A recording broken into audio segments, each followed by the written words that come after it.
them. What is good, people? Is Revival of Wisdom.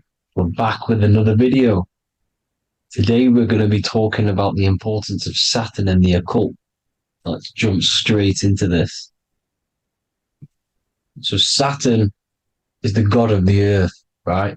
It's the time of God, change, destruction, physical matter. He creates and destroys because the energy of Saturn is the key to crystallization.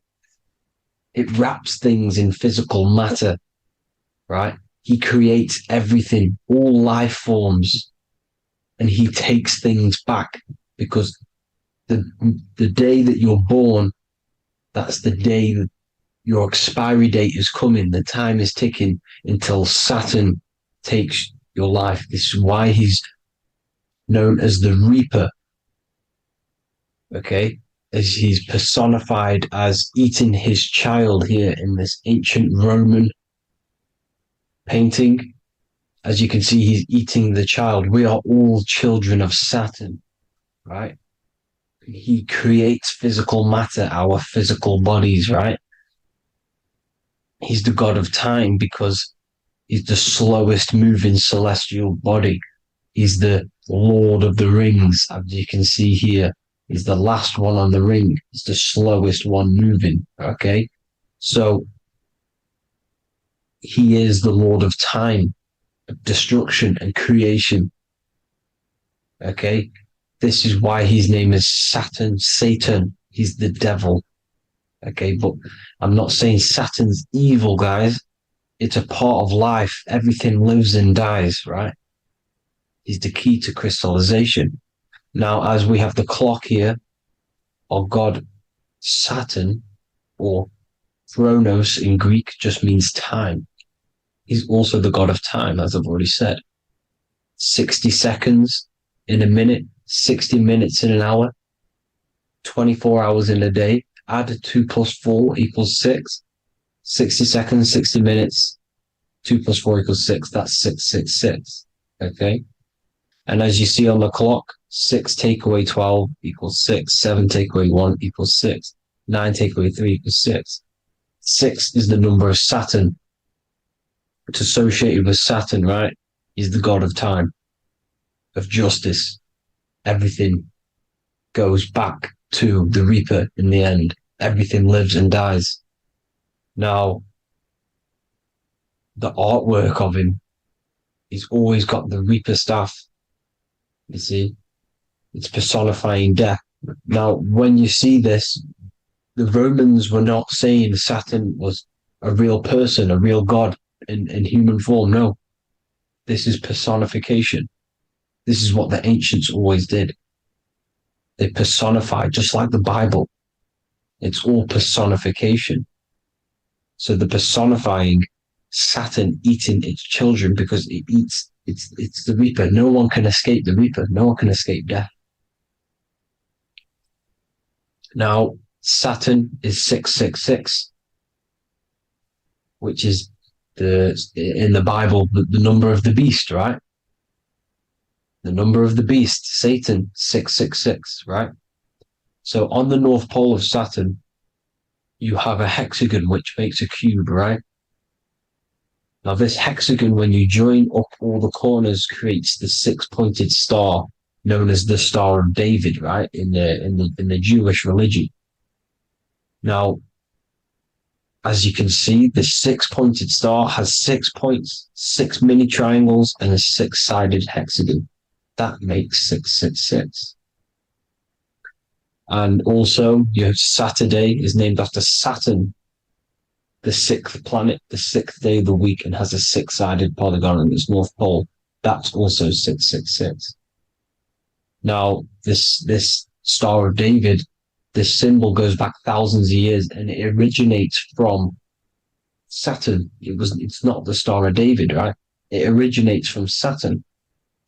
It symbolizes the physical and spiritual aspect combined into one, which makes us humans, right?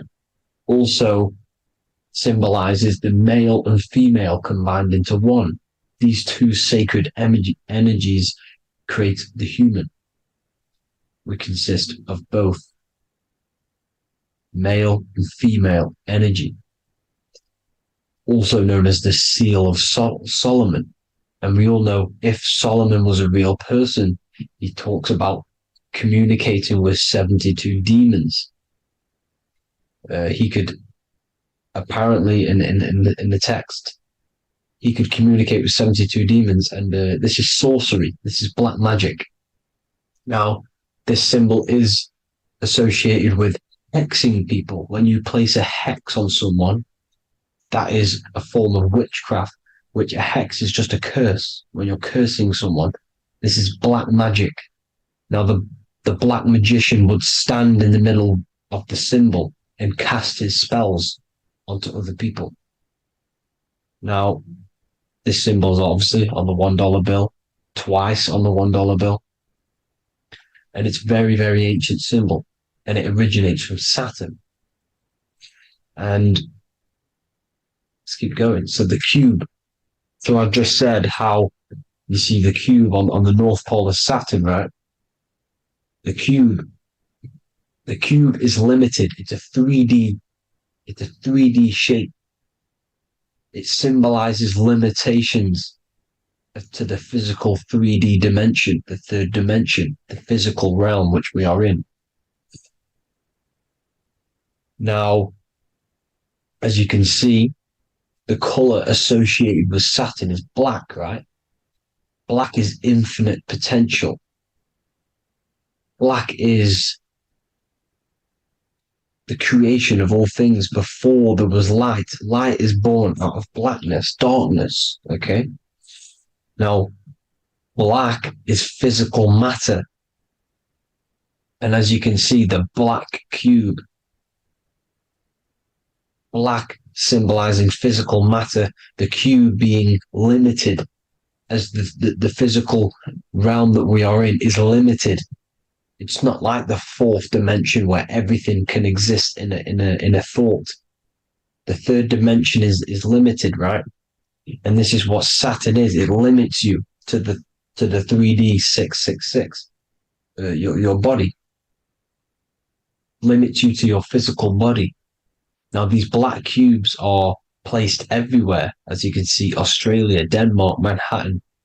There's one in New York. As you can see, the Apple have a cube. The Nintendo GameCube. Trump Tower is a black cube. This is worshipping the energy of Saturn, the god Saturn. Okay, it's not a god, it's a celestial energy. However, it rules over Earth because it pretty much created the physical realm. Now, as you see, when you go to a funeral, you wear black, a black suit symbolizing Saturn, which is the color associated, black. And as you see in Mecca, they walk around the black cube in rings. As you can see here, they're stood around in rings, like the rings of Saturn. The Mercedes symbol. You probably wouldn't notice that, but yes, it's Saturn. And when you graduate from university, you wear a black cube on your head.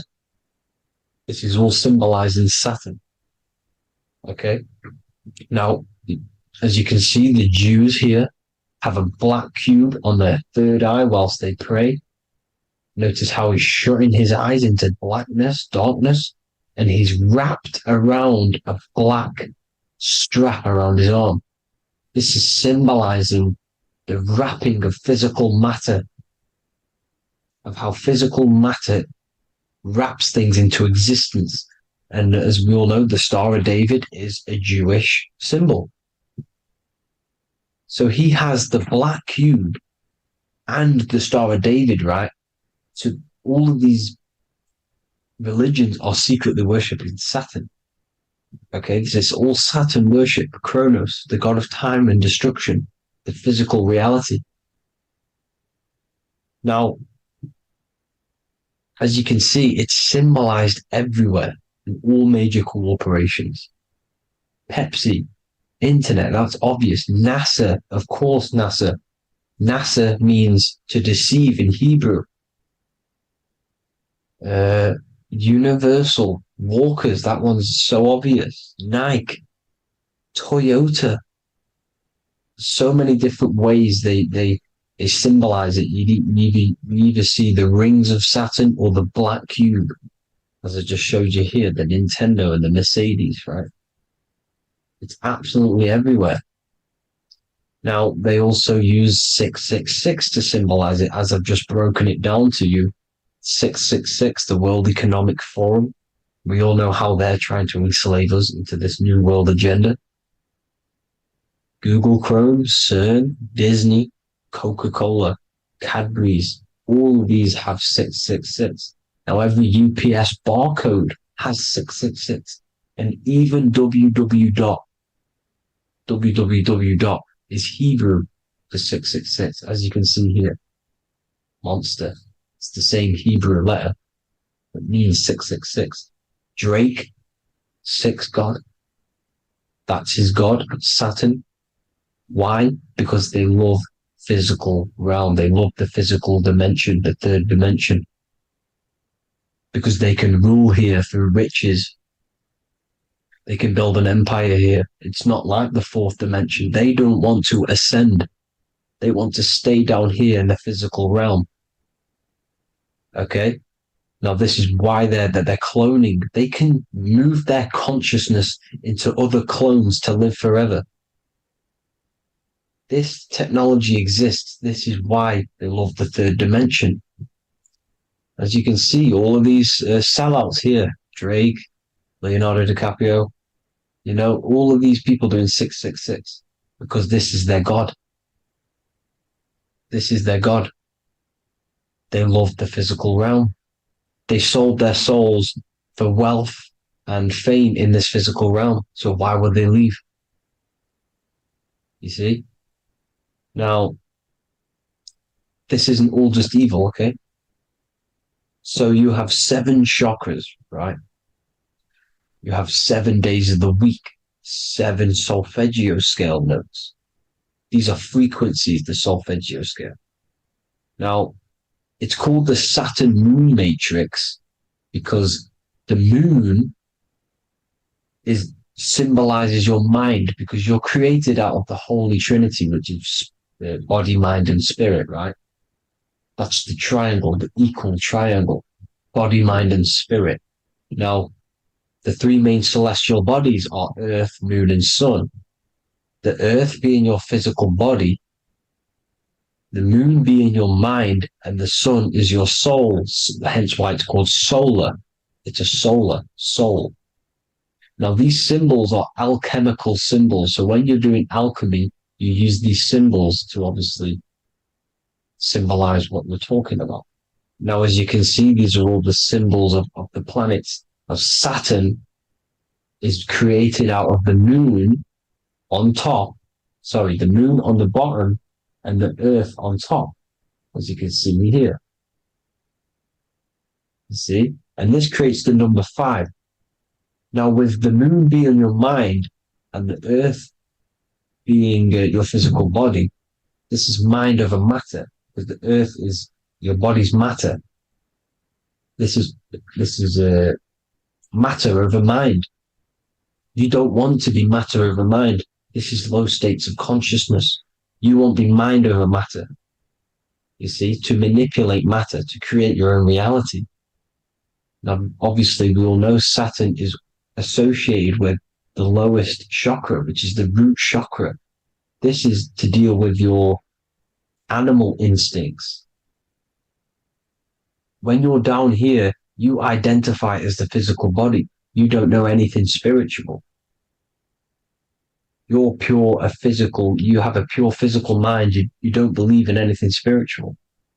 This is survival mode, consumption.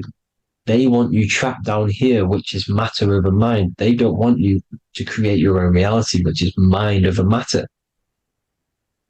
You see? Now, that's what Jupiter is. Saturn is the moon on the bottom and the earth on top. But Jupiter is the moon on top with the earth on the bottom. That's mind over matter, you see? So These chakras are an ascension process from spiritual, from matter, physical matter to spiritual. This is the ascension. This is the stairway to heaven. This is Jacob's ladder. You see? Now, the number 5, which is obviously associated with Saturn as well, which create the symbol for Saturn, created the number 5. You have 5 senses, 5 elements, 5 physical elements. As we all know, Saturn crystallizes everything into physical matter out of the 4 elements. 5 fingers and toes, 5 points of man. Okay, the number 5 is the number of justice. Saturn holds things back.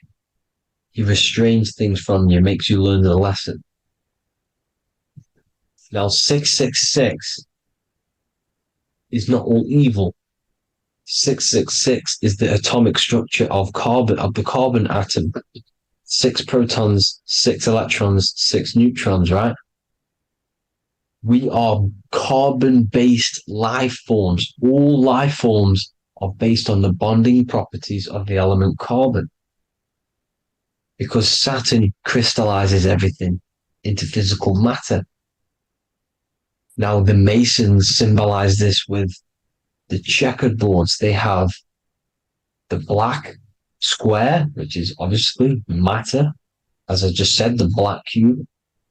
And spirit is the white square, because white is eternal light. White and light, you see? Black is physical matter. Now, this is what we are. The point of our soul is to transmute from matter to spirit, but these are interchangeable. This is the constant cycle between spirit and matter, spirit and matter.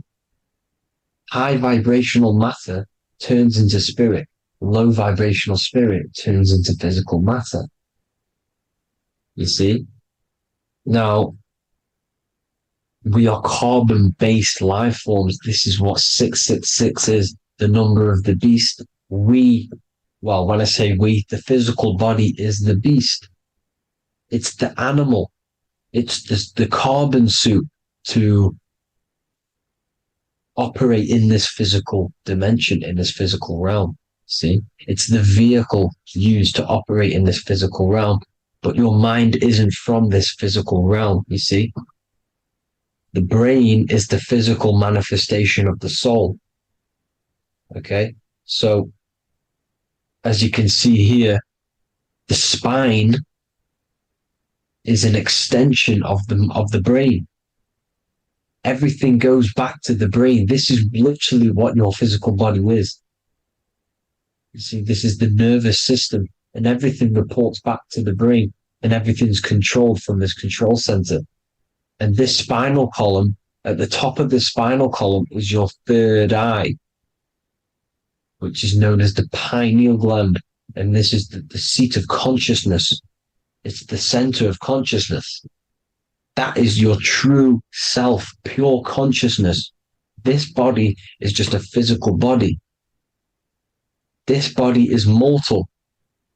This body runs out, but your consciousness lives forever. They don't want you knowing this. This is why they keep you down here in your lower chakra. They want you to believe everything is just physical. They don't want you to believe in the spiritual side of reality. Because this way they can manipulate you, right?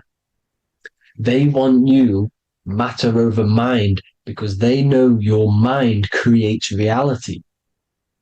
They know your mind is the root cause of reality. You manifest your own reality from the inside out. So this is why they control your perception of reality. They control your information in order to manifest their new world order. You, who are ignorant to knowledge and wisdom, you who are ignorant are manifesting their agenda because you accept their information and their perception of this reality. Now, this is why they tell you the globe model, the heliocentric model. to trap you into physical matter. Now, if you understood about this true form of this realm, you'd understand that there's a spiritual side behind everything. The spiritual side, something has to exist. The root cause of reality is higher planes of existence. It happens in the mind before it happens on the physical plane. You see? They don't want you knowing this. They want you matter over mind, which is the symbol for Saturn. Moon over Earth. The Holy Trinity.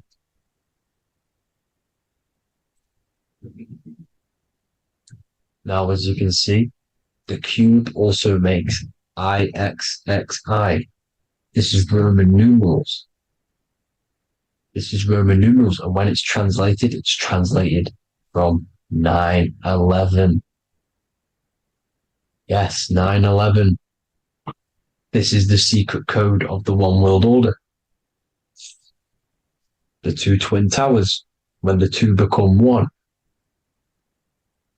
Okay, when the two become one, this is how you reach the higher states of consciousness, the physical and spiritual. Now, as you can see, the 9/11 memorial are two black cubes. It's two black cubes. This is all Saturn worship. Now, I'm not saying that Saturn is an evil celestial body, right? No, everything has a good side and a bad side, right? It's duality. The spirits of Saturn on the dark side are the most evil demonic spirits. Now, these are the spirits that these are invoking through these rituals, right? Yes, 9/11 was a massive ritual. It's a satanic ritual, okay? Now, we all know Elon Musk. Elon Musk is coming with the mark of the beast. And English gematria, this equals 666, right?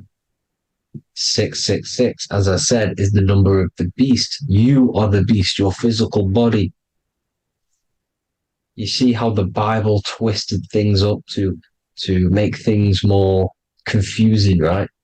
But it's there. You just have to have the knowledge to be able to read the Bible properly. As we all know, we had this virus. I'm not going to say the name because I'll get flagged. This virus adds up to 666 because this is all part of the New World Order. It's all part of keeping you in this physical dimension. Okay? Now, as you can see here, Novus Ordo Secularum on the back of his shirt, on Elon Musk's shirt, this is also on the $1 bill, Novus Ordo Secularum. This means New World Order. Yes, New World Order. This is on the back of Elon Musk's shirt. And as you can see here, he owns Neuralink, which is the brain chip which they're going to be putting into implanting this onto your brain. This is the New World Order to connect you and merge your consciousness with AI. Neuralink and Meta, he owns Meta as well, which is the metaverse. These are going to be linked in, hence why they have the same symbol, but just in a different format. It's the infinity symbol. And the infinity symbol comes from the torus field, as you can see here, your electromagnetic field from around your body. Now, the end goal is for this New World Order is to trap your consciousness inside of an alternative reality being projected from the metaverse. Because the metaverse will be the reality. Neuralink will be the brain chip inside of your brain, projecting your consciousness into an alternative reality while they harness your energy of your physical 666 body. Now, this stuff gets real deep, people. Now, this is the end goal of the New World Order, is to connect you with AI. This is why they're trapping you and keeping you in these lower states of consciousness in the Saturn associated root chakra. So you don't find out about the spiritual side of reality, because if you knew the truth of this reality, you wouldn't connect to AI. You see, you have the power within you to travel to other worlds, the astral plane, for example. You travel to different worlds when you are sleeping. Okay? They want you to know it's just a dream. However, their end goal is to trap your consciousness and feed off your energy, spiritually and physically. Okay? I don't know why these people are just pure evil. As I said, evil love bondage. They love the physical dimension. They don't want to ascend to other realms. These evil love the third dimension. This is why evil spirits will inhabit bodies, exorcisms, because they miss being in the physical realm. They miss it. Evil love bondage. So this is why they're cloning and putting their consciousness in clones to stay in this third dimension, to stay as further away from the source as possible. Okay? This is why they're doing it. And this is how it's all linked in. So I hope you all enjoyed this video. Hope you gained some wisdom. Please feel free to join the Telegram. And please leave a like and a subscribe. Thank you all, people. God bless.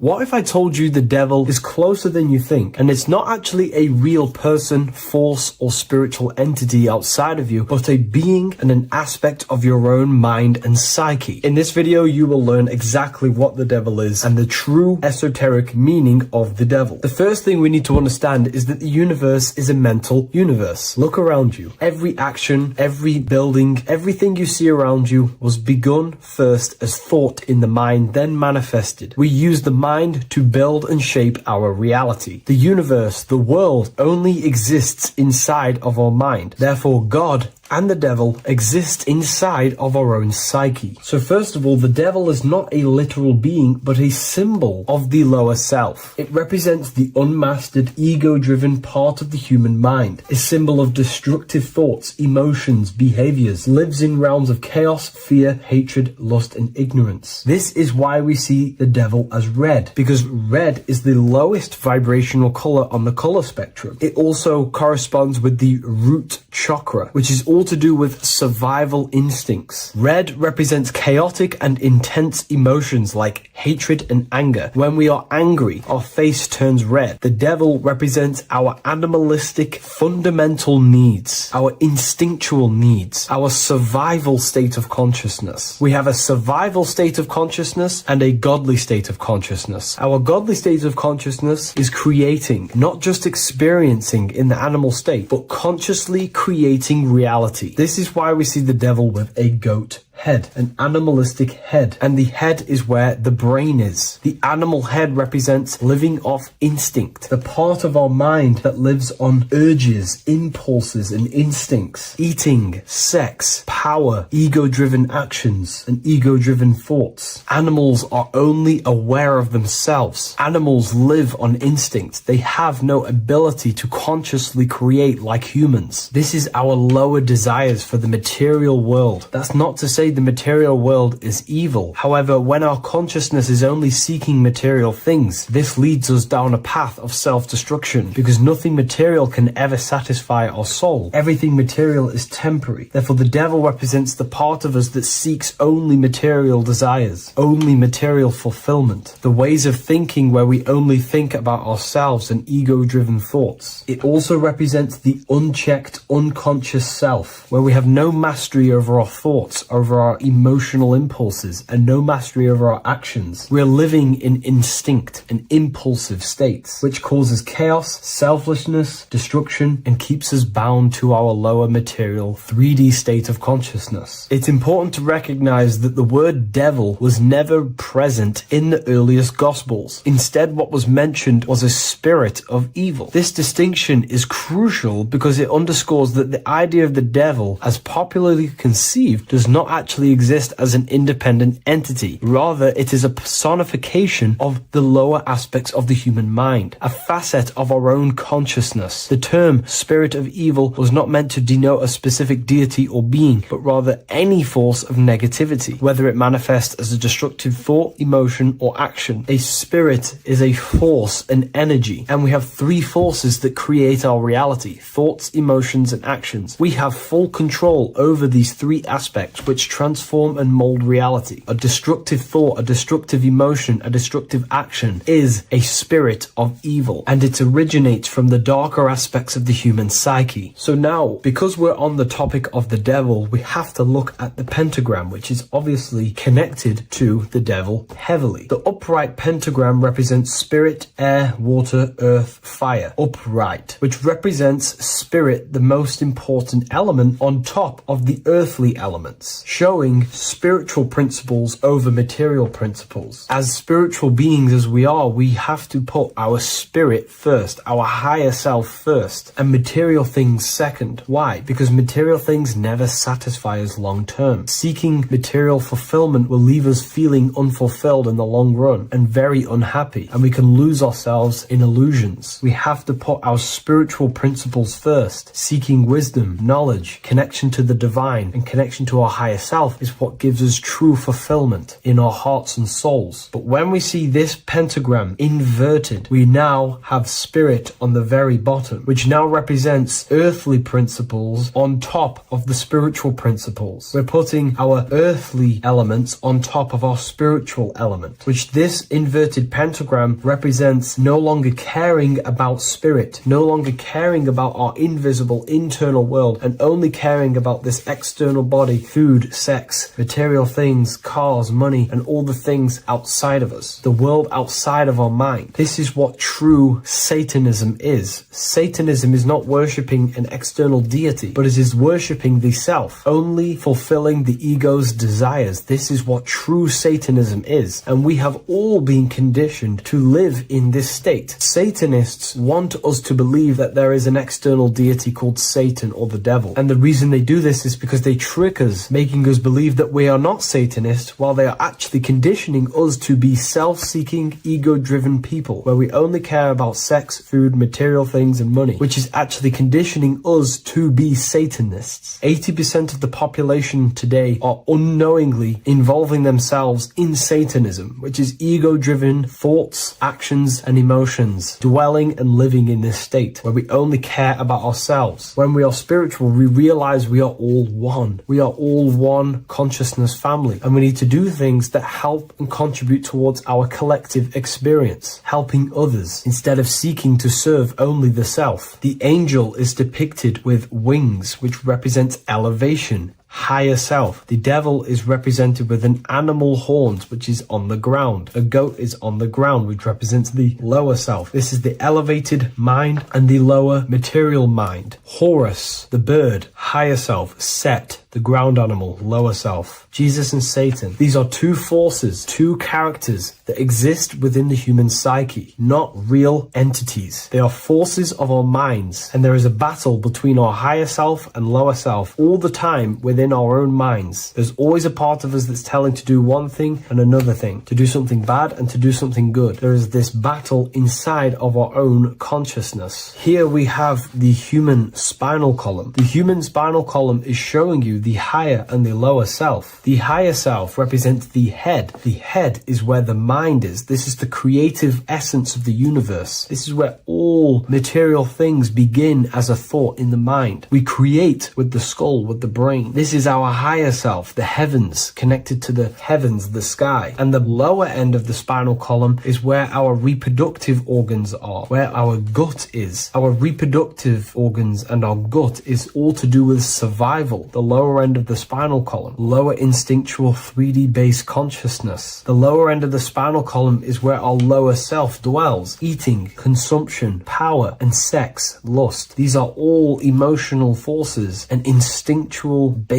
organs that are not inherently evil, but when we dwell and live off this lower end of the spinal cord, it keeps us in low states of consciousness. Our goal to raise to our higher mind is to balance this, not to overeat, not to abuse power, not to abuse sex and lust, but to master these organs and gain the ability to say no to these organs so that we can raise to our creative side of consciousness. Instead of dwelling in our instinctual nature, we can turn to our creative nature and consciously become a builder and constructor of reality. This is the true way of raising consciousness. This is the stairway to heaven, out of the animal consciousness to the higher consciousness. To wrap all of this up, it's all about gaining control over our instinctual lower nature and allowing our spirit to rule over our body and not our body ruling over our spirit or mind. The moment you let a thought become instantly an action is the moment you are an impulsive person. We are all trained to be this way. It is okay if you are in this state. The moment you let a thought turn straight into an action without questioning, that is the mind controlling you and you not controlling the mind. We need to gain control over the mind, and we do this through many different ways, through meditations, affirmations, and discipline. We slowly gain control over our minds. And once we gain control over our minds, we gain control over our thoughts, and we gain control over the attention that we give certain thoughts. We can then start to uplift our mind, our thoughts, out of our instinctual state to the higher mind. If you wish to learn more about consciousness, I'll leave a link in the description for the Book of Wisdom, Volume 2. Tension we've experienced throughout our lives is stored somewhere within the nervous system. Over time, if this trauma or tension is not released, it can manifest as a physical alignment, such as back pain, joint aches, and even disease in specific areas of the body. Trauma can literally heal your body, remove trauma, yoga can heal your body and remove trauma from the nervous system. Yoga also allows the etheric body to circulate energy around the body. Now, etheric body, this is the body, a subtle energetic body. So think of it like this, right? Not many people know what the etheric body is. I'm going to make it very simple for you. You know, when you walk into your house, think of your house that you grew up in right now. You have a mental blueprint of that house inside your mind. That mental blueprint of your house that you grew up in, or the house that you have now, that mental blueprint is in the imagination. It's also energy. That is energy. It's astral, ether. That is what your etheric body is. Your etheric body is your mind's map of the body. It's an energetic map in the mind. Okay? That's what your etheric body is. So you have an etheric body. You have an etheric body for this whole world. You can mesmerize your city, kind of, or your area. You can mesmerize your streets. You know where everything leads. That map you have in your mind that's the etheric plane. This is very deep. Yeah, this is very deep. This is deep knowledge that I'm giving you. That's the etheric plane. Now think of the collective consciousness. The collective consciousness all has a map of this world inside their minds. That's the etheric plane. And you can access this plane through astral projection. You see? That's what we're talking about. This is the level of deepness that these books go into. Time ain't real, money ain't. Yeah, I agree. I definitely agree. There's just an infinite now. It's an algorithm. This world is technically a simulation. What else can it be, I guess? Other than a simulation. Well, your body's the simulation. Your body produces the... your body is a piece of technology, your brain, and it produces a simulation of this world. So you're not experiencing the world, you're experiencing your nervous system and your brain. You know, when you touch something, this is what I'm feeling is just an electrical impulse going through my nervous system to my brain. I'm not actually feeling and interacting with reality, I'm feeling my nervous system. So you're only experiencing reality through your body. Your body is a piece of technology. And your consciousness is in the body. So think of it. Who's the one experiencing reality? Who is the one seeing? You don't think about this. The eyes look, but who's looking at the image? The eyes look, but who's seeing? That's consciousness. That's why this is why I use this symbol on volume 2. This is very symbolic. This is your consciousness peering into the physical world. This is why symbolism is so powerful. I love your videos. Thank you. I appreciate that, Austin.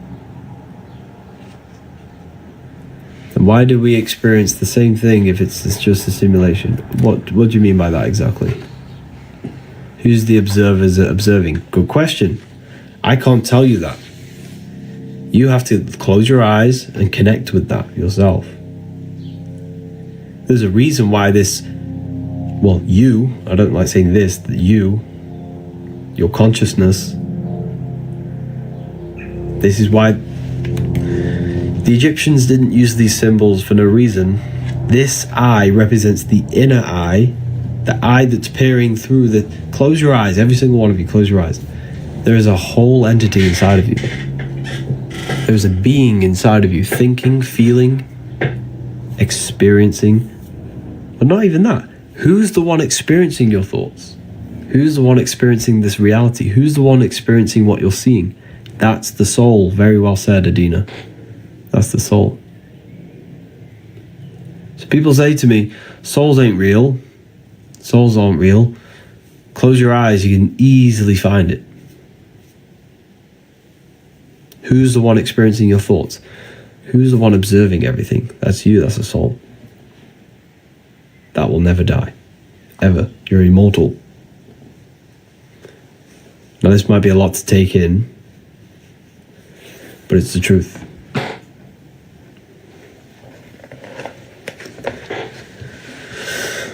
Wisdom code isn't working. Yeah, I think they're being used up. Do you want me to make some more? They were used very quick.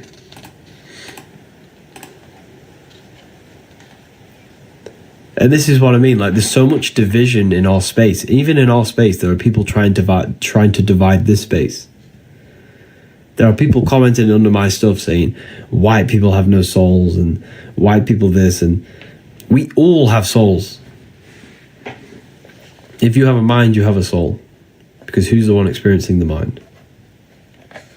Who's the one experiencing the thoughts? So be careful who you get your information from. If someone is not telling you to go within yourself, they're not telling you anything. The only truth is inside yourself. And when you read this book, it helps you speed up the process and realize of what you are, who you are, your powers, your connection to the universe. Most of the knowledge I tell you is not even knowledge, it's self-realization. Wisdom 40 isn't working. The code was wisdom all caps, but I can create 5 more if people want it. I can create 5 more codes if people wish. Soul transcends, yeah. Please do. I want to. Okay.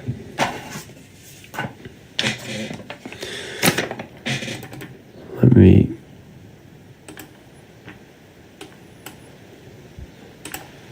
Here you go. Wisdom, all caps. Wisdom, all caps.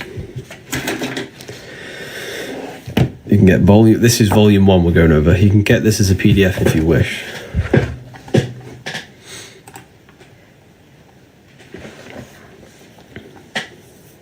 Shipping to the Netherlands. Yeah, we ship everywhere. It can take maybe a week or so to get to you. I'm not Amazon. Like, I don't have millions and millions of books. It's print on demand, so it can maybe take a week, maybe 2, depending where you are, but you're going to get the book. And if you have any issues, contact my support email, revivalofwisdomassistance@outlook.com, and they will help you. No one ever goes empty-handed. Or just read the Trustpilot reviews if you're still skeptical.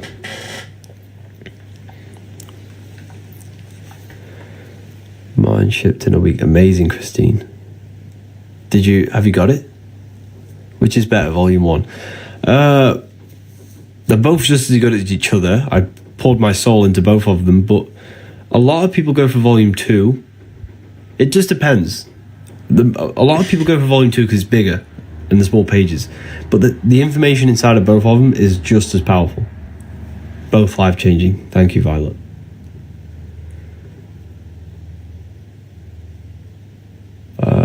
I have going to read, but oh wow, thank you. Honestly, Harry, I love you. Thank you. I appreciate that. Who was Thoth? Good question. This is volume 2 now. If I go over to that. Right. I'll show you volume 2. Hold on.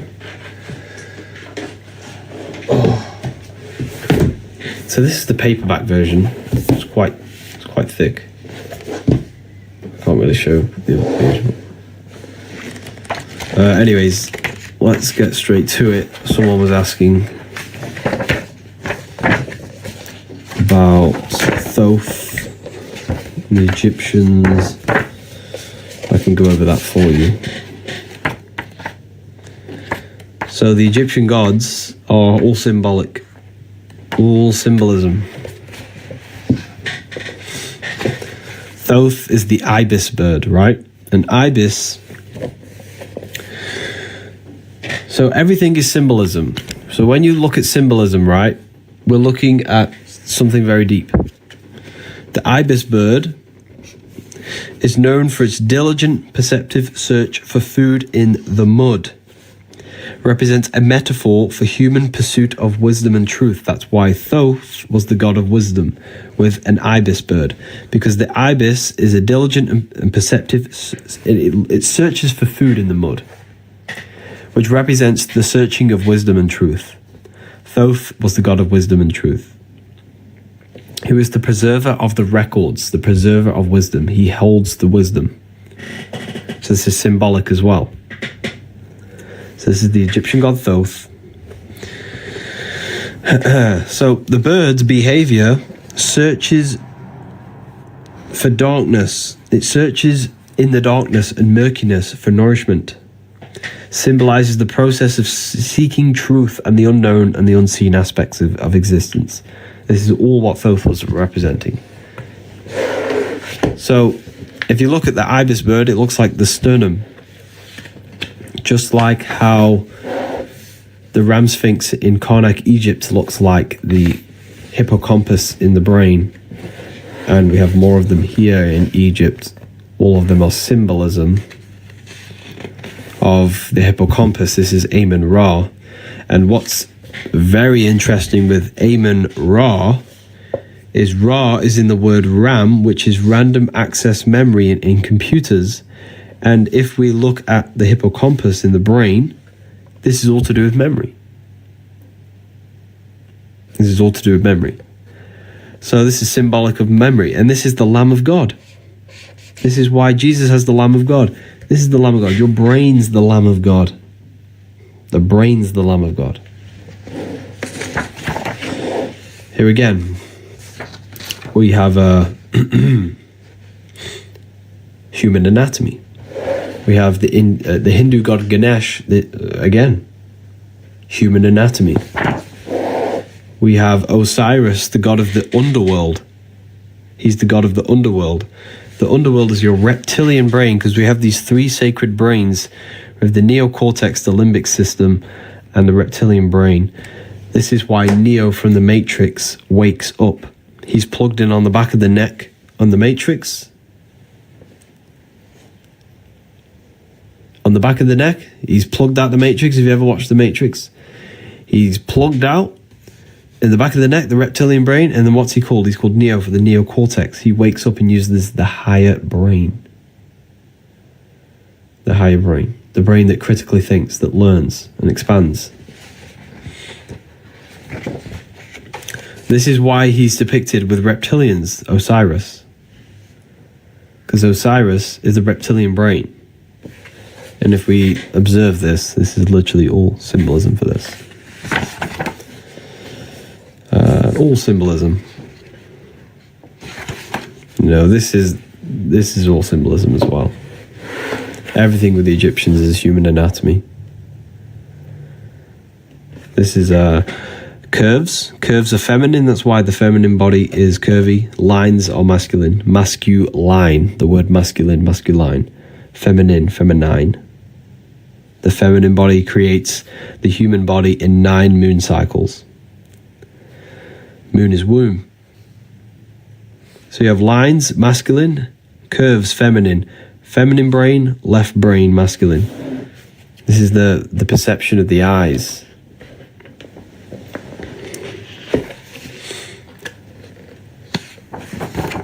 All anatomy. Here we have the Jed pillar. The Jed pillar is all symbolism of the spinal column, which is a sacred symbol in ancient times. Very, very sacred. I can't tell you how sacred this is. The spinal column is symbolized as rivers, the river Nile, the Jordan River in Christianity, the river Nile in Egypt, the Jed pillars, ladders. There's endless symbolism for spinal columns. It's everywhere. Freemasons show ladders. Christians call it the river Nile, the Jordan River.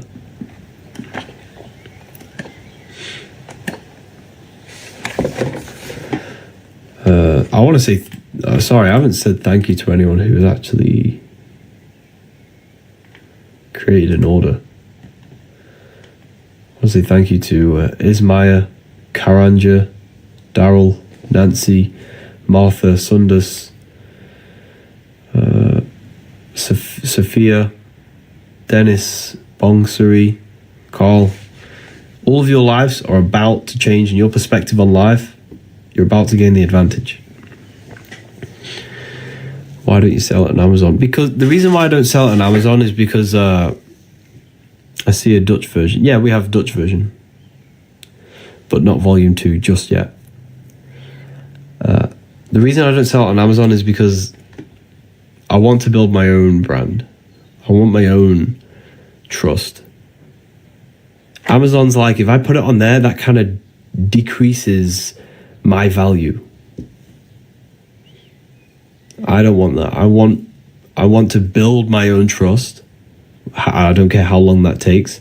So people can trust my website, build my own reputation.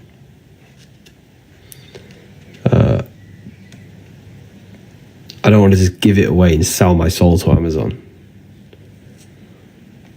I don't want to do that.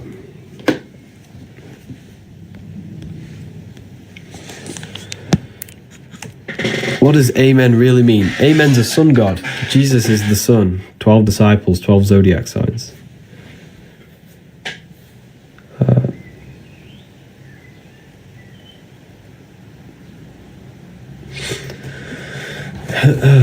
Like, I probably would make way more money on Amazon, but I don't care. I don't care. I want my own thing.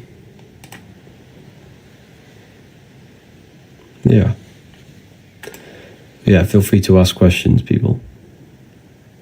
Feel free to ask questions. Talk about anything we wish. It's not about money. Exactly.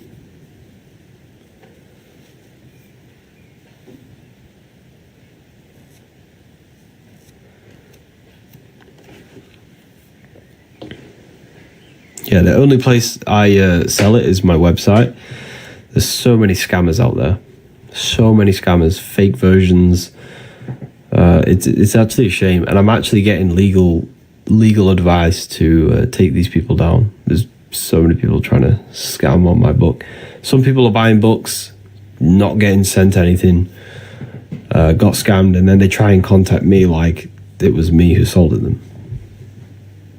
The only place I sell my book is revivalwisdom.com. Anywhere else is a scam.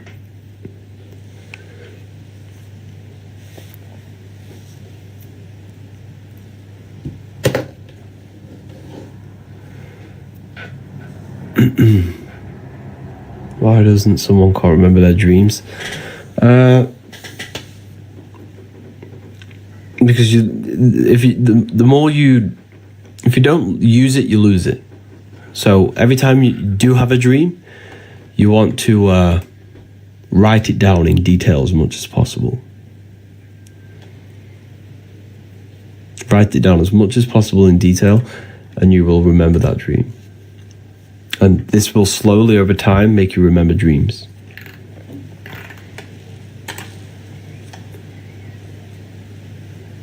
Why do I love singing at night? I don't know. Are the Anunnaki real? The Anunnaki is you. You are the Anunnaki. Symbolic. Anu, the supreme god of the sky. The god of the sky, what is the sky? Sky is spirit. Sky, remember, all of these ancient texts are symbolic. They're written in allegory of you. Anu, the god of the sky. Sky is spirit. Ki is the goddess of the earth. Earth is matter. Anu came down to marry Ki. Together they gave birth to the Anunnaki. You came down from the sky, which is a falling star, fallen angel, whatever you want to call. You are spirit, fell in matter. Spirit and matter combined. This is the true marriage. The true marriage. The marriage of spirit and matter. Invisible and visible. Consciousness and matter.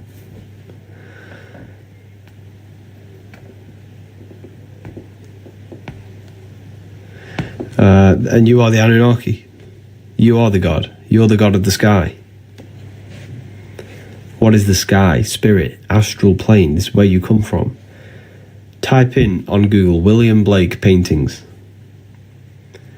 Type in ancient paintings from ancient Christian paintings. You will see the same symbolism of angels flying in the sky. It's all about the astral plane and the stars. Everything above you is astral. This is where a lot of people are going to lose me. But everything above your head is not physical. It's literally spiritual. Type in ancient Christian artwork. They're all showing you the astral plane above you. They're all showing you the astral plane.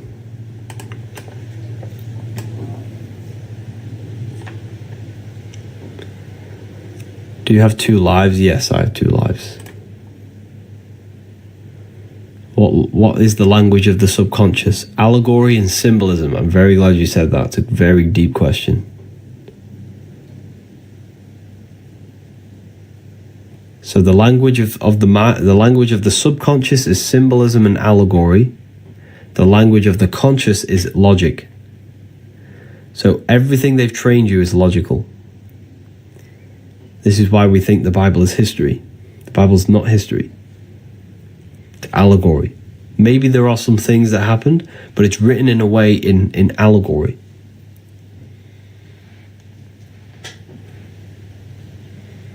Good question, though. That was a really good question. I was telling my friend about the battle between me, and the journey is hard. Yeah, very well said, son. There's a battle in our mind. That's the battle in the Bible. It's the battle in every ancient book. The battle's all inside. The battle's in the mind. The battlefield's in the mind, and Jesus and Satan are just two ways of thinking, the two voices in our head, the one that tells to love and the one that tells to destruct. We all have these two voices. We just have to find the balance in between them. Yeah, the battle between good and evil is inside you.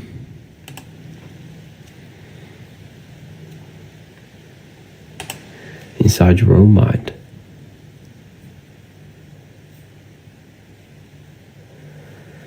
Does hell exist? In a sense, yes.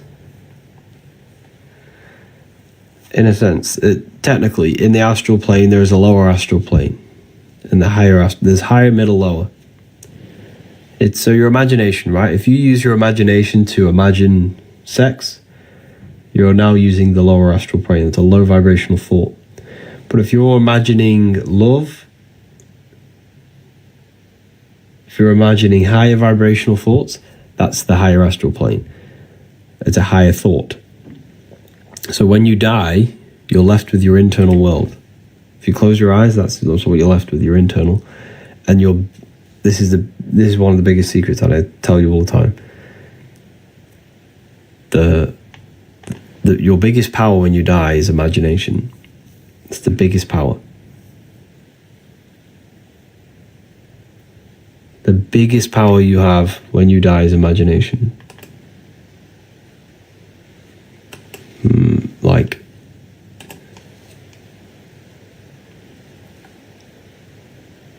that is your vision.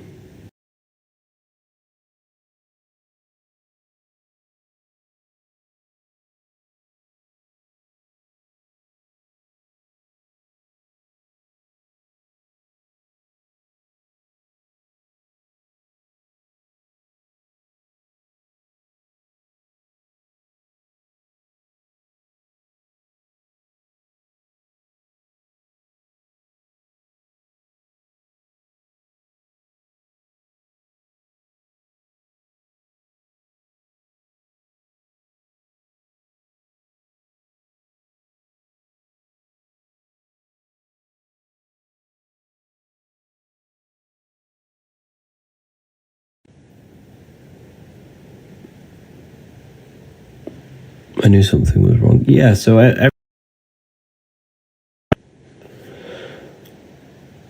all about feeding the body, not the spirit. It's all about feeding the inner world, not it's all about feeding the outer world, not the inner. They distract you from the inner world.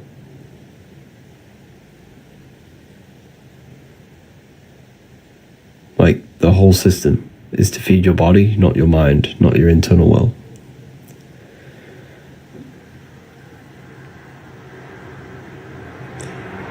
Like, they make you scared of yourself. Even the church does this. And I know this because I used to go to church. I grew up in a Mormon household. I know what church is like. It's the biggest scam ever. It's to hide yourself. You can connect with Source within you.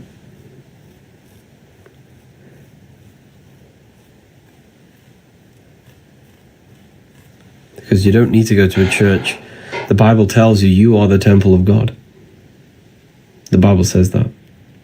You are the temple of God. You don't need to go to a temple to go worship God. The God's inside of you. You are the temple. You got to go inside the temple to worship God by closing your eyes and going inside your mind. That's where God is. That very spark of consciousness you are. Within every single one of us. Jesus tells you, you are the temple of God. You are the sacred temple. You know the side of that head of yours? What's it called? What's the side of your head region called? A temple.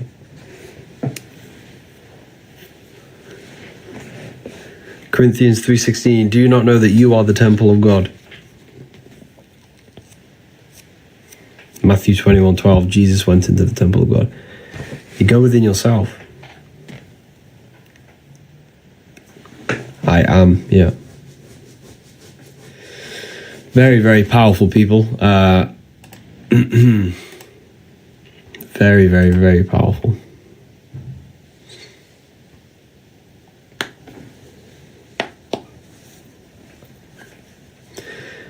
But yes, I'm going to love and leave you all here today. I have a haircut in half an hour. Is there any last questions before I go?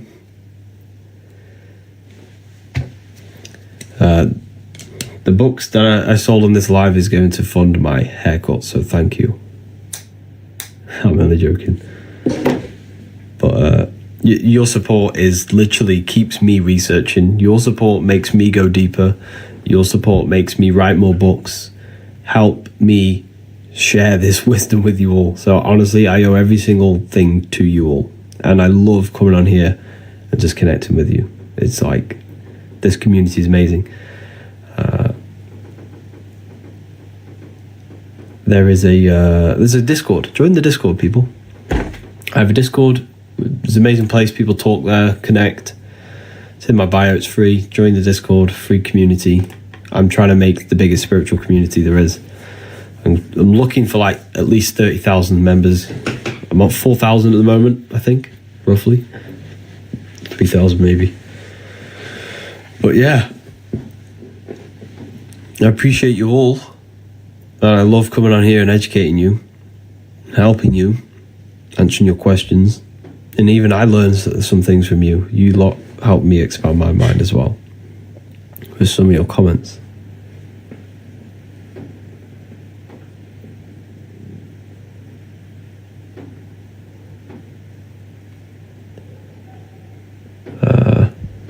But yeah. Which book is this? This is volume 2, this one. Is there still a library available? Oh, I'm not too sure. Let me check. I don't know if that's available. I think I turned it off for the university.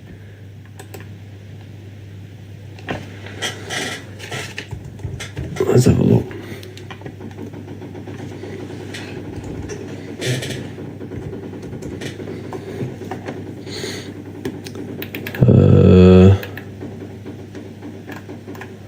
The masterclass is still on. The symbolism class is still available, but the library, yeah, the library is still available.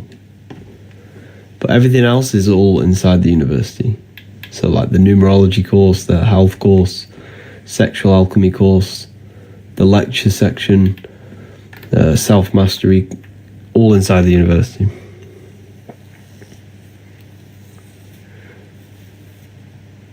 How can I get this? It's in my bio. The bio will take you there. It says volume 2. Yeah, I'll see you inside the Discord. And if you're in the university, I'll see you all on the weekend. We have a live lecture, live discussion on Sunday. But I will be going live probably again tomorrow.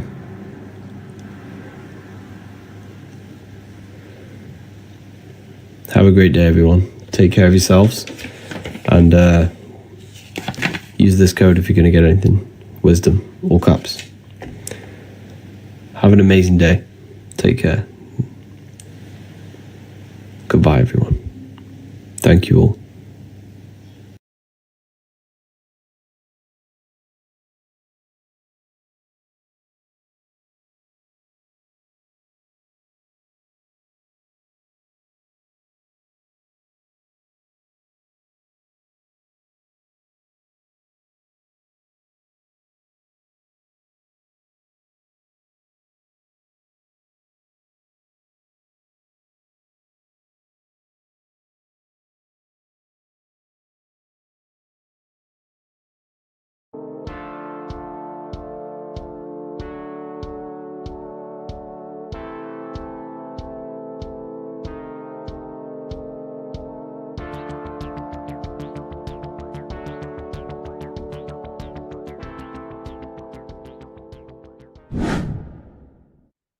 How are we all doing, people? It's Revival of Wisdom from the Wisdom Academy.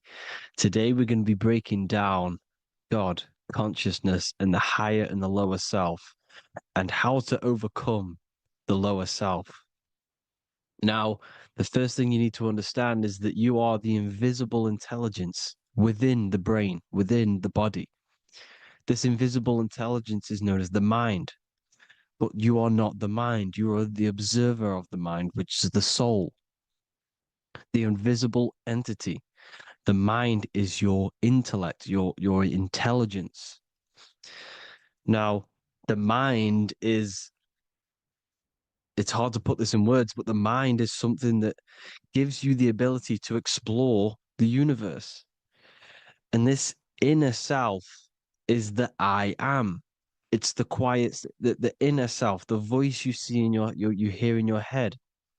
This is why within spells high twin, inside, internal. The I is also the number one, which is one line.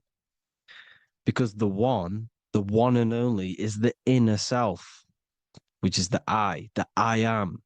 This is why you say, my name is Harry.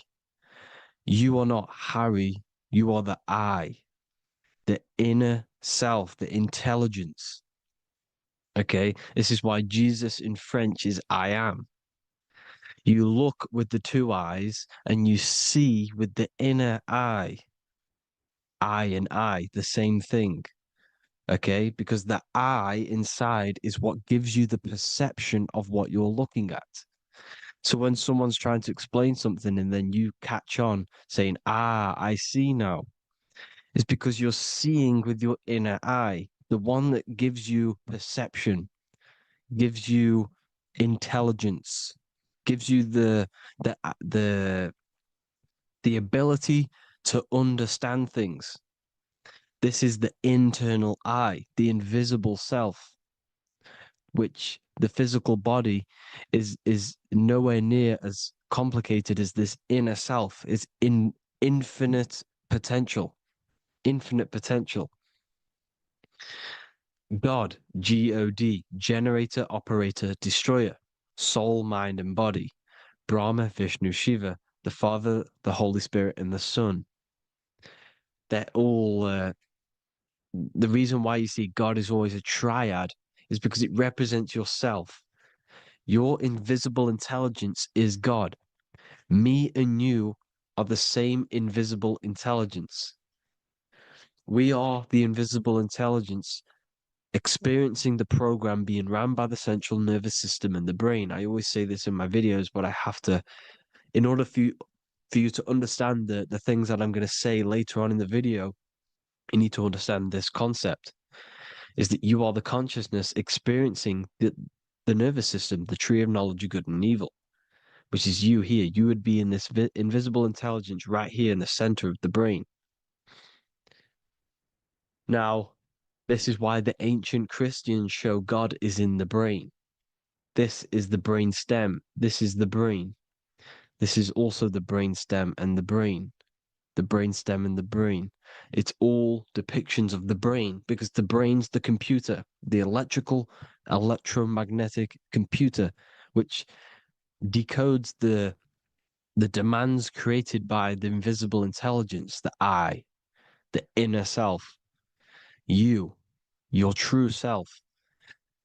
The person moving, if you observe what someone moving, this is going to sound, but if you observe someone walking, it's not the body. The body is moving, but the thing telling it to move is the invisible intelligence. Before you kick a football, a decision is made within your invisible intelligence, your mind. And this consciousness, this invisible intelligence, is either stuck between the lower self and the higher self. Okay? When the invisible intelligence, meaning the true self, identifies itself with the physical body, it will trap its mind within physicality. This consciousness that we have is either operating in the lower self or the higher self. It's either feeding the material body or it's feeding the spirit. Okay? But because we are physical and spiritual, we need to be even. We don't want to be meditating all day long because we do have a physical body as well whilst we are here. We are playing a game in physical matter. Okay? Now, the reason that you incarnated here is to learn a lesson because the mind can manifest anything it wants within the astral planes, within the world of imagination. It can manifest anything it likes, but it incarnates into matter, into this game, so we can understand labor, because anything in matter you have to labor to manifest. But in the astral, you can manifest at the click of a finger. You come here to learn the knowledge of good and evil. And your consciousness, I came out a bit off topic there, but your consciousness is experiencing the lower or higher self. The lower self is manifested in the lower parts of the body: sex, food, and power, the lower three energy centers. These centers are like mini brains. You are literally thinking with these centers. And when your mind is stuck within these lower centers, you'll think. Have you ever heard the term of thinking with your penis, or thinking with your, you know what, as a man? Even females maybe, but mainly this is a boy saying you're thinking with your penis. This is a truth. It's truth in plain sight. You think with these energy centers. When you're living off the lower three centers, all you care about is sex, food, and power, eating, sleeping, and greed. Power's kind of like greed. Now, when we move up to the higher parts of the body, when we live our life within the higher parts of the body, this is considered heaven: love, expression, intuition, and wisdom. This is what we need to be aiming to do, moving out of the lower half of the body and living our life within the higher self, the higher parts of the body, thinking with the higher energy centers, thinking with love, expression, intuition, and wisdom, spreading love, expression, intuition, and wisdom to others. Heaven is even. This is why Jesus is pointing at the heart chakra, always pointing at the heart. Earth rearranged his heart, because in earth you're manifested as a physical being. You're in the heart, good and bad. You need to be balanced between the good and bad. Because love can be a demon too. That's a whole nother video, but love can be a demon. Now, the seven chakras are known as the seven seals in the Bible. When the Lamb opened the seventh seal, there was silence in the heaven for about half an hour. This is a verse from the Bible. The Lamb is Aries, which is the higher brain, the cerebrum, Ram, Aries. Because when the Ram opens the seven seals, you enter the kingdom of heaven. Because these chakras seal your invisible intelligence. They seal your true self. You are behind these seven seals, your true invisible self, your true consciousness. Because behind these seven seals, you do not think about anything materialistic. Your intelligence is not material. It's not physical. It's not from the physical world. It does not desire the physical world. The body is the beast. The body's the animal, the lower self, which can corrupt our intelligence. It can corrupt the intelligence. Okay? Now, we need to balance these chakras so that we gain a deeper connection between this intelligence and the brain. Because when there's a strong connection between the brain and the intelligence, your body and the intelligence, you have a strong connection. Therefore, you can manifest what the intelligence is saying at all times. Meaning, when, for example, your higher self, this is intelligence, the higher intelligence is always speaking to you. It's always guiding you. It's always telling you the right thing to do. You can feel it when you're doing something wrong. You can feel that you're doing something wrong, because this higher self, this intelligence knows what it needs to do here.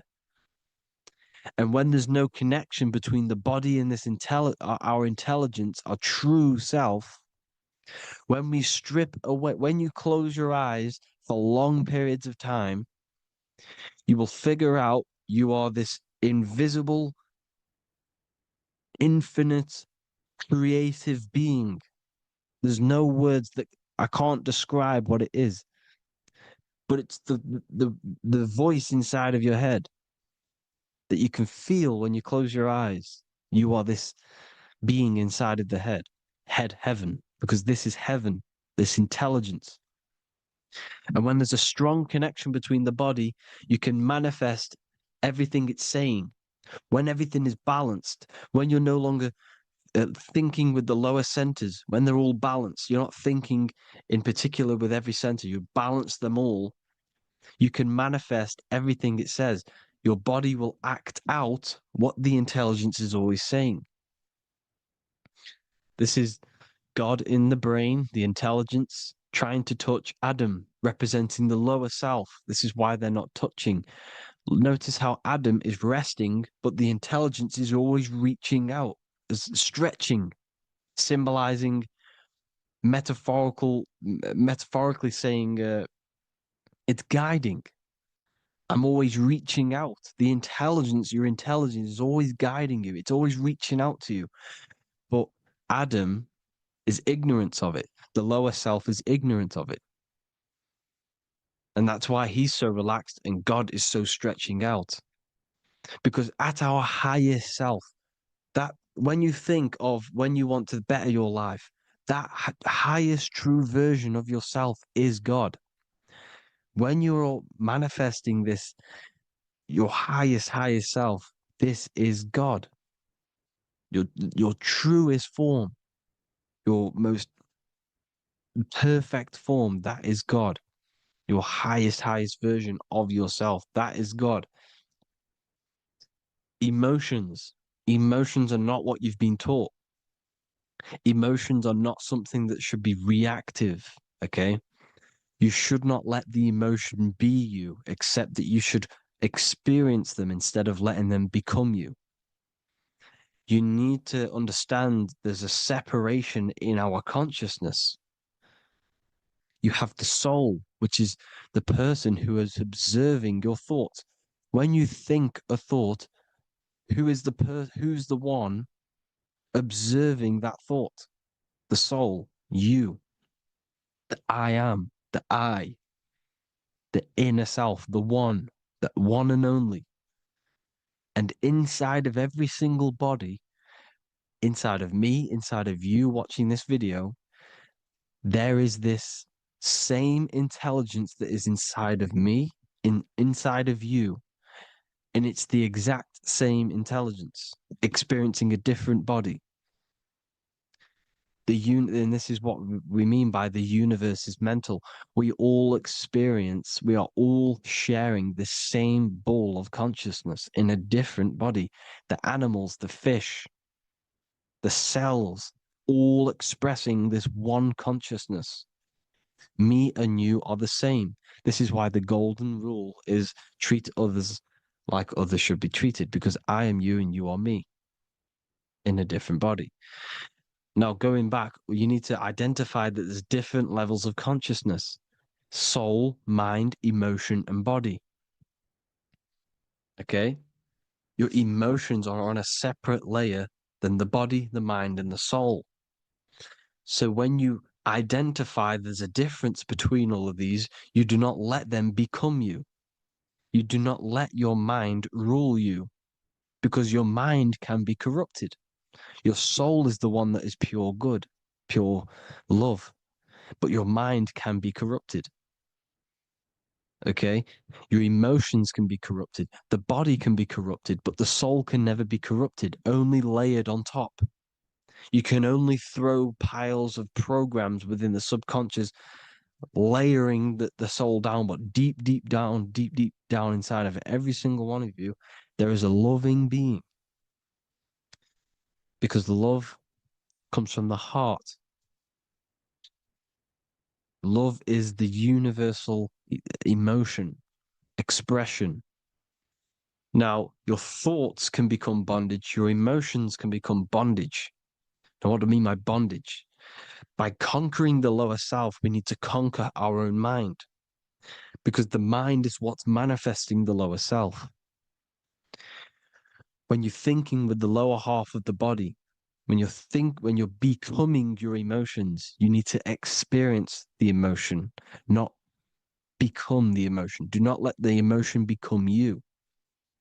Do not let your thoughts become you, because your thoughts are tools that you can manifest. Your thoughts are the idea. Your emotion is the energy that you can use to manifest that thought. Your emotion is energy in motion, emotion.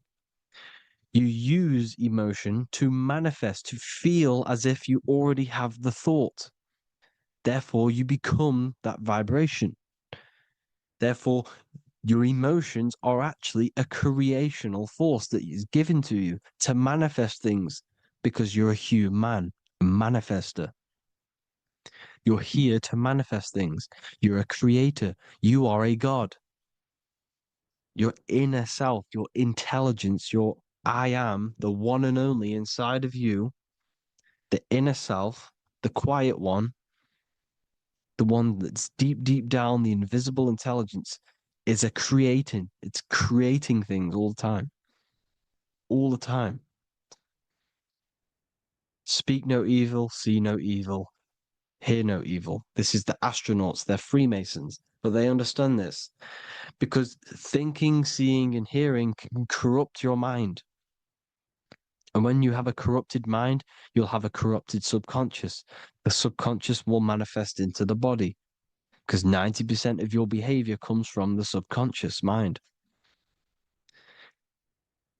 So you got to speak, see, and hear no evil. But sin, what is a sin? To overcome our lower self, to overcome our lower self, the 7 deadly sins are not something that goes against an external God. A sin is something that goes against your inner guide, your inner conscience, the inner self that is always speaking to you. It's always telling you the right thing to do.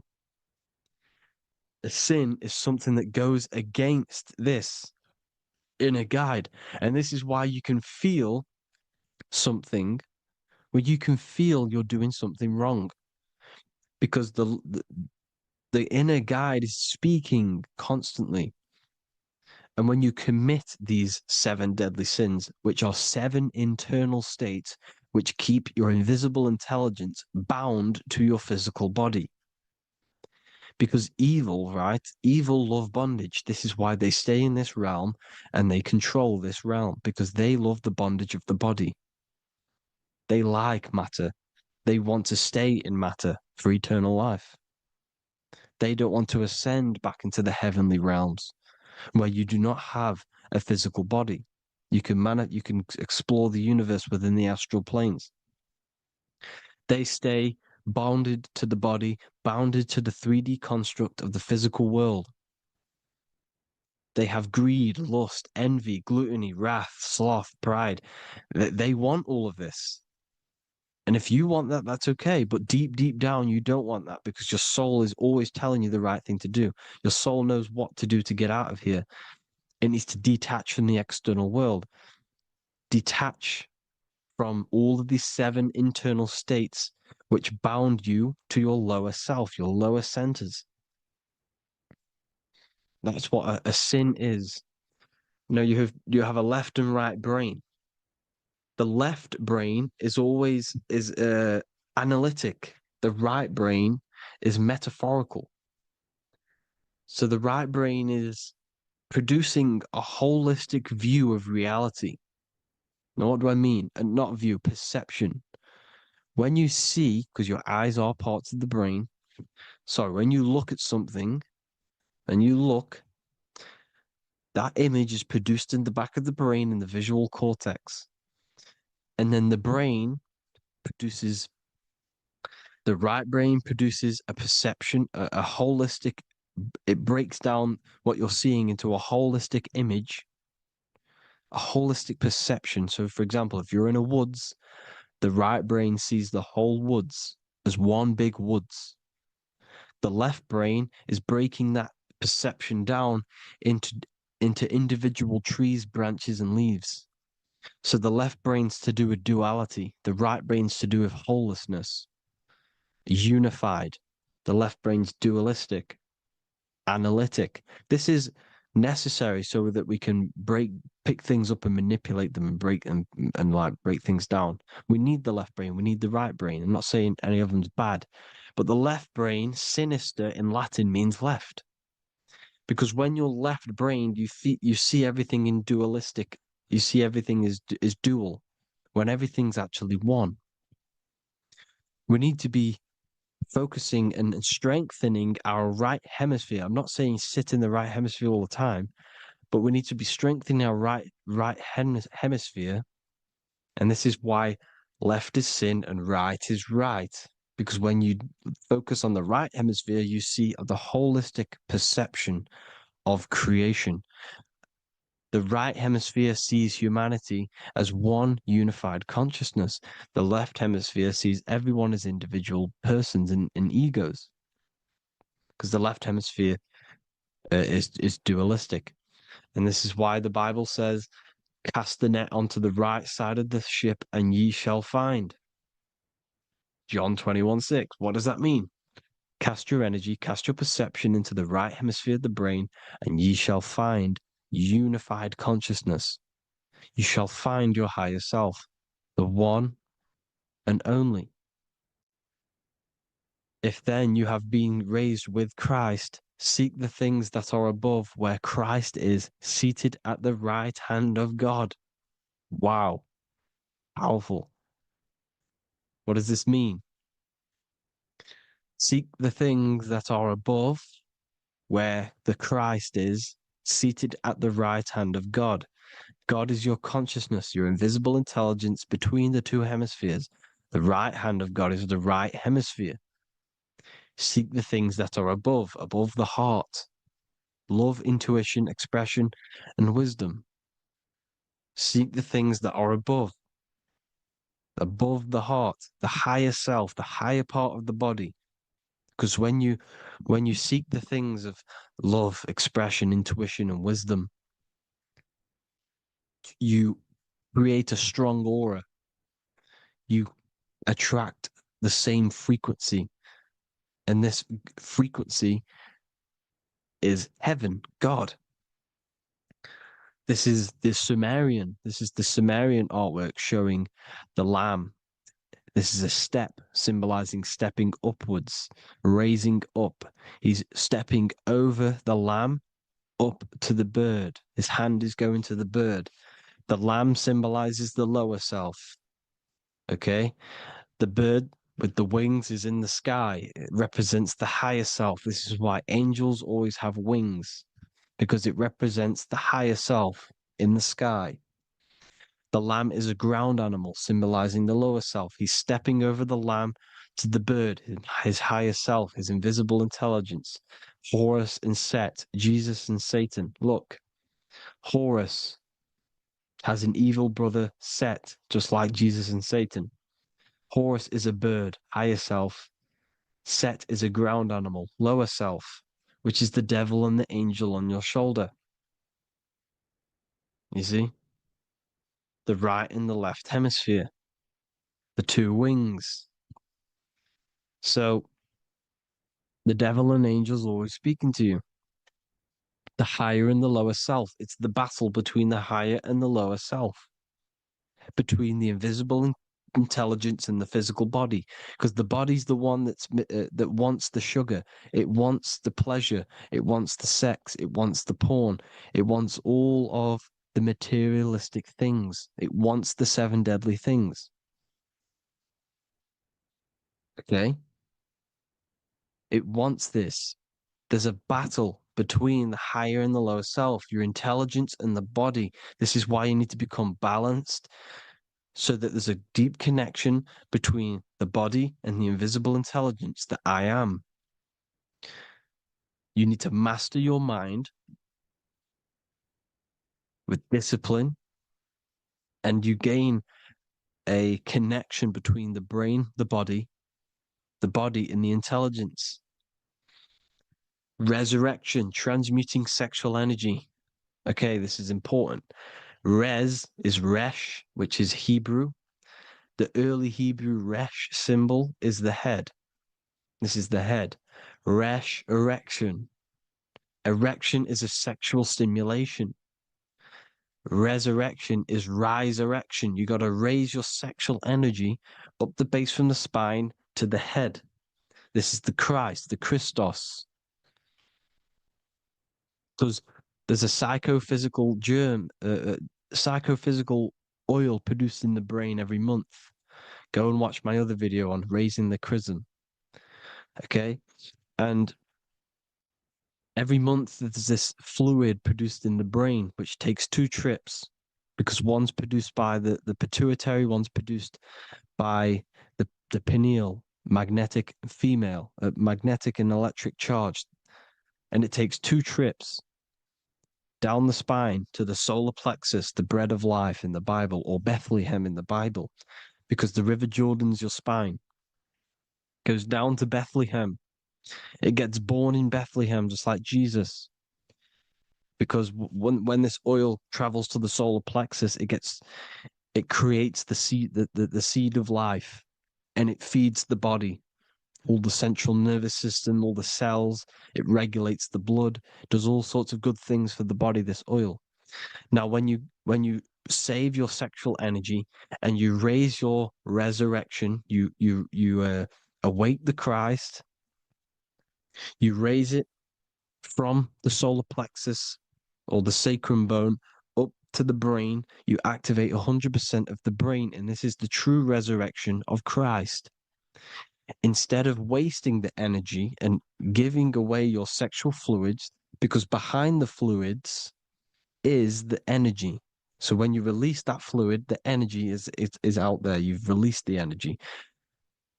Your sexual energy is the most potent emotional force a human could possibly feel.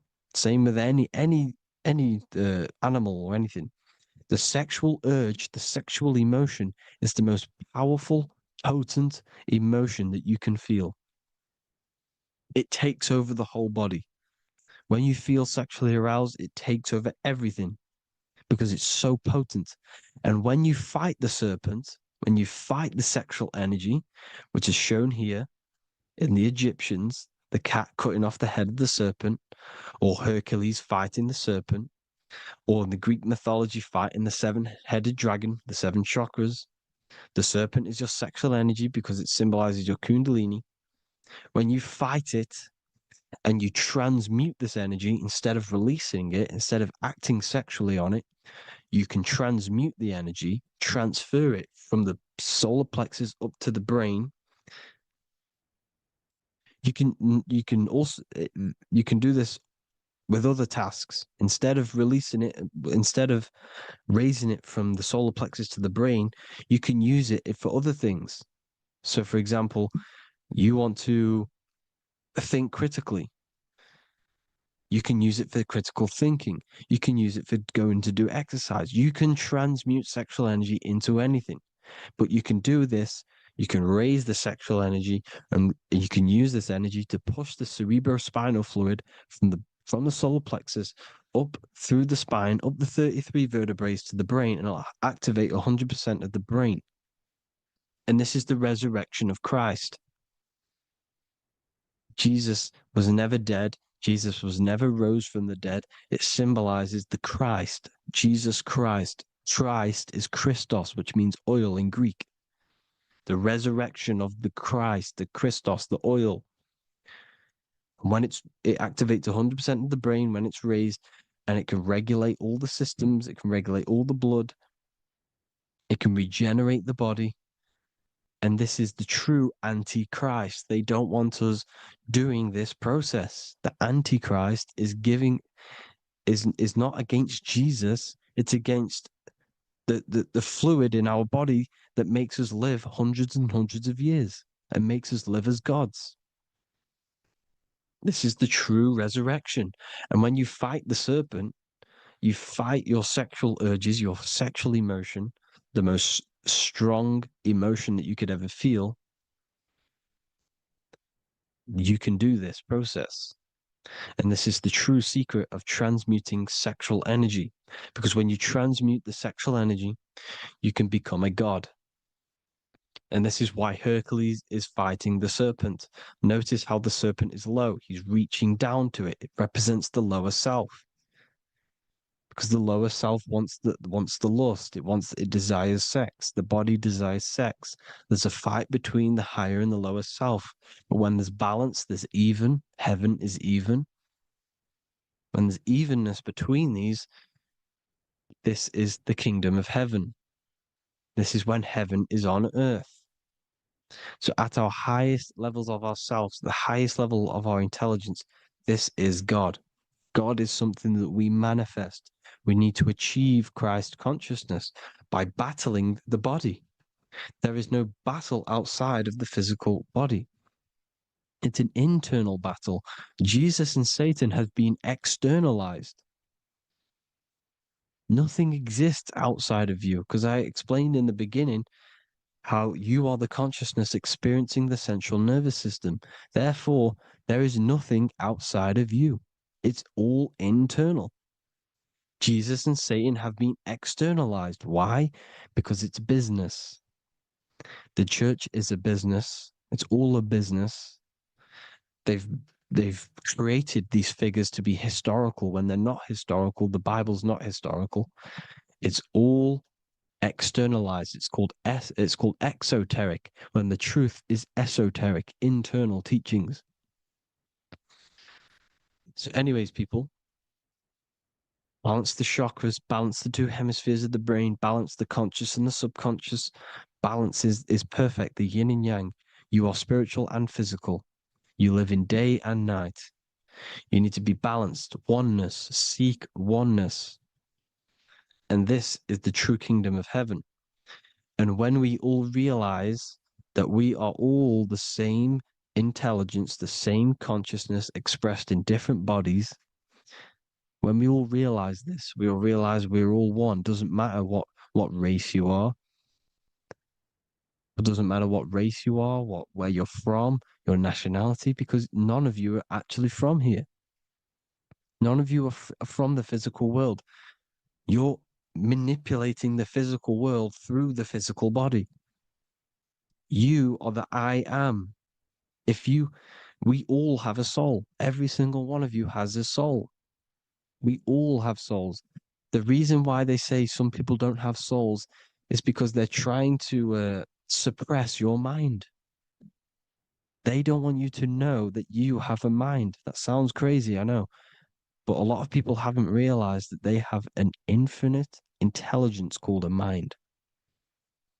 And behind that mind, if you can observe your thoughts, the person who is observing the thoughts, you have a soul. Everyone has a soul. Don't listen to all these people saying some people don't have a soul, some people do. We all have a soul. Every single one of us. So anyway, you need to break the lower nature of yourself. At our highest levels, we are gods. Our intelligence, our universal intelligence, the I am, the intelligence that's inside of the brain, is God. Our minds are being corrupted within believing that you are the body, and the result of this is a society like today, because everyone thinks they're the body, and everyone's living in the lower nature of self, where everyone only cares about themselves. But when we realize we're all one big consciousness ball, we're all the same consciousness expressed in different bodies, there will be peace. So thank you all, people. If you do want to learn more, if you do want to read my book, it's called The Book of Wisdom. I'll put it in the description. It's an amazing book, people. It's going to give you the best understanding possible about creation, yourself, and the world. It's amazing. The Bible, everything.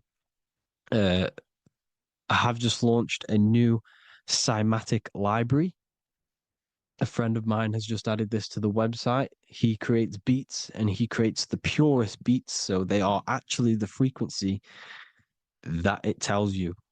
Most of the stuff on YouTube and Spotify and Apple Music it says it's a certain frequency, but we know these major platforms are all playing with the frequencies of the app. So if you want a real binaural beats, solfeggio scale frequencies to meditate on or listen to throughout the day.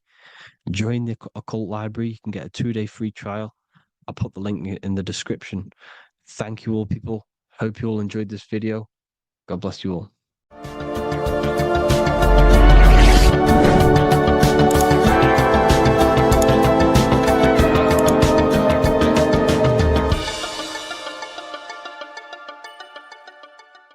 The Freemasonic square and compass is not just a symbol that represents Freemasonry, a lodge, or a secret society. It is a symbol of gaining your own personal power. Now, in this video, I'm going to be breaking down this symbol in the most detail I can possibly go into. Most people live in a state of illusion.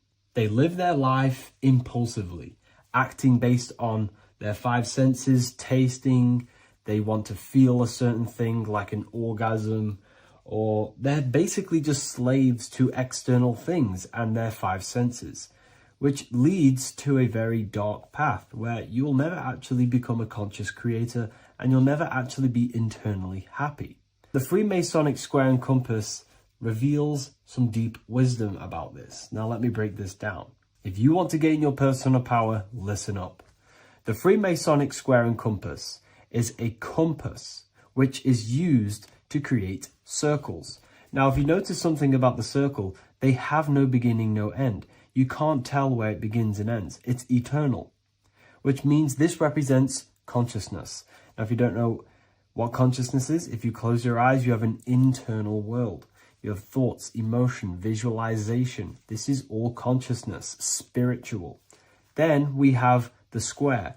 The square creates squares or lines, which represents matter. It has a beginning and an end. You can quite see where the beginning of the end is, right? So we can even link this to Leonardo da Vinci, the Vitruvian Man. We see the man in the square with the circle. The circle is the eternal consciousness, and the man is the square, limited to the physical world.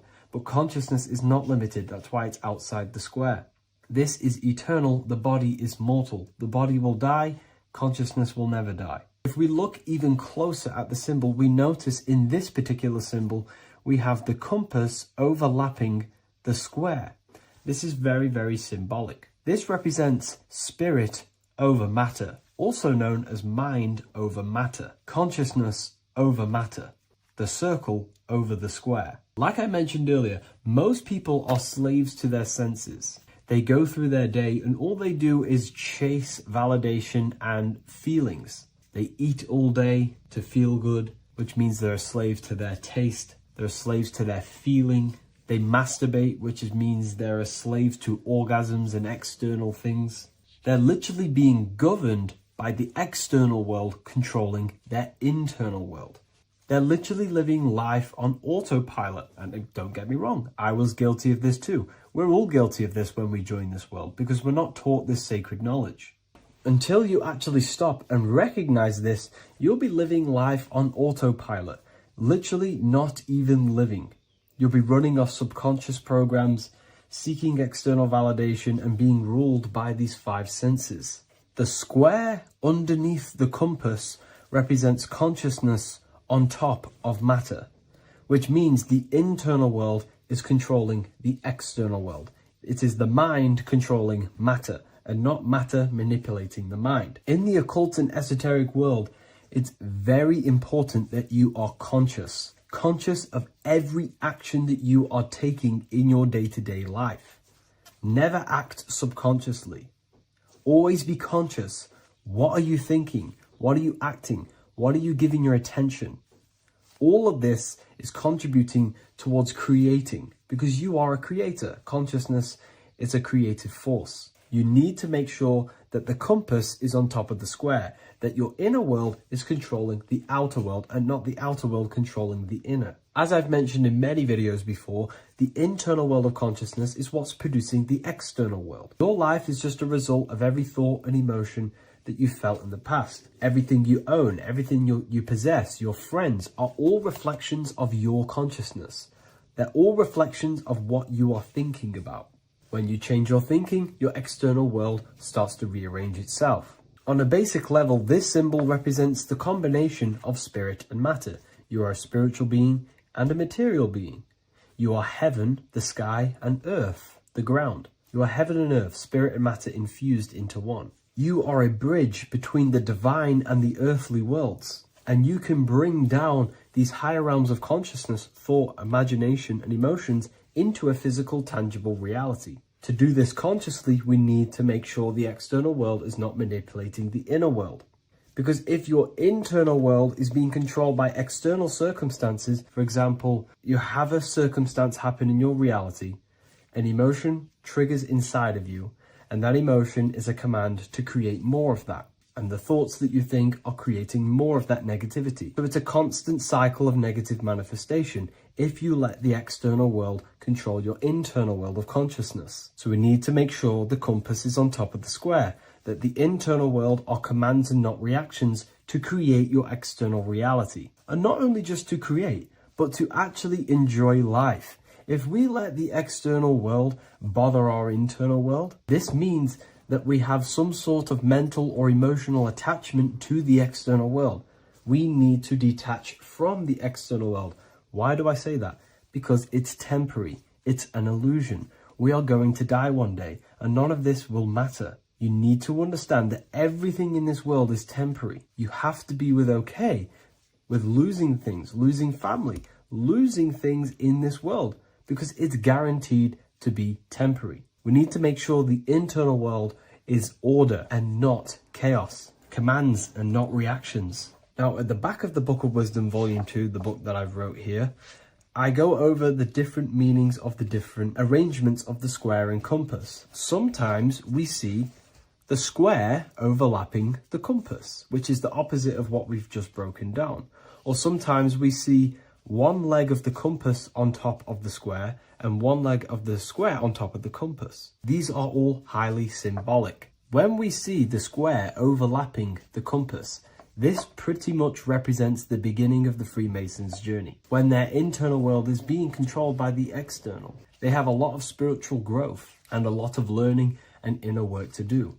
Now, when we see half and half, one leg of the square on top and one leg of the compass on top, this represents the Masons' gradual emergence from the material realm into the spiritual. This interplay of symbols reflects the process of gaining greater light and knowledge as the Masons ascend from material concerns towards spiritual enlightenment. And of course, we've just broken down what this means. This represents spirit over matter.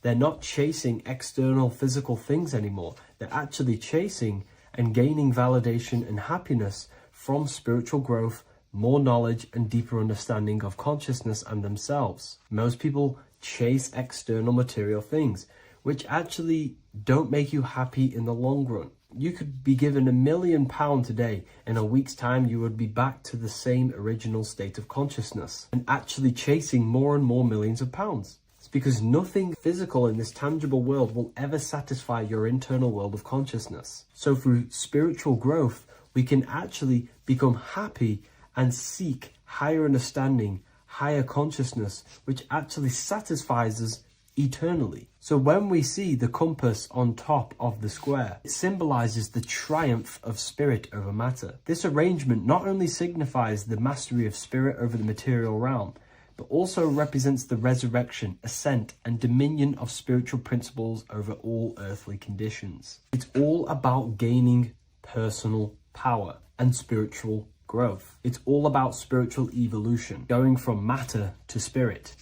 The external world controlling the internal world, to the internal world ruling over the external world, where the mind becomes a powerful tool to actually create and command reality. The mind cannot create and command reality if it's being governed and tossed all over the place by external circumstances and thoughts. Here's a quick tip on how to know if your mind is controlling you. If your phone notification goes off and you're working on something and you instantly go to reach and pick up the phone as soon as the notification goes off, that is an indication that your mind is controlling you and you are not controlling it. The mind is the direction of consciousness. It directs the flow of your attention, your energy, your consciousness. So to practice to gain mind over matter, simply just meditation, allowing the mind to sit still and focus on one thing for long periods of time. And over time, this will gain mastery over your attention and your mind. If you are on your spiritual path, this should be your goal. Your internal world becoming the master. The mind becoming a vessel for you and not a vessel controlling you. It needs to become a command center and not a reaction. Please like, share this with a friend, and subscribe to the channel if you're new. Leave a link in the description for the Book of Wisdom Volume 2.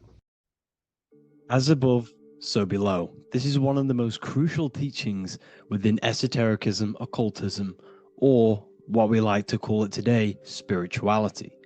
I don't like calling it spirituality because it's not spirituality. I teach human consciousness. I teach the science of you and your consciousness alone and your being. And in order to fully understand you and this world around you, you must understand this number one principle of as above, so below. There is many misconceptions of this, and there is many simple teachings of this, but I'm going to break it down today from the most simplest to the most complex, and you will see the connections between all things. This is the most important lesson you could ever learn, and I'm going to teach it you today. So what you must understand is with the term as above, so below, it applies with everything you see in this world and about yourself. We have something called the macro, which means the bigger scale. On the bigger scale, we have the whole earth.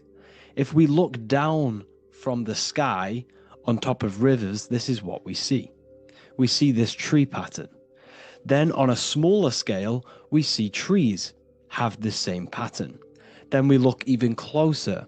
We're going smaller and smaller into the leaves of the tree. We see the same pattern. Then we go even more micro into the human brain and look at the human brain cells, and we see the same pattern.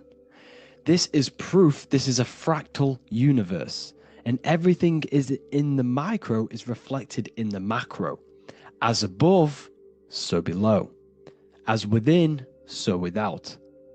On the macro is a reflection of the micro. So now that you understand this, we can go a bit further. A yearly cycle of spring, summer, fall, winter is a macro. A micro is a daily cycle. So a day is a mini year. The summer is the midday. Autumn is the evening. Night is the winter. And spring is the morning.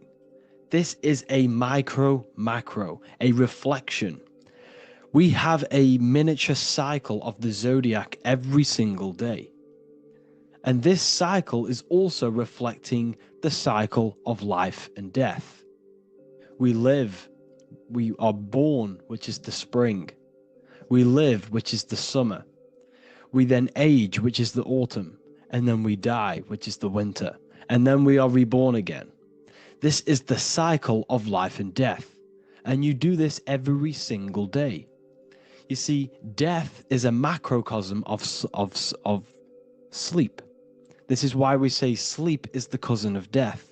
Because you die every single night. You do this process of life and death every single day. As above, so below. What's in the micro is in the macro. So when you go to sleep, you are essentially dying. And then in the morning when you wake up, you are then born again. This is a fractal cycle that we live in. Everything in this whole world is fractal. Everything applies to as above, so below. We have the sun, we have the moon, we have the day, we have the night. We have the life, we have the death. We have the conscious, we have sleep. As above, so below. We have the conscious mind, because now we're diving into as within, so without. As above, so below more refers to the external world. As within, so without is referring to your inner world and the outer world. What you must understand is about yourself. You exist in two realms. You're an individual individual. The dual nature of you. You exist in two realms at once. You have an inner world of your thought, emotion. This is the inner world that no one else can see but yourself. And you have an outer world with a physical body which everyone can see.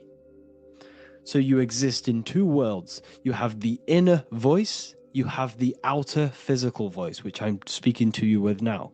But I also have an inner voice, which no one can hear, only but me. So you exist in the light and you exist in the darkness. The sun represents your external self, your physical conscious mind. The moon represents your shadow self, the inner self, the psyche self, the spirit self. There is an as above, so below. The sun is within you. The moon is within you. Everything is within you. Now that you understand as above, so below, what is your body? Your body is a miniature earth. Let me repeat, your body is an earth. Your body is the earth. Okay? Because like I say many times in all of my videos, you are not in the world. The world is you. You are the universe. Your brain is a computer creating this reality. What you see with your eyes is produced in the back of the brain called the visual cortex.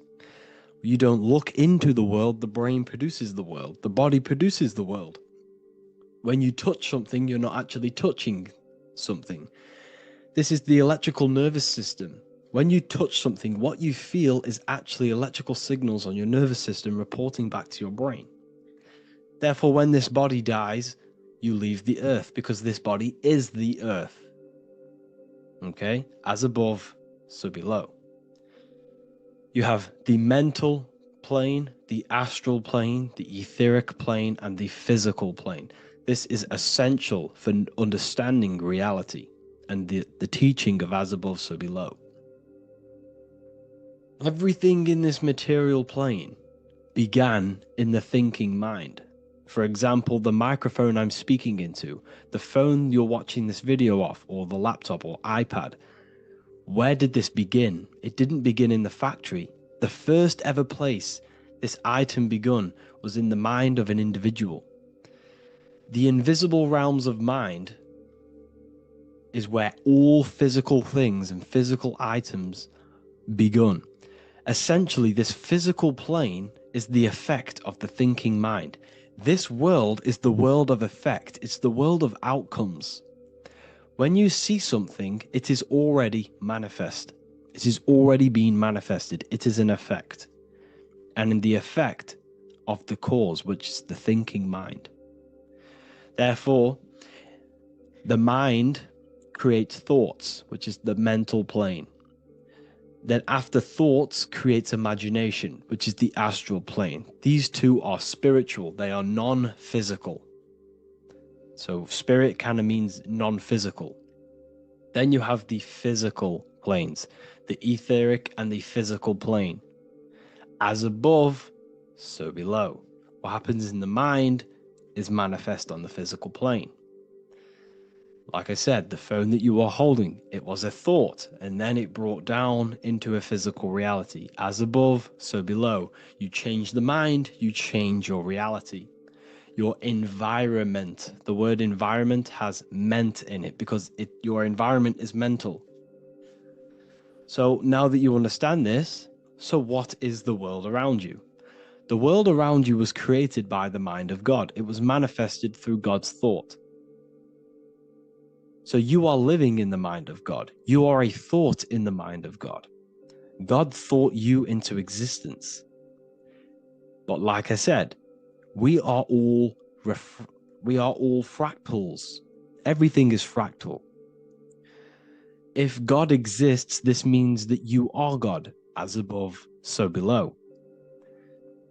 God created you through the thinking mind, and he gave you a thinking mind. So God created the macrocosm. God created the macro, the whole world. He designed the whole world, the sun, the stars, the moving. He designed this. But then he gave you the thinking mind to design your own life and create your own life in his world. You are a microcosm of God's macrocosm. Just like God thought you into existence and the whole world into existence, you are a microcosm thinking your world, your reality into existence. You see this now? Everything is a reflection, everything is a mirror, everything is fractal. So in order for you to change your reality, you must change these higher planes. Your thought and imagination are the two key aspects of creating physical reality. Every object you see around you was begun in these higher planes of the non-physical, and they were brought out of spirit into physical matter through the thinking mind and physical action. So now we're going to get a bit deeper. The brain is not the mind. Now that you understand, we have spirit and matter. As above, so below. You have a non-physical side of reality and a physical side of reality. The mind is the spiritual brain. The brain is a physical manifestation, a physical effect of the mind. The mind uses the brain to operate in the physical world. And it's the same with the heart. The soul manifests itself physically through the heart. The heart is a physical manifestation of the soul, of the emotion, thought and emotion, the mind and the soul, the brain and the heart, heaven and earth. So you have the inner world and the outer world, the spiritual, non-physical, and the physical. So we are all on this process of awakening, an expansion of our minds into new fields of thought, into new fields of awakening ourselves. Because essentially we are born into this world.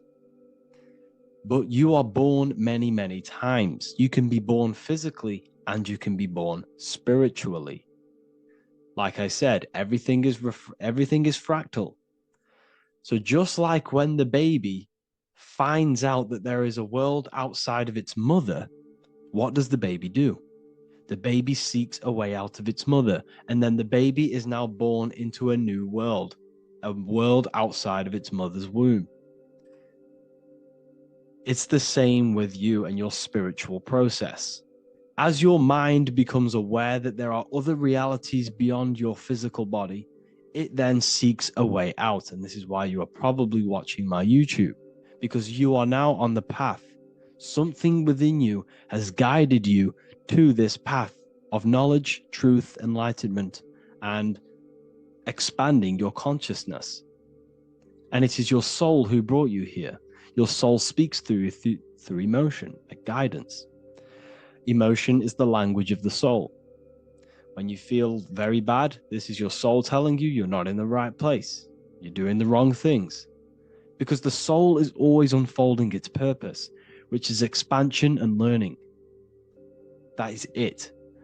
The mastery of the self and the learning of the mind is the only thing that counts in the end after this life. So you are on a journey of expansion, of learning, creating, and spiritual rebirth. As above, so below. What does this body tell you? When I see someone overweight, I don't see the overweight. I don't see the body. I see the mind. I see an undisciplined mind. I see a mind that lacks self-control. I see a mind that seeks external validation. That's what I see when I see an overweight person. I don't see his body. I see the result of his mind. Because what does the Bible tell you? You shall know them by their fruits. It's the same saying as above, so below. You shall know them by their fruit. The fruit is their manifestation. Your body is a direct correlation and manifestation of your mind. Your inner world projects your outer world. As within, so without. As above, so below. Now, what do you see when you see this man's body? I see discipline. I see strength, mental strength, not physical strength. I see mental resilience of pain. Because all of this man's mental energy has been manifested physically within his muscle. This body is a direct manifestation of this man's mind's pain and suffering, and it shows discipline. This is why people instantly respect you if you are in shape. You walk into a room and you are in shape, people will instantly give you respect because they know that you are mentally disciplined. The body is a reflection of your inner world, and it's the same with your friends, your family, your connections with people. If you think about yourself very negatively all the time, and you don't have a good connection with yourself, you don't have a connection with your true self, this will manifest into every single relationship you have in your life. If you don't have a good relationship with your inner self, you don't have a good relationship with the people and the friends around you. Because as within, so without. If you think negative about yourself, you will only pick up the negative in other people. If I think very highly of myself and I think very happy and good things about myself, I will then see the good things in other people. Because it's as above, so below. As the inner world is, so is the outer world. It's the same with your life circumstances. Your life is a direct correlation of every thought you thought in the past. If you possess millions of pounds, millions of dollars, this is because you have thought this into physical reality. You live the life you are deserved. You live the life that you manifest through your thoughts. If you live a very poor life, this is a reflection of your mind. This is a reflection of what you have thought into physical existence. Because like I said, everything begins in the mind, as above, so below. And this is even present within the body. So where is the head? The head is at the very top of the body. And where does all manifestation begin? In the mind. That's where the mind is, in the head. And then the thoughts we think travel down the body into the heart, which is the emotion. Every thought we think is in the emotion. Every thought we think creates an emotion. This emotion then drives the action. Where does the action come from? The feet, because the feet move our body. We move with our feet to take action. Our hands. You see, so the body is even a micro reflection. I can't even say it. Reflection of the order of manifestation. This blew my mind when I figured this out. You see, the head, the thoughts begin here. This is the beginning of all manifestation. Then it comes down to the heart. This is the emotion. Then you take the action. The thought and emotion then sparks the action, which is taken with the hands and the feet. And where's the lowest point on the body? The feet, and that's touching the physical earth. So the head is where the thought is, the non-physical, and the lowest point on the body, which is touching the physical earth. So the head represents spirit, the feet represent matter, spirit and matter. Your room, if I walk into your room and I see a messy room, I don't see the room, I see a messy mind. The room is a reflection of the mind. If you have a messy room, this is your mind. It's an externalization of your unsorted mind, undisciplined mind. So like I said, we are all God, and we must find the God self within us. And I teach all of this inside the Book of Wisdom, Volume 2. This is not just a book, this is a revolution.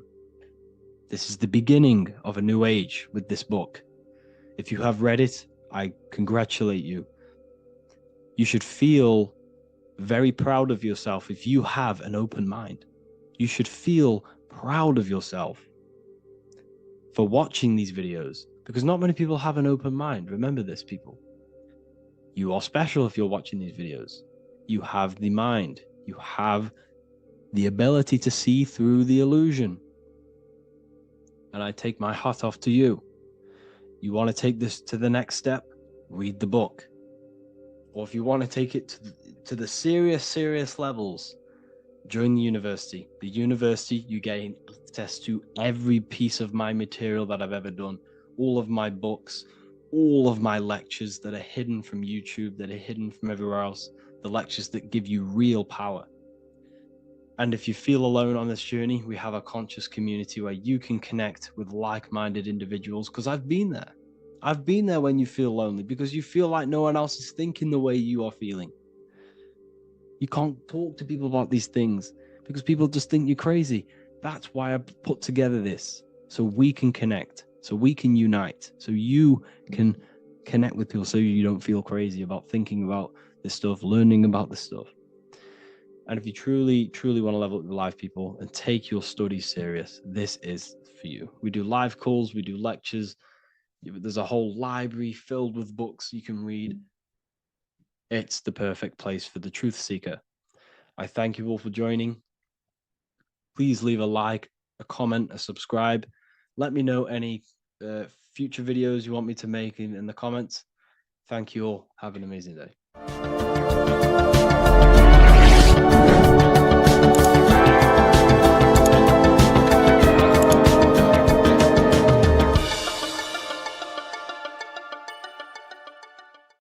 In this video, we're going to be talking about the evolution of consciousness. You are born human, however, you possess consciousness, which is the awareness behind your being, the awareness behind your thoughts, the experiencer behind your five senses, the experiencer, the observer behind your thought, emotions, and senses. You are an eye, an invisible consciousness looking through a lens, which is your body. Your body produces this physical world that you experience. Your brain produces this world. Your brain and body is a technological computer. However, you are an infinite, ever-expanding consciousness behind this physical body. And there is an evolution of consciousness, a cosmic journey of expansion. And this is why we see so much pyramid symbolism in the occult and esoteric world, and especially within Freemasonry. Because the pyramid represents climbing, an evolution, a raising state of consciousness, a journey. Steps symbolize a journey upwards. This is the raising and the evolution of consciousness, our inner world. The transmutation of our inner selves, of our souls and consciousness and our minds. So when we see this pyramid, we're seeing a evolution, a way up to source consciousness. And the eye in the pyramid represents your source consciousness. It represents illumination. It represents divine guidance through this evolution of consciousness.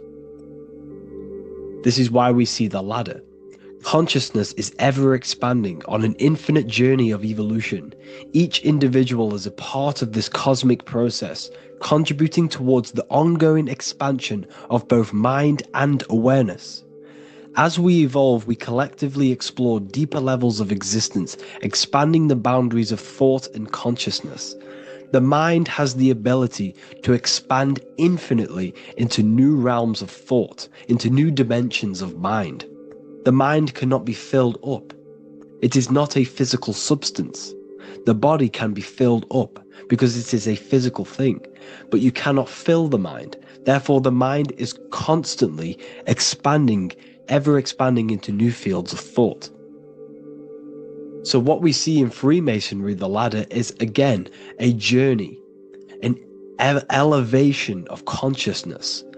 When we are born with an infant consciousness, and as we gain older, we gain an adult consciousness. Our inner world, our inner mind, and our emotional intellect changes and evolves. We are significantly different from when we were very young as an infant. It's because our consciousness evolutes, it changes, it alters like water. So just like this evolution of your own consciousness as growing up, There is consciousness of beings existing in cycles beyond our own. And their consciousness is unimaginably different from ours. They operate on a higher level of understanding and knowing, experiencing reality in ways that transcend our current comprehension. Our minds right now cannot comprehend the highest states of consciousness. There are entities, there are beings beyond our own, existing in higher dimensions of consciousness that we cannot comprehend because they have expanded. They are on a further way up the ladder of consciousness. However, we are all on the same journey. None of us can take the same journey. There is one ultimate goal, reaching source consciousness. However, this is always ever expanding.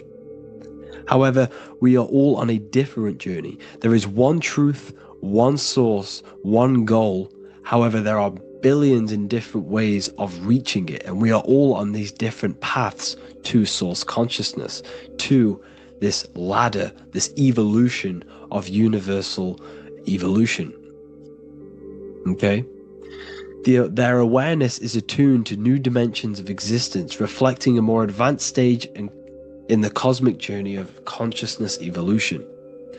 So when you take DMT, you are shot into these higher realms of consciousness where you meet these beings who look similar to these images. They are not speaking to you physically. They don't speak to you three-dimensionally through vibration and words. They speak to you mentally. If you have done DMT, then you know this. And if you have met these beings, then you know this. You might have even met some of these types of beings on mushrooms or any psychedelic drugs. Because ultimately, when you take these mind-altering substances, it's altering your consciousness. It's merging your consciousness with the spirit of that substance. And you are essentially attuning your mind to higher dimensions of consciousness. That's why we say we're getting high when we take these substances. Therefore, when you meet these beings on DMT, you are essentially meeting beings who are attuned to higher dimensions of consciousness, and they speak to you mentally. They speak to you telepathically through thought, because the universe is mental. Everything exists within the mind. The way you are now, your physical existence, is a state of mind. Mind, thought creates matter. Spirit and matter are two opposing ways of thinking. If we have a very spiritual mind, we have an expanded mind, we are a spiritual person through the mind. However, if we have a very low state of consciousness where we think about food, sex, lust, and all physical things, then we have a physical consciousness. Matter and spirit are two opposing forces, two ways of thinking. The mind attunes itself to different levels of understanding in different dimensions. So, essentially, this is what we're looking at. The body is a vessel for the fluidic, formless consciousness, a temple that houses the essence of our awareness. While the five senses are limited to perceiving only the physical plane, the mind transcends these limitations, capable of perceiving the full scope of reality. It is through the mind that we access deeper truths beyond the material, tapping into boundless nature of existence. Physical existence is a thin band, a thin layer of reality. It's like 0.001% of reality. And your five senses are only tuned into this layer of reality. But the five senses are, by design, only allowed to perceive physicality. But the mind has the power to expand beyond this physical five sense state. The mind has the power to expand and evolute. It is a conscious decision whether you want to take this path or not. You can stay in a three-dimensional way of thinking, or you can expand your consciousness from within. It's not an external journey. There is no God going to save you. You must save yourself.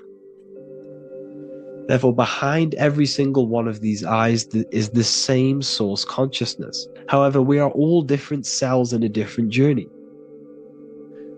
The organs in your body, the cells in your body are all alive. They all possess same consciousness, universal consciousness. However, we are all on a different journey of evolution. As above, so below. As the baby is in the mother's womb, when the baby becomes conscious, there is a world outside of its mother. What does it do? It presses and seeks a way out to be born in the other world outside of its mother. It is the same with your consciousness, your mind. When your mind becomes aware that there is realities beyond the immediate surroundings, it seeks a way out. And this is exactly what I'm doing to you now. I am now expanding your mind and telling you there is other ways of reality. There is other dimensions of consciousness which you can access through inner transmutation, through different ways of thinking, spiritualism, and meditating and connecting with yourself and detaching from external things. We can upgrade our consciousness. Your body is a womb. Why Jesus says you must be born again to see the kingdom of God, because you are born physically and then you must be born again spiritually, awakening your inner consciousness. So like I said, as the baby is in the womb, it's the same principle. As above, so below. You were a baby, you were in your mother's womb, and you figured out there is a world outside of your mother, so you seek to weigh out your mother to be born in another world. It's the same now. You must do this now. This is your spiritual evolution. This is the evolution of consciousness. It's ever expanding.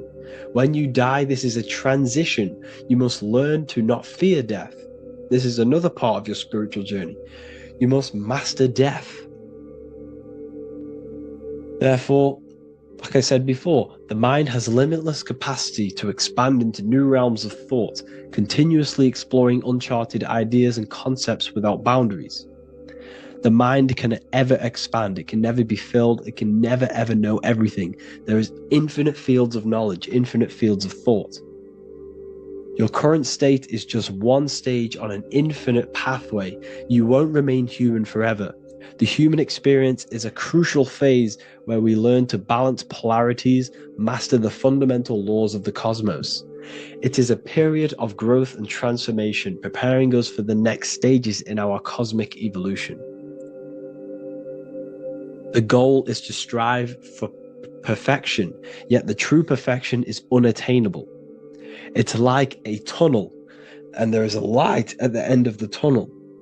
And as you walk through this tunnel, the light is ever moving backwards. You should forever seek to meet that light, but you will never meet that light because consciousness is ever expanding. You should strive for perfection, yet knowing that perfection is forever unattainable. The journey is endless, with each step revealing deeper layers of understanding and experience. The pursuit of growth and expansion is itself the essence of our evolution.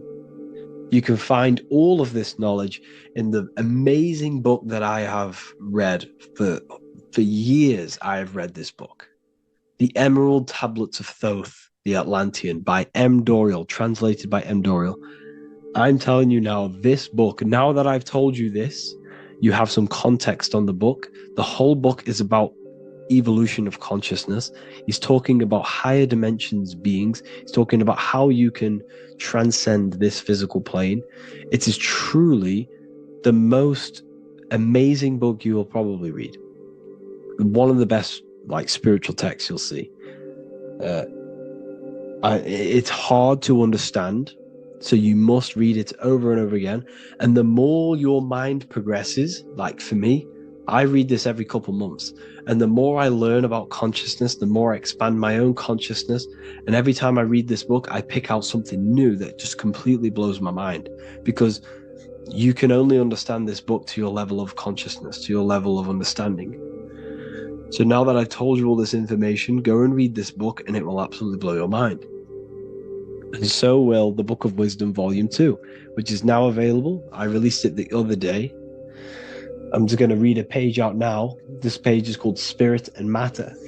The Earth is not merely a dense, lifeless rock drifting through space. It possesses spirit, a living, cosmic a living essence that animates its form.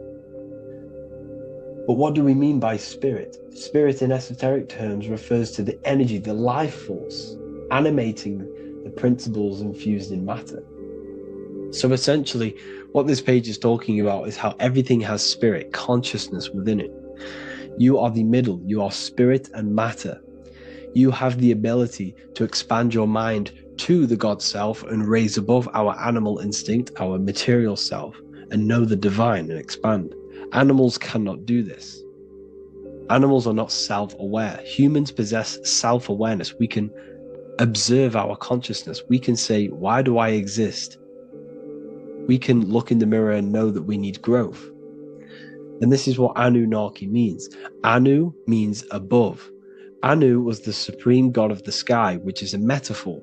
He represents spirit above, heaven.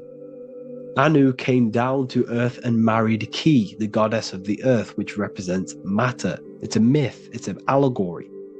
Anu married Ki and gave birth to the Anunnaki. Spirit came down and infused with matter and gave birth to the human, which is you. You are spirit infused in matter, Anu and Ki, Anunnaki. You are the Anunnaki. And this is what just one of the teachings in my book. Honestly, this book is absolutely amazing. If you truly, truly want to expand your consciousness, give this book a read. And obviously, if you're inside the university, I give you this book for free, a paperback version. If you join the university, follow the steps inside of the general chat, you'll be able to download this book, or sorry, not download it, order a paperback for free. All you have to do is pay for the shipping. You'll also gain amazing knowledge inside of my library, where your mind will just be overblown with the amount of esoteric books. There's over 45 rare occult books, plus you get a PDF of the Volume 1 and Human Health Guide. You get reoccurring updates where I expand on symbolism, occultism, where you will just feel absolutely amazing once you understand esotericism in yourself. You'll also learn how to create the dream reality that you want with the Manifestation Mastery course, where I teach you how your consciousness creates reality. You'll have a real lectures where I post lectures on symbolism, occultism, esotericism. There's a conscious community and live calls and Q&A where you can ask me questions and I'll answer your questions. I just want to say thank you to everyone who has joined the university. Thank you for even liking and watching this video. Any support I just appreciate every single one of you. Please, if you can, leave a comment and a like on this video and let me know any videos you want me to make in the future. And I will start uploading a lot more to the YouTube. So yeah, thank you all for tuning in today. Have an amazing day. What if I told you many people around you have probably sold their souls? It's more popular than you think, and it's very easy to do. Selling your soul is not something that you can just go and meet the devil and do it. It doesn't work like that. But before I tell you exactly how you can sell your soul and how not to sell your soul, what is the soul? So looking at Jesus, we always see two lights surrounding his head, one surrounding the heart. And as of course, if you've been watching my channel, you know Jesus represents you. He represents the divine essence of the universe made in human form. Each one of us possess a fractal of God's infinite consciousness. We are all God. We are all God experiencing himself in a three-dimensional divided form, separated from his oneness. God wanted to experience himself, so he made this world.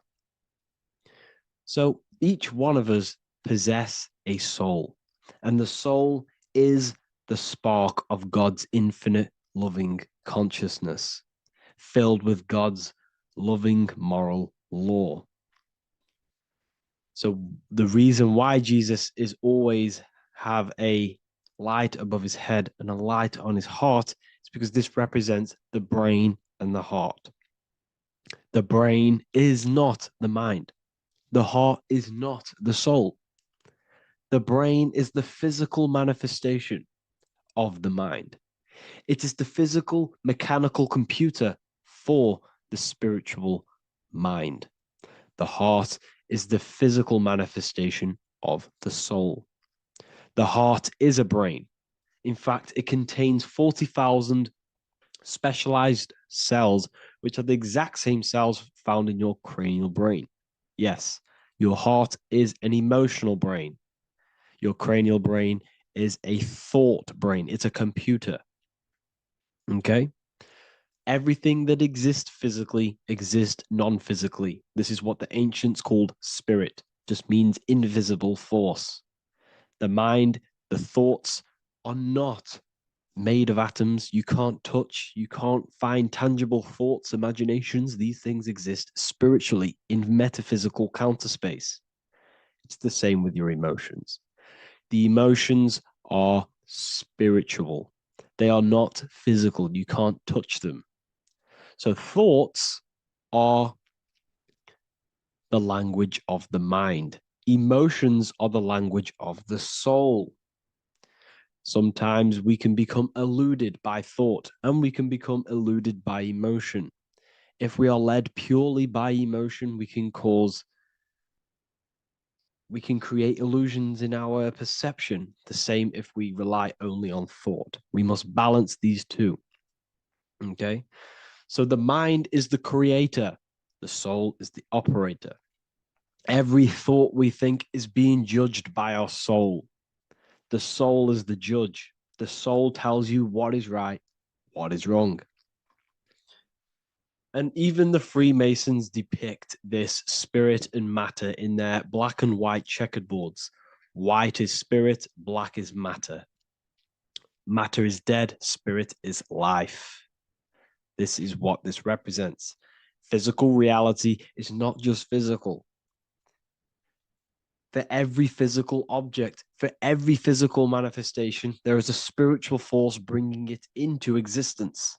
Consciousness brings everything into existence. Before you kick a football, there's a change in your inner consciousness before you take that action of kicking the football. Everything exists in spirit before matter. You existed in spirit before you were physical. We also see this in alchemical Freemasonic artwork. This represents the clouds. This is the mind. This is the heavens. And then coming down into the heart, which represents the earth. The light entering the mind into the heart, because every thought we think is being judged by the heart.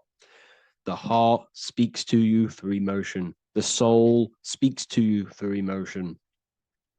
Every thought you think, your heart is telling you that is right, or it's telling you that is wrong. Why? Why is this? Emotions can guide us, okay?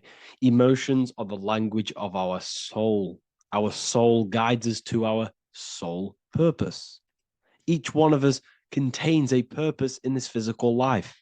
There is a reason you are alive. There is a reason why you came from spirit into a material reality.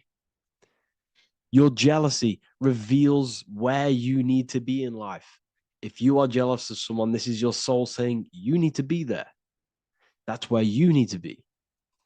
Your fear reveals your greatest growth in order for you to reach your life's purpose.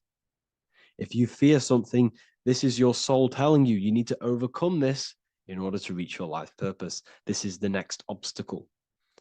The soul, your life purpose is not found in your passion. It's found on the other side of your greatest fear. The soul's always seeking, it's always seeking truth. It's always seeking to expand, to learn. The soul must go through pain in order to overcome, in order to grow. That's why we are here, to grow and expand and create. We also see this in alchemical artwork. Again, the mind in the clouds, the heart and the soul. They must work in unity. Each one of us contains the spark of the divine, which is the soul. Okay? Which is the soul. This is the operator. God, generator, operator, destroyer. The generator is the mind. The operator is the soul. The destroyer is the body. Everything will generate, everything will operate, and everything will die. That's the Trinity, the Father, the Son, the Holy Spirit. There's always a trinity, Brahma, Vishnu, Shiva. Okay, so each one of us contains God's law, and it's encoded within our consciousness, within our soul, within our heart. That is what's judging everything you do. Every time you hurt someone, you can feel it. If you've ever punched someone, you can feel it. You know it's wrong. If you've ever stole something from someone, it doesn't matter what you've learned in the past. If you steal something, you know deep down within your soul is wrong.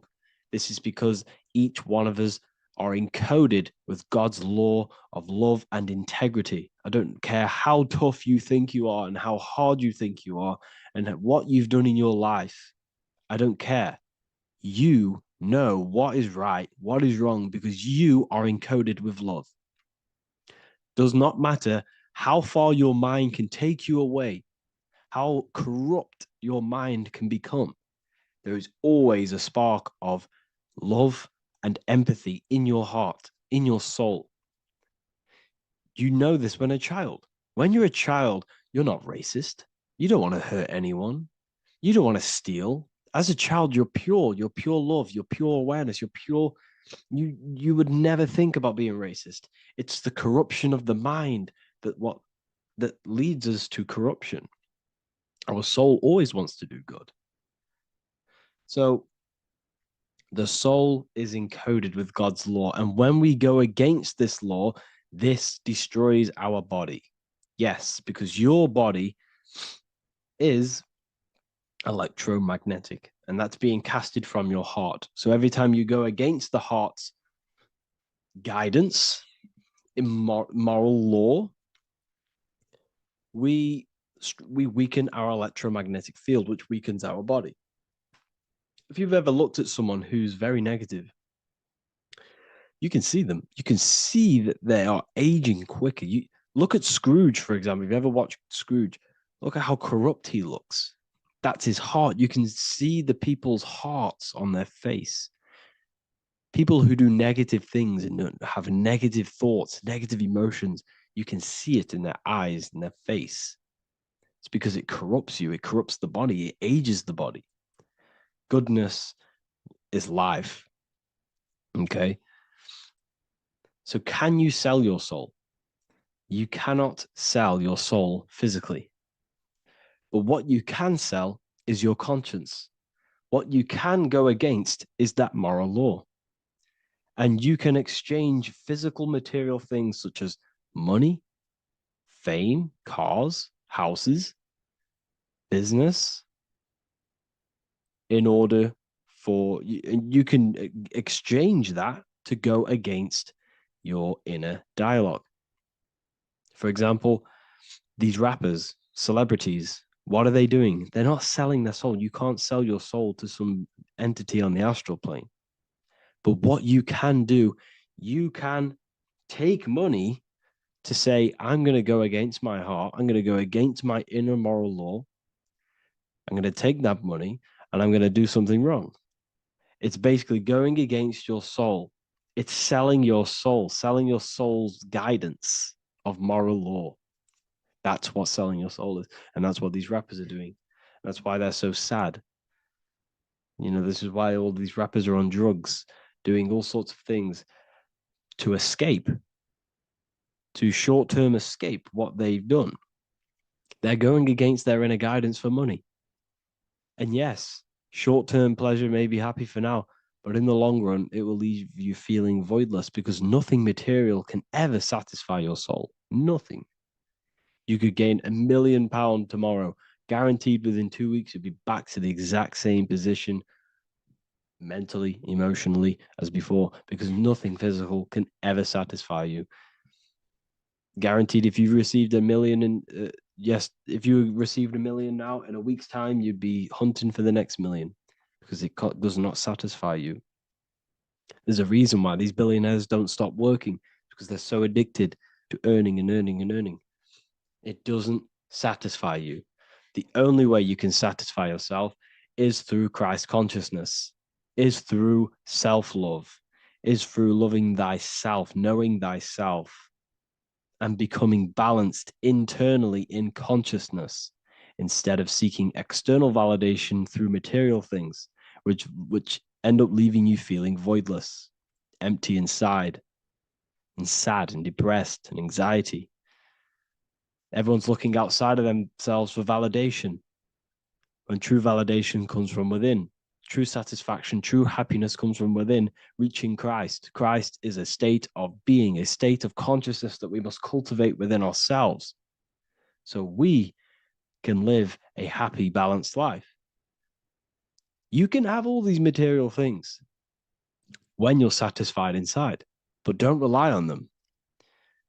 Me, I enjoy material things, but I don't desire them. I don't chase them. I don't rely on them for happiness, for validation. You can have big cars. You could have your favorite watches. You could have Lamborghinis. Yes, it's fun, but don't let it give you your happiness. As long as you're happy on the inside, it's okay to have these things. You should seek balance with your inner world and outer world. Okay, so this is what they are doing. Rappers, celebrities, actors, Hollywood. This is what they've done. They've exchanged their inner integrity, their inner law, their inner moral compass for exchange for material wealth, fame, money, and cars. That's what they've done. And power. It corrupts you. They slowly corrupt you. So yes, you cannot sell your soul. And if you wish to learn more, I'll see you inside Ethereal University with my community, where we are learning every day to master ourselves, to expand our consciousness. If you want to lucid dream, astral project, master yourself, create the desired reality you want, learn about human consciousness and your full potential, then Ethereal University is for you, and I'll see you inside. The link will be in the description. Thank you for watching. Hello, everyone. Today we're going to be discussing the esoteric and occult meaning behind the story inside of Genesis, the story of Adam and Eve. This is a widely known story, but not many people know the true esoteric meaning behind it. Okay, so today we're going to be breaking this symbolism down. Before we get into this, please leave a like and a subscribe on the channel. I would greatly appreciate it. And please comment below any lectures or anything you wish to know, and I could maybe make it in the future. The first thing we must understand about the Bible is that it is an esoteric and occult book. It is written in allegory. It is written in such a way that we understand the book compared to our level of perception. Now, what do I mean? If a child read the Bible, they would gain a standard meaning and story behind it. They would gain a normal interpretation of the book, of being good, praise God, and be a good person. However, me, who have studied the occult and esoteric and symbolism for a very long time, when I read the Bible, I see a deeper meaning. I can read between the lines of the allegories, which means the Bible is written in such a genius way that it speaks to your level of intelligence.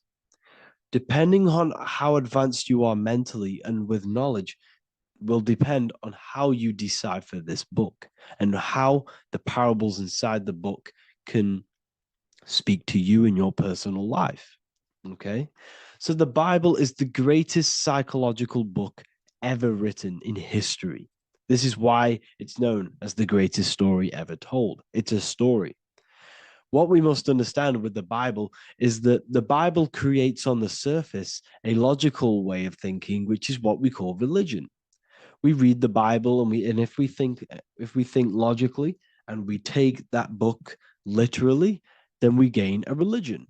But if we look beyond the surface, this is what we call esoteric, metaphorical, symbolic. You can read between the lines using our right hemisphere of the brain in deciphering this book, in what it truly means to us and the evolution of our mind, body, and soul. What this book actually reveals between the lines is instructions and stories which teach you how to level up your consciousness, how you can sync the mind, body, and spirit and the soul all together so you can live like a god. This is what the esoteric is. It's the purification of consciousness.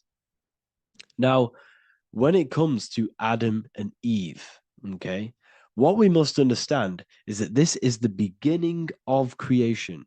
This represents the beginning of your life in an esoteric way. This is symbolic for the beginning of your incarnation into this physical world, okay? And we have Adam, masculine, Eve representing feminine. These are the two masculine and feminine energies which create the whole material universe, okay? And as we are born with a pure consciousness. We are born with pure consciousness. Well, now, what do I mean? As a baby, we have no knowledge. We are pure essence of the soul. You know, we don't gain the knowledge of good and evil. We are pure. Yes, we're not happy all the time as a baby, and we're not sad all the time, but we have no ego. This is what I mean. Our consciousness is not split.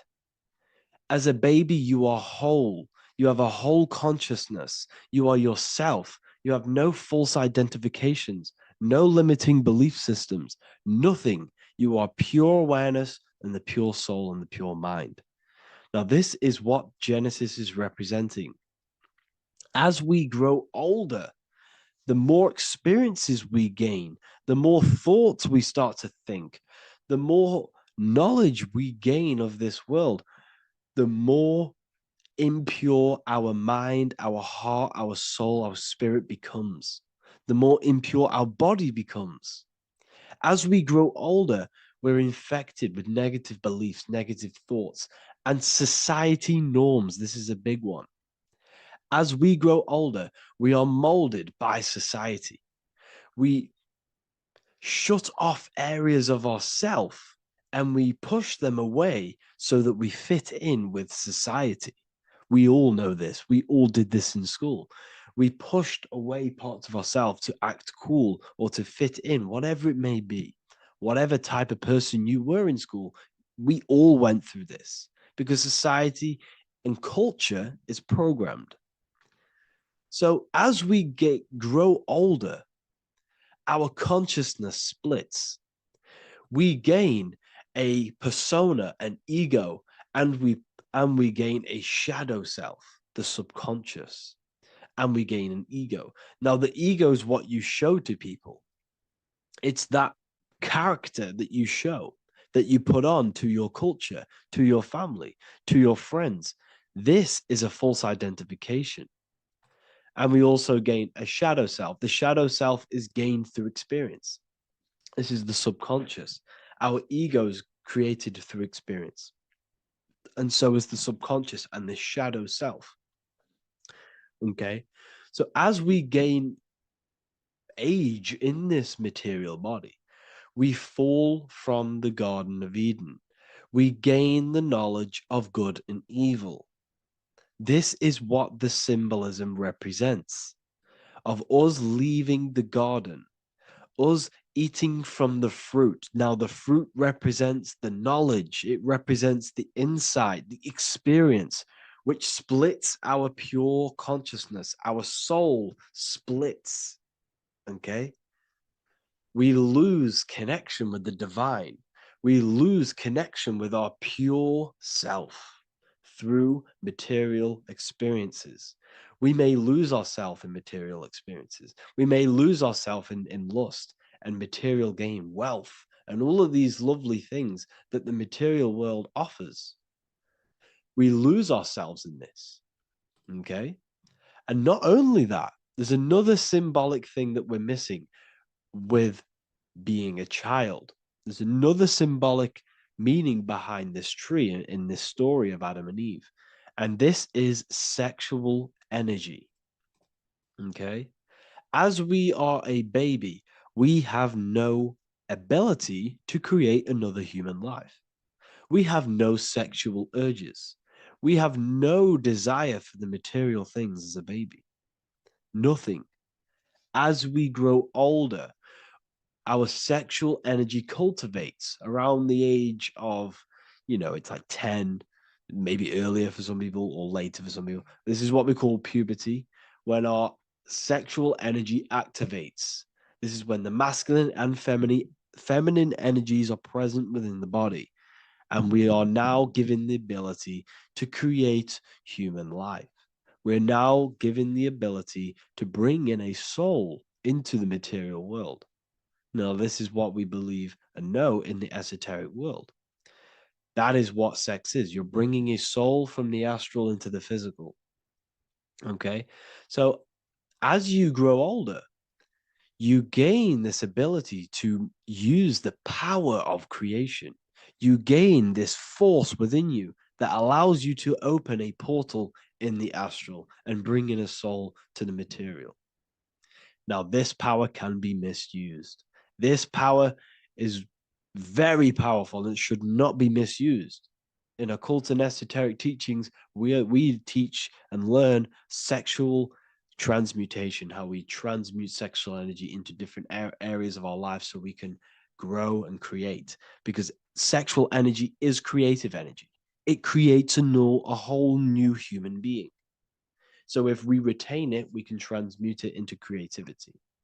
So this energy is kind of corrupting us as well. And now I'm not saying growing up is evil, all this thing is evil. This is a natural cycle that we must go through. The soul of us must go through this cycle so that we learn, so that we overcome it, so that we gain mastery over ourselves, so that we expand ourselves.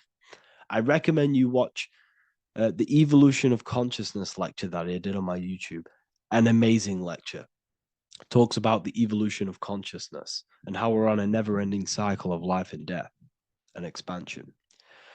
So leaving the Garden of Eden is symbolic. You see, Eve represents emotion. She's feminine. Adam represents action. That's why he bit the apple.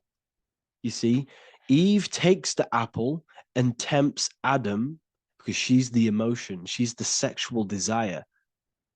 And Adam eats it. He releases. He misuses the power of his creation. He misuses his consciousness because of material illusions and material desires. This is natural. Okay. As we grow older in this life, our soul has to experience sin. We have to experience negativity. We have to experience evil. Okay. And we have to misuse this power within us to learn about it so we can overcome it and gain control over it. Now, this is why the Bible says in Genesis 3:6, for God doth know that in the day ye eat thereof, then your eyes shall be opened. Ye shall be as gods, knowing good and evil. This is very, very, very symbolic. We come into this world to experience a dualistic way of reality. We come into this world to challenge ourselves so the soul can grow, because the soul comes from pure love from God. But we come into this world so the soul may know what it's like to be evil. You see, we are like a seed. Our soul's like a seed. And when that seed grows, okay, and it's planted, them roots must grow to hell in order for the top of the tree and the roots to grow to heaven. In order for the soul to reach the highest states, it must descend down into the lowest states. Good and evil. This is the story of good and evil, okay? And this is the story, a psychological story of how the human mind has functioned in this life. This is what this story is representing of how our soul and mind is functioning, how our consciousness is splitting and growing up and evoluting. Okay. Like I said, Snakes represent sexual energy. They represent, snake, when you've been snaked. This is why we say you've been snaked, because it represents a temptation of sexual energy. This is why the Kundalini is symbolized as a snake. This is the serpent within us that we can rise to activate dormant brain cells in our brain. And that's called the Kundalini awakening. I'm not going to get into that into this video, but this is what it symbolizes: the tree and the knowledge of good and evil, because our body is the tree. Our central nervous system is the tree.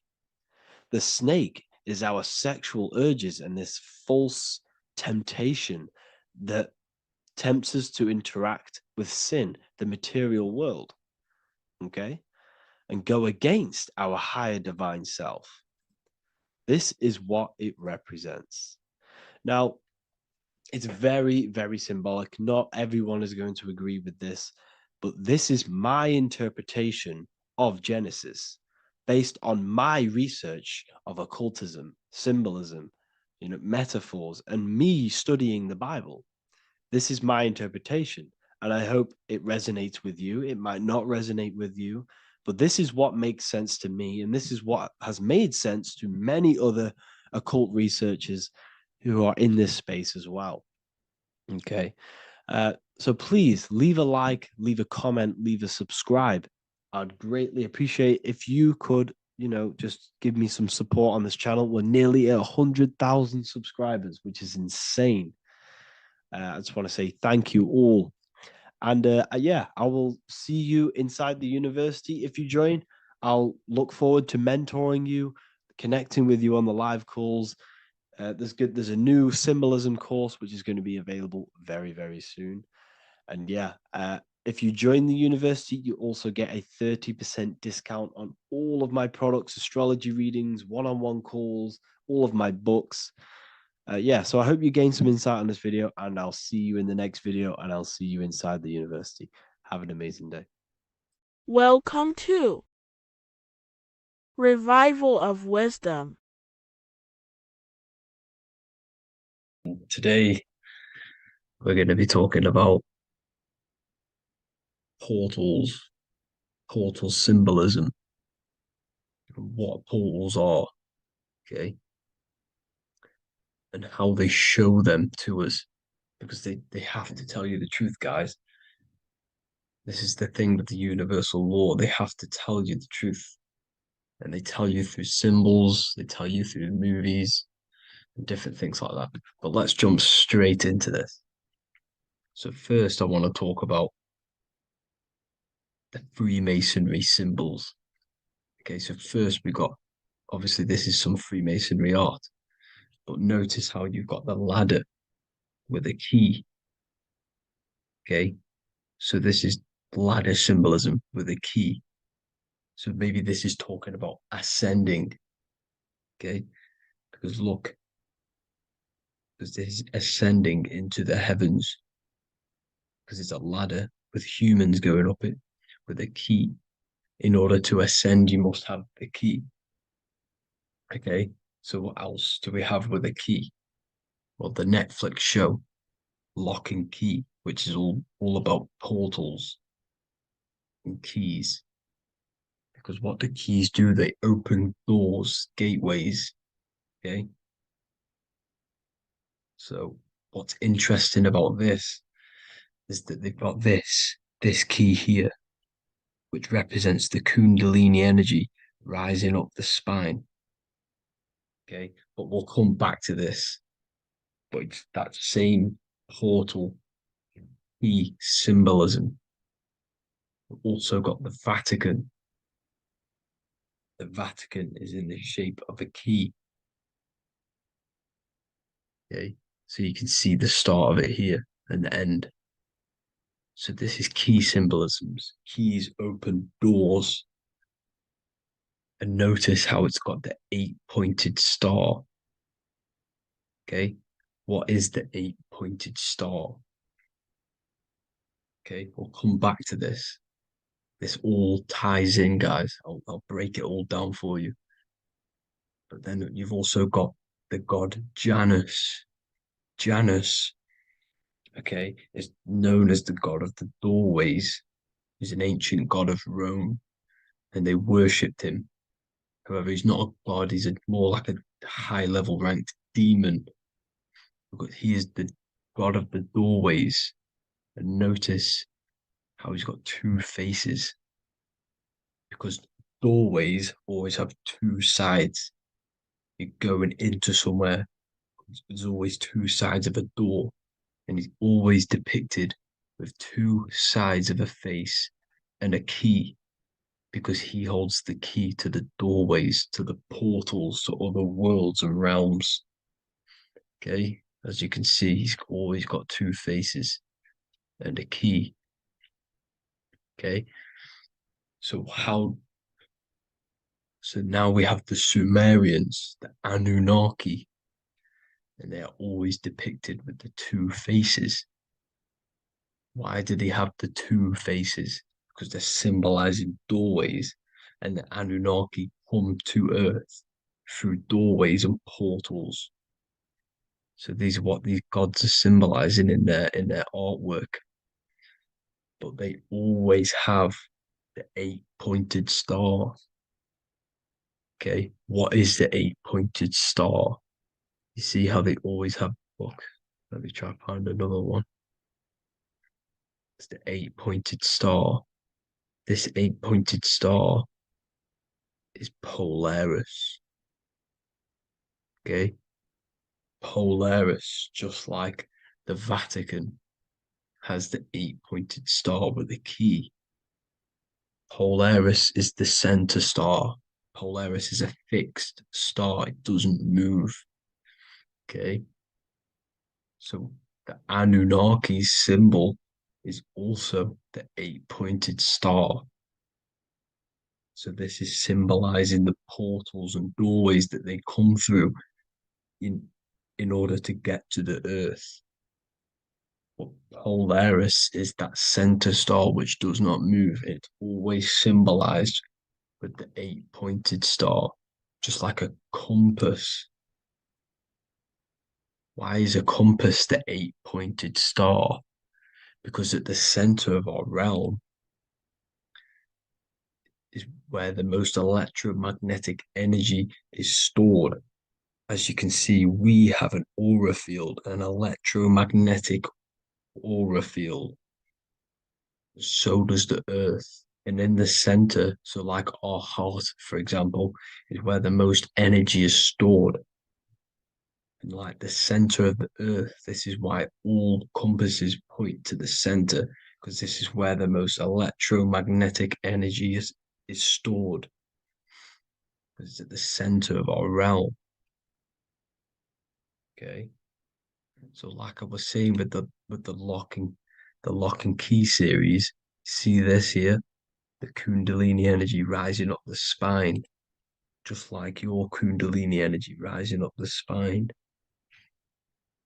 Let me try. I can't zoom in, but you know what I'm trying to say here. Let's go back to Polaris, because at the center is where pole. Can you see the pole of electromagnetic energy? Polaris, the North Pole. It's symbolized. The truth is in the words. It's like a pole of electromagnetic energy. And this is where the aurora borealis comes from. Notice how it's got the word aura in it, because it's the Earth's aura, electromagnetic field. Just like you have an aura, also known as the northern lights, because it's coming out of this center hole in the center of our realm, where the black sun is. And this is where the electromagnetic energy is coming up from. And this is what the aurora borealis is, or the northern lights. It's just electromagnetic energy. And it's symbolized through our symbols, the original O. Okay, because it's like a hole through the middle. Polaris. So this Polaris is the sky vault. It's the portal into this realm, because this is what the Anunnaki are always talking about. always symbolize it with the 8-pointed star. And just like a compass, it's the 8-pointed star pointed to the center, to Polaris. Okay. See here on the Sumerian tablets with the 8-pointed star again. And how we know it's talking about portals with this 8-pointed star is because CERN 666 are opening up portals to the underworld, letting in demonic entities into this realm. How do we know it's a portal? Because their Hydra Collider has 8 points, just like the 8-pointed star. So they are creating synthetic portals to the underworld to let these demonic entities into our realm. But what is the key? Because if we're talking about ascending through Polaris, notice how here on the masonry art, this luminary here, so this is the sun, that's the moon. This is Polaris because it's a luminary with what? 1, 2, 3, 4, 5, 6, 7, 8 beams coming off the luminary, just like the 8-pointed star. So you see the ladder with the key going up to Polaris. It's symbolizing ascending out of Earth. So what is this key that they're keeping from us? Because it's a human holding a key going up the ladder to Polaris. Well, chakras. We have 7 chakras. Okay, so this is what they are telling us in the lock and key symbolism. The Kundalini energy rising up the spine. Okay, just like they have 33 vertebrae on the back of your spine. Okay, this represents the Kundalini energy going up your 33 vertebrae, just like in masonry has 33rd degrees. Okay, so what is the key? Your chakras. Your chakras have to be unlocked. Okay, you have to unlock your chakras, and you can't unlock this one without going through this one. You have to go through them all. It's like a ladder, just like Jacob's ladder. You can't go from the bottom to the top. You have to unlock each one. Okay, just like you have 7 chakras, you have 7 layers of your aura. Okay, you have to unlock your chakras to the highest point in order to reach Christ consciousness. And this is the key that they're talking about. They're symbolizing the organic portal within each and every one of us to ascend out of this realm. Okay, so this is the key that they're talking about, and they're holding back this knowledge to keep us trapped in this 3D realm. Okay, so like I was saying with the 33 vertebrae and the Kundalini energy coming up the spine, 33 vertebrae, you can see this sort of symbolism going up to the light, because it's the light you see here. Your crown chakra turns on and becomes enlightened, just like the Illuminati symbol. Can you see it? But also, Jesus also died at 33. So this is symbolizing, okay, they're symbolizing the death of the ego, the body. So once you open up your chakras and reach Christ consciousness, which is your 33rd vertebrae, once your Kundalini energy goes up your 33rd vertebrae, your body technically, not physically, but spiritually dies, because you then become formless. You reach Christ consciousness. So then you can travel other worlds.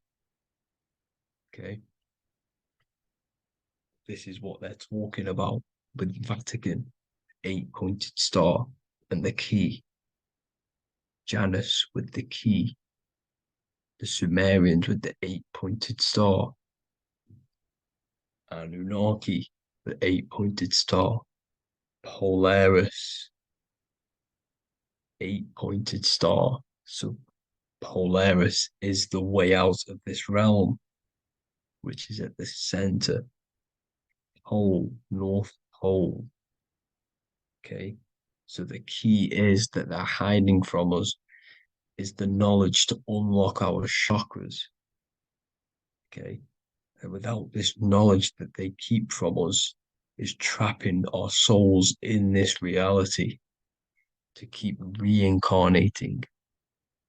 Okay, well, thank you all for tuning in. I'm going to leave you all there. Make sure to leave a like and a comment in the comment section. Let me know some topics to talk about so I can break it down for you. God bless you all. Is that you are eternal. You will never ever die. So when you close your eyes, you have an internal world.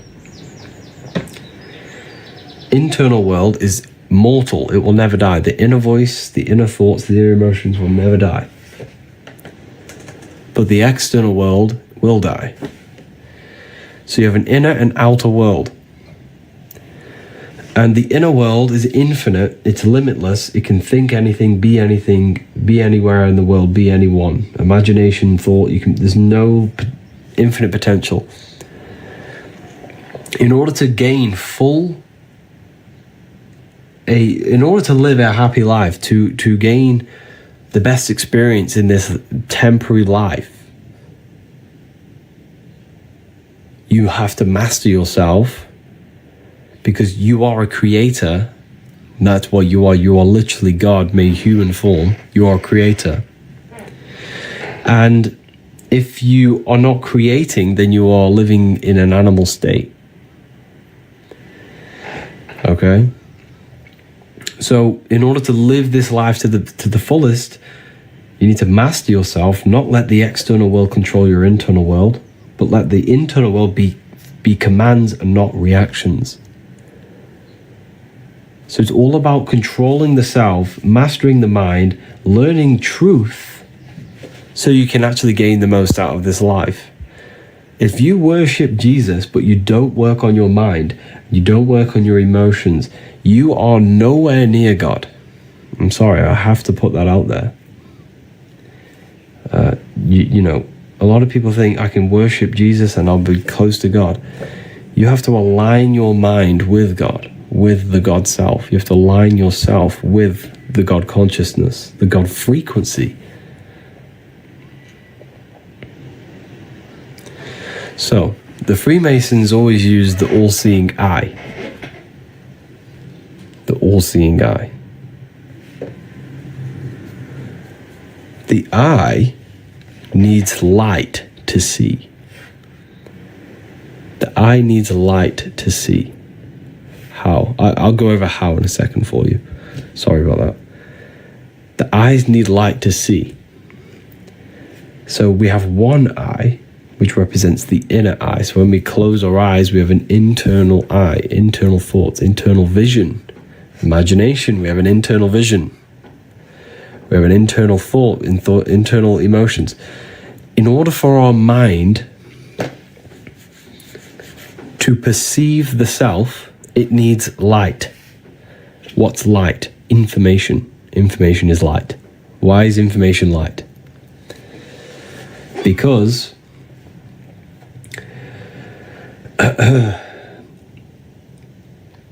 when someone is very intelligent, you call them a bright person.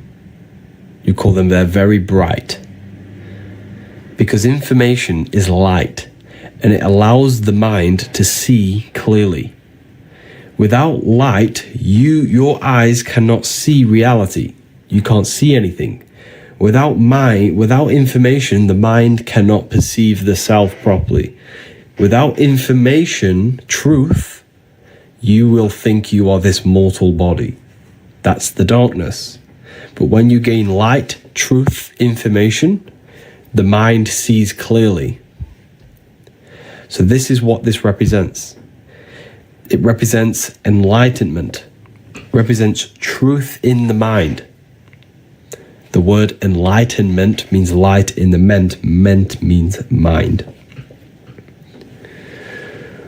So the all-seeing eye represents light, information, truth in the mind to see clearly, to perceive reality and the self clearly.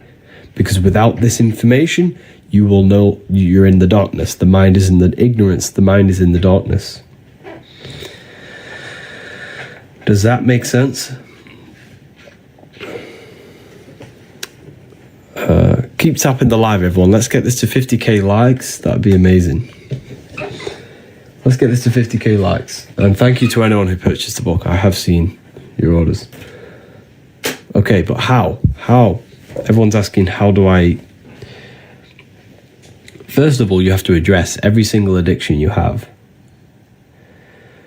So the best thing to do, to just start doing, is just do a spirit... No, I don't like saying spiritual. I don't like the word. It's more mental than anything, because the universe is mental. Do a meditation every day. Just literally sit there and dwell inside yourself. Turn off the mind and rise above thoughts. That's the Holy Land of Israel. The Holy Land of Israel is inside yourself. The Bible talks about the Holy Land of Israel, right? Well, it's a place inside your own consciousness.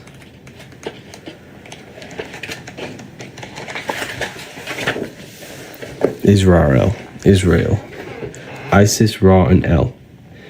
How do you get to El? This is the Holy Land. The Holy Land symbol is an upward triangle and a downward triangle. The feminine downward triangle, the male upward triangle, combined. The combination of the two brains, the combination of the masculine and feminine. The way you align your brain hemispheres is how you reach the Holy Land. And you simply literally just do this by meditating. But when you meditate, you can literally just align your brain hemispheres. And you can also do this in various other ways. You can listen to 2 different frequencies at once. Because this ear is connected to this brain, this ear is connected to that brain. And when you place 2 different frequencies, the 2 brains work together to harmonize the frequency. So you actually sync the brain hemispheres. So you can actually do this by just holding your hands. This is why we pray. Okay, a lot of people in, Christianity, they do this. They pray to God. But what they're actually engaging in right here is an ancient form of meditation, of placing their hands together. Because when we place the hands together, the brain hemispheres are coming together now, and it's working as one system. See, so, and when we do this, when the brain hemispheres are not fighting each other, but coming together, we unlock El. We unlock the Holy Land. That's a place inside of our own consciousness that we can reach. So when you meditate, you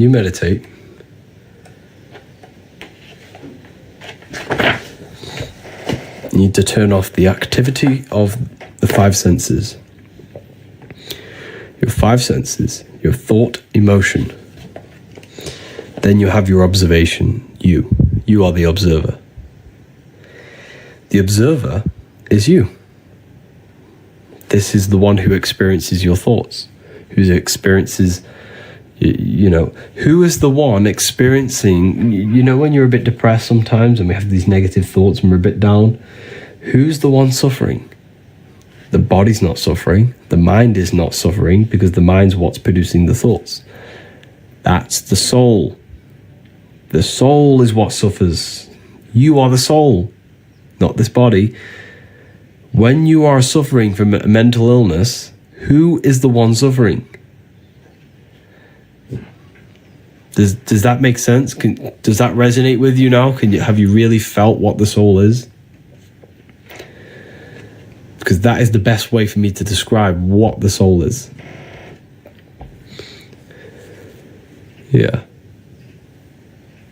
That is the best way. Yeah. So the soul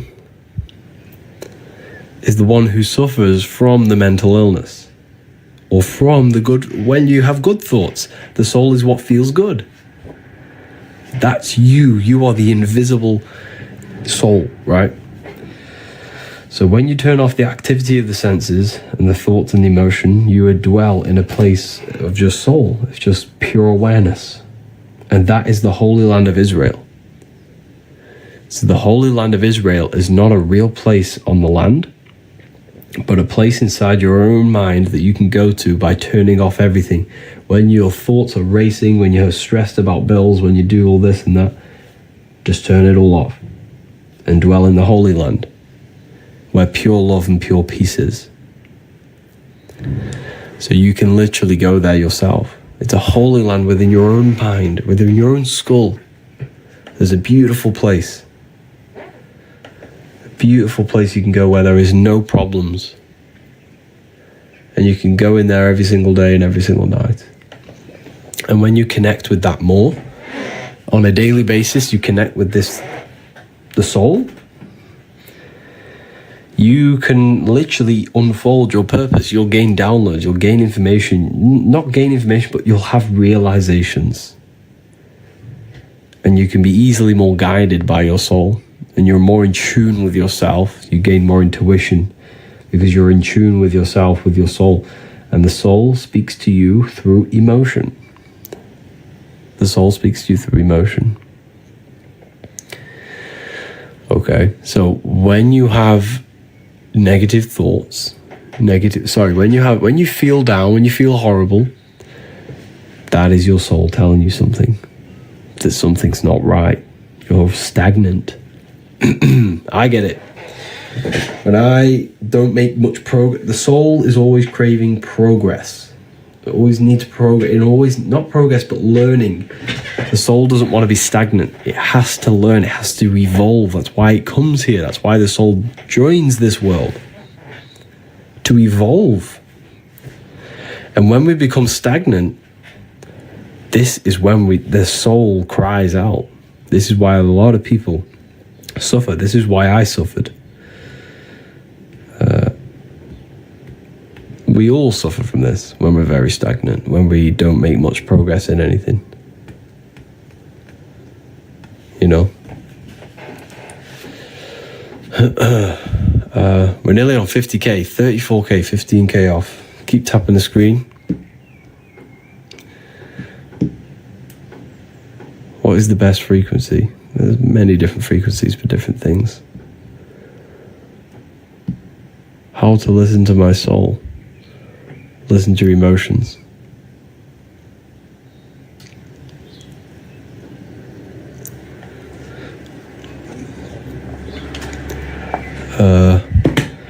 The book is the book that I've wrote myself.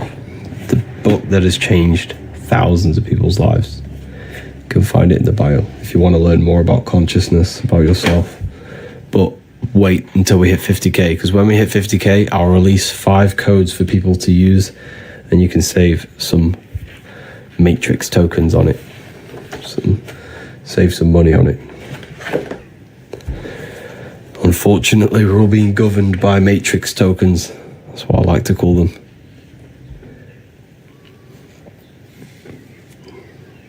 Why is money so important?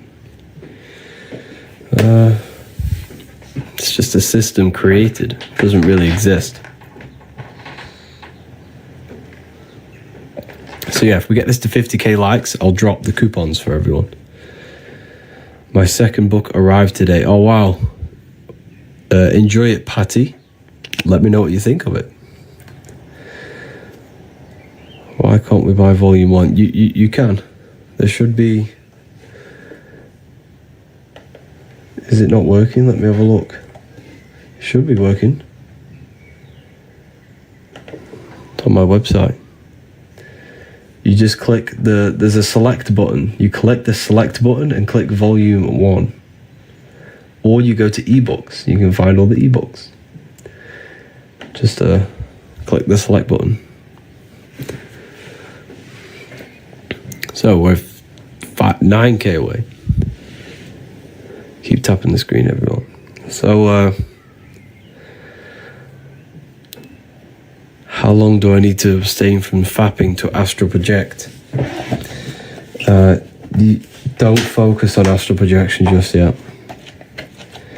You want to astral project, you got to learn how to meditate first. You got to learn how to meditate. You got to learn how to visualize. You could probably astral project, but you won't see anything. A lot of people do that. A lot happens to a lot of people. They'll leave their body. They'll feel their energy body, but they won't be able to see anything. It'll just be black. That's because you haven't worked on your imagination. And your imagination is your vision in that plane. Okay. Magnetic Mel, your books, they're just a blessing. Oh wow, thank you. Just got them. So grateful. Thank you for that. Thank you, Mel. How did you learn this stuff? Luckily, I had a lot of time, and I literally locked myself in a room for like so long, and I just researched and researched. I knew there was more to life, and I just wanted truth. That's all I cared about. And yeah, that's pretty much what happened.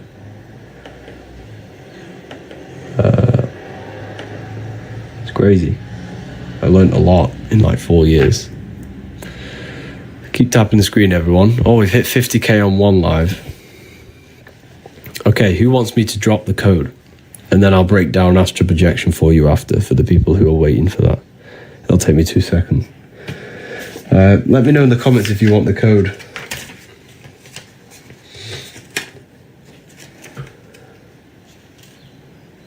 Tips to meditate. Okay.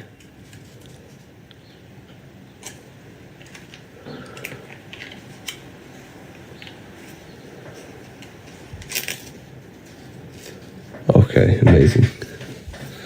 So, there are 10 codes available. Spring 30. All caps. Spring 30. All capital letters. All capital letters will give you the code. Spring 30. Click the link in the bio. It'll take you straight there. You're going to save yourself 30%, so use this chance wisely. So, the people who are asking about astral projection. Divine being divine. Amazing. Amazing.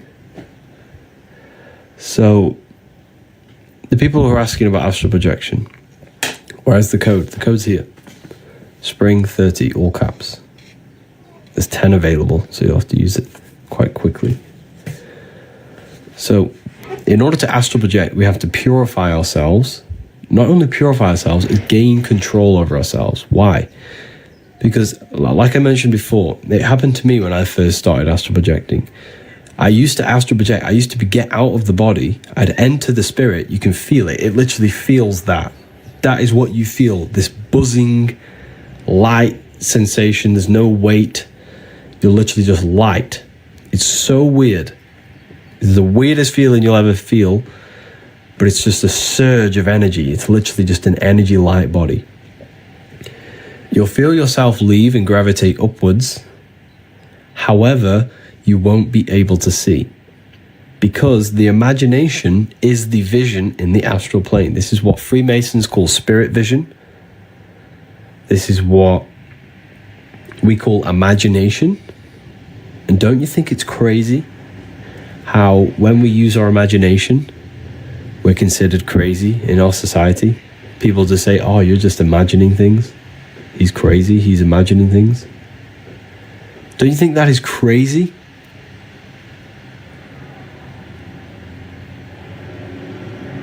So, imagination is literally the vision in the astral plane, the life after death.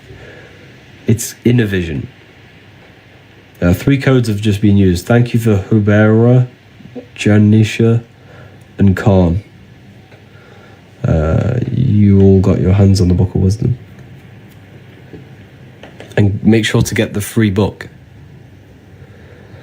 No one thinks imagination is crazy. Yes, they do. When you say you're imagining something, they say, you know, you're just imagining things. Obviously, not everyone says that, but a lot of people do. They think imagination is just something random, when in fact, the imagination is what has created this whole reality. Everything in this world was pulled out of the imagination first. Why is it so hard to sometimes visualize? Good question. That is because we've been trained our whole lives to not use it. So when you don't use something, you lose it. So I have a free book on my website. It's an ebook called Activating the Inner Eye. It's a free ebook. Go and download it. It's going to teach you. It's going to give you guides step by step. It's going to give you a simple thing to imagine. Then it's going to give you a more advanced. It's like a guide. It teaches you how to activate your imagination again. It's called Activating the Inner Eye. It's on the ebook section on my website. It's for free. No catch, nothing. Completely free.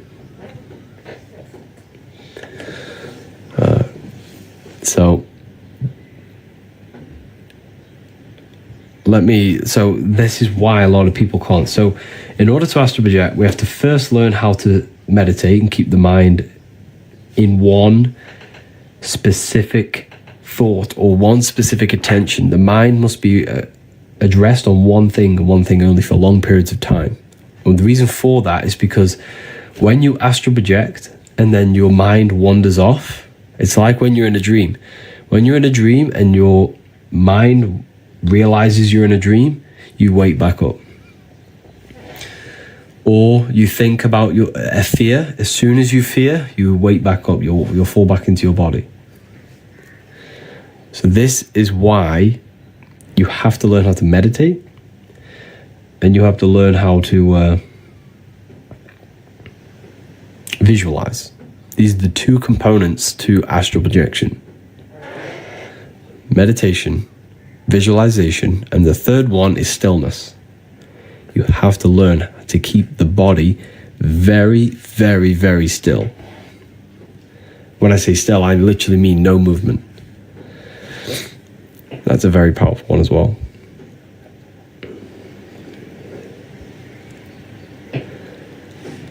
So yeah, keep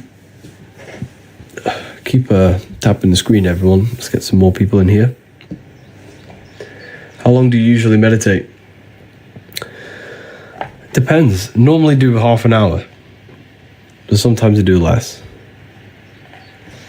Half an hour is a good time, but sometimes you do longer. But it just depends on what you're trying to do. You can do meditations for visualization. You can do meditations to try to leave the body. You can do meditations for manifestation, to visualize. Why the body have to be very still? Because that's how you... Because none of the senses need to be... The senses need to be turned off in order to unlock your consciousness, your light body. So the senses have to be fully off. There's just be minimal activity in your brain. That's why you close your eyes to shut off from the light, from the eyes decoding light. The brain works less. When you're very still, the brain works less. And when you stop, when the brain and the body's not working, you can unlock consciousness. The more I learn, I don't understand anything. Yeah, that is true. The more you learn, the less you know. That is very true. You're always a student. Everyone's always a student. It's crazy. But yeah, there are 2 codes left for the people who want the book. The book tells you a lot about astral projection. I teach you everything about it. So here is some artwork of it. Here's the Egyptians showing you astral projection. This is your etheric body. Etheric body is the ether. So here are Freemasons, the double-headed eagle with the crown. This is the double-headed god Janus. These are the Sumerians, double-headed. Why are they double-headed? Because they have access to their astral body and their physical body, and they can switch dimensions at will. That's when one becomes a god. One becomes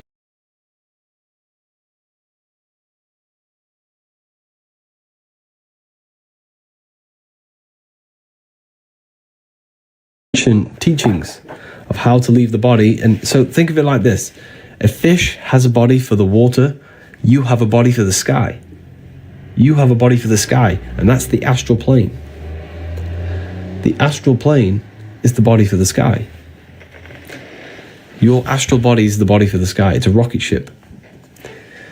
That's the rocket ship. You can't go to the stars with a rocket ship. You go to the stars with your astral body. That's why we say reach for the stars, or you are a star, because that's where you come from. When someone becomes very famous, you call them a star. Why? Because they are now a god. When someone's very famous, they have lots of money, they now become a god. Why? Because this stems back to the ancient times when someone had the knowledge of gaining out-of-body experiences, they became a god, a star. That was it. You were a god back then if you did that.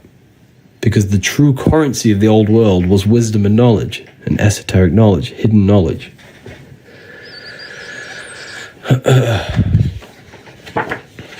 So, yeah.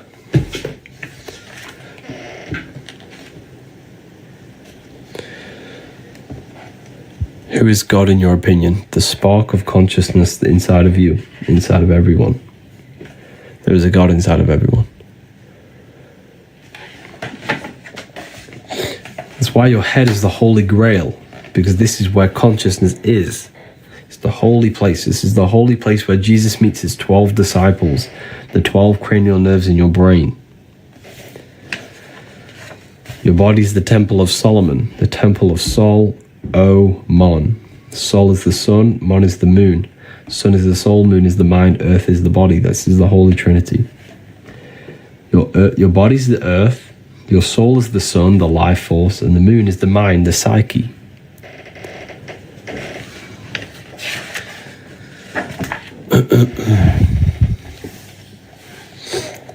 You think there is an afterlife? Yes, for sure. You die every single night. So the universe, right, is fractal. Let me explain this for you. The universe is fractal. All you have to do to unlock the secrets of the universe is to study the small versions. You just study the small and you see the bigger. So if every day there is life and death, so when you go to sleep, that's death. When you wake up, that's life. But when you go to sleep, you don't die. You enter your consciousness shifts into your astral body. So life and death on a bigger scale, on a daily cycle on a bigger scale, is summer and winter.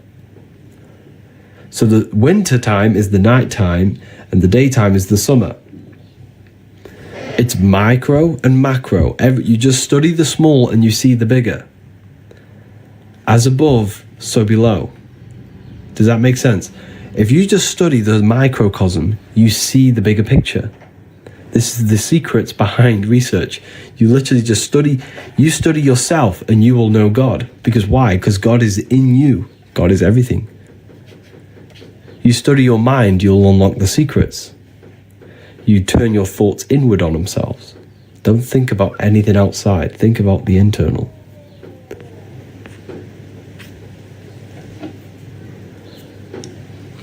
So we created ourselves. Yes, you chose to incarnate in this world. But what you must understand is that your body is the technology to experience this reality. Your body is a technology running a simulation of physical reality. running the simulation of physical reality. The brain is what produces this reality, and you are the consciousness experiencing the brain. So everything you see and interact with right now is actually in your brain. It's an illusion produced by your brain. Okay. So, anyways. Why can't we remember? Our consciousness goes to the astral. You can sometimes when you dream. It's because you've lost this ability. Like I said, when you don't use something, you lose it. So every time you have a dream, write it down in detail and try and remember every aspect of it. And this will help remember your dreams.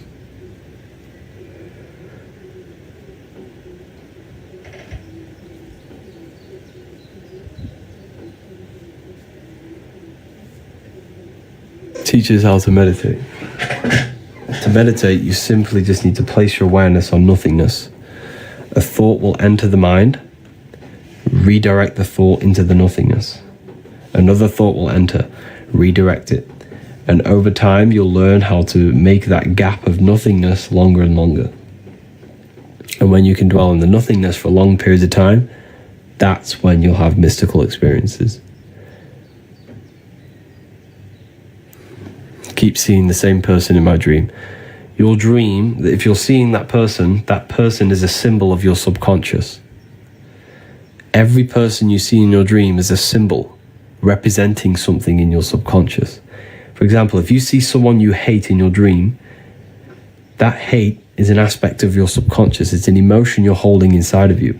And it's revealing you something that you need to heal.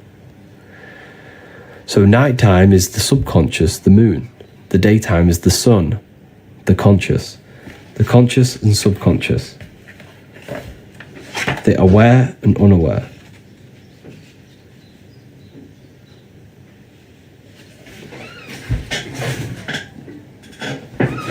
The aware and the unaware.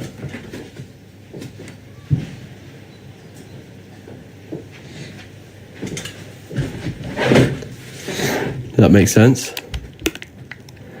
Where can I get it? Literally, like, if you read the book, it will teach you everything I'm talking about right now.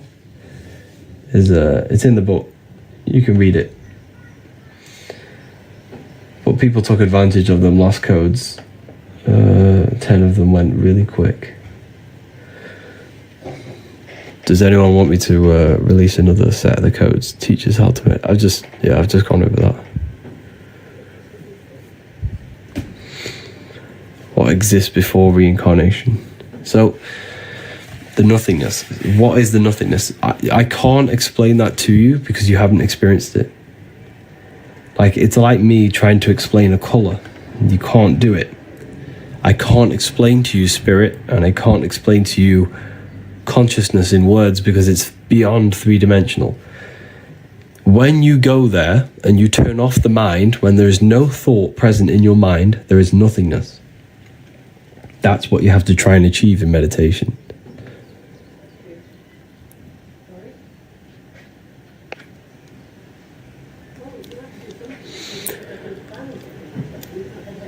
How to explain people being possessed? They're not possessed by something external. They're possessed by their own thoughts and beliefs and emotions. A demon is a demon. Mon is moon, meaning emotion. D means negative. A demon is a negative emotion that possesses your mind, body, and spirit.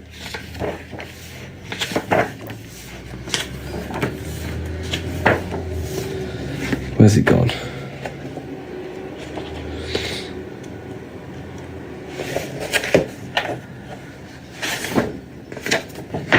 Let me show you.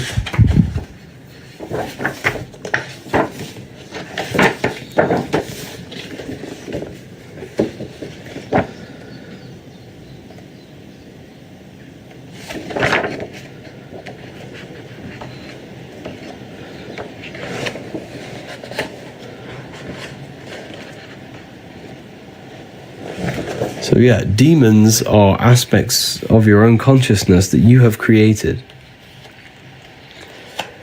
Yes, you created your demons. And the reason for that is because the mind produces energy. So think of it like this. In order to visualize something, you need a thought. So the thought creates the imaginative dimension, the astral plane. Thoughts create the astral, astral creates etheric, etheric creates the physical. Everything begins in the mind, then it's manifested physically. So each dimension is a product of the above. In order to imagine something, you need a thought. In order for energy to come around, there needs to be imagination and thought. And then in order for the physical world, there needs to be ether, imagination, and thought. So think of it like this. If the whole world meditated at one time and thought nothingness, the world would not actually exist. Now, that's very difficult for you to understand, but because the universe only exists in our mind. The universe only exists in the mind. If we all thought of nothingness as a collective consciousness, the world would not exist. The physical dimension wouldn't exist. But of course, that's impossible, but until someone thought again. Exactly, so what's that tell you? So everything is a thought. You thought your way into incarnation. You think a way out. The universe only exists in your mind. Teaches how to meditate. I've already gone over that. So demon is demon. Mon is moon, meaning emotion. Okay. The more emotional attention we devote to thoughts, the stronger the astral form becomes. Take, for example, a drug addiction. This issue is not solely a matter of brain chemistry, but also an astral demon, an astral energy you have created. Every addiction we have is an astral energy. Every thought we always think about, it becomes energy in the astral. So yes, Jesus as a collective, we have all believed and give this Jesus thought form energy. So Jesus is a form of astral energy because with the collective consciousness has molded this thought form into energy and gave it emotional energy. So it feeds off emotion. This being that we have created by believing in Jesus feeds off our emotion. It's only alive because the collective consciousness thinks it into existence in the astral plane. The astral plane is the imagination. Everything is energy, yeah. So you see how now you know, if you connect the dots yourself, I'm not going to say too much, but now you know why they do worldwide scary things. Because they're trying to create forms that hold power over us in the physical. This is very, very deep. Not everyone's going to understand this. But yes, the mind molds the astral.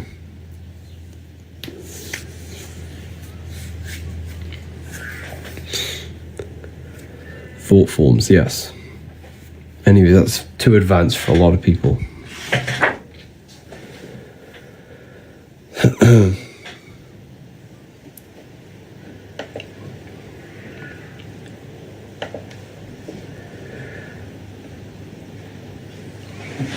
Yeah, it's deep when you think about it.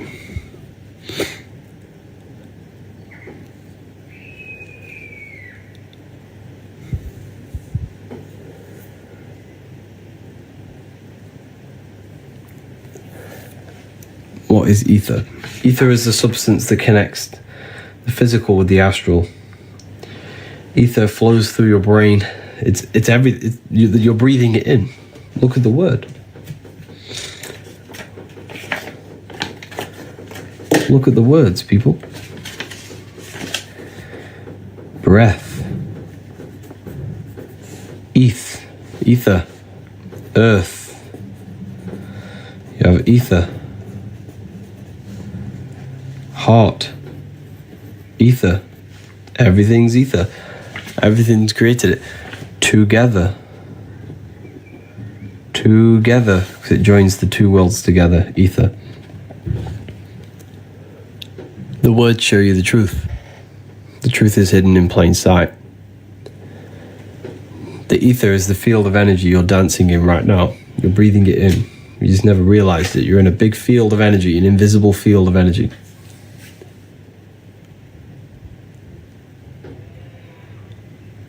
Satanic knowledge.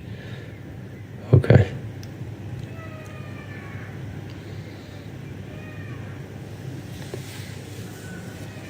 Moods and moon, yeah. Moods and moon, because the moon represents our internal world. So the sun represents the external, the moon represents the internal. We have two worlds. We have this physical voice I'm speaking to you in, and an internal voice. The inner and the outer.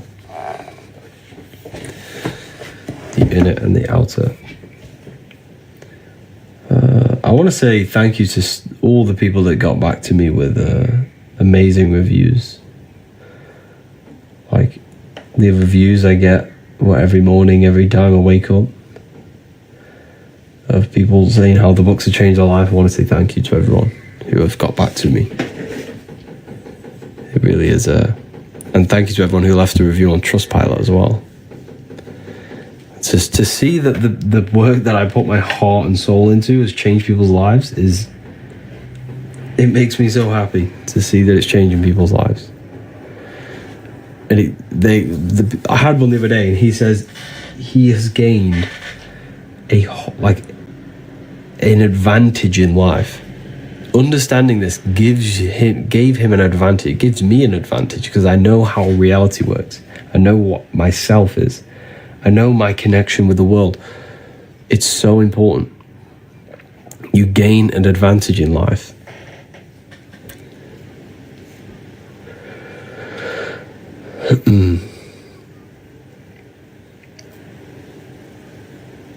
I just purchased volume 1. Amazing. Yeah, you're gonna gain the advantage. You made a good decision.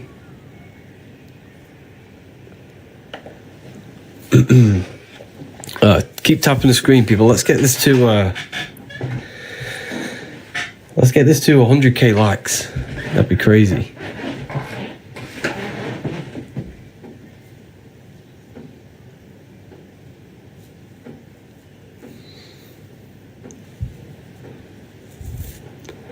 Let's get this to 100k likes.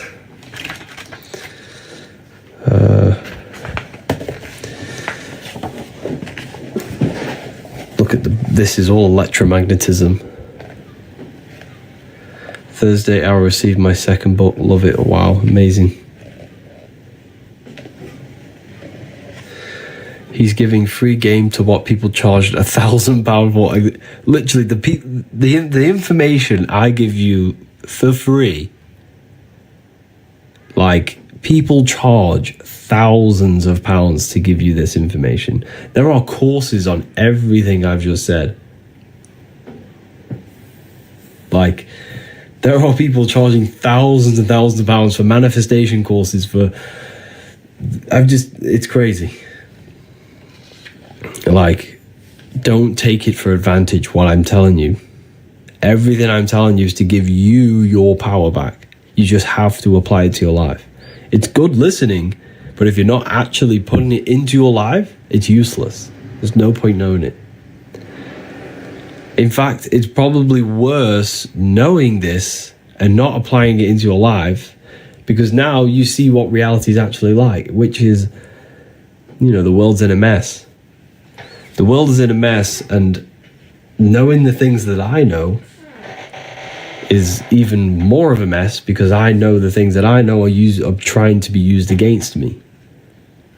The knowledge that I teach you is being used against you. This is why you have to learn it. They know thought forms create astral beings, and the beings hold power over the material plane. They shape the collective you have no understand how deep this gets. Like, these people controlling are literally wizards. They're magicians. They understand reality to the T.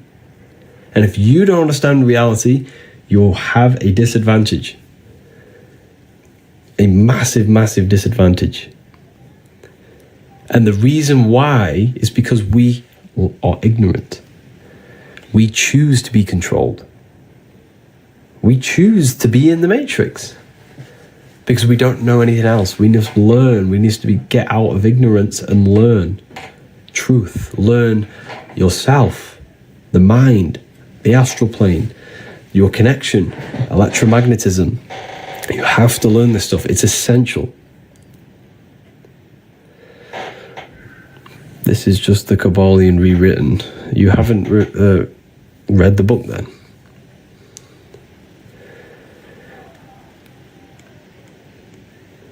No, ether, melanin, all the way in Africa.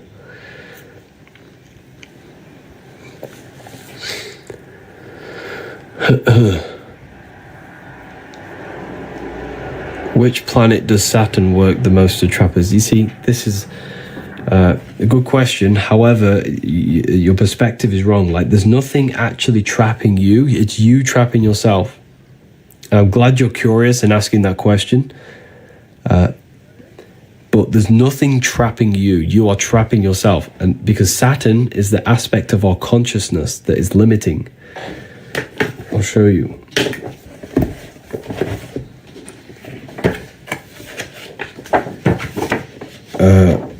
I'll ask you. I'll show you. So the planets are internal. They're aspects of yourself. Mars is your... So you remember, there's two worlds, the inner and outer. You have an outer world and an inner world, right? So there's a physical world and an internal world, spiritual and matter. Mars in the external world governs anything that is protective, like a hedgehog has spiky, spiky bushes, plant defense mechanisms. That's all Mars energy. But inside of you, it's the aspect of yourself that wants to protect, that wants to destroy, that wants to conquer. That's Mars energy inside of you. Action, yes. War, ego, that's all Mars. Venus is the aspect of the world outside of you that is beautiful. The colors of trees, the smell, the scent of trees, the smell of plants, the visual aspect of reality. Lucifer, this is Lucifer, Venus. But internally, it's the aspect of yourself that wants to look good, that wants to be beautiful, that wants to dress nice. Okay, so we have these energies, these aspects of our mind, our consciousness inside that are internal. So Saturn is on the external world, roots, the foundations, roots, time, winter time. It's all ruled by Saturn. But internally, Saturn is limiting thoughts, limiting belief systems, self-contradiction, things that limit you and hold you back, discipline, yeah. So Saturn is being abused. That energy in our society is being abused because the system is very Saturnic. It limits, it gives you limiting belief systems, it gives you limiting structures, limiting houses, limiting real estate, like everything's limited to limit our potential. So that is what's trapping us, because when you die and your consciousness is molded to these beliefs, thoughts, emotions, and attachments to the world, that's what traps you back into reincarnation, bringing you back, because your consciousness still is attracted to the world and it hasn't detached from material things. That right there that I've just told you is probably the one of the deepest things someone could tell you. Like that, and that's a part of the book. I teach you all of that in volume 2. Like, you have no clue how deep it gets. It gets real deep, and it's so important that we learn it.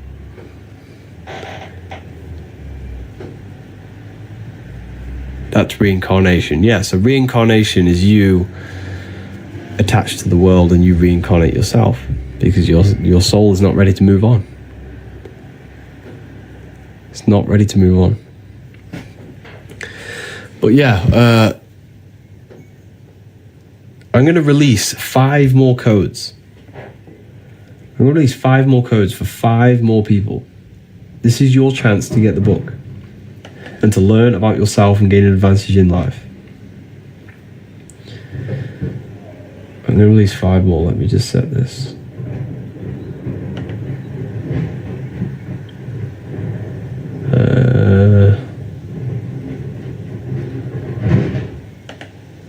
Okay.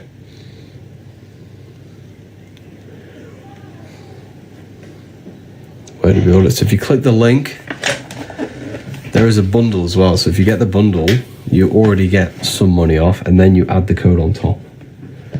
That's a little secret. These are the books that I wrote. I poured my soul into these books. Everything I know is pretty much in here. The code is Spring 30. So there's 10 of these available. 10 people can use them. We have over 600 people watching. 10 beautiful people can use these codes. While you're at it, you may as well go get the free inner eye book, free ebook. It teaches you how to activate your third eye through imagination to reconnect with the fourth dimension. It's a free ebook. Go to the ebook section, add that onto your order. It's in the bio, revivalofwisdom.com.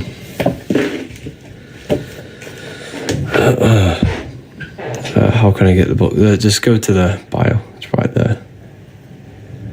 Repent and believe in Jesus. I'm okay.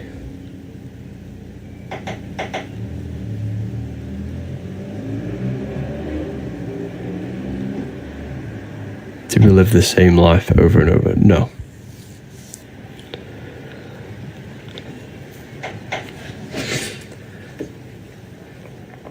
Okay. 2 of them have just been used. That was quick.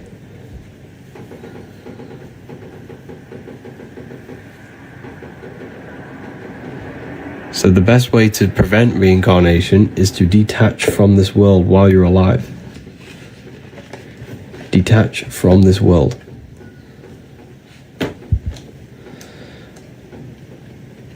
You have to detach from this world.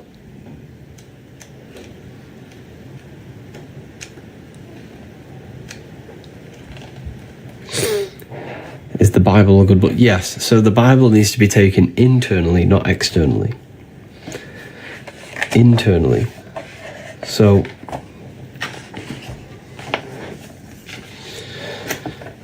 the story of Jesus is symbolic of a process that happens inside your own body, inside yourself. You're saying I should detach. Yes. So mentally and emotionally detach from the external world. That's occultism. Yes, the word occult just means hidden. Anything that's hidden. Your thoughts are occult. Your emotions are occult. Energy is occult. So if you've ever studied energy in science, you are an occultist. And it just means hidden. Okay? So Christ, oil. Jesus was in Nazareth. Then he goes down to Bethlehem. Down the Jordan River. The Jordan River represents your spinal cord. Every religion has a sacred river, and that river is your spinal cord. Every religion. Every religion has a sacred river. The Egyptians, it's the River Nile. The Christians, it's the Jordan River. Every religion has a sacred river. Why? Because this is where the cerebrospinal fluid flows down your spine. So every single month is called cerebrospinal fluid, CSF. You can do your research on this. And it's released down your spinal cord. This is Jesus coming down the Jordan River from Nazareth to Jerusalem. Okay?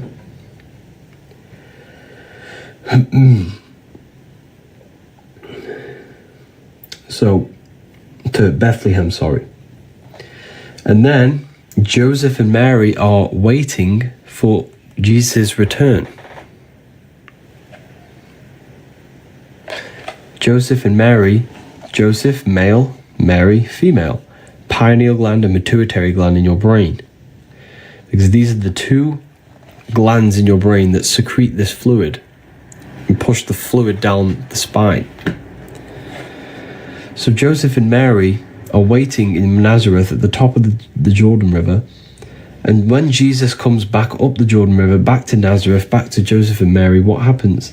He's crucified in a place called Golgotha, which translates to a place in the skull. So it's all about raising the cerebrospinal fluid down the spine and raising it back up through Kundalini awakening. You raise it up the 33 vertebrae on the back of your spine. This is why Jesus dies at 33. John 3:3. This is not a coincidence. Unless you are born again, you cannot see the kingdom of God. You're born again when you activate these brain cells in your brain. It feels like light entering your brain. I'm sure some people have had a Kundalini awakening. Okay. This is why the Freemasons have 33 degrees, because there are 33 vertebrae on the back of your spine. You have to raise the oil to your brain. To your brain. Okay. This is also found in Jacob's ladder. Jacob places his head on a rock and he sees a ladder up to heaven. He took a rock and he laid his head on it. Jacob had a dream. He dreamt there was a ladder on the ground that reached up to heaven. The ladder is your spinal cord. He saw the angels of God going up and down the ladder. That's your spinal. There's electricity. Electricity is an angel that helps God. God is your consciousness in your brain. The angels are helpers of God. Electricity up and down the spinal cord, your nervous system.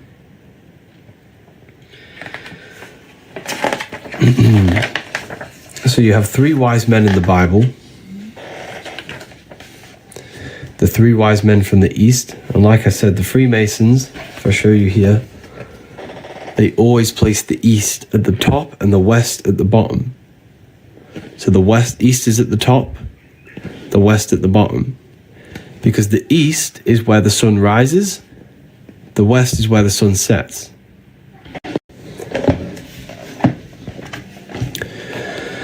So the East represents the light. Where's the light of your body? The Bible tells you.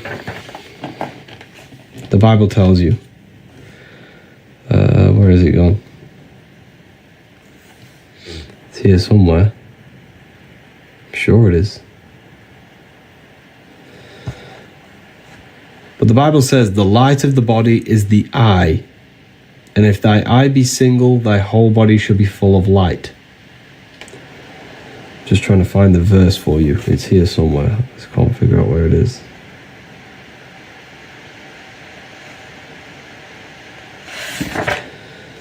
The light of the body is the eye. And if thy eye be single, thy whole body shall be full of light.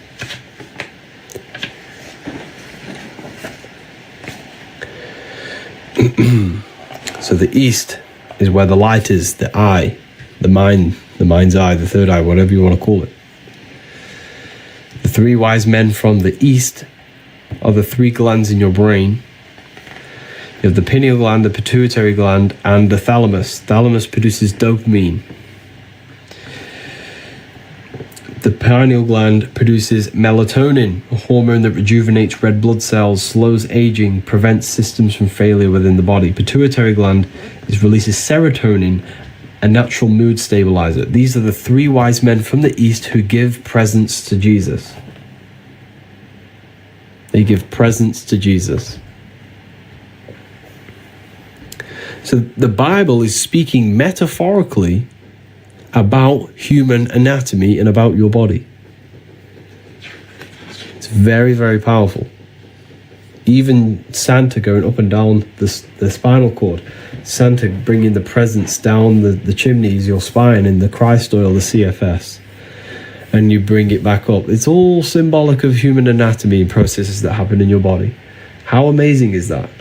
It's absolutely amazing when you look at it. But yeah, this is why Santa goes up and down a chimney. Because the cerebrospinal fluid goes up and down your chimney, your spinal cord.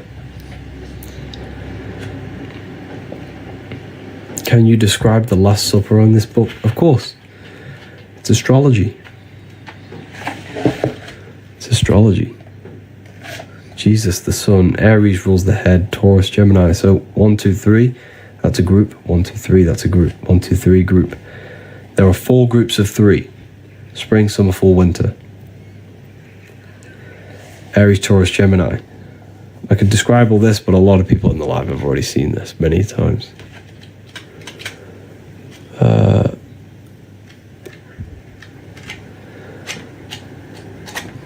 Like literally the whole thing is symbolic of astrology, numerology, human anatomy, and human psychology. That is what the Bible is about. It's about you. Not Jesus, it's about you. What's going on inside this body of yours and that mind. Why would it matter anything else? If something's not benefiting your understanding of this life, you know, first time here, wow, yeah, you've just heard a lot of information. Welcome. Welcome. So yeah, this is the astrology. Because if I show you this,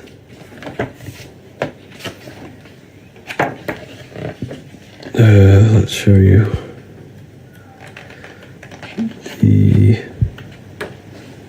yeah. So your body, this is the stars, these are the constellations in your body. So the 12 zodiac create the human body. Here you have it. So Aries rules the head. He's on the head of the table. Taurus rules the neck. If you look very, very closely, this person has a very, very thick neck. An abnormally thick neck. Gemini rules the arms, the 2 twins. These are the 2 twins of Gemini. Your arms. This is Gemini.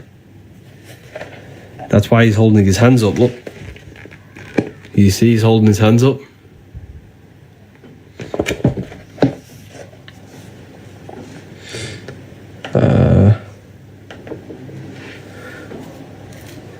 Holding his hands up.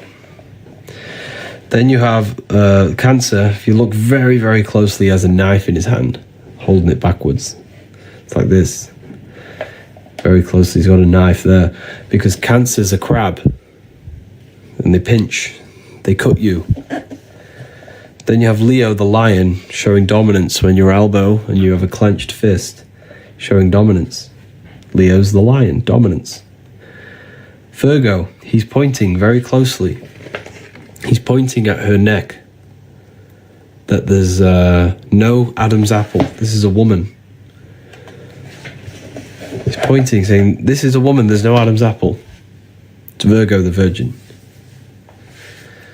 Then you have the sun. Jesus gives and takes, one hand down, one hand open. Red and blue for opposites. Red tap, blue tap. Roses are red, violets are blue. A red siren and a blue siren on your police car. Everything's red and blue to do with opposites. Democrats and Republicans, red and blue. Then you have fall. This is Libra. Libra rules the balancing core, your abs. Core, this is the center of gravity in your body. All to do with balance, and this is the balancing of the sun. This is why he's holding his arms out, balanced like this. He's holding his arms out. Balancing of the sun and the balancing of your body.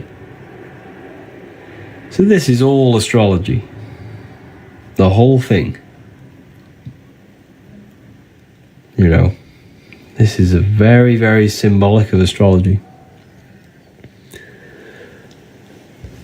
Jesus is the sun. That's why he has the sun on his head.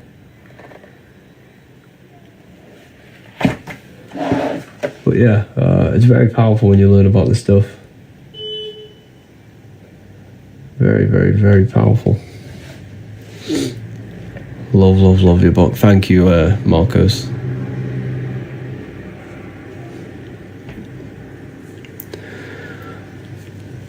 Ordered volume 1 yesterday. Amazing. Your life's going to change.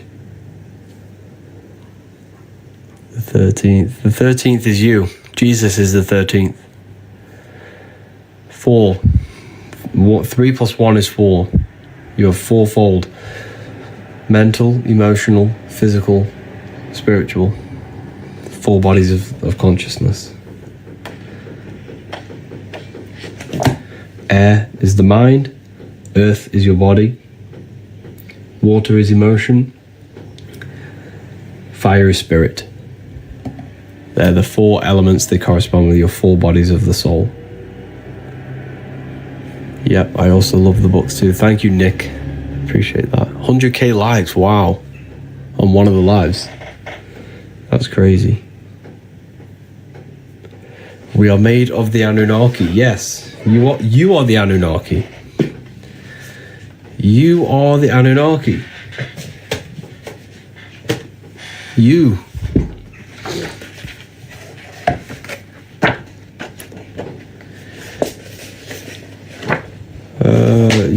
You're literally everything. Anu, the god of the sky. Ki, the god of the earth. Anu was the god of the sky, came down to Ki, and they married. And they gave birth to the Anunnaki. Spirit and matter came together to produce you. You came down from the sky. You are the sky god. This is what you need to understand. Your astral body is where you came from. You are the sky god. You came from the stars. This is why you are a star, sister and mister. Fraudster. Stir means star. You are a star. You come from above. You literally are the astral body manifested in matter. It's amazing.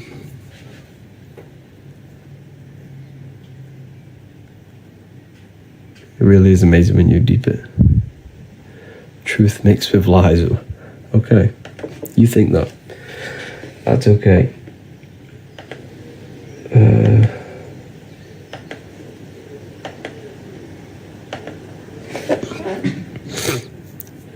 We are divine. We are.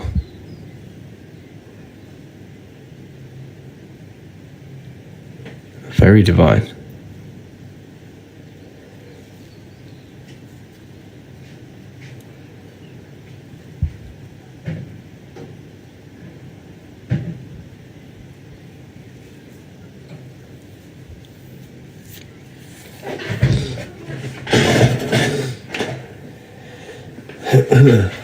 Yeah, it's amazing.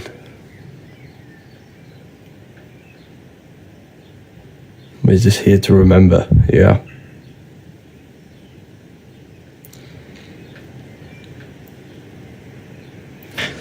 So yeah.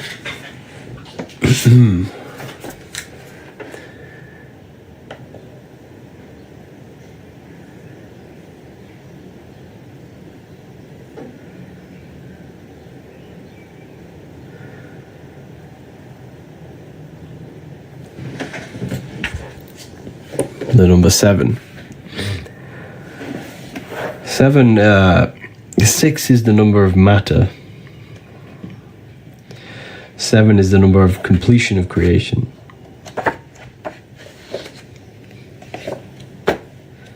7 chakras, 7 days of creation, 7 visible planets. So like I was saying earlier, you just have to study the small to see the bigger. If you study the microcosm, you've studied the macrocosm. You'll see the bigger picture.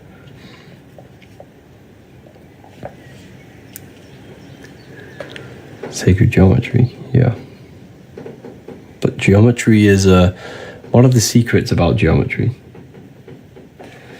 You know, we think geometry is something outside. We think geometry is something outside of us, right? But geometry is not outside of you. Geometry is your brain's codes on how to decode matter into reality. Why? Because everything you see is produced by your brain. not outside of you. Nothing is outside of you. It's what you need to understand. There is nothing outside of you. It's an illusion produced by your brain. The only thing that actually exists is the mind. And in essence, that doesn't actually exist if you turn it off. So this is why on computers you have 0 and 1. 0, nothingness. On and off. When you turn off the mind, the universe shuts off. There's nothingness. So, geometry, everything you see, is your brain's way of decoding. Geometry is not something separate from you. It is the brain's mathematical codes to decode energy into matter. You know?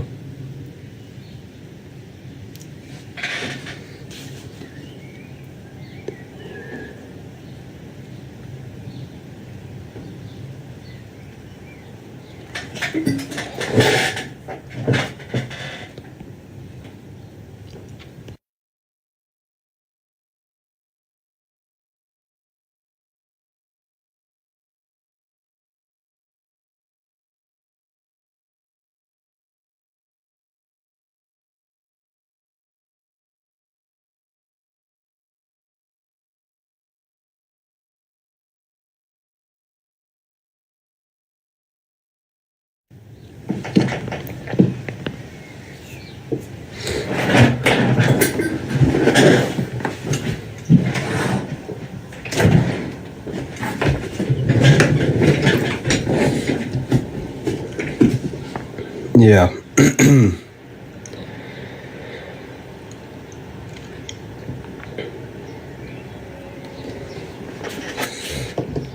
Very powerful, this knowledge. But yeah, there's a third book coming.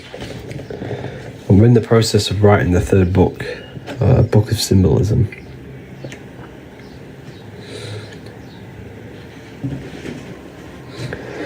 You're not lying, but people are ignorant to the truth. Yes, they are.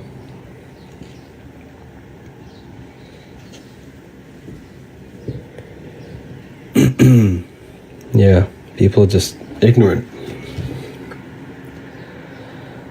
Harry, what about the masterclass? What about the masterclass? How about can I decode chronic pain? I don't want to make comments on that stuff. I can get into trouble.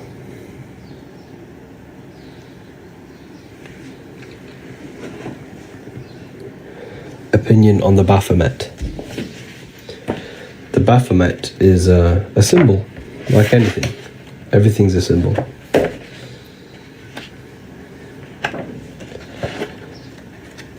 It's a symbol. Not a real figure. I just had the page somewhere.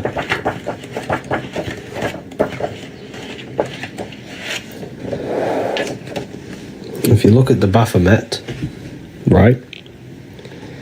You have fire, air, the wings, air, fish gills for water, earth, fire, air, water, earth. Water is emotion, air is the mind, fire is the spirit, earth is the body. You have the moon, represents the internal world. Is the internal world controlling you, or are you controlling it? As above, so below. Are your thoughts and emotions, are you a slave to them, or are you actually creating them? Are they reactions or commands? The internal world needs to be commands, not reactions. So this is all symbolic of that. It's a symbol.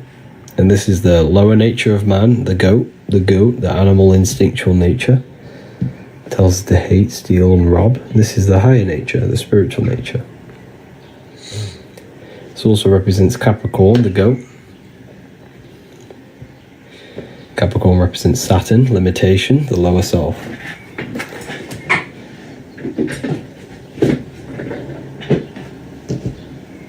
Yeah, Satan does not exist. It's a character within your own mind.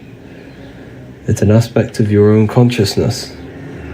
A psychological symbol that represents a psychological process of destructive thoughts, destructive emotions.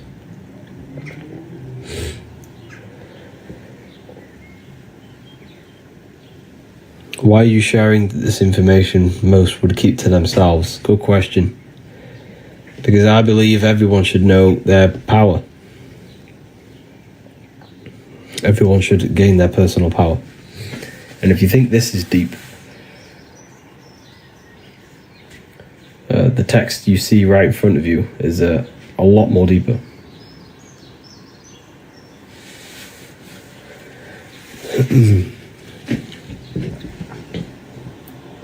Television. Yeah, so televisions tell a vision. Tele means like communication or traveling.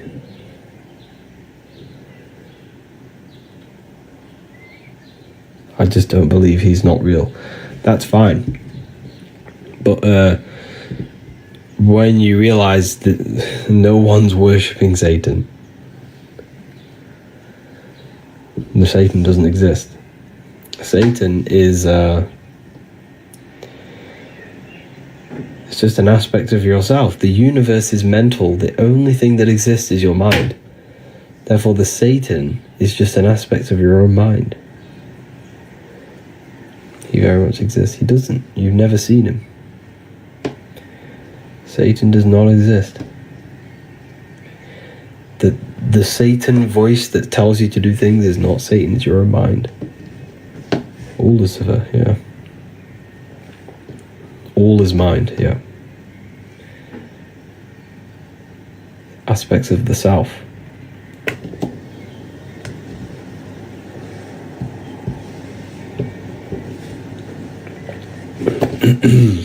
But yeah, it's crazy.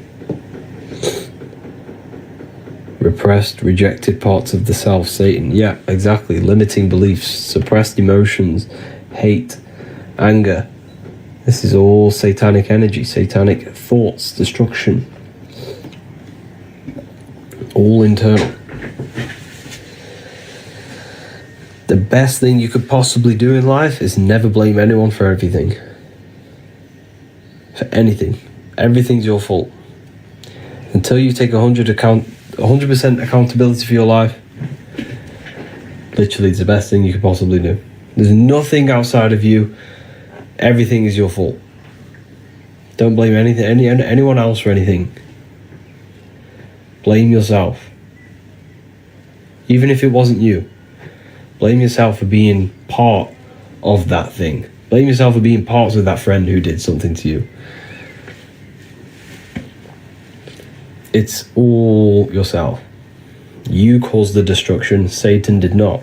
Don't blame don't blame Satan for the bad things in your life.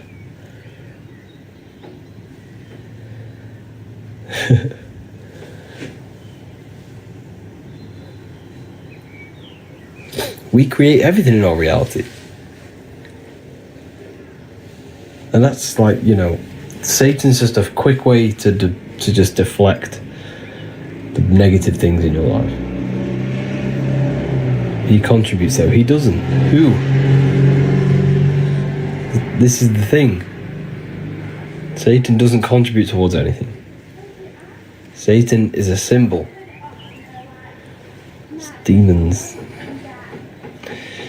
You have to,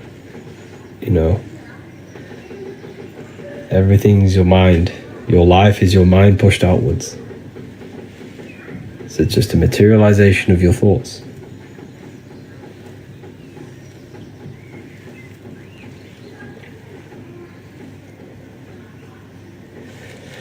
But yes, I'm going to love and leave you all here today.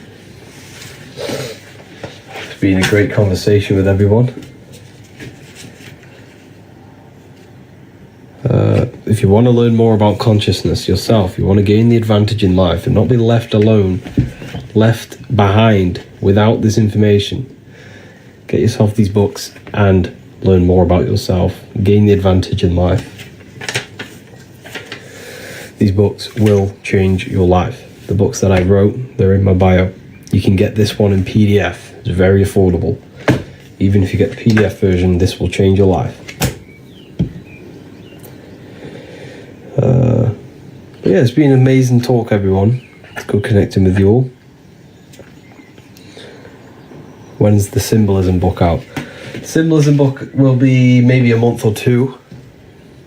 You wrote them. Yes, I wrote these books. My name here, right here. Harry B. Joseph. Harry B. Joseph. This book is full of symbolism. Yeah, the next book is on symbolism. Book of Symbolism. Can we pre-order? Maybe, yes, in the next few weeks, hopefully. I'm going to try and set something up. But hopefully I can... I'll keep you all updated with that. But make sure you're in the Telegram or something. Because Telegram, I can directly, directly contact you.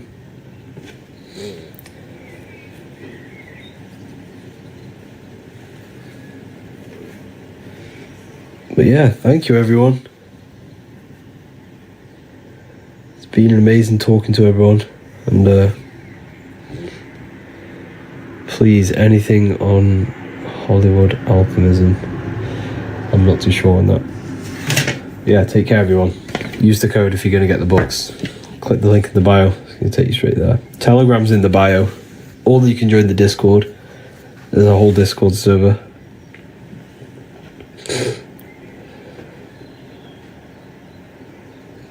But yeah, take care, everyone. Have an amazing day. Can't find your free ebook. It's on the ebook section. Click the select button. As soon as you go on the website, there's a select button. Click the select button, go to ebooks, and it will take you to the ebook section. There's a free book on how to activate your third.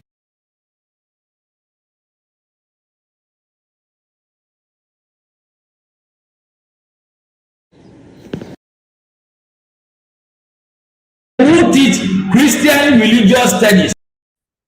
You are not breathing correctly. 98% of people only use a third of their lungs capacity, which is shallow breathing, which ages you, lowers your brain capacity, and also lowers your state of consciousness. So it's essential that you breathe consciously on a day-to-day basis, because this is what truly elevates your consciousness. I am going to give you the key for you to raise your consciousness just through breathing alone. Such a simple thing, but yet the most effective way for raising your state of consciousness and becoming more spiritually and mentally advanced. So tune in for this video and I'm going to show you exactly how to do it and the symbolism behind breathing. Air is more than just air. It carries electromagnetic energy. So now I'm going to give you the science behind this spiritual truth. This invisible force is what sustains all physical life, providing the life force energy essential for existence. Electromagnetism. Everything is fed off electromagnetism. Your body is an electromagnetic battery. Now, we can prove that air carries electromagnetism just by doing a simple test, a simple scientific experiment by getting liquid oxygen and pouring it between a north and south magnetic pole, two polar opposite magnets. We see that the liquid does not fall straight through it. It is sucked, it is magnetically attracted to these two opposing forces, opposing magnets. This is proof that air, liquid oxygen carries electromagnetism. When you are breathing electromagnetism, the essential life force behind all living beings. This is known as energy or prana, chi, ether, or spirit. This is all the same thing. Air is not just empty space, it is energy, it is prana, it is life force, it is spirit, it is ether, chi, prana. You are an electromagnetic being. Your consciousness is in direct correlation with your electromagnetic aura or biofield around your body. Your state of consciousness is mirrored within this field around your body. Now, your breath, when you breathe in, you're breathing electromagnetism or life force. Breath is the vital link between the physical and the spiritual, bridging the body with the soul. Through breath, we connect with both tangible world and deeper, the unseen realms of energy and consciousness. Breathing deeply and properly elevates our consciousness, enhancing the brain's functions, heightening the sensitivity of our five senses. It also brings a profound calmness to the mind, creating a state of clarity and inner peace. Like I said earlier, breathing properly is the fastest way to elevate your consciousness. It is the fastest way because breathing, when you stop breathing, what happens? You lose physical consciousness. Your body will shut down if you do not breathe in this vital electromagnetic energy in the oxygen. If your body does not get this for 5 minutes or however you can last without breathing, this makes you lose physical consciousness. Your body will not survive without this essential life force energy. Therefore, air is one of the most overlooked things. This is why we see the symbolism of Buddha having a big belly. Why does he have a big belly?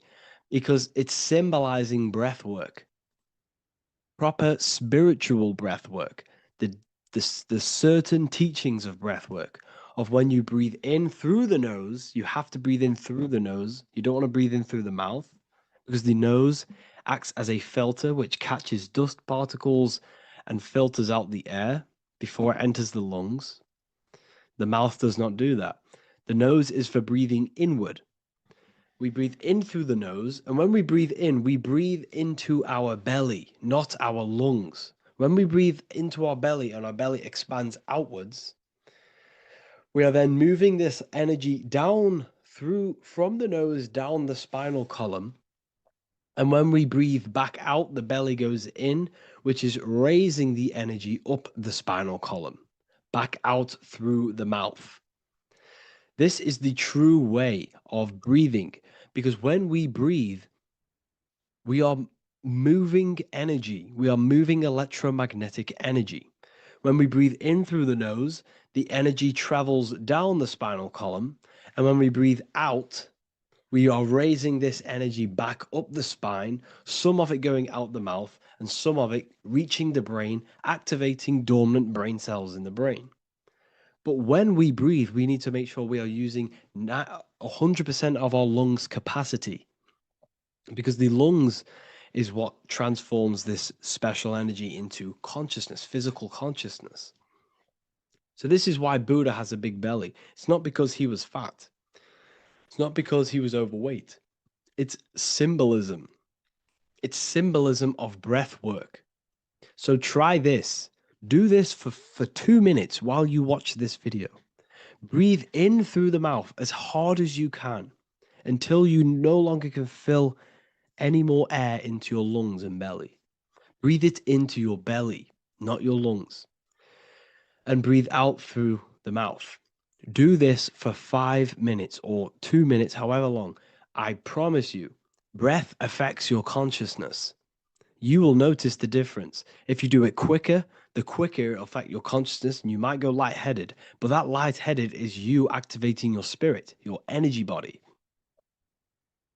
So try this just when watching this video. When you breathe consciously, you are renewing both your energy body and astral body, aligning your consciousness with a higher state. This practice feeds new life force energy into the body, revitalizing and enhancing your overall well-being. Like I said, your brain requires the most amount of oxygen. When we have shallow breathing, this is reducing the brain's capacity. Because when we are not breathing properly, which 98% of people are only using a third of their lungs capacity, we are essentially only using a third of our consciousness because your breath is directly correlated to your consciousness, your state of consciousness. When you breathe in through the mouth, out through the mouth, out in through the nose, out through the mouth, consciously and deeply for 5 minutes, you will notice that your senses are more powerful and sensitive. Your brain is quicker.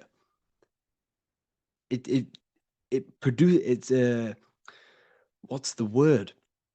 It processes information quicker. You become quicker. You become a superhuman, and you feel more spiritual because it activates your spirit, your astral and energy body. So when we meditate, it's definitely important to breathe in through the nose and out through the mouth as deeply as possible to align with a higher state of consciousness. And this is the easiest way to separate your consciousness from the body.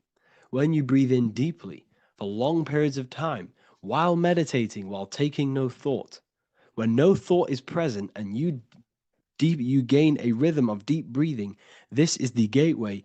This is the gateway to opening your consciousness. Because when you stop thinking, other aspects of your consciousness can open up.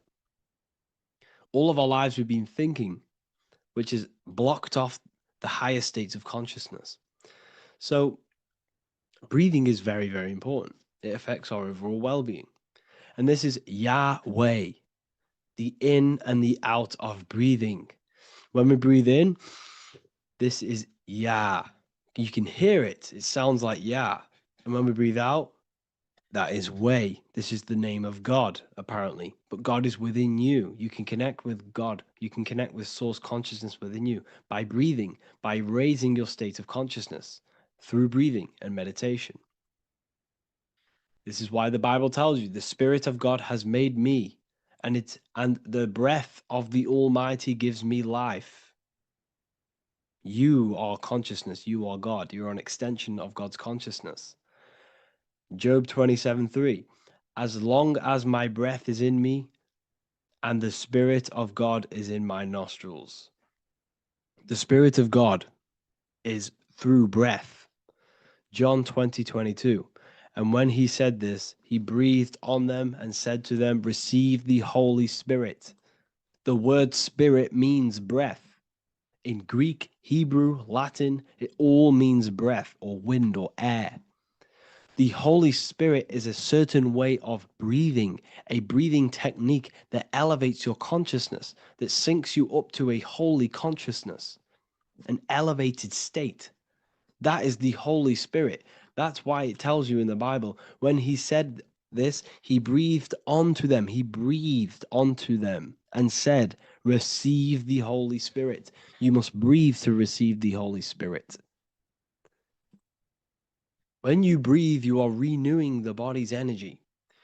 You're taking in new life force, which is regenerating your cells, regenerating your brain, nervous system, and also connecting with consciousness, pure consciousness. This is not something that we should be doing during meditation. Yes, it is. We should be doing it during meditation, but this is something that we need to apply all of the time.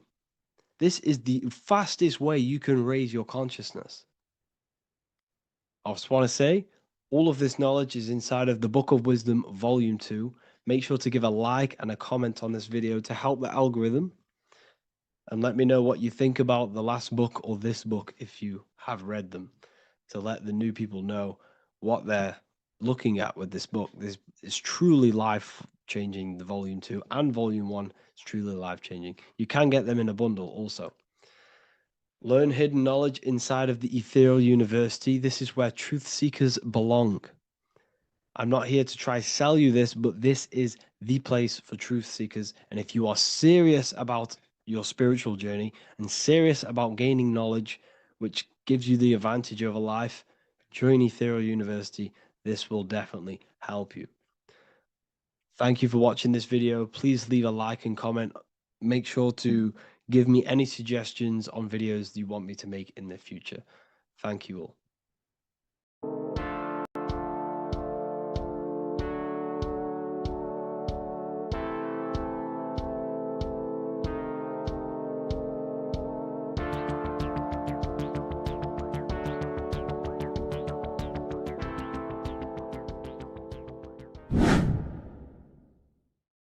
What is good, people? It's Revival of Wisdom. Today we're going to be talking about Saturn.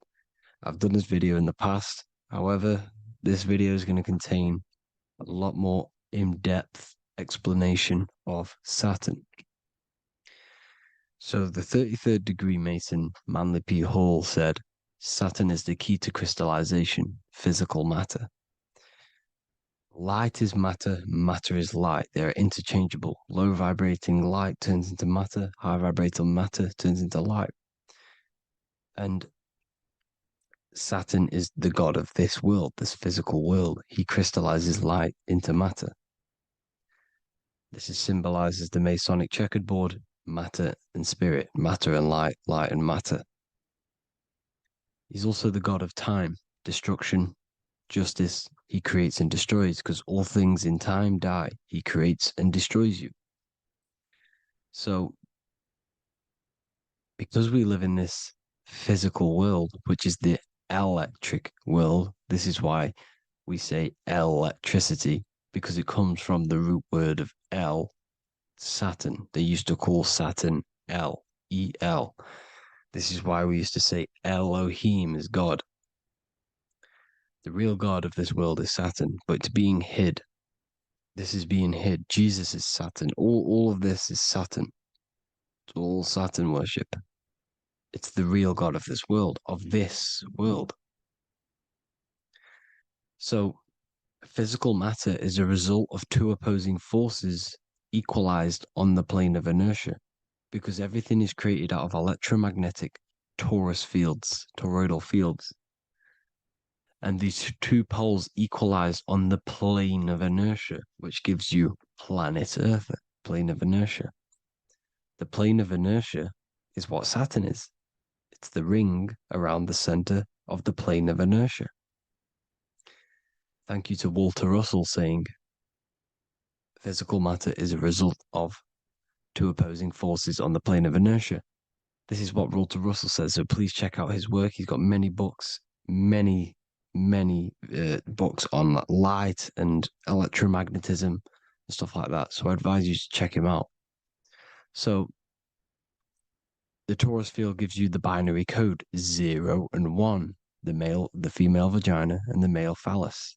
This is the code for this world. Saturn crystallizes physical matter. Now Saturn is the most outermost layer of the 7 layers of heaven, where it says in the Quran, it says, Allah, it is He who created the 7 layers of heaven. Saturn is the outermost layer. He's the top. He's the most high. So when we say the most high, we're referring to Saturn. He's the most high before the firmament, before the stars. So Saturn is the god of this world. He's the Lord of the Rings. He wears the crown. The crown is the rings. Crown, Kronos. So the planets are luminaries, they are lights, they are beings, they are energy, conscious energy. And we're in the heart of the solar system. Saturn is the outermost layer. He is the one of this world. He's the god of this world. Now, on the North Pole of Saturn, you have the hexagon. Add up all the sides, it creates the 6-pointed star. Or it can be created as a cube. The cube is very important. The 6-pointed star is very important. 6 points, 6 triangles, 6 side, 6, 6, 6. Black cube adds up to 6 in gematria. Now, what did I say in the beginning? Saturn crystallizes the physical world. He creates physical things out of light. You are a light being. This is why we say human. Hue means the light spectrum. Hue, man, we are light manifested into physical forms. Human. And we are incarnated through Saturn. Satan, same thing. The number of the beast is 666. And the 666 comes from the 6.6 triangle, 6 sides of Saturn, 666. We are all known as carbon-based life forms. Carbon, the atomic structure of carbon is 666, 6 protons, 6 electrons, 6 neutrons. We are materialized into our physical bodies through Saturn, through the number of the beast. These bodies are the beast, it's the animal. The divine, the Christ, is the consciousness within, because you're a physical, spiritual being combined into one, hexed into one. Hexagram. This is a hexagram. You're hexed into physical matter, spirit and matter, light and dark, combined into one. Now you contain of the mark of the beast, the mark of your body. Your body's the beast. It says in the Bible, Satan, who is the god of this world. This world. There are many different worlds, but this world is run by Saturn, and it says that in the Bible. Saturn is Satan. It's the same thing. And look at the crown of thorns are wrapped around the heart. The soul is in the heart. The mind is in the brain. The soul is wrapped around the rings of Saturn. You're wrapped in physical matter. This is what it's showing you. This is symbolizing the rings of Saturn wrapping you. And the cross on top is the cross of the cube. The cube, the black cube of Saturn, unfolds into a cross. So Satan, who is the god of this world, Corinthians 4:4 in the Bible, Satan, who is the god of this world, has blinded the minds of those who don't believe. Satan blinds your mind because the god of this world materializes you, and he blinds your mind when you incarnate into physical matter. When you enter this soul system, not the solar system, you hit Saturn first. He materializes you. And look at the symbol for Saturn. This is the symbol for Saturn. All of the planet symbols are created out of the Holy Trinity. The Earth, Moon, and Sun. Body, mind, and soul. The Sun is your soul, the Moon is your mind, the Earth is your body. Your body's made out of the 5 elements. The Sun is your soul because the Sun is life force. Gives life to everything. Your Sun is a soul. Your soul is the sun of your body.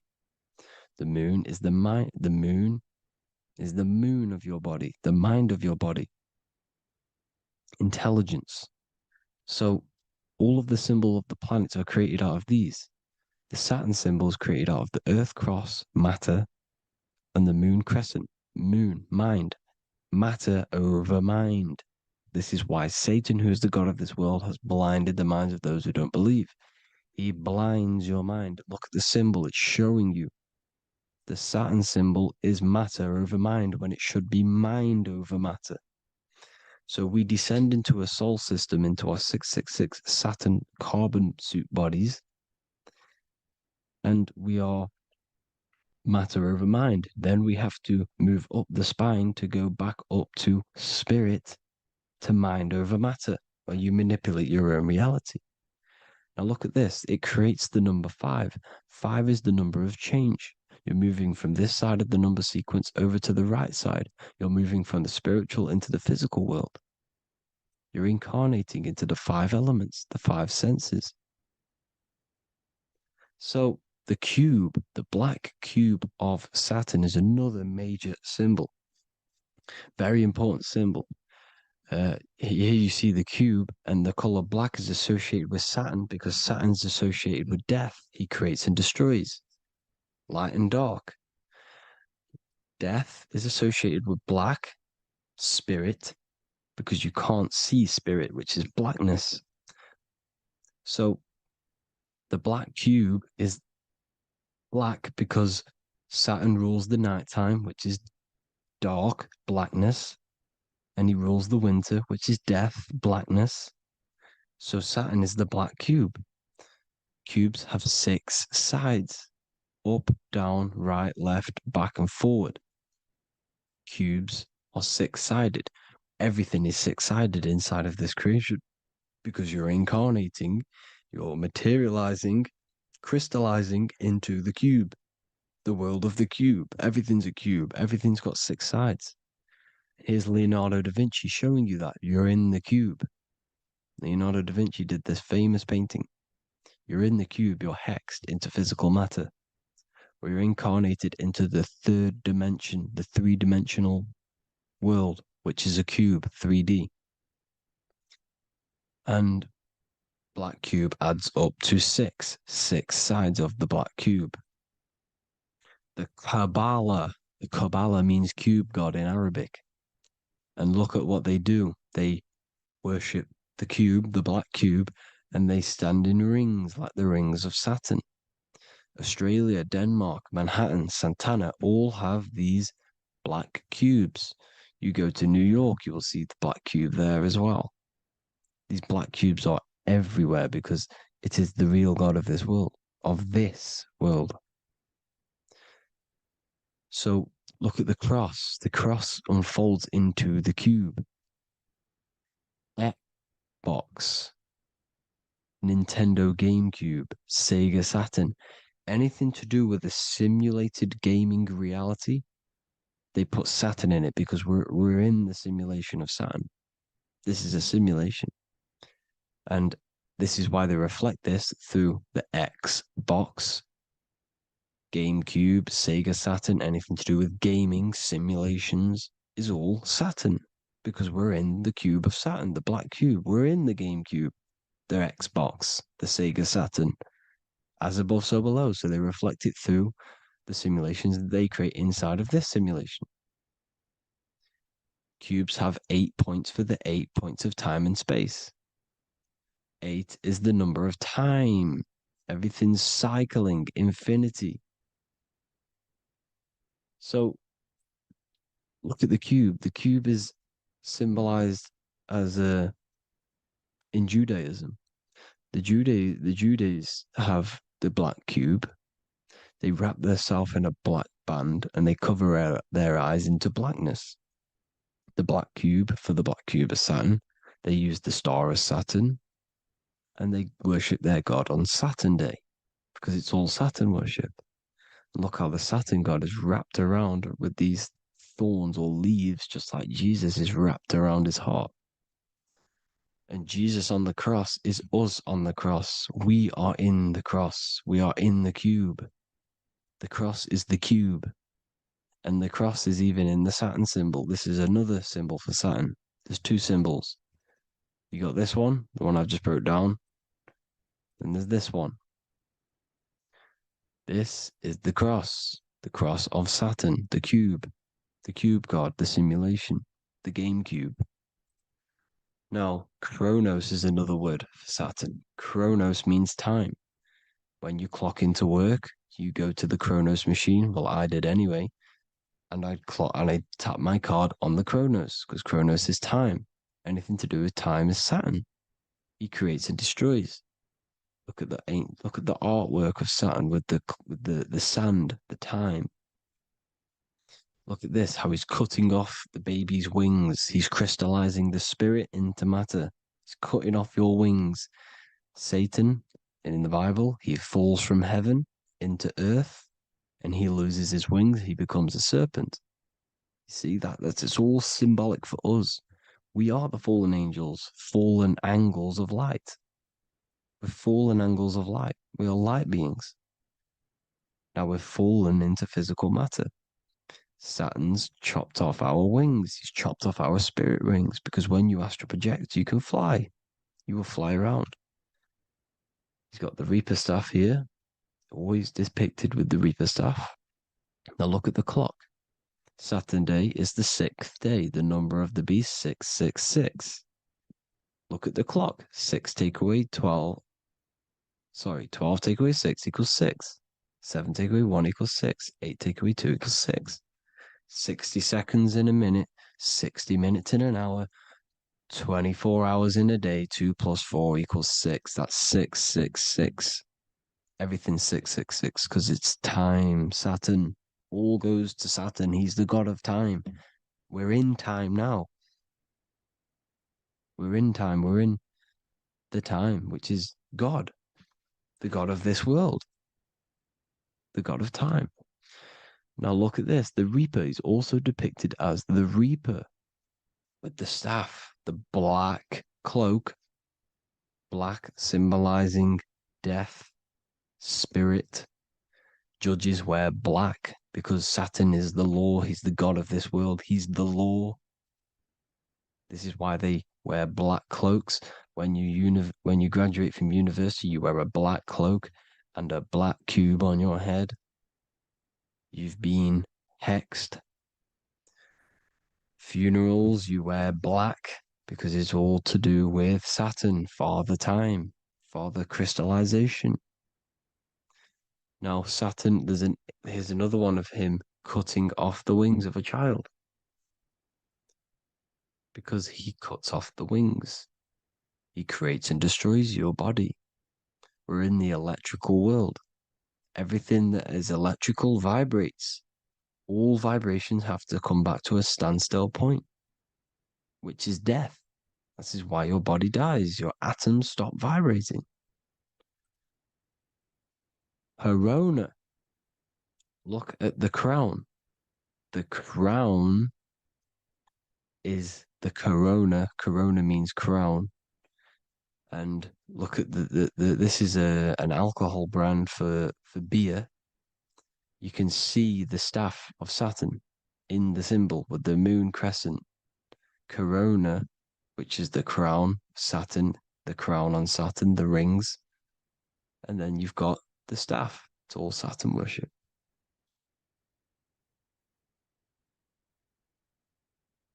Is the black cubes of 9/11. Two black cubes. This was a ritual for Saturn. It's all ritualistic. And look at the Star of David, the Star of Saturn. It's not the Star of David.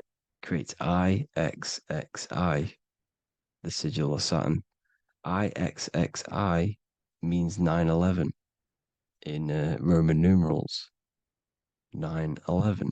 It's all a ritual for Saturn, and they have the two black cubes of Saturn. Now look, XX. There's more symbolism of Saturn now. We're going deeper. XX is more symbolism for Saturn. The sigil of Saturn is XX, as above, so below. Same with the Star of David. You split it in the middle, as above, so below, as above, so below. XX, this is a Knights Templar Cross of Lorraine. XX, Knights Templar, high order of Masonry. They all worship Saturn. Well, Saturn's the real god of this world. X Eon with the XX. XXL magazines, which is all to do with famous rappers and stuff like that. When you die, you put XX on the eyes because it's Saturn. He's the Reaper. Is Jesus with the XX crown with the thorns around his heart, around his soul, with the cube on the top, the cross cube. Le Lucifer with the XX cross of Lorraine. Jay-Z with his alcohol brand, XX Cross of Lorraine, the X Factor with the rings of Saturn, all Saturn worship. The seal of Melchizedek is also Saturn. This is the cube. This symbolizes the cube with the 8 points for the 8 points of space and time. And this is the cube. It's another ancient symbol for Saturn. Here you see the star of Saturn with the Melchizedek symbol around it, which is all to do with Saturn. Here you see an altar, the Holy Grail, the Melchizedek symbol on it, and they're worshipping it. This is why we wear rings, wedding rings for the rings of Saturn. It all goes back to Saturn. Earrings.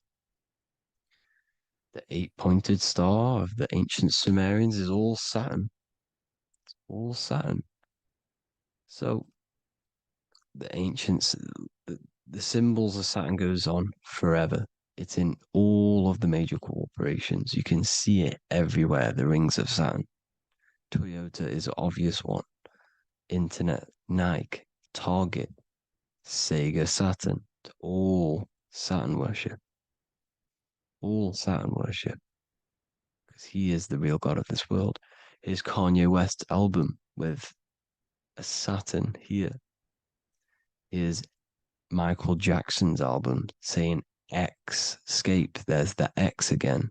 The X escape. You have to escape this reality. Maybe that's what he's pointing at. Here you see it on the dollar bill, the star of Saturn. Here you see it again on the dollar bill. So that is it for today's people. I hope you all gain some insight on Saturn. Please like, comment, and share if you can. Subscribe if you like the channel. Please have an amazing day. God bless.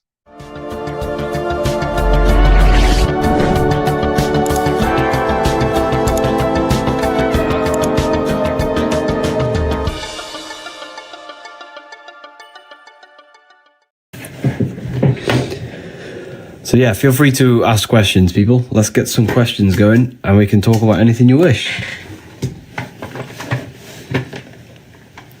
The more questions, the better. 'Cause then I can just keep talking.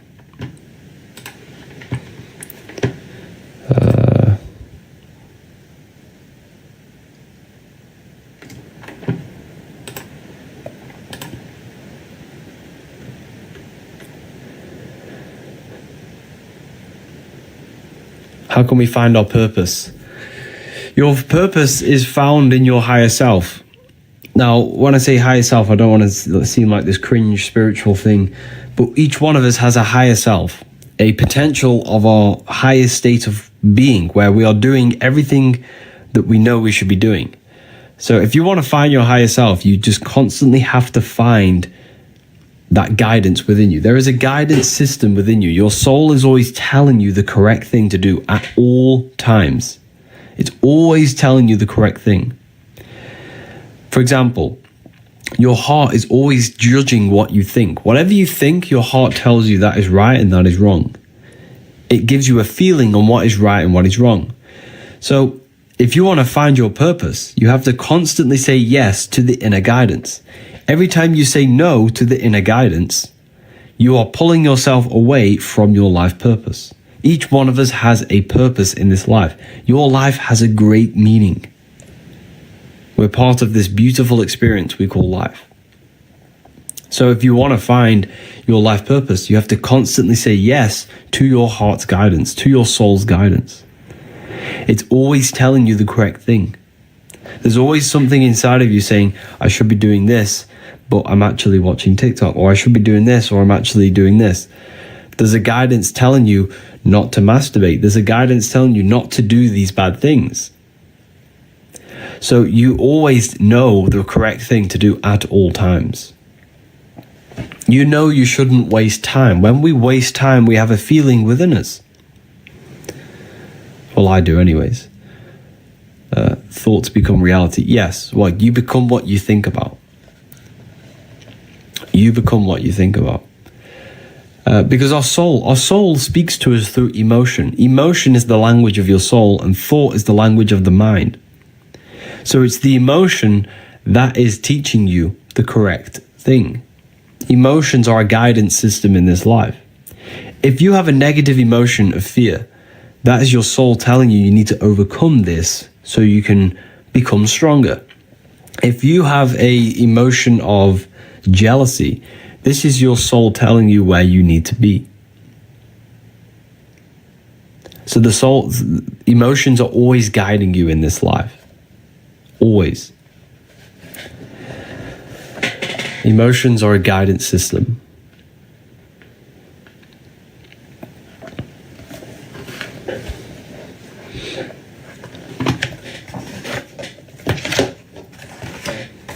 They're always guiding you. Emotions tell you the correct things at all times. Here we have the hands. The hands are reflections of the 5 elements. You have 5 fingers for the 5 elements. Okay? So these 5 elements are corresponding with your hands. Now they're also corresponding with your skull. Your earth is the jaw. Water goes in the mouth. Air goes in the nose. Fire is light goes in the eyes. And spirit is your 3rd eye. So your jaw, your whole skull is showing you the order of the elements. This is how beautifully designed the world is and your body is. It's a sacred creation. Look at your skull. You can't deny this. You cannot deny this. Okay.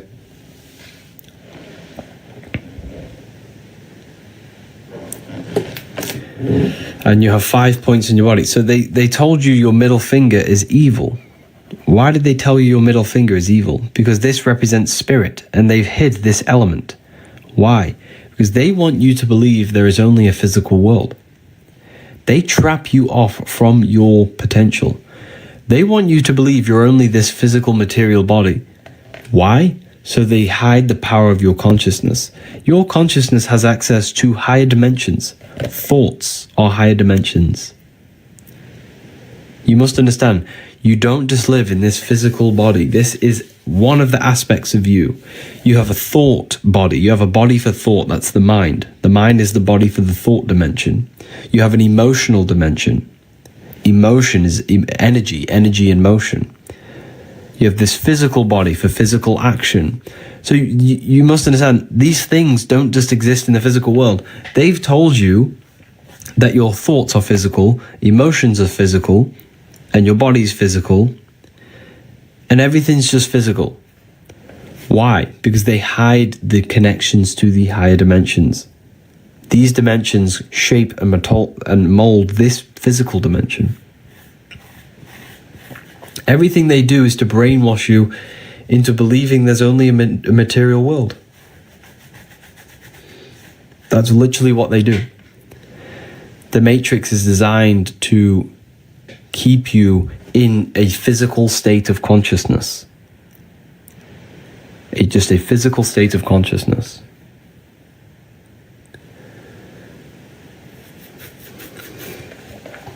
Yeah, church. Church is one of the biggest scams there is. Church is one of the biggest scams.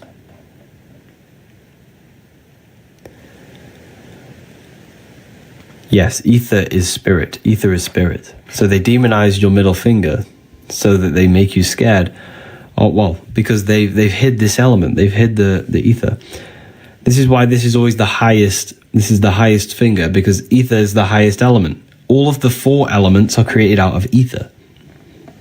This is the most important element. So your body's showing you the elements. Ether is what you breathe. Ether, you breathe ether. That's what breath. Look at the word breath. Breath. Ether. You're breathing in ether. He's no longer on my For You page. Yeah, I think I've been shadow banned, to be honest, on everything, even on Instagram. Instagram, TikTok, Facebook, all of my views have just completely plummeted, which is crazy. Never on the For You page anymore, which is weird. And it's crazy because I have affiliates as well, and the affiliates don't even get on there. But like AI is advancing so much where it's probably, it's probably detecting my voice and knows the voice and knows to not put it out there. Because everything I tell you is to empower you, is to give you back your power.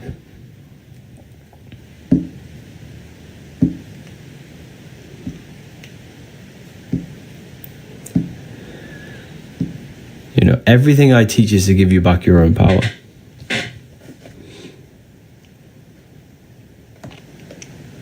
Everything. And yes, there probably will be an attack on me soon, to be honest. Are people waking up? Yeah, I think they are. But it doesn't matter if we wake up. It only matters if we rebel against the system. We can wake up, but if we don't act on that, then we're nothing. Doesn't matter. It's all about action.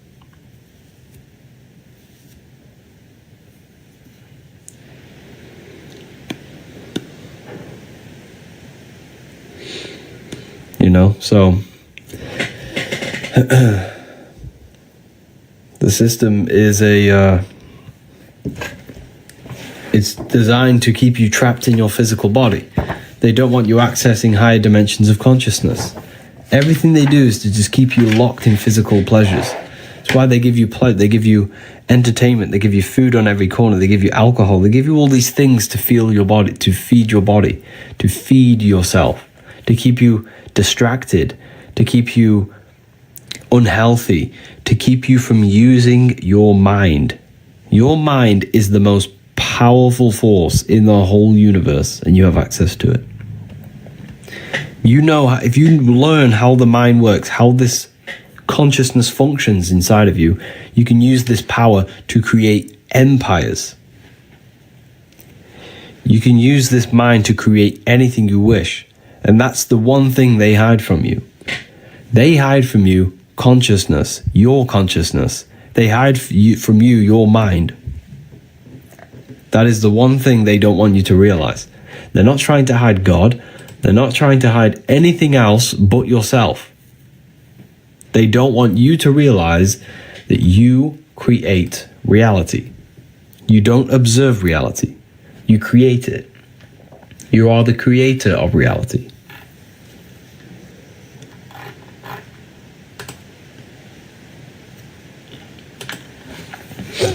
You know? So, it's crazy. And even these lives get capped at 300 views. Like, I can't get past 300 views. It's impossible. I used to get like 1,000 views on every live. Now it's just capped at maybe 300. Never goes past 300. It's really strange. So I've had many attempts to take down this account, take down Instagram, everything. But yeah, ask questions, people. I can't speak here forever. I need questions so I can speak and have a topic.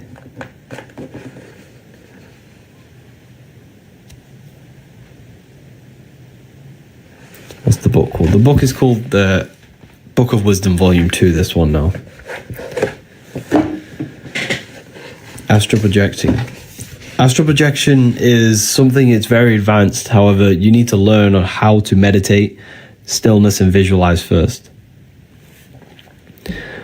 So you need to learn how to visualize very clearly, because a lot of people can astral project, but they can't actually see anything when they get there. Here it is.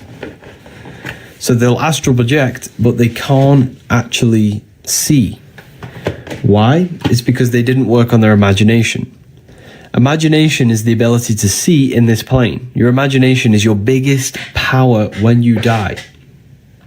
When you die, your ability to see in that plane is imagination. That's what you use when you dream. You're using your imagination. Okay. Now, if you observe yourself just as you wake back up from your dream, you will realize that you are shifting from a dimension from within your middle of the brain. You can feel it. Just observe it. I can observe myself falling back and turning back to my physical body from a dream. You can feel it. You fall out of your imagination. That's what you're using when you dream. It's your subconscious imagination. But dreams are very, they're personal. You're not in the collective astral plane. You're in your personal mind. You're only in your mind. But when you astral project, you're actually entering the collective subconscious. You're entering the collective astral plane, which means there are other souls, there are other thought forms, there are other beings in this plane. Okay. So a dream and astral projection are separate, are very different. Okay, they're very different. Let's keep tapping the screen, everyone. Let's get this to 50k likes if we can. Let's get this to 50k likes. So when you dream, you're in your own personal subconscious mind. But when you astral project, you're entering the collective mind, the collective subconscious. Is astral projection easy to do?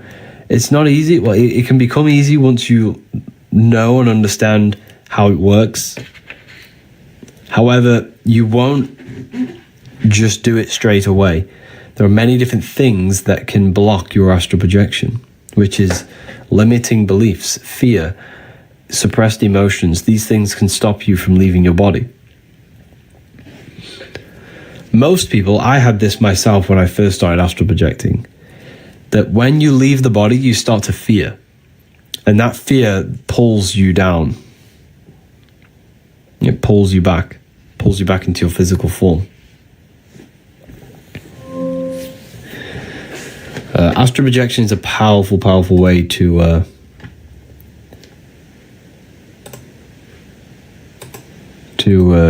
literally change your life, gain information. How do you stop it? You have to work on your subconscious. That fear is coming from a belief.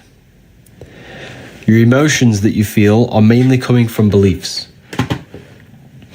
So that fear is maybe coming from a belief of death, or a fear of death, or fear of the unknown. So you have to reprogram your subconscious mind to not fear anything, and to heal these aspects of your subconscious so that you can actually leave the body.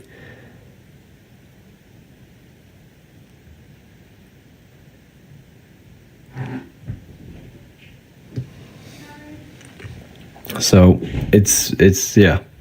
But in this book, I literally teach you everything about astral projection, pretty much. The etheric body. Here we have the Egyptian showing you astral projection. Astral projection. This is the Egyptians. This is some more information on it.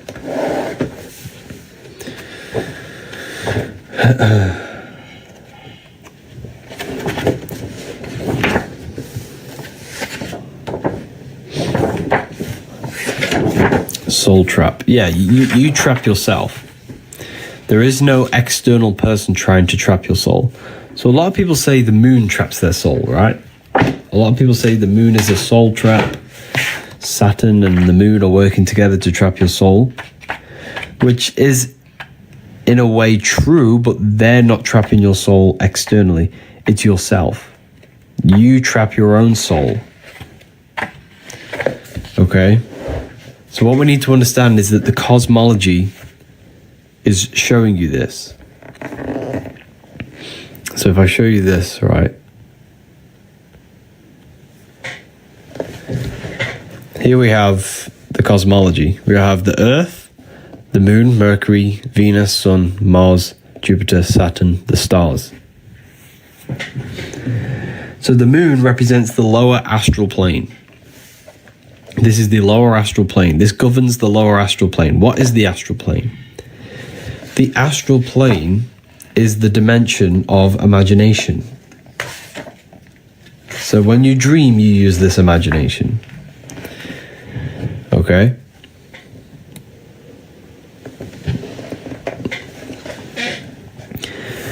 So the astral is the body of thoughts. Every dimension has a body of the plane above. For example, thoughts are just thoughts. Thoughts take a body, which is imagination. Imagination is the body of a thought. Then it turns into ether, which is energy, and that ether turns into a physical body. So you are literally consciousness made manifest. You manifested yourself in the physical plane. And this is how you manifest now. You turn thoughts into reality. You turn thoughts into imagination, into ether, into matter. Okay? So everything is a product of the dimension above. The astral plane is a body for thoughts. The etheric plane is the body of the imagination and the thought. The physical plane is the body of ether, imagination, and thought. So this physical plane, look around you, everything began as thought. This was a thought. This book was a thought in my mind before it was turned into reality. Therefore, everything is a product of a higher dimension. The physical world is a shadow. It's the effect, it's not the cause. So when people have a problem in their life, they're looking outside of themselves to try and change the problem, try and change the physical world, when that doesn't change the problem. The problem lies in your mind. If you want to change your reality, you have to change the mind. Because mind and physical reality are directly connected. This is why we say mind over matter. This is why the Freemasons show you the compass over the square, showing you circles over squares, which is spirit over matter, invisible over the visible. The invisible creates the visible. The Bible tells you that. All things seen come from the unseen. Mind creates matter. They're not separate. So science tells you mind and matter are separate. Science tells you that you and the universe are separate. But all of this is interconnected. Your consciousness holds power over this material world. This is the secret that they cannot let you find out. It's this simple, that you are the co-creator of reality. You are literally projecting reality, and thoughts and emotions are commands. They should not be reactions. So what's the first thing they tell you when you're in school? They give you a board with all these smiley faces and emojis on them, teaching you about the different emotions that you feel when you're in. I remember doing this as a child in school. They tell you their reactions. That's the first thing they tell you. They're not reactions. Thoughts and emotions should not be reactions. They should be commands to create. You should feel the reality as if you already have it. You should think the reality, and you will create it. Because your internal state of consciousness projects the outside world, and they don't want you knowing this. So this is why the government is called a government, because they govern your mind, the architect of reality. They govern the mental body, and through information and belief systems. They have to install information and belief systems into you, because that's what creates your reality.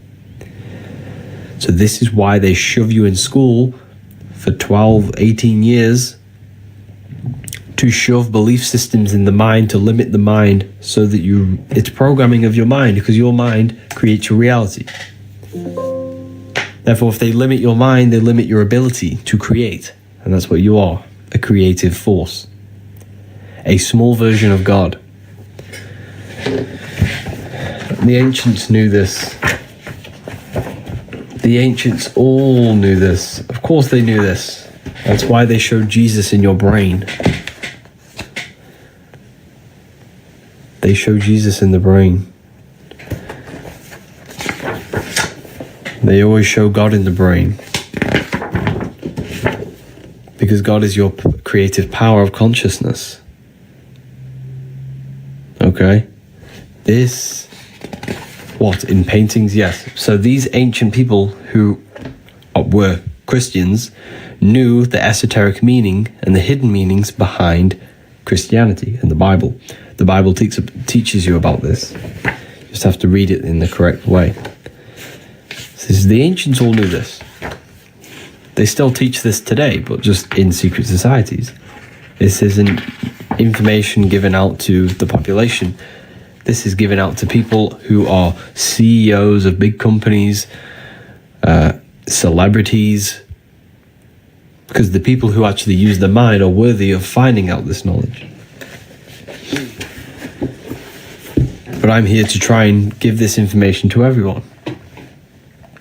It's all symbols, yes. They hide this knowledge in symbolism, because symbolism is not letters.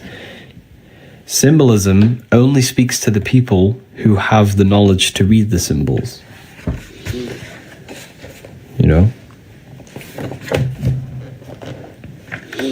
So it's consciousness. That's what they hide. And when you actually sit there and play around with your consciousness, you'll figure many, many different things out.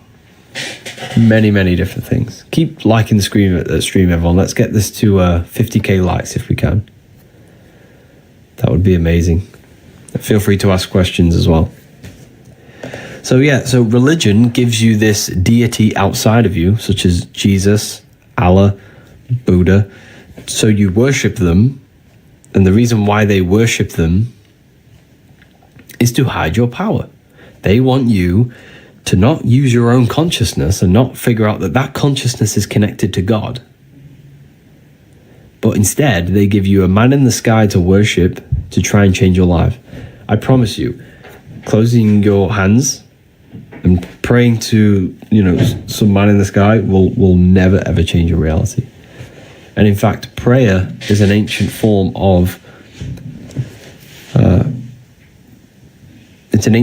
reprogramming your subconscious mind. So prayer, why do we put our hands together? Does anyone know why we put the hands together in prayer? It's because your body's directly connected. Your body is an extension of your brains.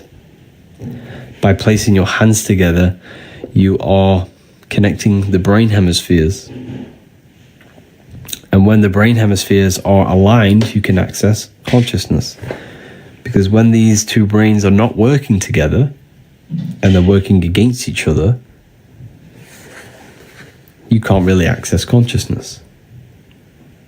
So when you align them, you can then access consciousness or the subconscious. So this is an ancient form of meditation. This is why we close our hands together. Because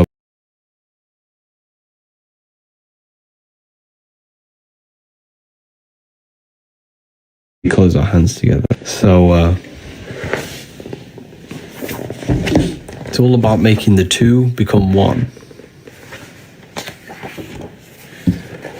Here's the binary code of reality. The binary code, zeros and ones. Everything's zeros and ones.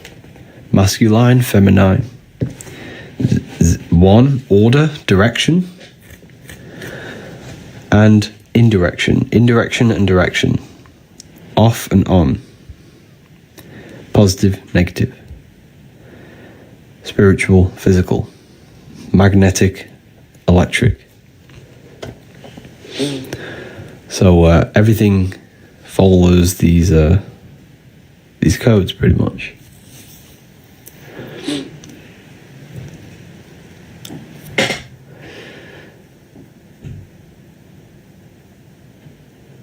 Yeah, let's get this to 50k likes if we can. That would be amazing. So everything followed these codes. Indirection, subconscious and conscious direction.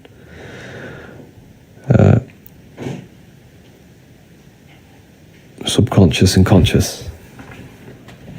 Lines and curves. Attraction and commands. So everything followed these. This is the binary code. Zeros and ones.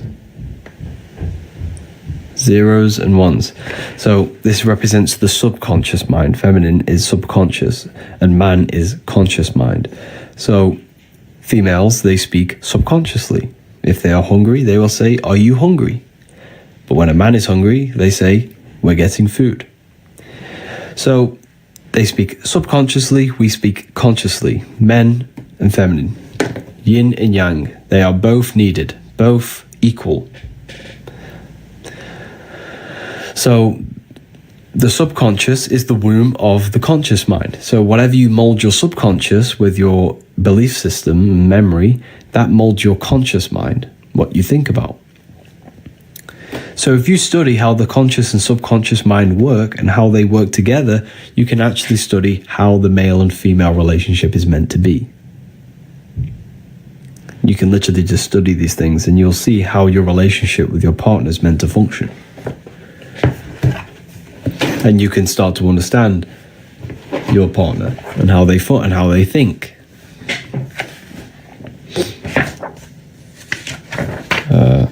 So everything follows them codes of zeros and ones. Everything follows these codes. Satan. Satan is not a real person. This is probably going to lose a few people. What about gay, lesbian relationships? Well, it's going to be different there. Of course. Because the female nature is subconscious and the male nature is conscious. So the female attracts, she is magnetism, man is electricity, electric and magnetic. Two opposing forces. They both come together to create material, create matter, because everything's created by electromagnetism.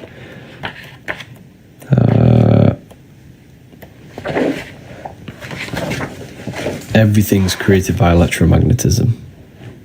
These are the atoms, positive and negative.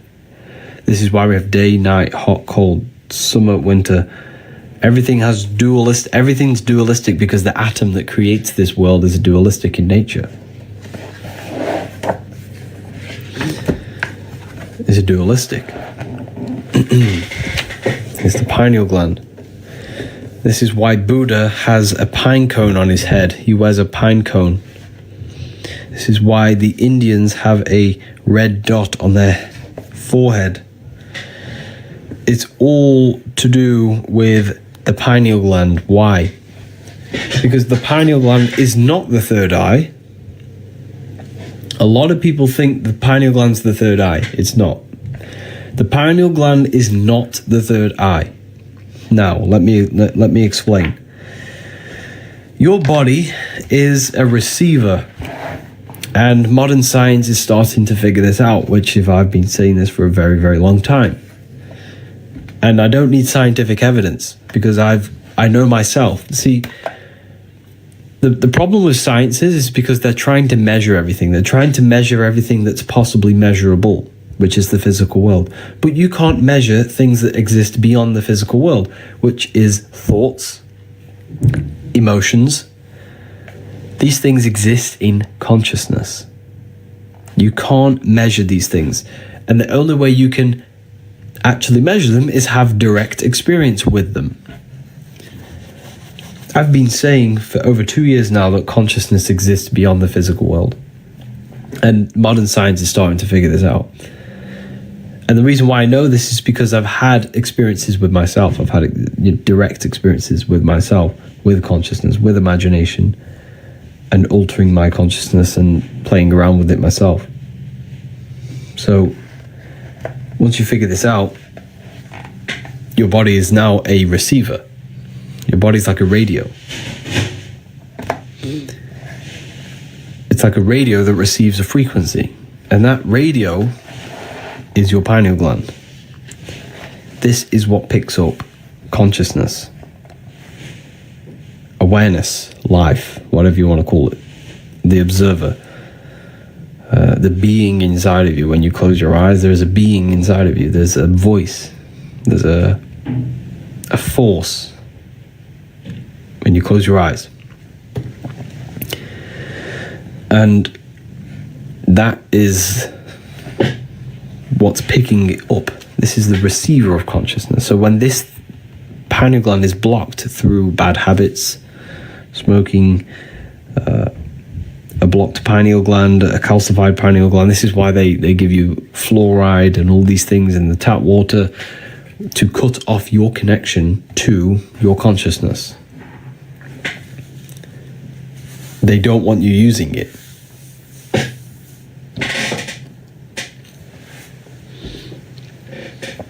They don't want you using it. This is why the Vatican has a pine cone here on the dome shape. I'll have to get a picture up. But above this pine cone, there's like a dome above it, which represents your head. And the pine cone's in the middle, because the pine cone's in the middle of your brain, which is the pineal gland, which has physoluminescent, crystalline, jagged-shaped cells. So, what are crystals? Does anyone know what crystals do? Crystals are used in your phone. They're used in radios, they're used in your phone, and what they do is receive frequency. They transmit frequency. They are a radio receiver. So you have a pineal gland in the middle of your brain filled with crystals. Why? Because it's a receiver of consciousness, light. Your consciousness is pure light. It's metaphysical.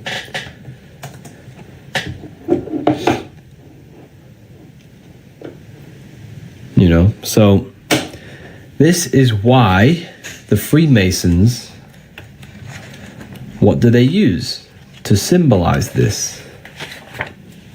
They use the all-seeing eye. Let me show you. We have hit 50k likes. Keep tapping the screen, everyone. Let's get some more people in here. So why do the Freemasons use the eye? Does anyone know? Well, this eye represents consciousness, awareness.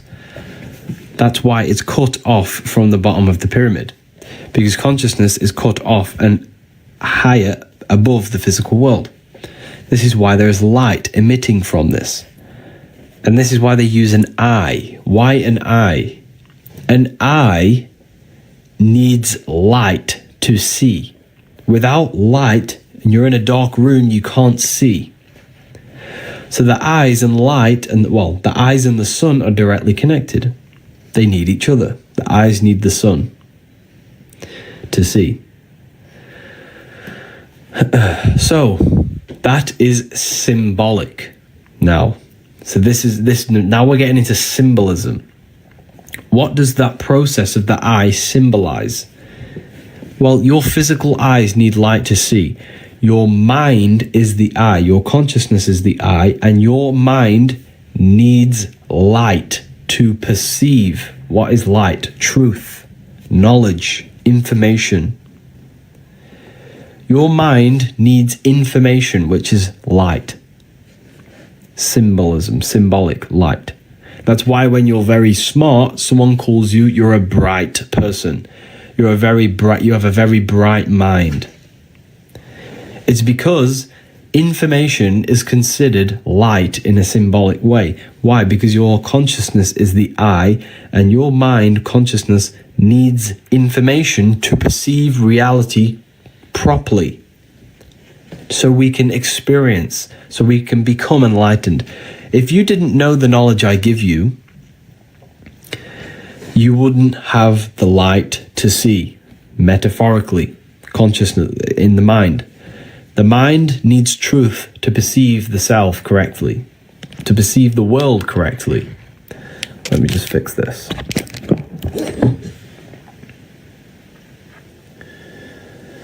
You see? So the Freemasons use the eye to symbolize this process. The process of the mind needing information. We need information to perceive. So you are the temple.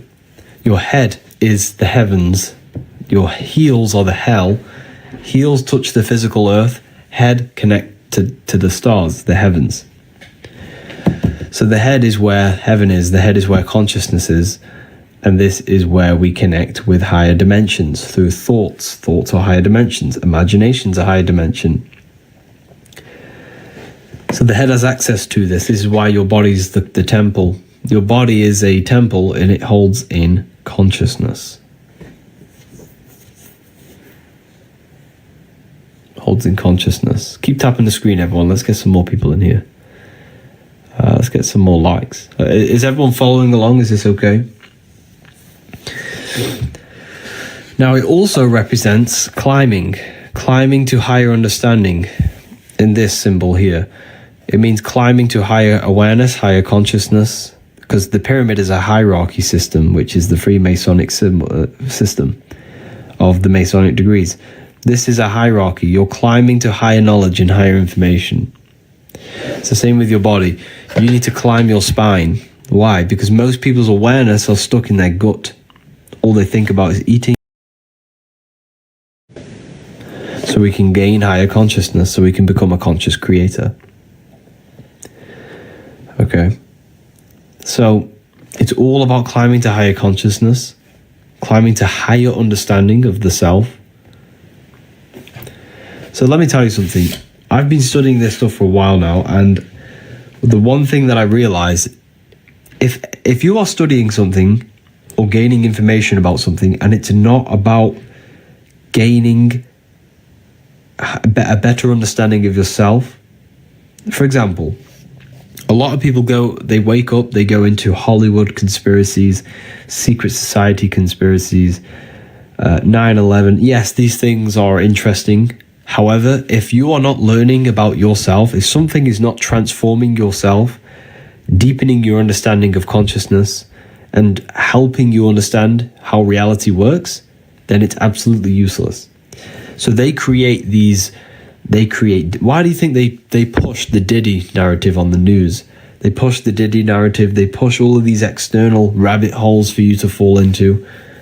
Why? Because they don't want you finding the true knowledge, and that knowledge is of the self. They want you falling down these rabbit holes. They want you falling down the Diddy rabbit hole, the Hollywood rabbit hole, the adrenochrome, the trafficking.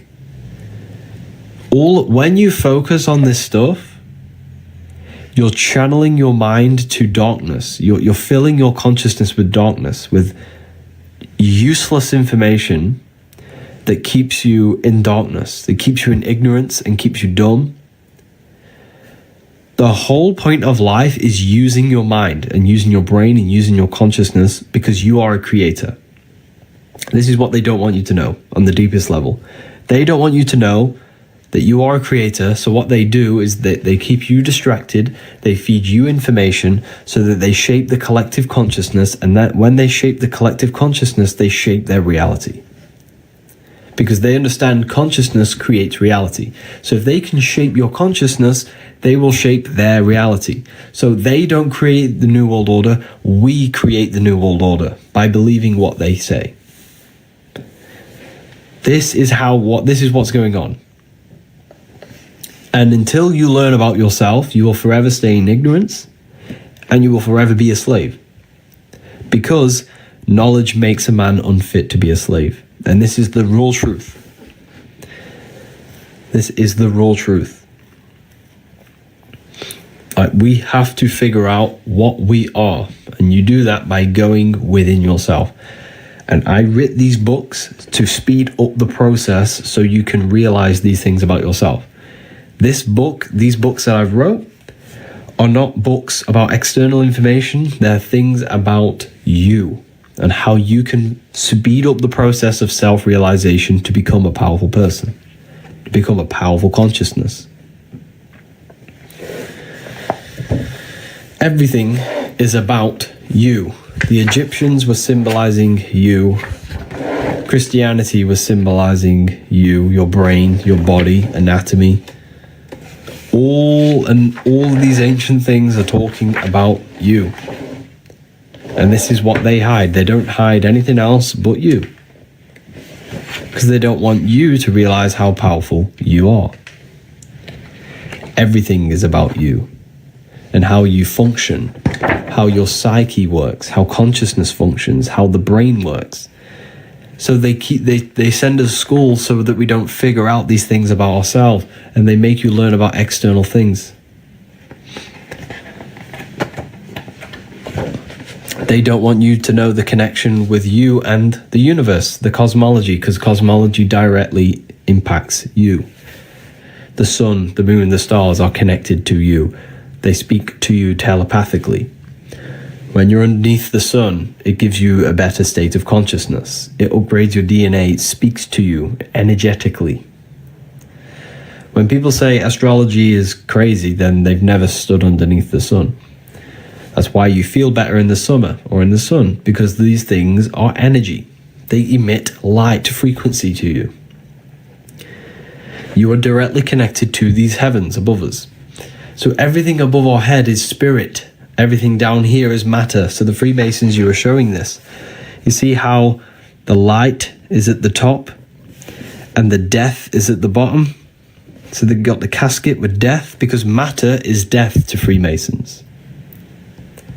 Matter is considered death. Why? Because you live in matter, you live in illusion. You hide the truth, because matter conceals. They call the physical world the veil. Freemasons, Kabbalists, they call the physical world the veil because it hides. What does it hide? It hides consciousness. It hides the planes that create this world. It hides thoughts. It hides emotions. So when you look at me, when you look at a body, you see their body, but you don't see their internal world. That internal world is what creates the external world. So this is death. Now, let me show you something even more interesting to even back this up even further. I'll prove to you that this is what they symbolize here. Check this out. This is pretty mind-blowing.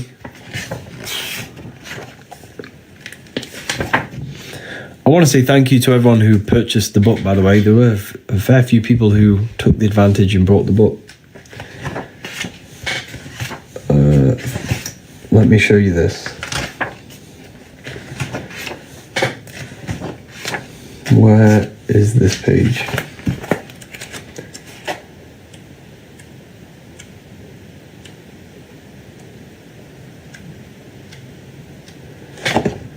Okay.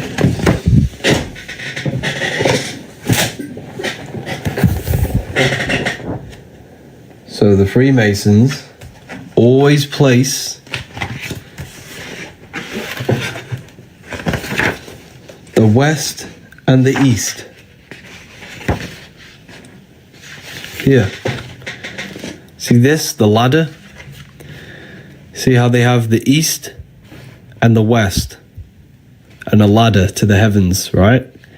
The East is where the sun rises. This is light. The West is where the sun sets, which is darkness. So the physical world down here, the plane, the Masonic checkered board represents duality, living in illusion. When you think you're this material body, you live in illusion, which is the West, the darkness. And the East is the light, where the sun and the stars and the moon are, representing awakening. When you no longer live in ignorance. Where you no longer live in the illusion of thinking you are this material body. You are something far more powerful. You are literally using a piece of technology to function in this 3D world. So you have the East and the West. The three wise men from the East in the Bible. Now that you know that the East means upwards, the three wise men from the East who give presents to Jesus are the three glands in your brain, the thalamus, pituitary, and the pineal gland, that produce melatonin, serotonin, and dopamine in your brain. So the three wise men in the East are talking about anatomy. Santa goes up and down the chimney. The cerebrospinal fluid in your brain goes up and down your spinal cord. Because the three wise men, the three glands in your brain produce three oils, and these oils fall down your spine to give presence to the body. And you must raise this, which is your kundalini. You raise the cerebrospinal fluid up the 33 vertebrae of your spine, and you become crucified in Golgotha, which means your skull. So Jesus becomes crucified at 33. It's all about ascending consciousness. The Bible's talking about ascending consciousness. It's symbolic. Everything they speak is a subconscious language. They've taught us a conscious language, letters, words, logic. But they speak a subconscious language of symbols. Symbolism. It's a subconscious language. Speaks to your subconscious mind. So you have to study symbolism. I have a whole masterclass on my website about symbolism. These books are about symbolism. Look at Leonardo da Vinci showing you symbolism. You have the square and a circle. Circles have no beginning and end, which means eternal. That's consciousness. The square has a beginning and an end, which is your body. Your body, consciousness controls the body. You are consciousness, not the body. This is limited, this is infinite, which is the Freemasonic square and compass. The compass creates circles, the square creates squares. Leonardo da Vinci showing you he's a Freemason. And this represents consciousness in matter, spirit and matter. Does this make sense? Are people following along with this? Because this is very, very, very powerful information. Yeah. I want to say thank you for 78k. That's crazy. 78k likes. Wow. By the way, I haven't even mentioned, these books are the books that I've wrote myself. Here we have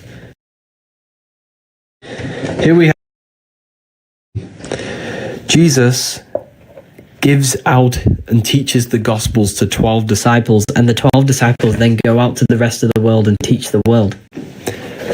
Well, this is anatomy.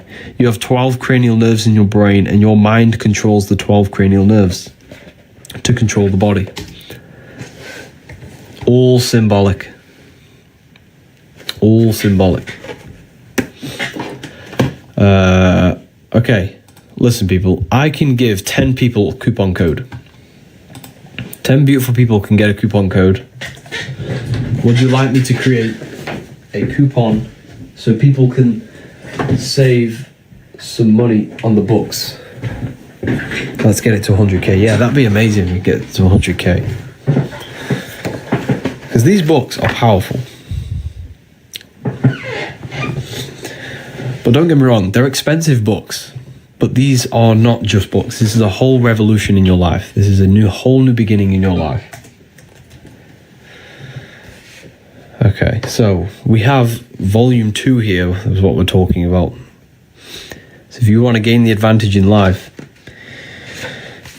you want to start to learn about consciousness, yourself, symbolism, and these things that give you power.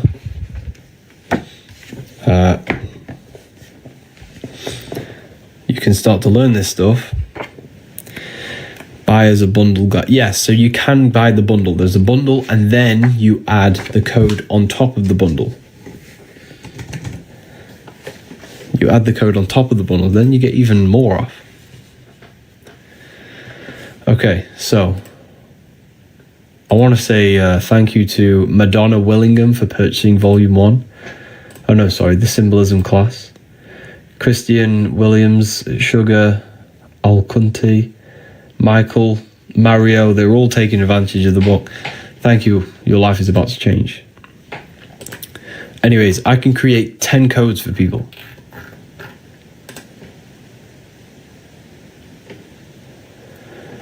I can create 10 codes for people.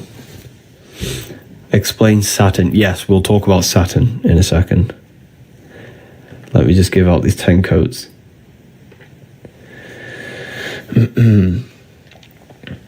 I'm going to give you a 20% discount code, a coupon. In fact, no. I'm going to give you a 40% code. 40%, but there's only 10 of them.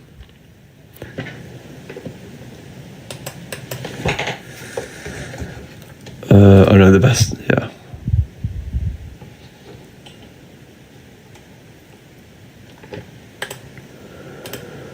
Okay. Is everyone ready? Because you'll have to be quick with this.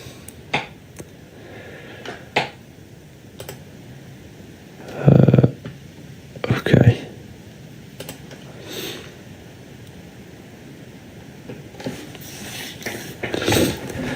I think I wrote it here when I did it the other day. No. So if you click the link in the bio, it's going to take you straight to my website. And then at the checkout, you want to use this code. 10 people can use this code. And there's currently on the website, yeah. So click the link in the bio and use this code, SPRING30, all caps. SPRING30, all capital letters. Click the link in the bio, it'll take you straight there. And there's a free ebook on my website as well, which teaches you exactly how to activate your third eye. That will teach you exactly how to it's a practical guide. Teaches you how to activate your third eye through imagination and reconnect with the astral plane. It's going to help you astral project. It's going to help you do many different things. So if you click the link, it's a free book. It's an ebook. Download it for free. Or use the code and get yourself these books that we've been using today.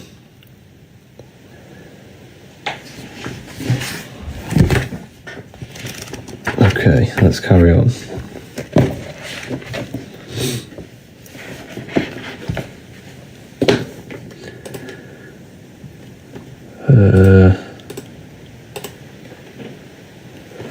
Where is the link? It's in my bio.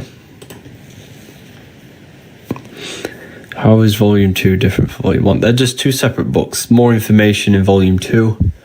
Volume 2 is more professionally written. Volume 1's more of a notepad. Two separate books. You can read them in any order.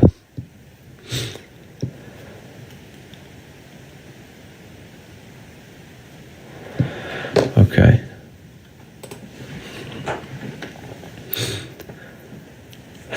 Melissa Renfro, thank you, and Sadie Childers, thank you.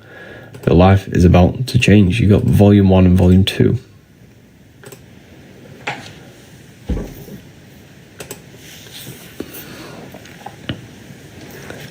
Where is the free link? Just go to the website and click on ebooks. It'll take you straight there.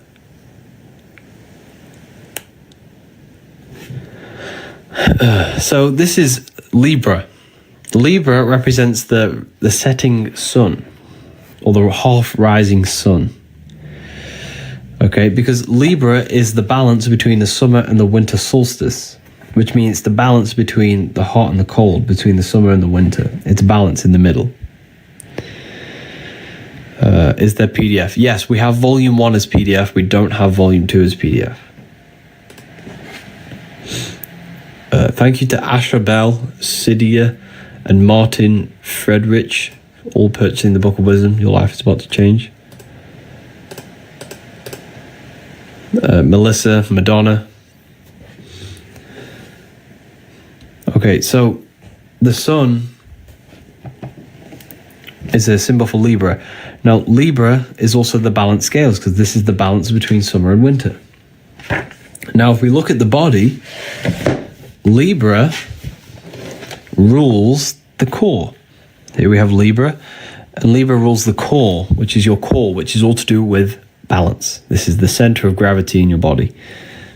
So even your body is showing you the balance of the sun inside your body, because as above, so below. As within, so without. As above, so below.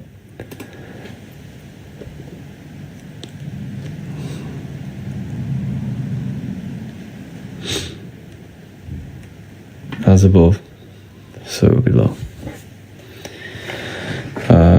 This is why you have 12 cell salts in your body. You have 12 cell salts for the 12 zodiac signs. So each one of us are mineral deficient in 3 cell salts, because we do not have 3 zodiac signs, because we were in the womb, you were in your mother's womb for 9 months. Months, moon. M-O-N means moon. Month. 28-day moon cycles. And you were in the moon, well, the womb, for 9 months, not 12. Therefore, you're mineral deficient in 3 zodiac signs. And here we have the different cell salts. So if you were born in, me for example, I was born in Scorpio. Where's Scorpio? Here. I'm mineral deficient in, if I go back, my mum was pregnant, well, had me in Pisces, then she gave birth to me in Scorpio, which means I'm mineral deficient.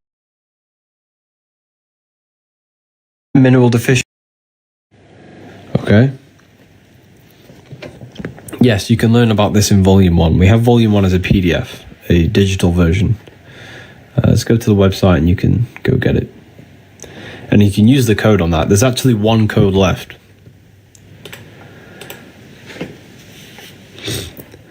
So you're in the womb for 9 months. You're in the womb for 9 months, which means you're mineral deficient in 3 zodiac signs. So for me personally, I'm mineral deficient in Sagittarius, Capricorn, and Aquarius, which means I'm mineral deficient in sodium chloride, lime phosphate, and silica. I need to eat foods with high amounts of these in.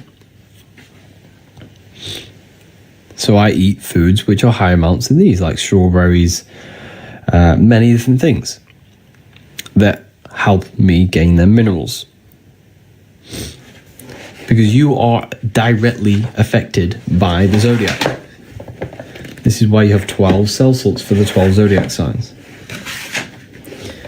You see? 12 zodiac give you 12 cranial nerves, the 12 systems in your body, and the 12 cell salts. The 7 planets create the 7 chakras, the 7 metals, the 7 days of the week. Sunday for the sun, Friday is Venus, Saturday's for Saturn, and Thursday is for Jupiter. Monday's for the moon, Sunday's for the sun, and the 7 colors. So everything's interconnected. Everything is connected. You are a smaller version of the universe.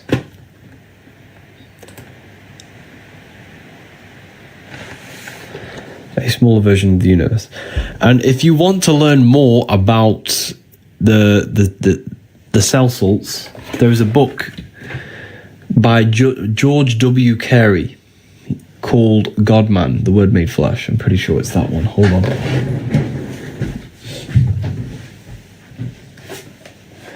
Yeah, God-Man, the Word Made Flesh.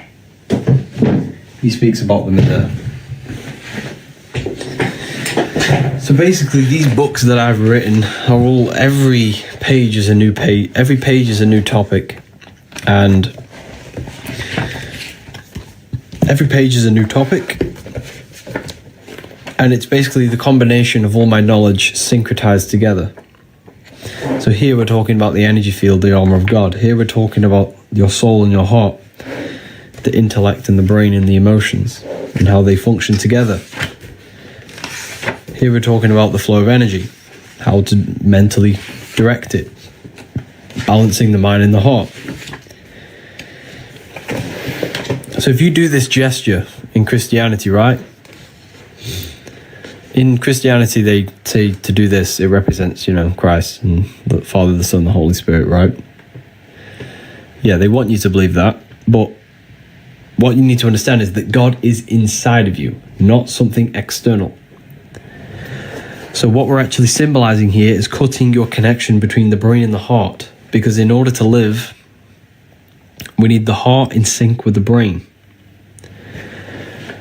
We don't want to act without empathy. We don't want to think without empathy. We need to think with our emotions.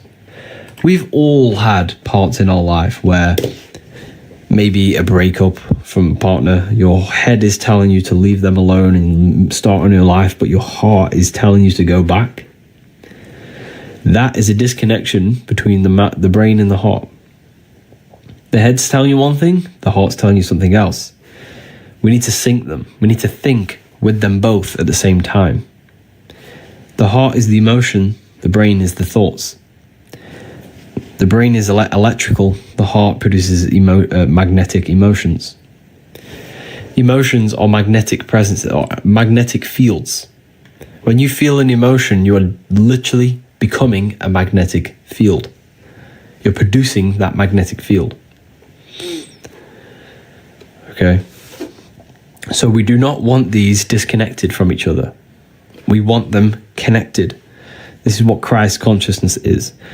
So when people say, what is Christ consciousness? What's this Christ consciousness about? What's the point in it?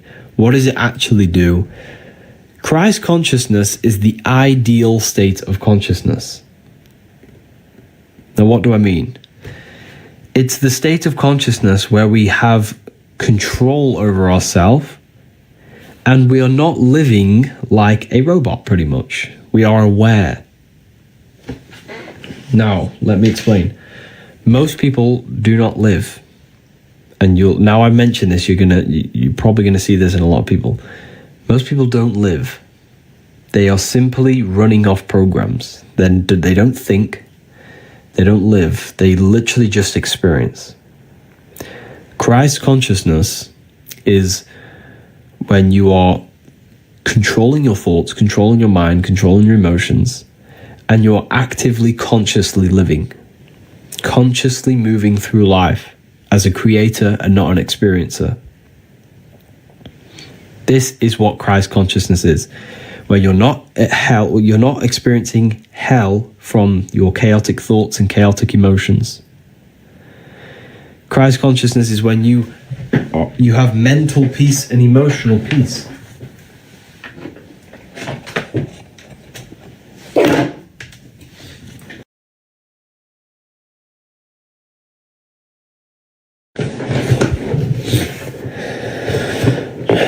Does that make sense? I want to say thank you to everyone who purchased the book. You got George, Anya, Maria, Leanne, Kevin Parker, Sherry Adams, Graham, Peter, Neve, Bethany Markle. Thank you, everyone. Your life is about to change. When you read them books, it's a new, you've gained the advantage in life.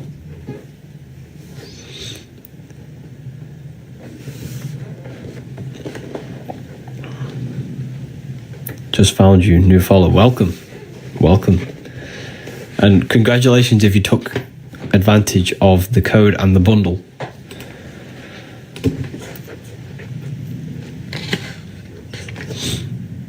So this is what we're looking at. We're looking at combining these two aspects of ourselves. Because you are an image of the universe, a microcosm of the macrocosm, as above, so below. Now, this is where things get really interesting. Things get really interesting at this part of the book on how we have 4 bodies of consciousness and not one. We don't have one body. We are you are the soul. You are a soul. Now, for the people who are new to this, what is the soul? The soul is you. It's not your name, your job, your reputation. So think of it like this. The best way I could describe what the soul is and how you can find it. So let's say you're struggling from depression. If you're struggling from depression, you have the negative thoughts and the negative, the negative mind. Who is the one that's experiencing the trauma of them thoughts? Who is the one? The mind is not suffering because the mind's producing the negative thoughts. Who's the one actually feeling the horrible feeling? That's the soul. The soul is the one buried beneath the thoughts, the one who's experiencing the thoughts, experiencing the body, experiencing the senses, experiencing what you'll see. So the soul is the one who's suffering from the negative thoughts and feeling them. The soul feels. It's emotion. So that's what the soul is. The soul is you. The soul is you. And the soul is incarnated in 4 bodies, which is what we call in the occult the tetragrammaton. The tetragrammaton. The tetragrammaton is a very deep topic, and it goes on for a very long time, and I could talk about it forever. The tetragrammaton means it's just the 4 aspects of God. However, they're not separate. They're literally you. You are the 4 aspects of God. The soul is God. So the soul is an emotion. No, the soul speaks the language of emotion. Just like the mind speaks the language of thoughts. Your body speaks the language of vibration. So think of it like this. There are 4 aspects of God, and there are 4 aspects of you. You exist in 4 corners. you have your 4 different bodies. That's why we have Matthew, Mark, Luke, and John. You have a spiritual body, an earth body, physical body, an air body, the mind, and a water body, emotion. Fire is the spirit, earth is the body, air is the mind, water is emotion. Now, these are symbolized by the 4 fixed zodiac signs, because what is the sun? The sun gives power and life to the earth. Your soul gives power and life to your body, as above, so below. The sun is your soul. In fact, the sun used to be called Sol, which then got turned into soul. It just means life force, life. The sun gives life to everything.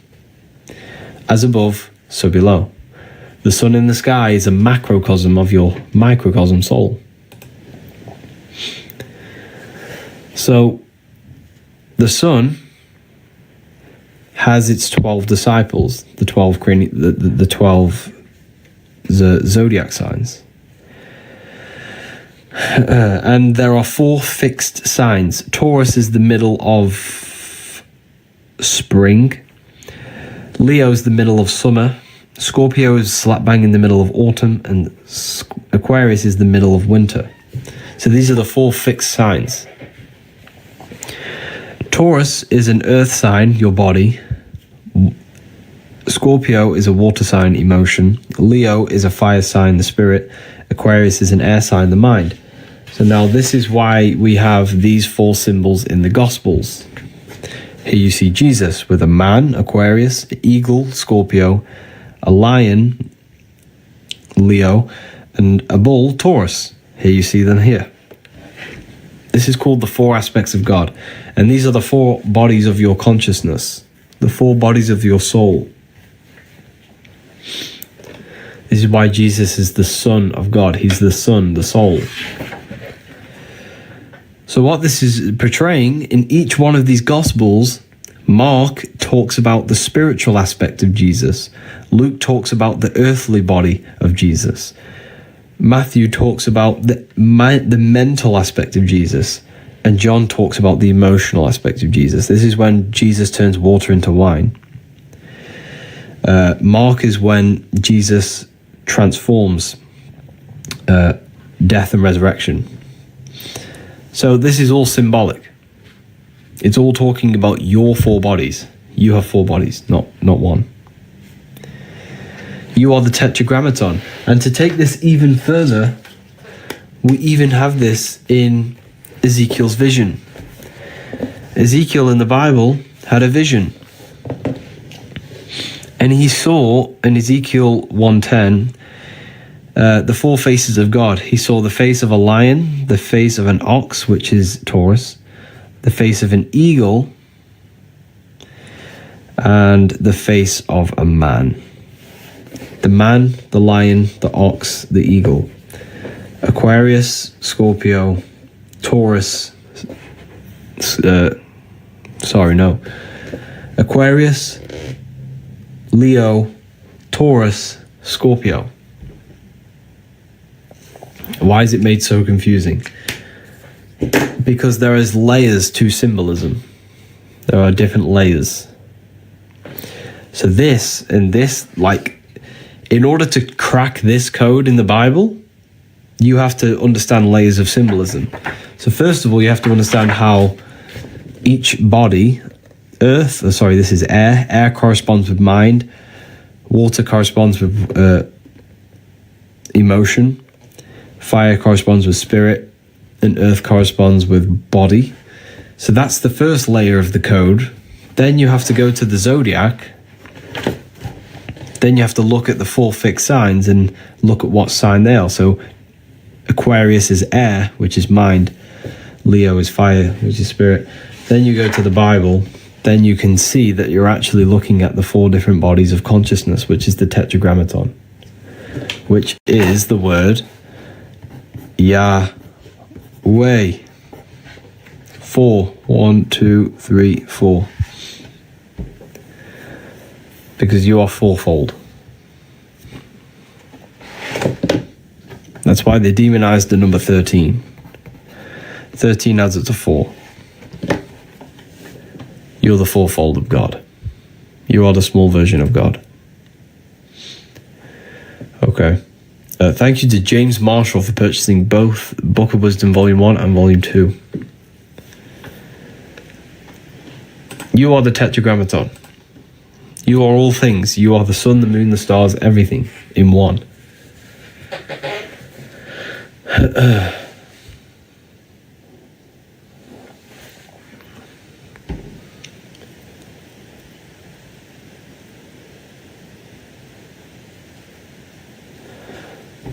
Discount. Okay, I can make 5 more codes, 5 more people. A lot of people asking for codes. Where can I buy the book? The book is in my bio. I'm going to give 5 more codes out. Are you ready? This is volume 2. We're going over volume 2 here. If you want to learn about these codes in the Bible, this is volume 2.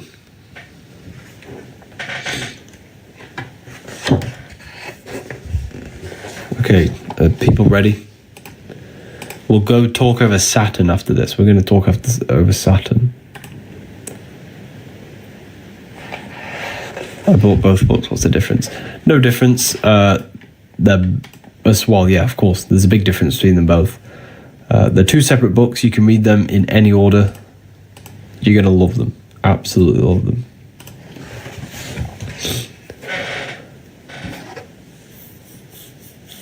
Here you go.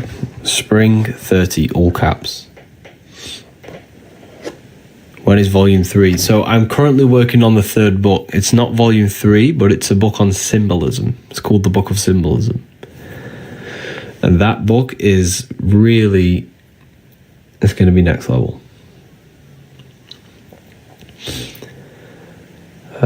Spring 30, all caps. Spring 30.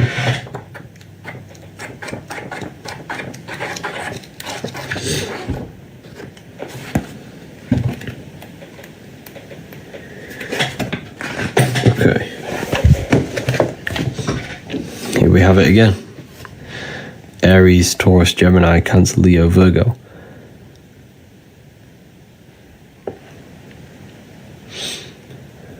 Okay.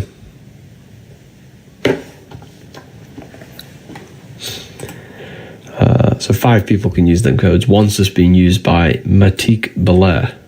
He just got the bundle. Thanks, I just got volume 1 PDF. Amazing. Volume 1's really, honestly, if you just want a PDF and an ebook, it's perfect for that.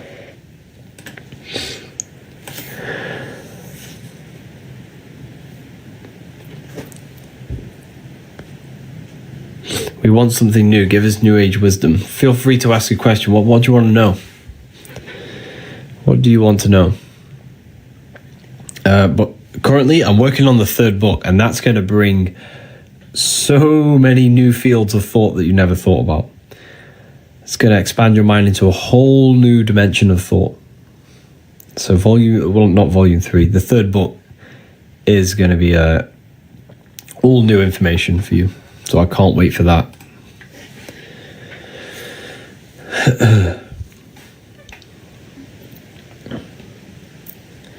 Hi, could you please elaborate on 0 point and vortex, please? So 0 point energy is ether. So everything comes out of ether and returns back to it. Everything. Ether is the primordial substance of all matter. So basically, matter is, on its base, is ether. It's the... Hold on, let me try to find this page so I can understand it properly.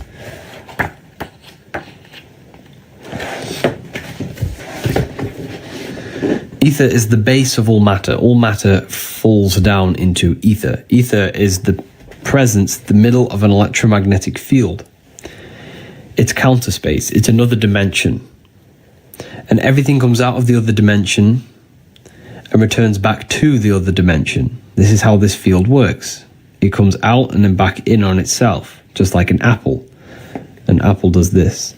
So ether is 0 point energy. It's coming out of ether and returning back to it. Everything comes out in the physical plane and returns back to ether. That's why death, when you die, you return back to ether. When you breathe, you're breathing in ether, energy, earth, ether, weather.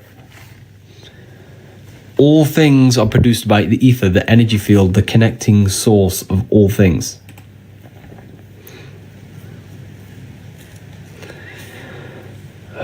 The connecting source. Yeah, let's get this to 130k likes. That'd be amazing. Let's get this to 130k. That would be crazy.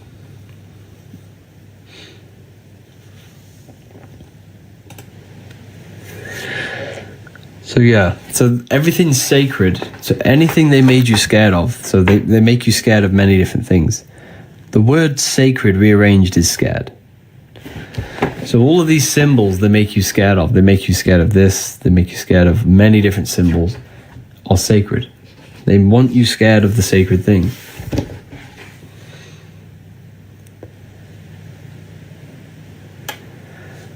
How do we master ether? Before you master anything, you want to master your mind. The mind is the cause and controls everything. The mind is the architect of reality. The mind controls ether. The mind controls physical. The mind controls imagination. The mind controls absolutely everything. How much for the PDF version? It's on the website.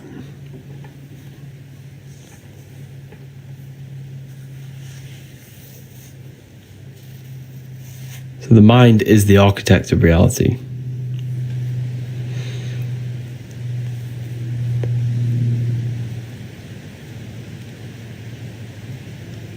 Yeah.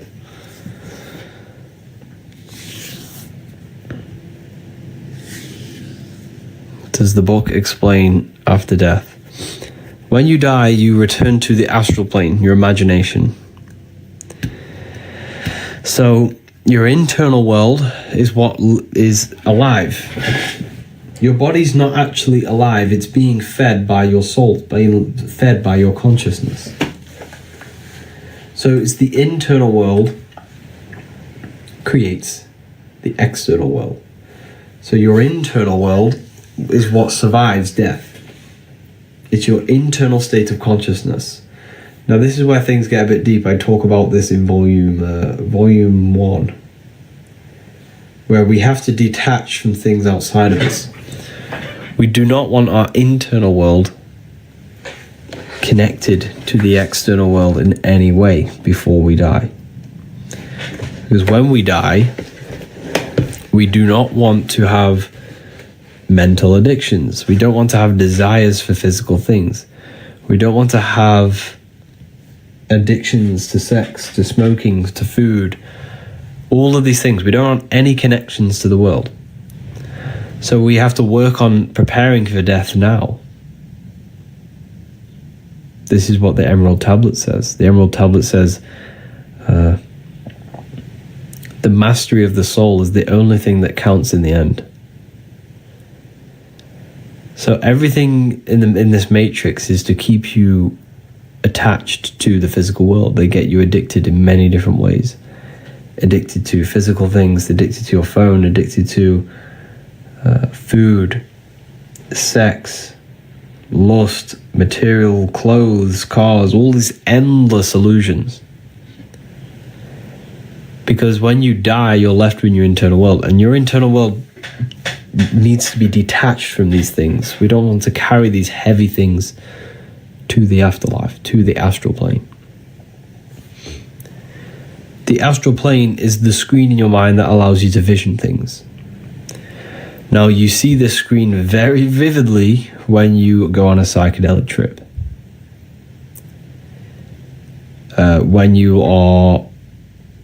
If you have a psychedelic trip and you close your eyes, you'll see many different things.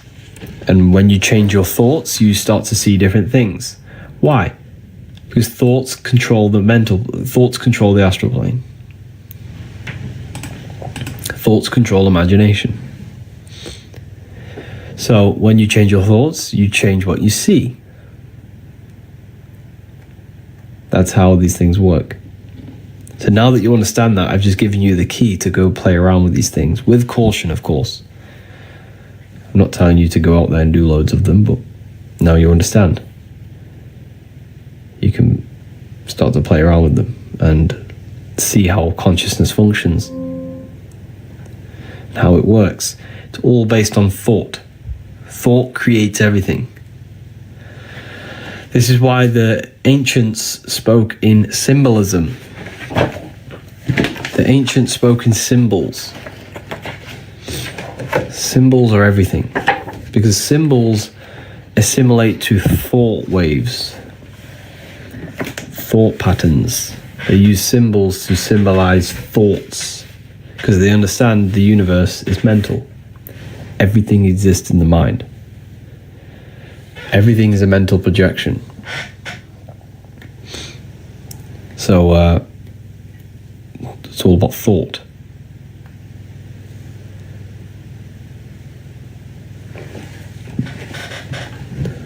Does that make sense?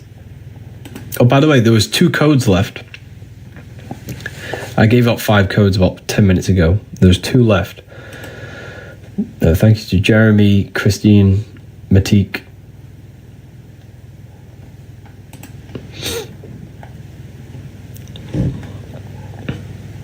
Feel free to ask questions, people.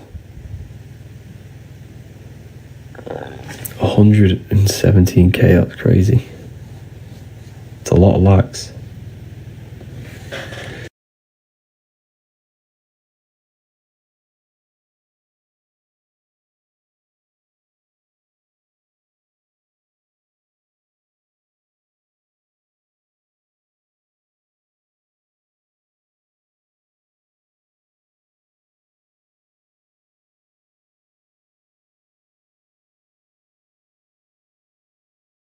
Bring 30 all caps. All caps. This is the second book. This one's the second book. We're talking about the second book here. Here we have Osiris. We have to remember, these Egyptian gods never actually existed. They are thoughts. They are symbolism. Symbolism is everything. There was no green god with 2 reptiles hanging up his body. You know, if someone looks at the Egyptian wall and they see this and they think this really happened, then they'll never understand the truth. Truth is spoken in symbols. There is no green man with these reptiles hanging off him. It's symbolism. Reptiles are reptilian. Green represents reptilian. Osiris is the reptilian god of the underworld, god of death, darkness. Osiris. He's the one who betrays his brother. Osiris represents the reptilian brain inside your brain. This is what betrays you. Why? Because this brain does not think. It does not think. It does not do anything but survive. It only thinks about surviving. Well, it doesn't really think. It governs instant reactions. For example, if a car's coming at you or a football's booted in your face and you instantly move out the way, that is all the reptilian brain. The reptilian brain governs instant reactions. So basically, this is where the low level of consciousness is. When someone doesn't think, they just live off reactions. They live in fear. They live in a constant state of fear and reaction. This is the death. This is the god of death, the god of underworld. This is the death of our consciousness, the death of our higher self, because we are far more than this brain. So this is the reptilian survival brain and neocortex, the learning thinking brain. Neo from the Matrix wakes up, and his name's Neo. And he was plugged in on the chair and the back of his neck. So he's plugged into the Matrix. This is the Matrix. And he's pulled the pin out of the back of his neck, and then he wakes up, and now he's called Neo. Neo wakes up. He uses his higher brain to function. And Neo actually worked in a place called Neocortex. The building name, if you look at the film, it says Neocortex on it. It's all symbolism of the brain and how they function.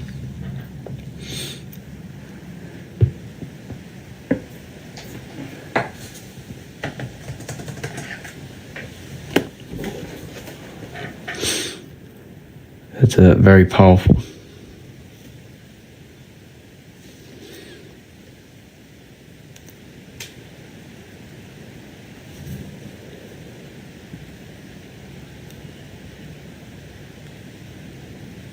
Thoughts on COVID? I can't talk about that.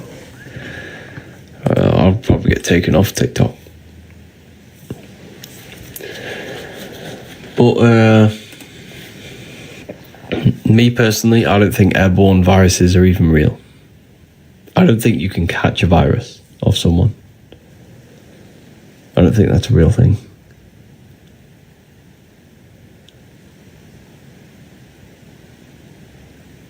Me personally.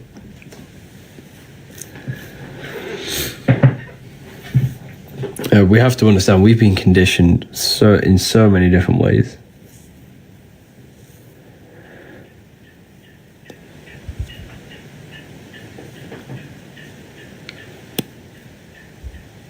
All fear propaganda. Yeah, exactly. It is. It's all fear propaganda. How to raise your vibration. Don't focus on raising your vibration. Focus on trying to control thoughts. Control the mind. When you gain control over the mind, you can pretty much control anything. How can I purchase the book? Click the link in the bio. It'll take you straight to my website. This is Book of Wisdom Volume 2.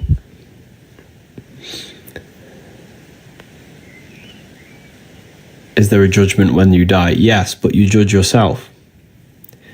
So when you die, you're left with your internal world. If you close your eyes now, there is a state of consciousness within you.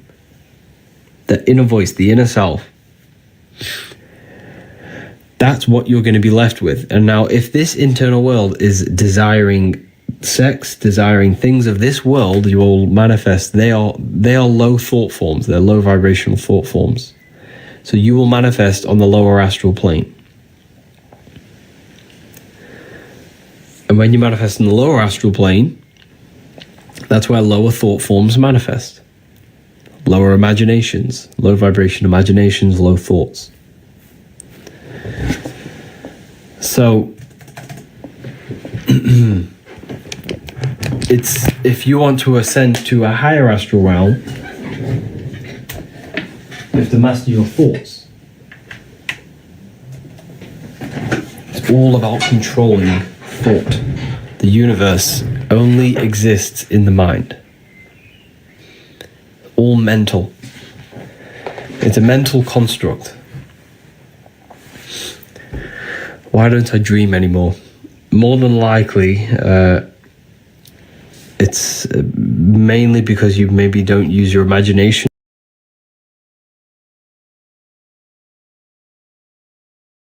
Imagination guide on my websites for free. That will help you reconnect with your imagination. When you reconnect with your imagination, you do imagination meditations before bed, you will more than likely have a lot more dreams.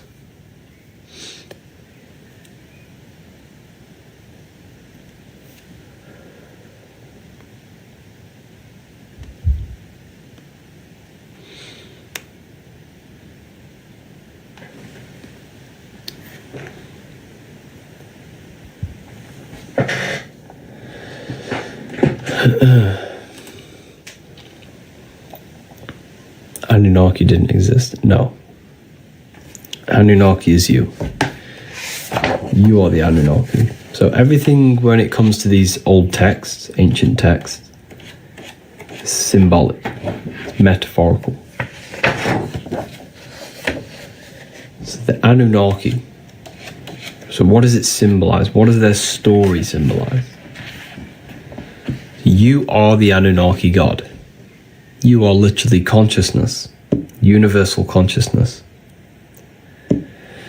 And Anu, he was the god of the sky. Ki was the goddess of the earth, the material world. Sky represents spirit. The sun is spiritual. They're non-physical objects. These aren't physical objects. They're light sources, they're energies, they're spiritual.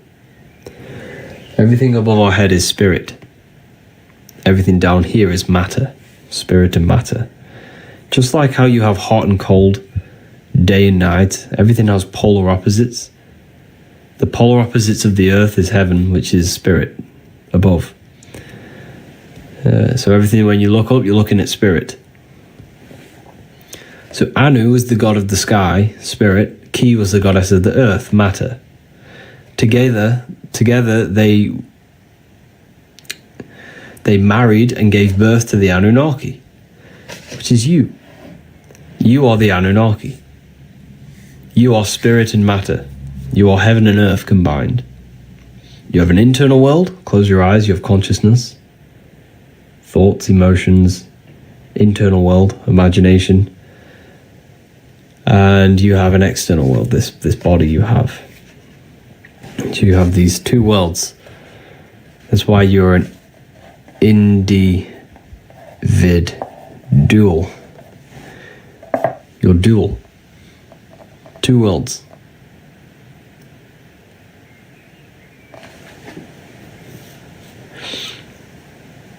So when you look up, you're looking at spirit. Everything above your head is spiritual.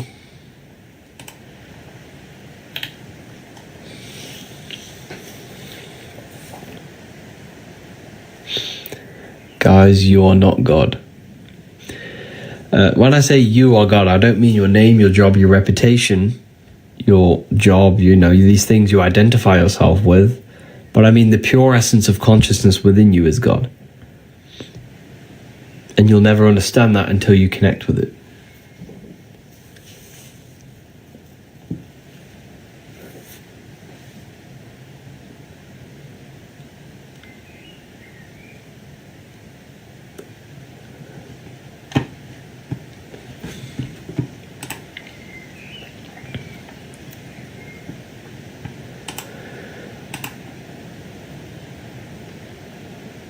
But yeah, I'm going to love and leave you all here today. I've been on for a while now.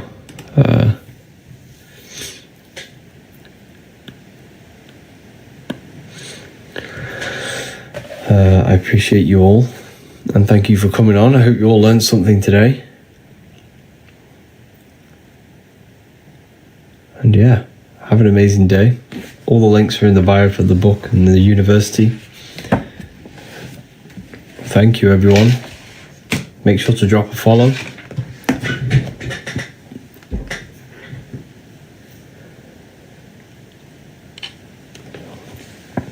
But yeah.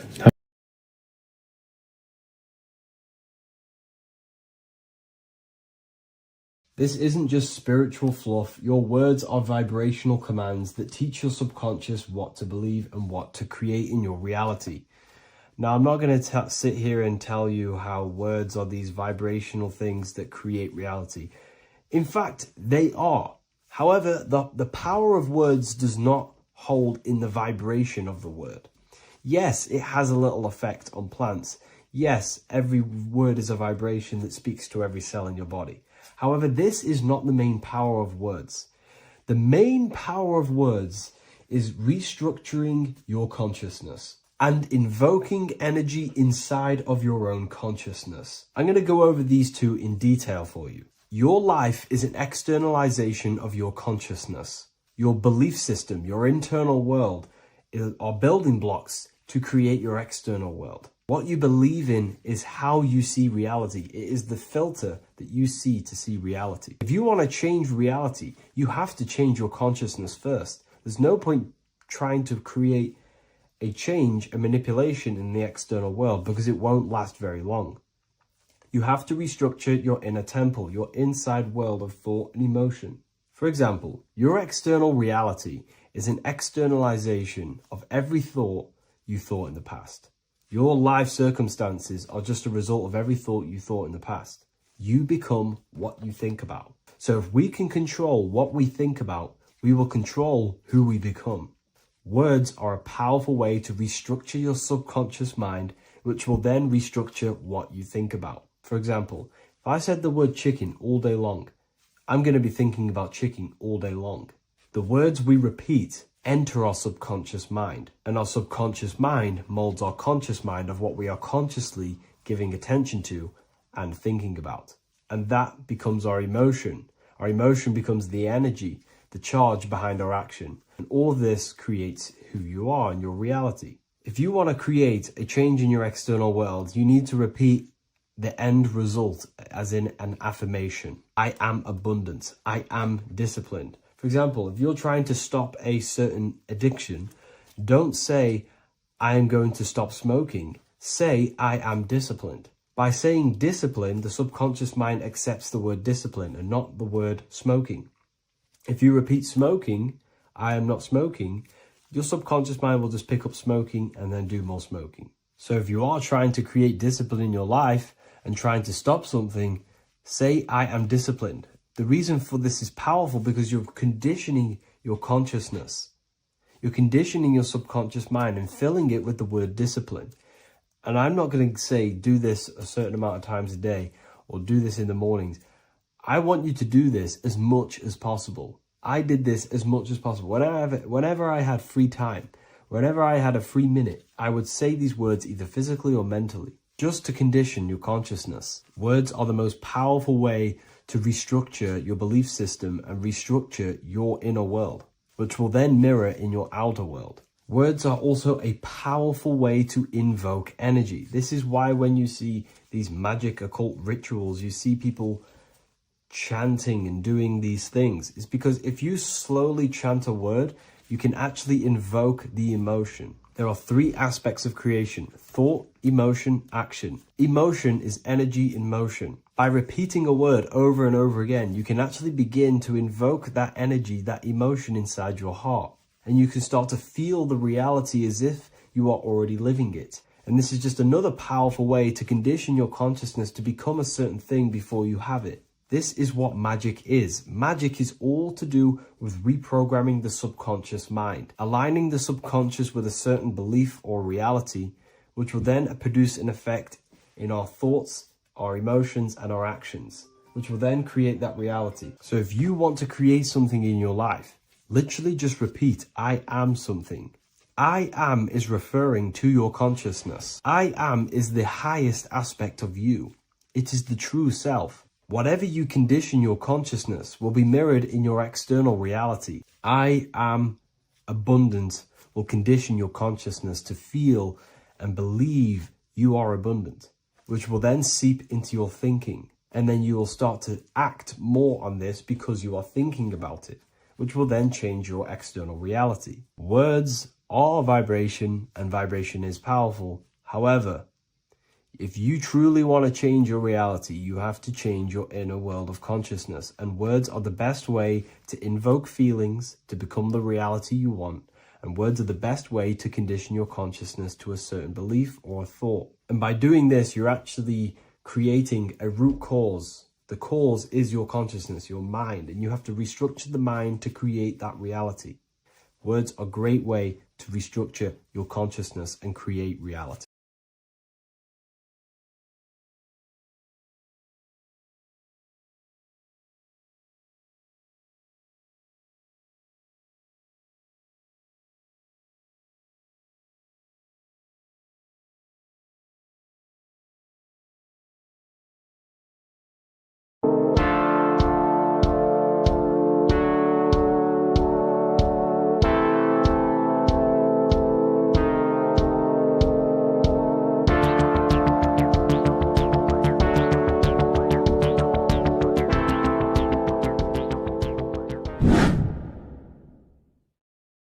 What's good, people? We're back with another video.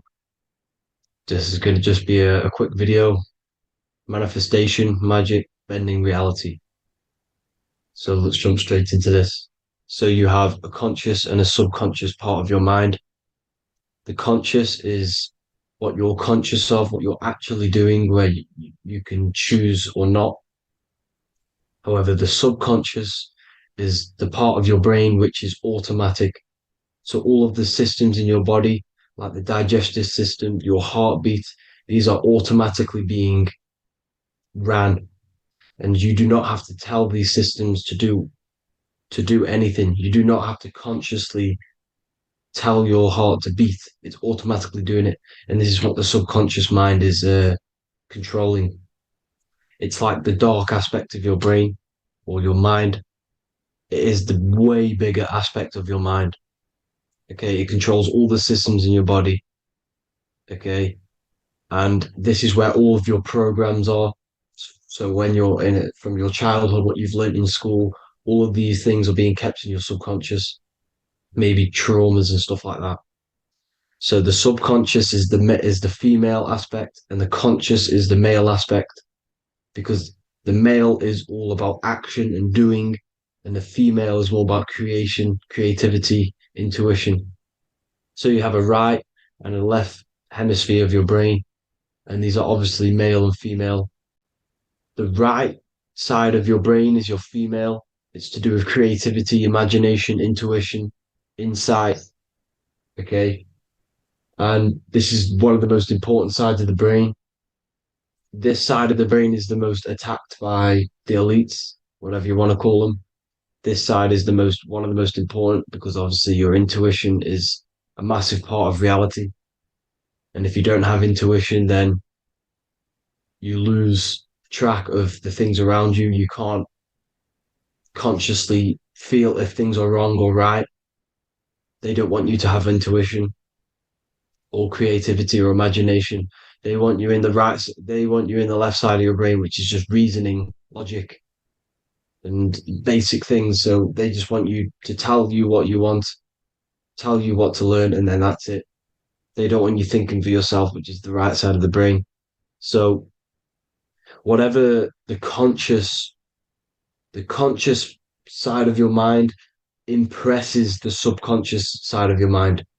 So if you do affirmations, for example, if you consciously do affirmations every day, you're reprogramming your subconscious mind. You're impressing a vibration and a word into your subconscious mind, and therefore it will reprogram it. So the male and female aspect are symbolized by the Star of David as well. The male being the upside triangle, the female being the downside, connected all in one, because we both have male and female energy. So every thoughts are electric, which is the male aspect. Emotions are magnetic, which is the female. Each thought creates a wave of vibration in all directions. So think of it like a water drop in a pool, but it going out in every single direction. It's not just flat. And these thoughts have a certain frequency, well, has a certain vibration. That vibration has a certain frequency. And this affects your aura. Every thought, every emotion directly impacts your aura and the strength of your aura. So if you're angry all the time, your aura in the astral plane will look red. However, if you're happy, it'll be more like blue and green. So it's very important. Your electromagnetic field is created out of your emotions and thoughts, and that affects reality because you're 60% water, and frequency and vibration create certain patterns and has a certain effect on water. We'll get into that after this slide. So each thought that people are thinking around you, you are actually subconsciously picking up these thoughts because it's emitting this vibration in all directions. So this is why you can pick up thoughts of other people on the odd occasion. However, when you're more in tune with your intuition, your right side of your brain, you can start to pick up on vibrations, thoughts, and other people's auras. You can pick up on the energy once your third eye is open, and you know whether you should be in that environment or not. This is what we call an atmosphere when we go into a room and you can feel the tension if someone's been arguing, for example. This is the atmosphere, this is the vibrations, these are people's auras emitting these certain frequencies and vibrations. Okay. So our aura is contained of multiple layers. Obviously, we have the physical body. This is the electromagnetic layer. However, you have the different planes of existence: the spirit, mental, astral, etheric, and then physical. The physical is the lowest plane of existence. And the physical plane is a product of all of the planes above. So the mental impresses on the astral impresses into the etheric, and then the etheric creates the physical object. So the mind is the root cause of reality. The mind is the cause of everything. Your consciousness is pure cause. There's no effect. Everything you see in this reality is the effect. Everything that you experience is the effect, because the root cause was the mind. The decisions you made you experience that certain experience. And that decision was created on the mental plane. And this is just pure thoughts. And thoughts are things. If it exists in your mind, it is a thing. It's a certain frequency. So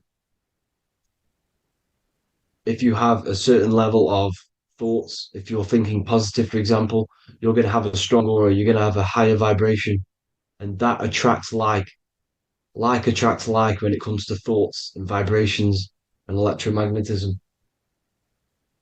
So if you're thinking positive all the time, speaking positive, doing positive, you're then creating a higher vibration, and that's going to attract people on that similar frequency to you. Everything is electromagnetism, frequency, and vibration. Everything. You see, so this is why, for example, if I put my hand to a TV screen, if my finger was the same vibration as the TV screen, it would go straight through it. However, the particles in my hand and the particles on the TV screen are two separate vibrations, and this is what causes the friction to stop and not my finger to go straight through it. So, like I said, when you don't feel the vibe of someone, when you don't feel right, you don't really get along with someone, this is a vibration. Your vibrations are not matching, they're not similar, they're two complete different vibrations, and they're not aligning properly. So music has a massive part on this. Music is a massive, massive tool for the elites because music is frequency. And in 1975, the musical instrument are all tuned to 440 hertz. So Spotify, Apple Music, most of the music on YouTube is all set to 440 hertz. And 440 hertz is not divisible by 3, 6, or 9. And when you can't divide a frequency by 3, 6, or 9, it's not a natural frequency. As you can see here, this is 432 hertz. This makes a nice geometric pattern. However, 440 hertz is a distorted pattern. So when you listen to this, this actually shuts off the whole right side of your brain. Like I said at the start, this is the most attacked side of your brain. It's to do with creativity, imagination, intuition. When you listen to 440 hertz, it shuts off the whole right side of your brain. And obviously shutting off all of these forms of your brain. Music is very, very powerful tool for the elites because it's the only thing which can enter your soul or your ears without consent, your body without consent. Everything else has to be through consent. You choose whether to eat something, you choose whether to drink something, but frequency, you're going to hear it no matter what. This is why it's so powerful. And music influences the body in many different ways. It's the most powerful imitator of everything. It directly affects all listeners. It directly affects intentions, gestures, movements, and actions. It stimulates your mind, and certain songs, certain catchy songs, can reprogram your subconscious mind, invoking certain emotions. This is why when you listen to slow beat songs, it makes you feel more sad. When you listen to upbeat songs, you feel more energetic. This is because these frequencies have a profound influence on reality and on how you feel. Because, like I said, you are 60% water. And as you can see here, each frequency creates a different geometric pattern. And inside of you is 60% water.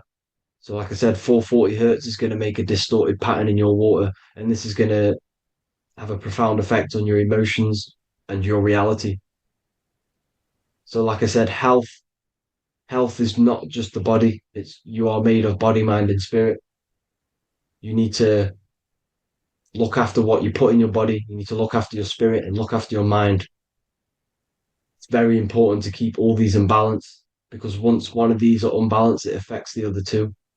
So if you're eating wrong, it's going to affect your spirit and mind. If you're thinking wrong, it's going to affect your body and spirit. These are all interlocked. Uh, you have to look after them all. So it's very important you understand music. Stop listening to low vibrational music. To be honest, you want to listen to music without any sort of speaking inside of it.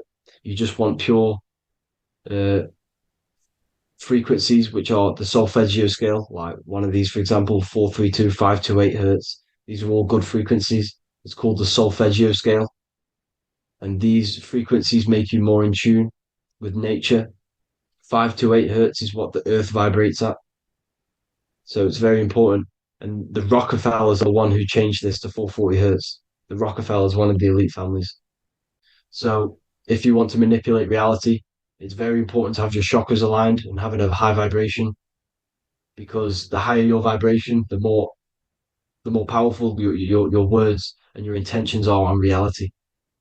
So the lower your vibration, the harder it is to affect reality because you're in a lower state of consciousness. Like I said, you have the mental, astral, etheric, and physical. Everything is a product of the one above. As above, so below. This is what Hermes Trismegistus was saying in the Egyptian days. This is where it comes from. As above, so below. If you affect above, it directly affects below. So, like I said, meditation helps on this, helps align your chakras. Think positive, feel positive. Like I said, your feelings are magnetic, your thoughts are electric. So once you combine these two together, you're then creating an electromagnetic frequency, and that will have profound effect on reality. So the law of cause and effect. Every law, so the law of cause and effect. Every effect has the root cause. Like I said, your mind is the root cause of everything. Every decision you make is having a different effect on reality.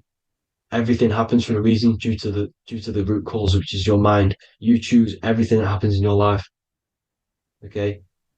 So it's very important you understand this and you constantly make the right decisions, the good decisions to have good effects on your reality. You have to be very conscious of this law because nothing escapes this law. This is the law of all consciousness. So think about it. Imagine a massive ball of consciousness. However, off this ball are different sparks, and each one of these sparks are in each and everyone's body. This spark is governed by these laws, the law of cause and effect, the law of correspondence, the seven hermetic principles. It's very important you understand this because this mass ball of consciousness is what is obeying these laws. And everyone has this spark of consciousness inside their third eye. And like I said, everyone is the same consciousness. This is why if you do bad onto someone else, that will directly affect your reality. So if you hurt someone, it's going to come back to you in one way or another because you are that same consciousness. This is like a mirror reality, as within, so without. Whatever you feel on the inside, you're gonna see that on the outside. You're gonna experience that reality, whatever you've impressed.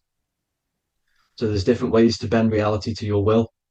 Uh, this is kind of a sort of magic. So obviously you have black magic, which is manipulating reality to harm and influence others, or to be very selfish. And yeah, then you have white magic, which is manipulating reality for the good of humanity. So you do have to be very careful with your intentions, people, when you're trying to manipulate reality, because this is nothing to be played with. If you are manipulating reality for the wrong reason, it's going to come and bite you in the ass in some way or another. Because everything is balanced. Everything balances out in this reality. Nothing escapes the laws. Not one thing escapes the laws. So if you're stealing from yourself because it's just going to come back in one way or another. Inside of everyone's heart, you know whether you're doing good or wrong. You can feel it when you do something wrong. You can feel it when you do something good. The heart is the center of the torus field. It's balance. And this is why you say follow your heart, because it's the center of the torus field. It's very important to listen to this inner voice inside of you, because that is telling you the right things to do, the good decisions to make. And when you keep following that voice, that good voice inside of you, it takes you to your life path. Very important to follow that voice. However, don't let the ego get in the way of it. Don't care what your friends are going to say. It's very important to understand this. So you have different ways of manipulating reality. You have sigil magic. This is where you create your own sigil or symbol. You create your own sigil and symbol, and then you charge it. You behind that symbol you have an intention. So, for example, if you want to manifest wealth, you create a sigil which represents what you want. You create that sigil, you draw it out, you charge it, because wherever your attention goes, energy flows. So whatever your attention is, you're sending energy that way. So what you do with your eyes and your hands, you place attention on the sigil. Imagine that it's glowing. Imagine that you're sending energy to the sigil, and then you burn the piece of paper once you've done this.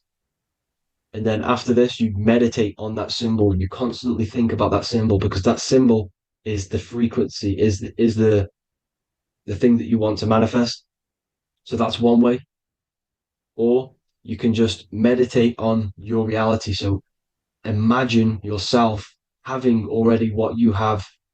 This is what they call a mindset. You must set your mind to the frequency what you want to manifest. Okay. So if you want to manifest wealth, for example, imagine yourself being wealthy. What would it feel like? What would you be doing? Imagine a scene in your mind. Constantly do this, and you're putting out that frequency. Like I said, you must think, because the thoughts are electric, and then you must feel, which is magnetic. Together, this creates an electromagnetic frequency. And this is how you attract things to you. You will attract the certain people to come in your life to bend reality to your will. Okay. Or you've got mirror magic. Stare yourself in the mirror, because a mirror reflects light. It also reflects energy. So you've got to be very careful with what you say to a mirror. You've got to be very, very, very careful, because whatever you send into that mirror is directly sent straight back to you. So if you're thinking negative, you're sending negative energy back straight to you, and that's going to have an effect on your reality. Affirmations are very important, because your words are frequency, your words are vibrations, and each word you say has a certain frequency. If if it's positively charged, it's going to affect you positively. If it's negatively charged, because like I say, your brain and your mind is like the director of energy. That's what your brain is, and it directs energy into certain things. You can either positively charge it or negatively charge it, and this brain is creating your reality constantly. It's manifesting your reality constantly in the present moment. So this is what the government knows. The government know your mind is the root cause of reality. This is why they call themselves a government. Government. The New World Order is not being manifested by them. They are controlling the information. They are controlling your perception of this reality. And they know the mind is the root cause of reality. Therefore, if they control your perception of reality and your information, what you believe, you're going to manifest that information, that perception. So we, the people, as a collective consciousness, are the ones uh, manifesting this new world order. You see, so this isn't black magic. They're actually tricking us into manifesting their own their plans. This new world order. You see, this is how smart these people are. They know how to get around the laws of reality. They know how to bend reality to their will without facing the consequences. They're getting humanity to do it. You see, there is a collective consciousness. As like I said, we all have that same spark of consciousness, right? So as a collective consciousness, we are on a very low vibration at the moment. However, we are waking up rapidly. There are more and more people waking up at the moment, and light always chases away the shadow. Light is a lot more powerful than darkness, you see. So one person waking up has a massive effect than one person being asleep. It has a profound effect.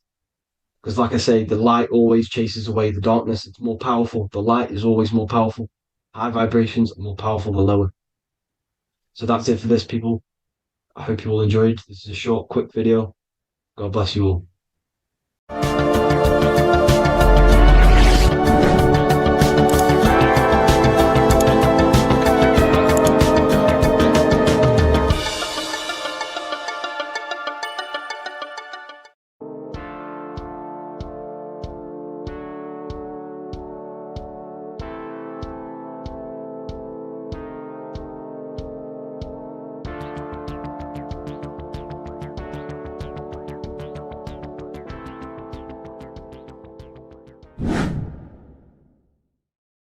How are we doing, people? It's Revival of Wisdom. We're back today talking about sun worship. Okay? And please enjoy, sit back and enjoy the video. First thing we need to understand is that the sun is the risen savior. It's the light of the world. Without the sun, we have nothing. Now, the sun is the Son of God. We didn't make the sun. No one owns the sun. But who created the sun? Obviously, the Creator created the sun. Therefore, it is the Son of God. And that is what Jesus is symbolizing in the Bible. The Bible is a metaphorical story. That's why it's called the greatest story ever told, because it is a story about the sun, the zodiac. It's about you, the systems in the body. It's about everything that is sacred in this creation. Now you can see the suns behind Jesus' head in all of the ancient portraits, even the ones that are more modern. You still see a sun on the back of his head because he is the sun. He's the light of the world, our risen savior. And this is what Christians are lost because they don't realize it's a symbolic story and they think Jesus was a historical person. He's not a historical person. Okay, this is what we need to get out of our mind. This wasn't a historical person. It's the Son, our risen Savior. The Son is the soul. It's the soul of this creation. Because what is a soul? A soul is pure life force, pure energy. Whatever a soul inhabits, it gives life to. Like our soul feeds our body. The sun feeds the earth because the sun is a soul, and that's why the ancients called it Sol. Because it's the soul and it's in you and it's the light of the world. It's the light of everything. It gives life to all things. Here's Jesus and his 12 disciples. The 12 disciples symbolize the 12 zodiac signs. Aries, it rules the head region because the 12 zodiac constellations rule specific regions of your body. Aries, the ram, you have a cerebram in your head. This is Aries on the head of the table. His Gemini rules the arms and the lungs. The two twins, Gemini. He's holding up two hands for the two hands and arms. The twins. Cancer has a knife in his hand. It's not so clear, but he has a knife in his hand. Cancer is the crab. Crabs have claws. And he's pointing at Virgo's Adam's apple, saying there's no Adam's apple there. It's a woman. Who's the sixth sign? The sixth sign is Virgo, the Virgin, the only woman in the painting. Now, notice how there are 3 people in 4 groups for the 4 seasons and for the 3 months and 3 zodiac signs in each season: spring, summer, fall, winter. Matthew, Mark, Luke, and John with the suns on the back of their heads because it's the 4 states of the sun. The 4 states of the sun. Now, 6th sign, Virgo, the Virgin, the only woman in the painting with no Adam's apple. Then we have the sun, Jesus, red and blue, red shift, blue shift, electromagnetism. The ancients knew this. He's got one hand open, one hand down, because the sun gives and retrieves. The sun rises and it falls. It gives, then pulls away. That's what the sun does, and that's what he's doing. His arms are out, symbolizing the rays of the sun. casting down onto the earth, giving and then receiving. Libra is two hands are equal, holding his arms out equally, because Libra is the two balanced scales. Libra is when the sun is balanced between the summer and the winter. It's being judged.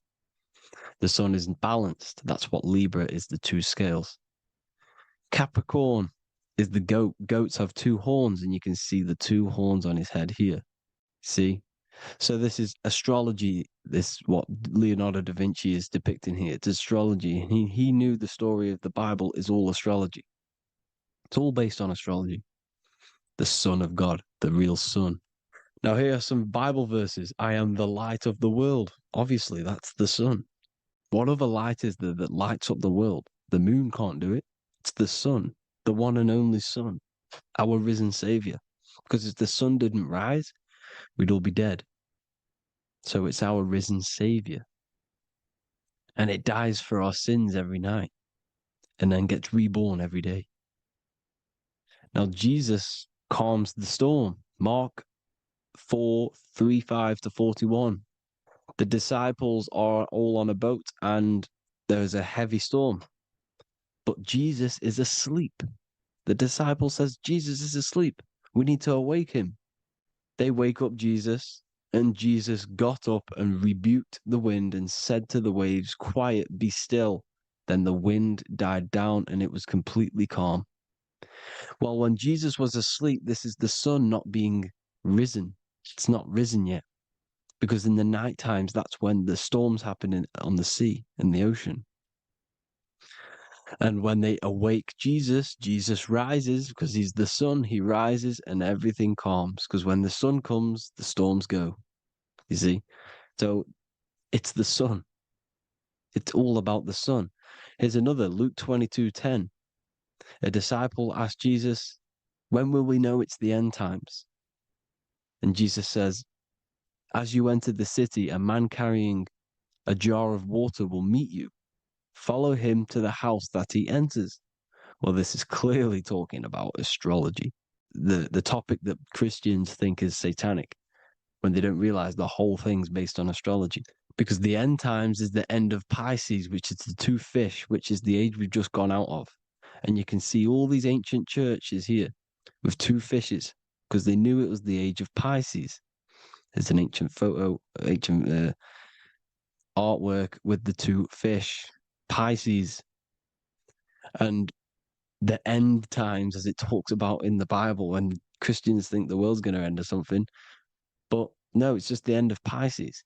As you enter the city, a man carrying a jar will meet you.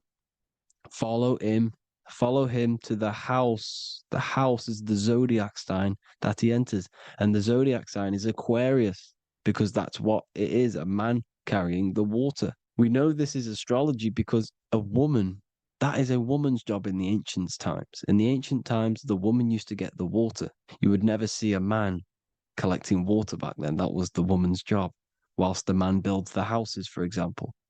You see, so we know it's talking about astrology because astrology is the man holding the bucket of water. It's the end of Pisces. Now we are in Aquarius. And of course, Luke 24:36, the risen Savior, the Son. Now, the Son is also born on the 25th of December, a virgin, just like Horus, Mithra, Buddha, Krishna, Hermes, and thousands of other gods, all born on the 25th of December. Well, it's because the sun moves 1 degree northward on the 25th of December. And on the 22nd to the 24th, it stays in the same degree because it's moving south. But then on the 22nd, it stays in the same degree on the Southern Crux constellation. And the ancients called this the sun dies on a cross, because the cross is the Crux constellation, the Southern Cross. And it stays on that same degree for 3 days on the cross. The sun dies on a cross, and then on the 25th, moves 1 degree northward, bringing back the summer, the light, the warmth, the growth of crops. And this is the sun being reborn again, a virgin, because it's pure. And here's Mithra, another sun god before Jesus was around, before Christianity. It was Mithraism, and Mithra, Ra is Ra, the sun god, Egypt. It's all about Ra, the sun. You can see the crown of thorns on Jesus' head, symbolizing the rays of the sun. And here are the rays of the sun on the back of Mithra's head.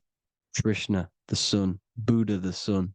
Horus, horizon. All born virgins, all did miracles, all resurrected. Dead for 3 days. Well, here he is, dead for 3 days on the cross. And resurrected. Because it's the most ancient religion ever been on the face of the earth. The worship of the sun. And we should worship the sun. Because without the sun, we are nothing. The sun feeds us, feeds the earth, feeds everything. Without the sun, we are nothing. It's been reversed, and now we're worshipping man. When we're worshipping a man called Jesus, was never real. It's all about the sun, the most high, the most powerful, potent, celestial body in the sky, the orb that feeds us every day. It dies for our sins and rises every day. It's the sun. Now on the Holy Communion Day, it's the worship of the sun. They give out many suns. Here's Jesus holding a sun. And they raise the sun on Sunday because they go to worship their sun god on Sunday. Not Saturn Day, not Moon Day, Monday, but on Sunday when the sun is exalting. And they hold suns up above their heads because the sun rises. They're symbolizing the sun rising above their heads as Savior. It's the sun. It's the Holy Communion Day. And here's Jesus giving a piece of himself to the children. It's the sun, the light. Judas was known as a backbiter, a backstabber, because he stabbed Jesus in the back. He betrayed Jesus. Well, this is just another astrological story about the constellation Scorpio, because the Scorpio is the J, looks like a J. J for Judas, the scorpion, the backbiter. Scorpions backbite, they bite with their back. And what does Judas do? He betrays Jesus by kissing him to let the warriors know who they need to get. So he kisses Jesus and Jesus gets stabbed in the back. Well, when you get stung or bit by a scorpion, they leave like a kiss. So Judas kisses him and gets betrayed. Well, this is because the sun, when it hits Libra, it's balanced. The sun is balanced because it comes through summer. Now the sun's starting to die. The sun's starting to die. It hits Libra. And then as soon as it hits the Scorpio, it gets betrayed because now the sun has to fall to winter and Saturn is there waiting to take over the darkness of the winter.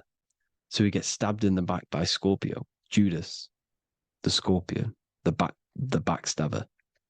You see, it's an astrological story. Here's Mary. Mary means marry, which means pure. The sun is pure. No one gave birth to the sun but the God. And it's born every day. It's born every day on every year. It's born pure.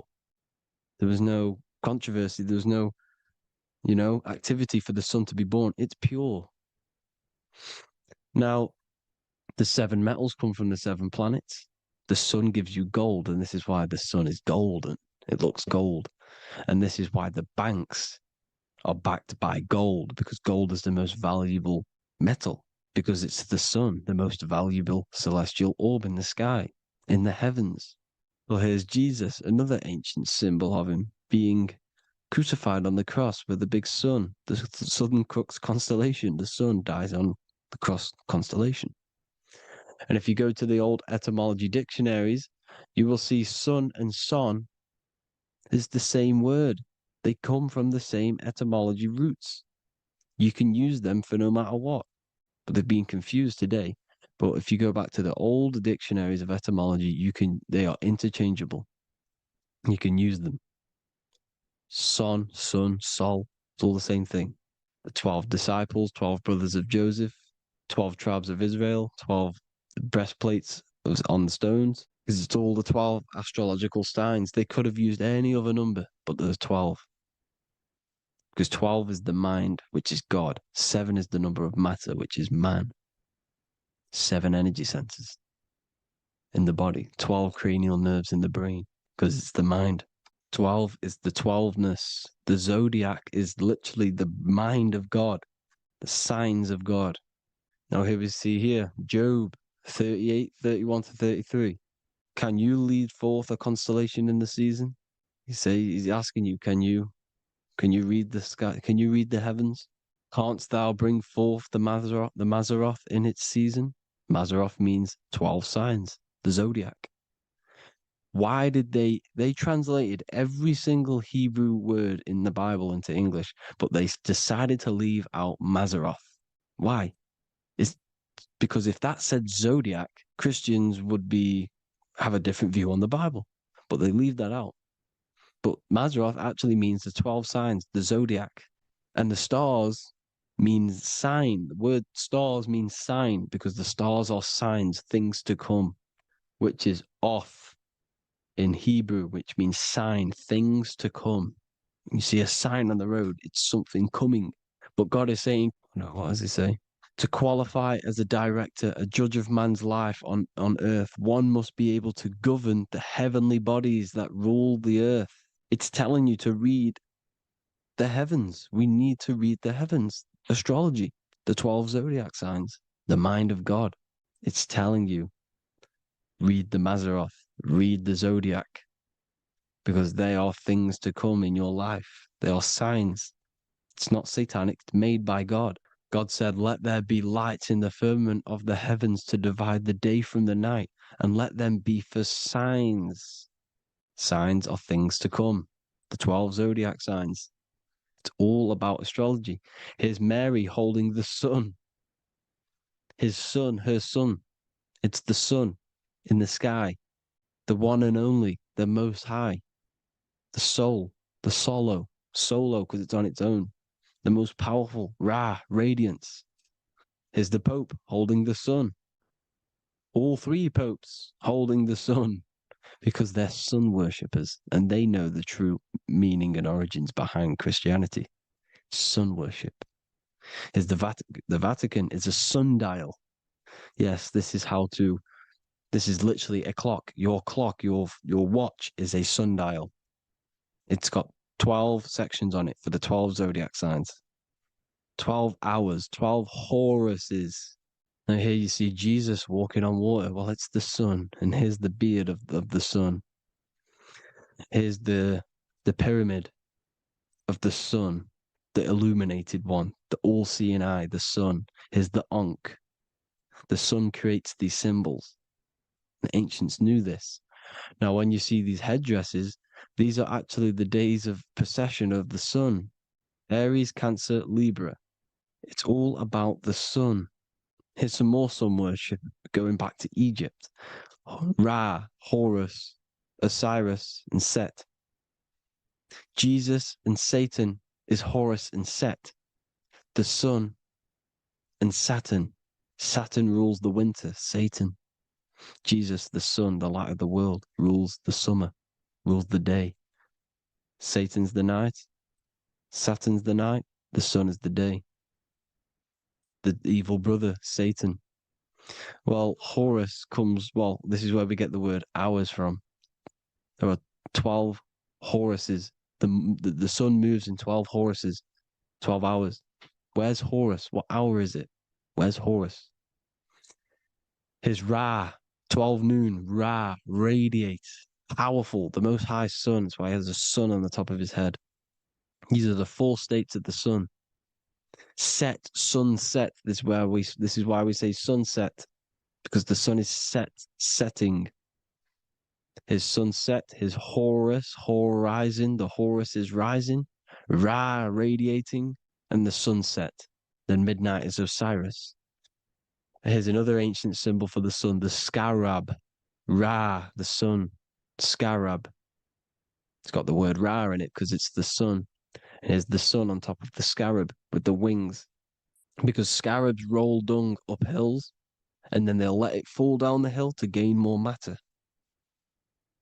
To gain more bigger, like a snowball effect. And the ancients saw this as a process of the sun because the sun climbs up the hill and then it falls. So they used the scarab to symbolize the process of the sun. The sun climbs and falls. Here's an ancient Egyptian cat cutting off the head of the serpent. Well, the cat is cutting off the head of the serpent, symbolizes the sun cutting off the nighttime. When the sun rises, it cuts off the nighttime. It cuts off the serpent. The serpents represent darkness or evil. There's some more symbology of the sun and the heavens, the arch, the royal arch, the firmament, the sun inside the firmament. These are all ancient churches, and they all depict the firmament with the sun inside. Is the ancient cosmology, you see, because it's all about the sun. Everything's about the sun, because the sun is our orb made for us to sustain life in this, inside of this creation, inside of this firmament, the royal arch of heaven. Here's the Freemasons depicting it. Here's the Masonic royal arch. But you can even see the zodiac signs. Here's Cancer, the checkered board. It's the royal arch of the firmament. Obviously, they don't want to tell you that. You live in space, apparently. Some more sun worship. Here's the beard of the sun on the water. They all have this long beard. And why do they say amen? Amen at the end of every prayer. Amen is a sun god, a creator god. It's all about the sun. So thank you all, people. Hope you all enjoyed. Hope you all gained some knowledge and insight. Please give me a follow, drop a comment, drop a like. Have a good day. Love you all.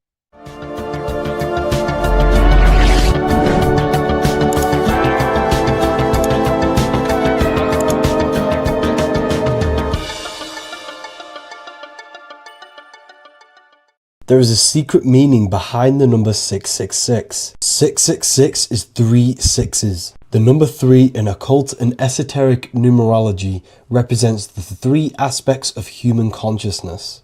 We see this symbolism in the all-seeing eye with the light and the triangle. The triangle is the number 3.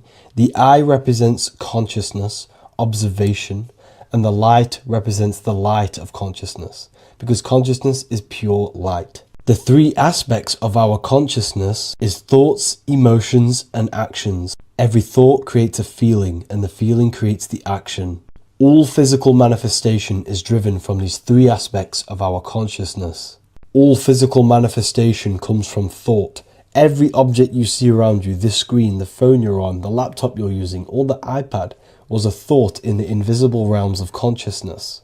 Then it was brought into physicality through feeling and action. This is because man is made in the image and likeness of God. We are all mini creators. We are all extensions of God's creative consciousness. Therefore, the number 666 represents 3 sixes. 3 is thoughts, emotions, actions. The number 6 represents the cube, because cubes have 6 sides. This material world that we experience, everything has 6 sides. Everything's created by cubes. We can move forward, we can move backwards, we can move left, right, up and down. This is the cube that we are stuck in. Therefore, 666 represents our 3 aspects of our consciousness, thoughts, emotions, actions, all contributing towards our physical self, material world, material pleasures, completely cutting ourselves off from our spiritual, true, divine self, which means 666 is representing a state of consciousness. A state of consciousness where we only operate from a place of material needs and survival things. As humans, we possess a physical material body in the physical material external world, but we also possess an invisible inner world, which is what we call spirit. When we disconnect ourselves from our inner worlds, we become lost in this materialistic way of thinking and acting, which can lead to no life purpose, a feeling of emptiness and voidness in our hearts. Humans possess the ability to transcend our animal instinctual natures and turn to the divine mind, to the spiritual inner world. It is our inner world that is projecting our outer world. The outer world is just an effect of our inner state of consciousness. It's important as we go through this human life to not lose ourselves and look for our validations outside of ourselves. The external world is simply just a mirror, mirroring with mathematical precision what happens inside our consciousness. When we change our inner world, we produce effect in the outer world. To get back on track about this number, this represents when we are lost in our material self and we are completely cut off from our true divine self. The devil is always having goat horns, which represents a ground animal. This is the lower animal self of man. He's always red. The frequency of red is the lowest vibrational color, and it also represents the root chakra. This is all to do with survival mode and our physical needs and physical self. Red represents chaotic and intense emotions like hatred and anger. This is why the devil is always red, because it represents anger and an uncontrolled state of emotion and consciousness. You see, we've been taught in the church and all through religion indoctrinations that the devil is an external deity which influences humans. And in fact, this is nothing but a metaphorical story. The devil is a character which represents an aspect of the human mind, the lower aspect of the human mind, a facet of our own consciousness and psyche. The voice that we have in our head that tells us to do these negative things is not an external deity pushing us to do something bad. This is an aspect of our own mind. Jesus and Satan are just two characters which represent the two voices that we have in our own consciousness. In fact, the word devil was never present in the early Gospels. Instead, what was mentioned was a spirit of evil. A term spirit of evil was not meant to denote a specific deity or being, but rather any force of negativity, whether it manifests as a destructive thought, emotion, or action. The spirit of evil represents the darker sides of our mind, the part that leads us astray and brings forth negativity in our lives. The reason why they want you to believe in a devil is because they don't want you taking responsibility for your creations. They don't want you to realize that the external world is truly a mirror of your inner state of consciousness. Instead, when something bad happens in your life, you blame it on some external devil or Satan who tempted you. Everything is your creation in your life. When you realize this, you take full control and you begin to reshape your external world by changing your inner state of consciousness.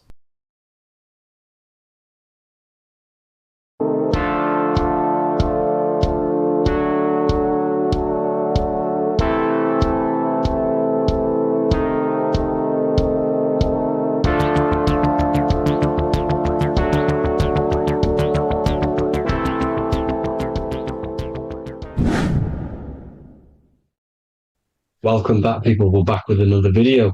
Let's jump straight into this. Make sure to tune in till the end because this has got so much information in this video. So sit back and enjoy. So everything's torus fields. The Earth's a torus field. Everything's torus, which is electromagnetic field, electric and magnetic. The center of the torus field is where the two opposing forces meet in the center. And this is what creates the plane of inertia, the dielectric plane of inertia. Okay? You got red shift, blue shift, positive, negative, south and north pole, right? This is what the ancients were showing with the tree of life. As you can see here, this is the plane of inertia and this is the torus field. Everything consists of this. Everything is a torus field. A atom is a torus field. Okay, now the inertia is the 0 point. So this plane is a 0 point. It's the balance between two poles. Okay, now this creates matter because matter is two opposing forces in motion equalized. So these two forces coming together is what creates matter on this physical plane. And this is why we can't see the electromagnetic field because it consists of one of the elements, which is either electric or magnetic, but when they combine together, it's what creates this physical plane, which is physical matter, which is light in motion. Now, everything is one. Don't get confused by duality. Duality is two opposing forces, but them two opposing forces are created by the same substance. It's two aspects of the same substance. So, for example, water and ice are the same thing, you know what I'm trying to say, but it's two aspects of the same substance because all is one. The whole universe is one. All goes back to the one, which is God, the creator, or magnetism, whatever you want to call it, because magnetism pulsates. Electricity has two poles, red shift, blue shift. Okay. So red shift, blue shift is electricity, and electricity vibrates, and all vibration always comes back to a standstill point. But magnetism is what pulsates. This is why your heart pulses. You breathe, which is a pulse. This is the breath of the universe, magnetism. Now, this is why the earth is green. Okay. Earth can be spelt heart. If you just move the H to the beginning, it spells heart. Okay. Because the heart is the center of the torus field, which is the heart chakra for us humans. Okay. We consist of the same field, as you already know. Heart being the center, which is green, which is the center of the seven colors. The center of the seven colors. This is the most powerful chakra in your body. People think it's the crown chakra, but it's the heart chakra because it's the center of the torus field. You must align them all and combine them all into one, which is the heart chakra. Now, earth is green. Nature's green. Okay, this is because we live on heart chakra, the plane of inertia. It's the center of the torus field. Okay, and this is what the Egyptians called Isis, which is nature. Nature is balanced, and nature is female, Mother Nature, because it looks after us with the fruit it grows with abundance and the water. It's a female energy, Mother Nature, and this is the symbolism of an equal, balanced arms. This is the scales, it's balanced. Mother Nature is balanced. This is why the sky is blue, because what comes after the heart chakra? Blue. Sky is blue. We live in Midgard. This is what the ancients called Midgard. You don't have to take this tree literally. It's a metaphor. We live in Midgard, where both positive and negative duality here. Now, Mount Meru. Mount Meru was known as the center of the earth, okay, or known as Hyperborea. And this is the North Pole, the electromagnetic North Pole. But when I say Mount Meru, it's not an actual mountain. They weren't saying there was a real mountain in the center of the earth, a magnetic rock. No. The plane of inertia, okay, there's something called a hyperboloid. That's what it's called, a hyperboloid. And this is the center of the torus field. And this hyperboloid is what is in the shape of a mountain, you see? So if I go to this next one, they say Hyperborea on this map. Why did they call it Hyperborea? Because this is the hyperboloid in the center of the torus field. And this is the electromagnetic mountain, a metaphor. Mountain, what they're metaphorically saying, this is the electromagnetic mountain at the center, the double vortex, the center of the torus field, which is the North Pole. Pole of electromagnetic energy. So this is why they call it Hyperborea. It comes from the word hyperboloid. And the center of the earth is so sacred. And they symbolize this with, obviously, the North Star, which is Polaris. And this is where the swastika comes from, because it's the four seasons moving around the North Star. This is the Big Dipper constellation moving around the North Star, which is Polaris. There's that pole again. Pole. Magnetic pole of the torus field. And this is where the green, emerald green, aurora borealis comes from. It comes from this center hyperboloid at the center of the earth, where the most electromagnetic energy is stored. The center of the plane of inertia. The center of the plane of inertia. This is the all-seeing eye as well. As you can see, they got the sun, the moon, this is the Masonic cosmos, the sun, the moon, and the all-seeing eye, because the eye is Polaris, the eye of the stars. It's all a big eye. Now, the eye means a lot more as well. It's not just that. There's different ways you can interpret symbols. Now, this is the emerald tablets. Deep in Earth's heart lies the flower, the source of the spirit that binds all in its form. Okay? The flower of life is thine own place of thine spirit, and stream through the earth as thine flows through thy form, giving off life to the earth and its children, renewing the spirit from form unto form. This is the North Pole. This is what he's talking about. He's talking about the aura borealis. Aura borealis. It's the earth's aura. Emerald green. Heart chakra. Plane of inertia. Green. Earth. Heart. You see? All related. Now, there's many symbolism of this. So much symbolism of the ancients. The 7 layers of heaven. 7 layers of heaven, which are the 7 planets. Okay? These planets are the solar system. It's the solar system because we are the soul. We are the sun, the soul. And we're inside of a solar system, which is the 7 planets. That's why there's 7 layers of heaven. Okay? The rings of Saturn, the rings of the planets are moving around us. Okay? So, this is what the ancients were depicting in their cosmology. Now, this is the Hebrew cosmology of the earth. This is the Mayan cosmology of the earth. You see, it's all an enclosed system. We live inside of a giant torus field. All is atum. It's what the ancients said, ancient Egyptians said. All is atum. Atoms are torus fields.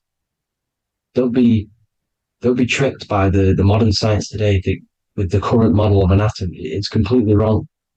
They're hiding the torus field. They're hiding the electromagnetic field, which is in everything. Absolutely everything is in motion, and motion comes from this field. And you see, this is upside down, but this is the I think it's pretty sure it's candles, but the 7 candles, the 7 planets, the 7 Elohim. You see, it all goes back to the stars and the heavens. Now, this is how the earth really works, with the stars on the outside of the cosmic egg, and then the torus field spinning around the sun and the moon, the positive and the negative charge. The sun gives you energy, the moon takes your energy. The moon controls monthly cycles. Moon is mon. This is etymology. Mon, month, money, demon, monster. Stir is star, moon star. We are all stars. Youngster, minister, superstar, Hollywood star. We're all stars. We come from the stars, which is heaven. Our soul comes from the stars. You see? We are the universe, the image of man is made in the universe. We are a microcosm of the universe. The universe is a macro, we are micro. We consist of everything. The body, mind, and spirit. The sun, the soul. Moon, the mind. Earth, the body, mind, and spirit. We have 12 systems in the body, which are governed by the 12 zodiac signs. Starting at the Aries, which is the ram, the ram of God, all the way down to Pisces. And Capricorn, kneecap. It all goes back to the stars. We are the stars. We are the universe. Everything is inside of us. Everything. Like I say, the Temple of Solomon, the Temple of the Soul, and man, the soul. The temple is the body. The soul is the soul, and the man is the mind. The temple of the soul and the mind. Body, mind, and spirit. We consist of the 5 elements. Air, spirit, water, earth, and fire. We consist of everything. We are the universe. We're made in God's image, which is the universe. You see? Now, everything goes back to the stars. The ancients worked with the stars because the stars govern everything. They govern the systems in the body. They govern your life. This is why your zodiac is so important, your sign. Each zodiac has a specific element associated with it as well. Aries, which is the first sign, the Ram of God, the Lamb of God, which is a fire sign. Fire, first. Fire, first. F-I-R, this is etymology. The cerebrum, ram, which is in the brain. Aries, the ram, control the head, the face, and the nose upwards.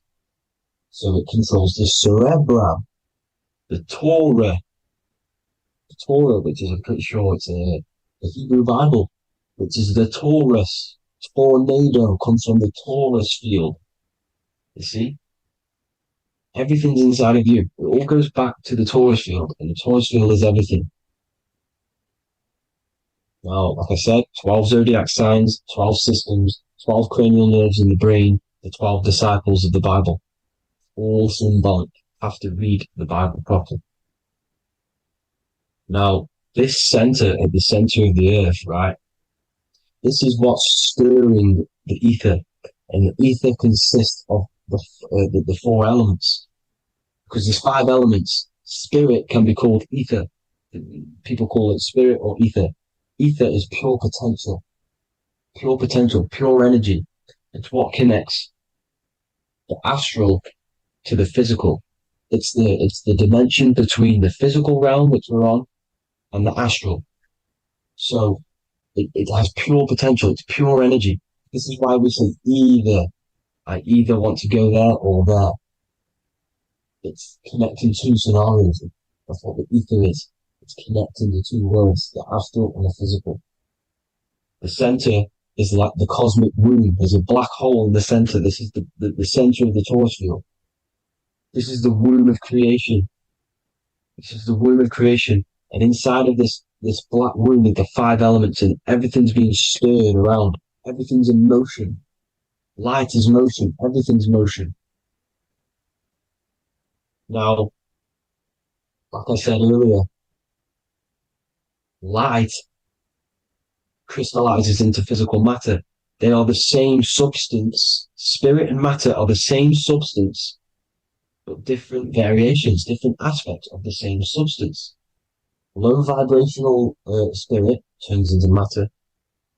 High vibrational matter turns into spirit. Or light, whatever you want to call it. Matter is light crystallized. This is where we get the 7 metals from. The planets. The planets are light. Specific frequencies and vibrations of light.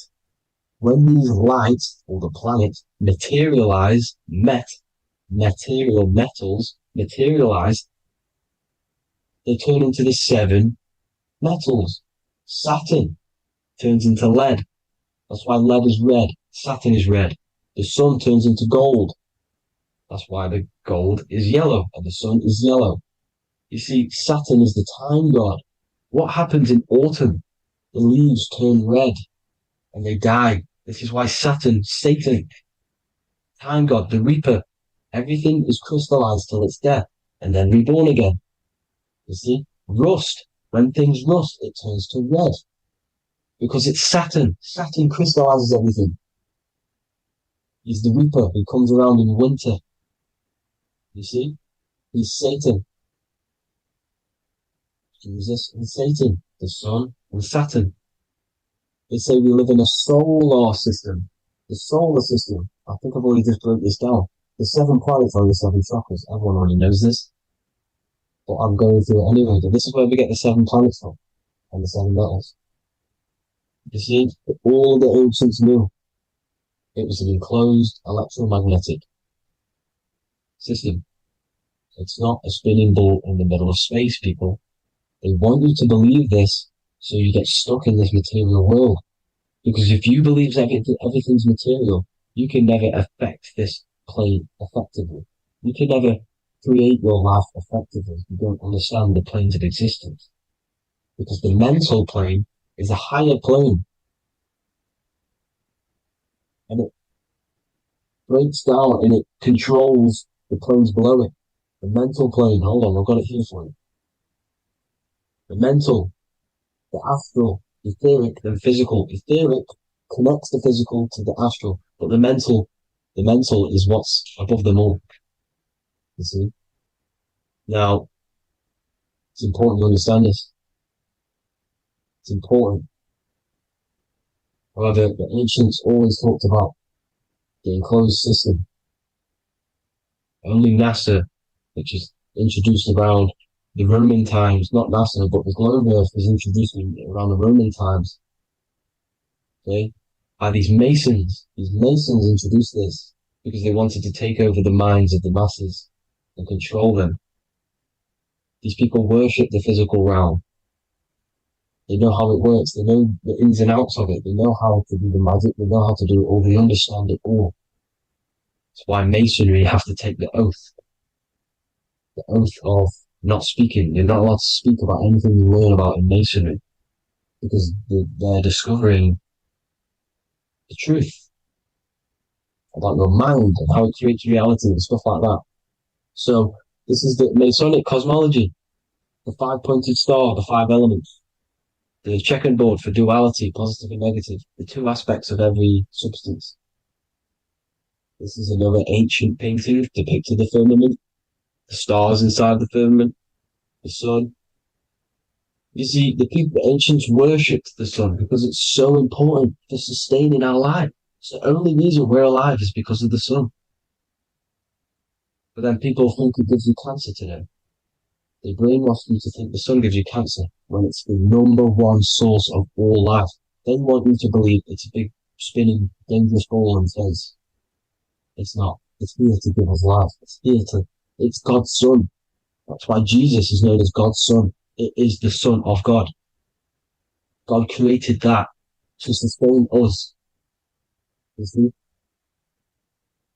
So it's important you understand the true cosmology of where you are, because if you don't know where you are depleted of all of your morals. You're depleted. You're demoralized. You're lost. You don't know where you are. You don't know where you exist.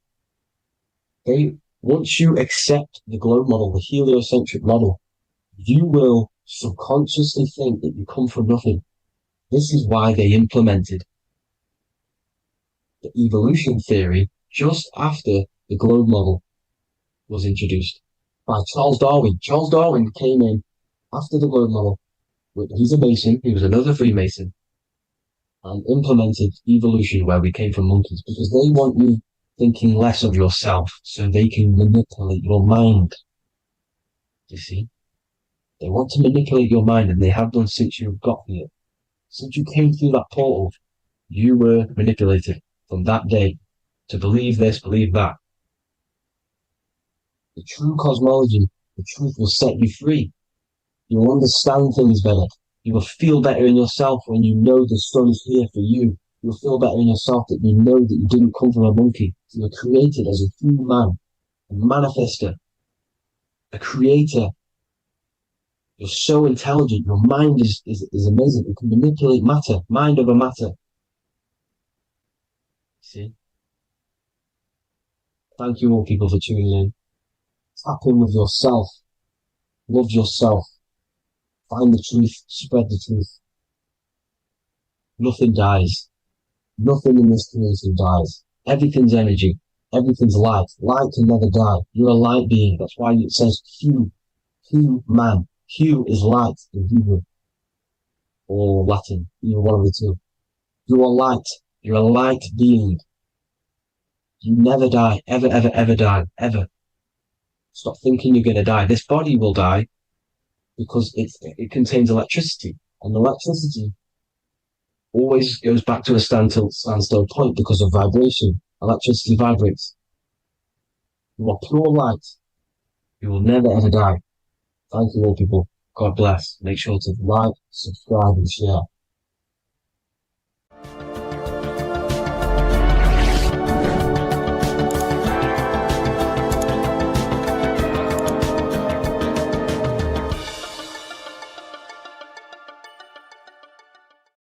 Geometry. This is the study of nature, of the codes, the mathematical codes behind physical reality.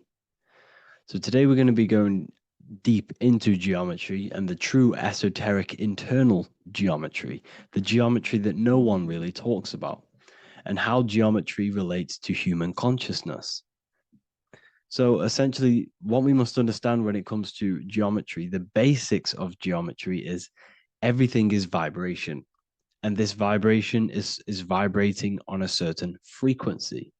And this certain frequency creates a geometric shape, which is why in nature we see all of these different geometric shapes. All matter takes form in shapes. So if we put sand on a plate and we vibrate the plate on a specific frequency, we see that the sand goes into specific geometric shapes and patterns. So essentially, matter is energy condensed. It's energy vibrating on a low frequency, vibrating at a certain frequency. So matter is condensed energy. And each geometric shape is manifesting and showing a specific energy. Some shapes carry more energies than others. For example, the cube is what traps energy. A square is what traps energy.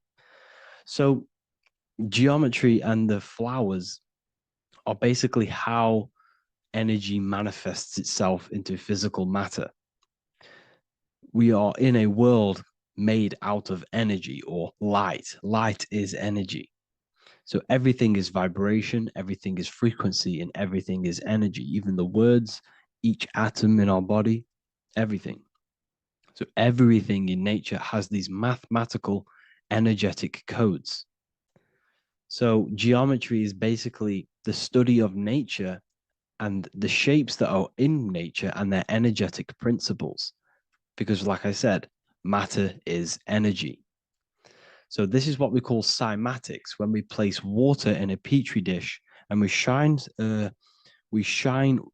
light on top and we vibrate the water, and we can capture, this creates certain patterns. Each frequency, like you see here, has its own pattern.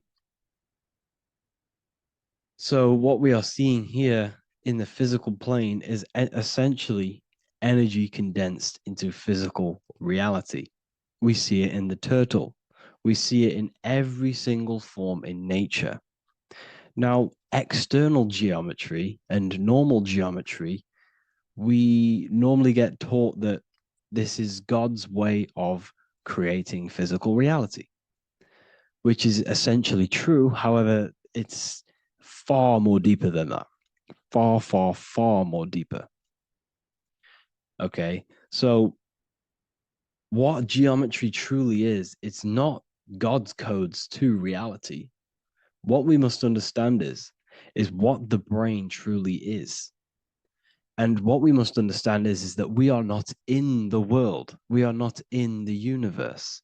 The universe is us ourselves, and the world is produced by our brain itself. Okay? So the way you must understand how the brain works, so what you visually see, so geometry is to do with what we visually see. And what we visually see is heavily connected with our eyes, which are an extension of the brain. The eyes are the brain. And essentially how we see is energy enters the eyes, and each eye goes to the optic nerve. And this energy is transferred into electricity, which travels to the back of the brain, to the visual cortex of our brain. And this is where the image is produced, what we see. Therefore, the world outside of us is truly inside of us. It's a projection from within the brain. The brain is an energy condenser, a decelerator, an energy decelerator. Everything outside of us is basically formless energy. It is formless energy vibrating at a certain frequency. So what the brain is, it's sucking in this energy, this light, and turning that frequency, that code, that light code, into a physical reality. It's condensing the energy and turning it into a visual image inside of the brain. Therefore, everything outside of you is not what it looks like. Everything outside of you is basically energy, infinite energy. And our brain is condensing this into a physical reality and projecting it outwardly, which you experience your visual field. Okay?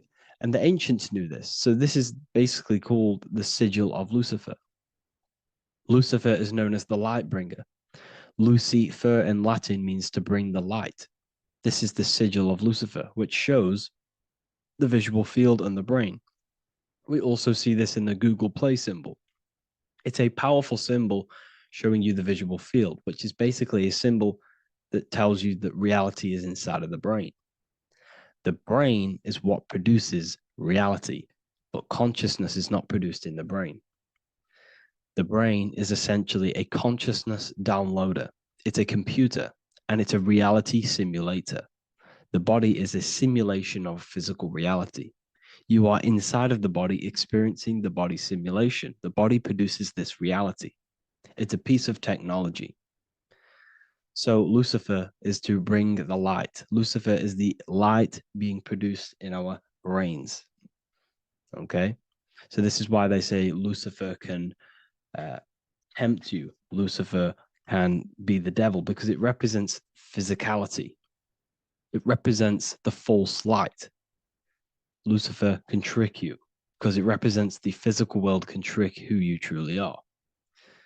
So now that you understand how the brain is basically an energy decelerator and it creates and simulates a reality to your consciousness, you are no longer a person in a universe. You are the universe itself experiencing itself. Therefore, geometry is heavily linked in with the brain. Geometry is essentially how your brain and how your eyes decode energy. So what you are seeing is the mathematical codes of your brain creating reality. So what they teach you is the external is that geometry is God's way of creating this world, and these are the mathematical codes God's created. But now I'm telling you the internal. This is the truth.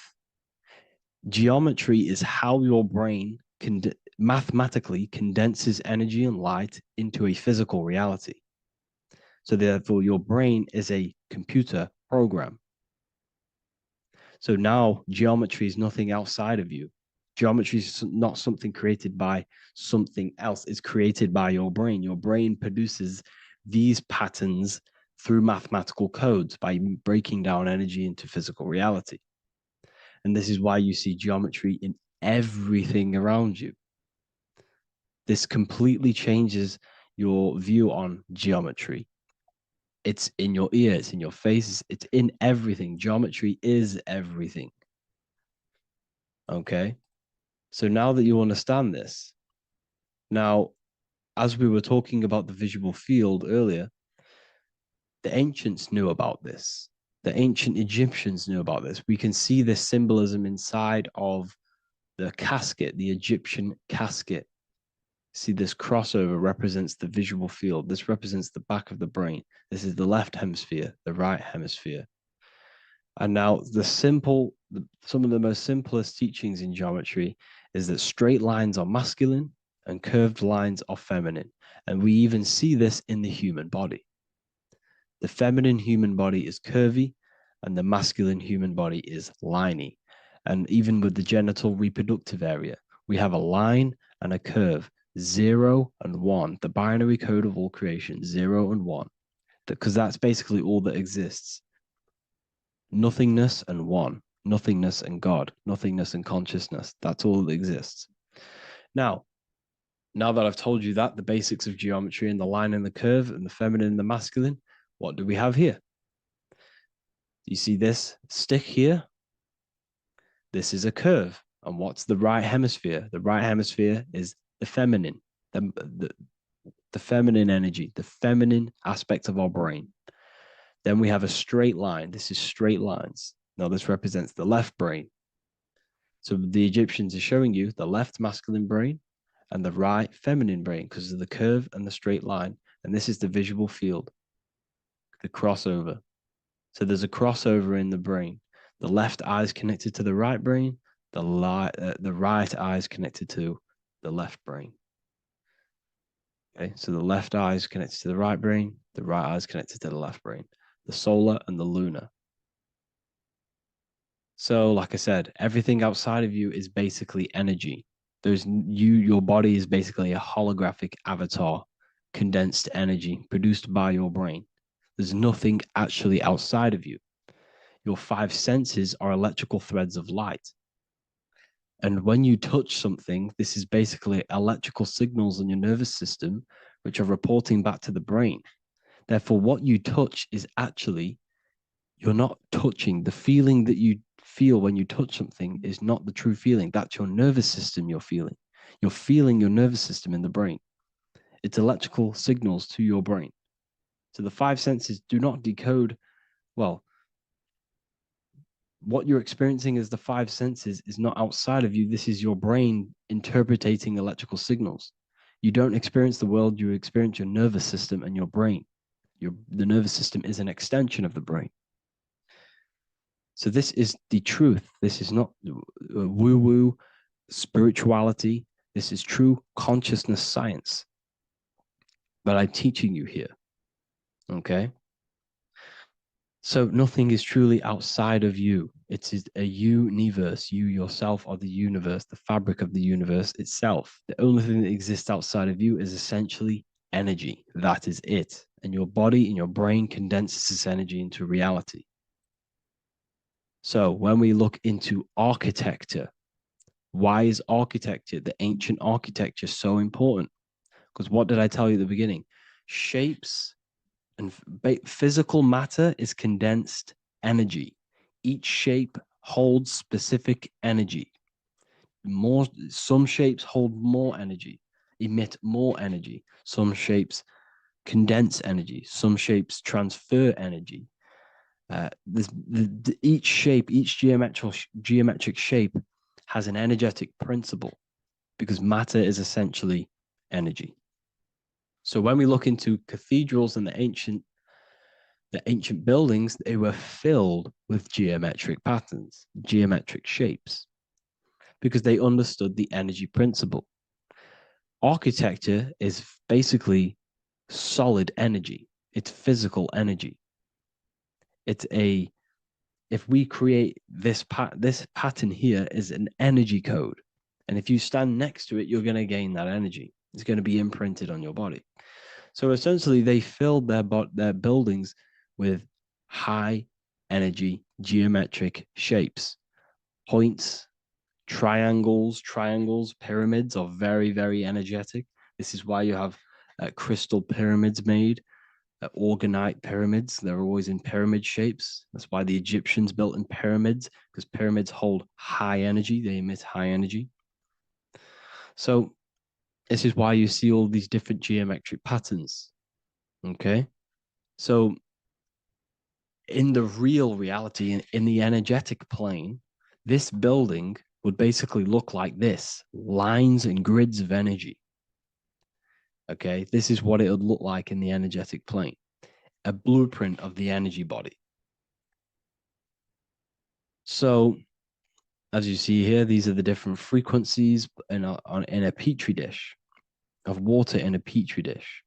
And you can see they are specifically aligned up with these specific patterns. You can see geometry even within geometry. It's fractal. So essentially, when you would stand inside of these buildings, they would imprint the energy of the building in your body, because your body is healed through energy. You have an electromagnetic field around your body. So by creating buildings with geometric patterns, we are essentially increasing the energy of the building, because the building itself is energy. Okay. So when we fill it with geometric patterns, we're increasing the energy. We're giving it a certain energetic imprint. So when you stand inside of that building, you're being imprinted with that energy. Okay. So especially with these windows, these stained glass windows. Well, why are they stained glass? Well, color is frequency. So when you have all of these different colors, and not only were they just painted, some of these colors are specific gemstones, crystals, natural stones, which all hold energetic principles. Each crystal is vibrating on a certain frequency. Wood has its own frequency. Metal has its own frequency. What you must understand is that everything in nature is not just a piece of matter.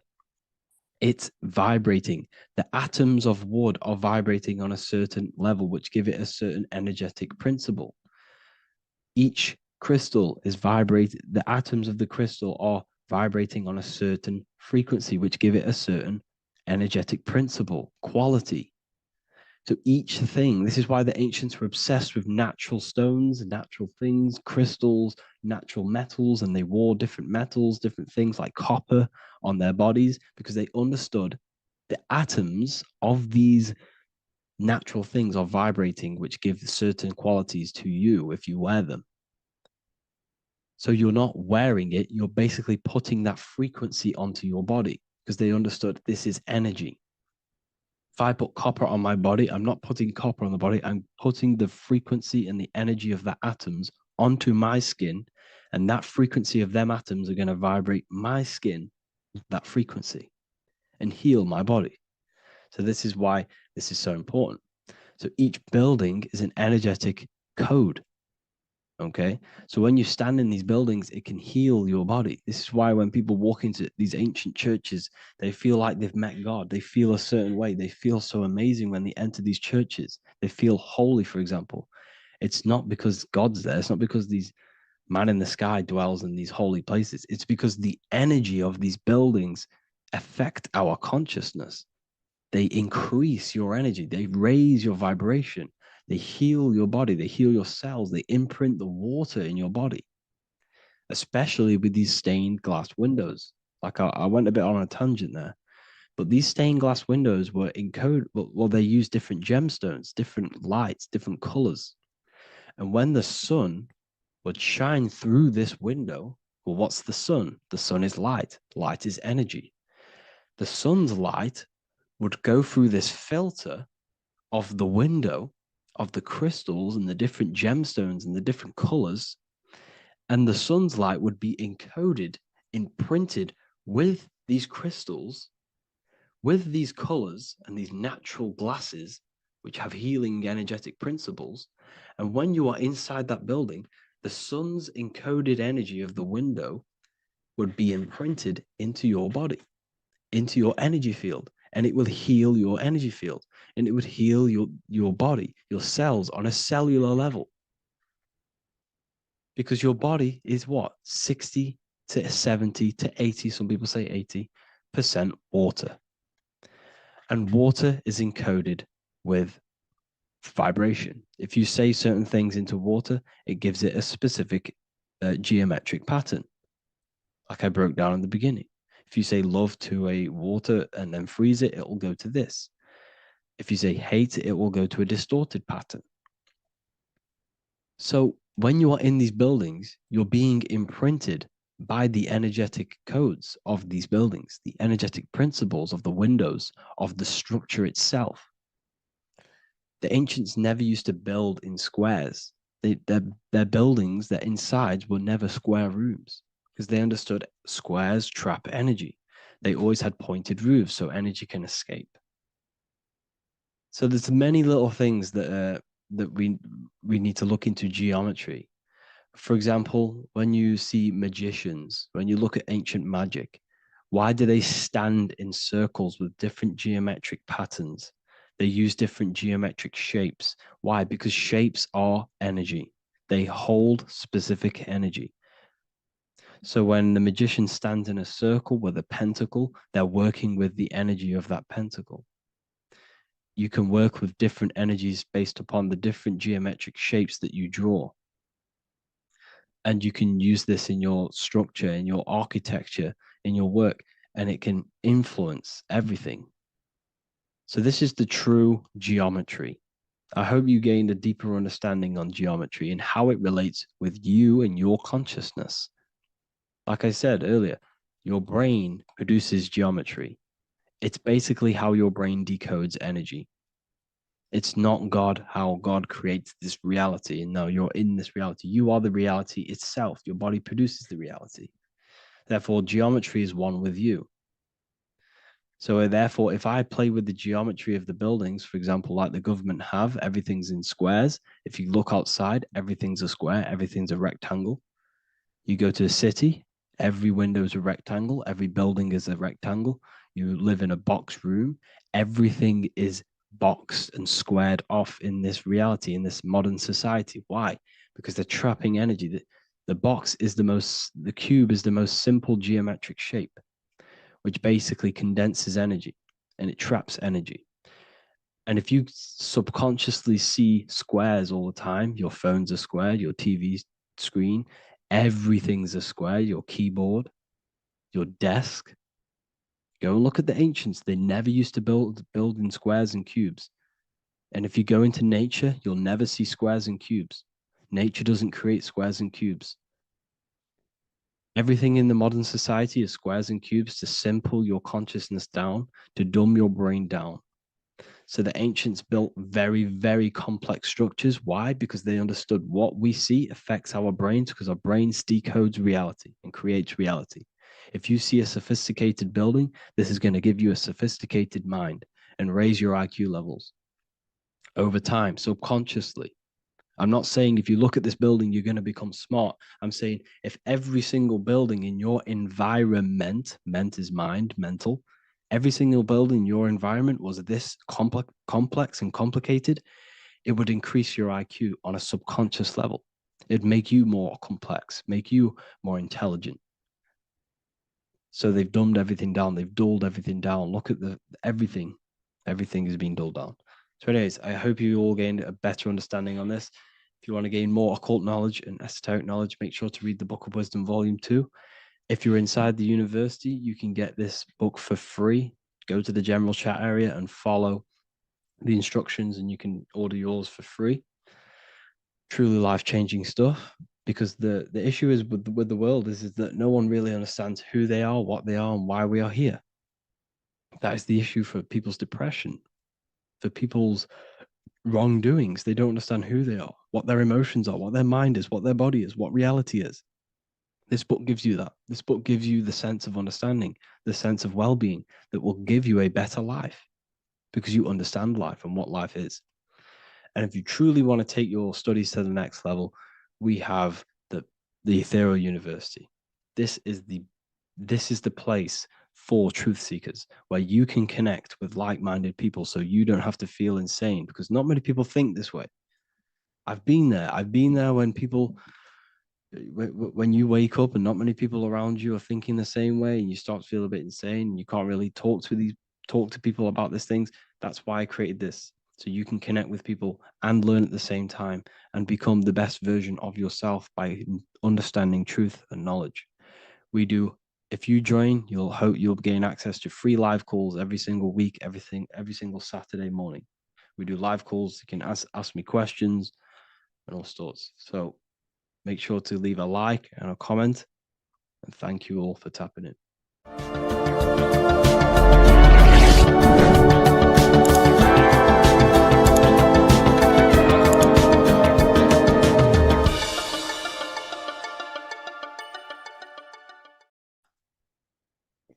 In this video, you're going to learn exactly what Christ consciousness truly is and how to cultivate this into your life so you can live a better life, create the things that benefit yourself and humanity, and ultimately to bring heaven on earth. This is the true way. If you're familiar with my work, you know that, I'm pretty much obsessed with symbolism.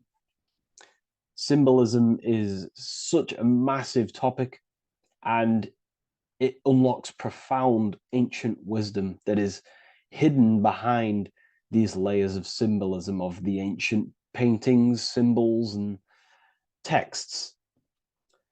So I was going through some Christian artwork and I came across this painting. It's a well-known painting called The Sacred Heart of Jesus. And it just blew my mind what this is revealing about human consciousness and Christ consciousness, which is what Jesus represents. If you're not familiar with Christ consciousness, you should definitely do a bit of research on that. But I'm going to explain it today in detail. So when we look at this painting, we are looking at symbolism.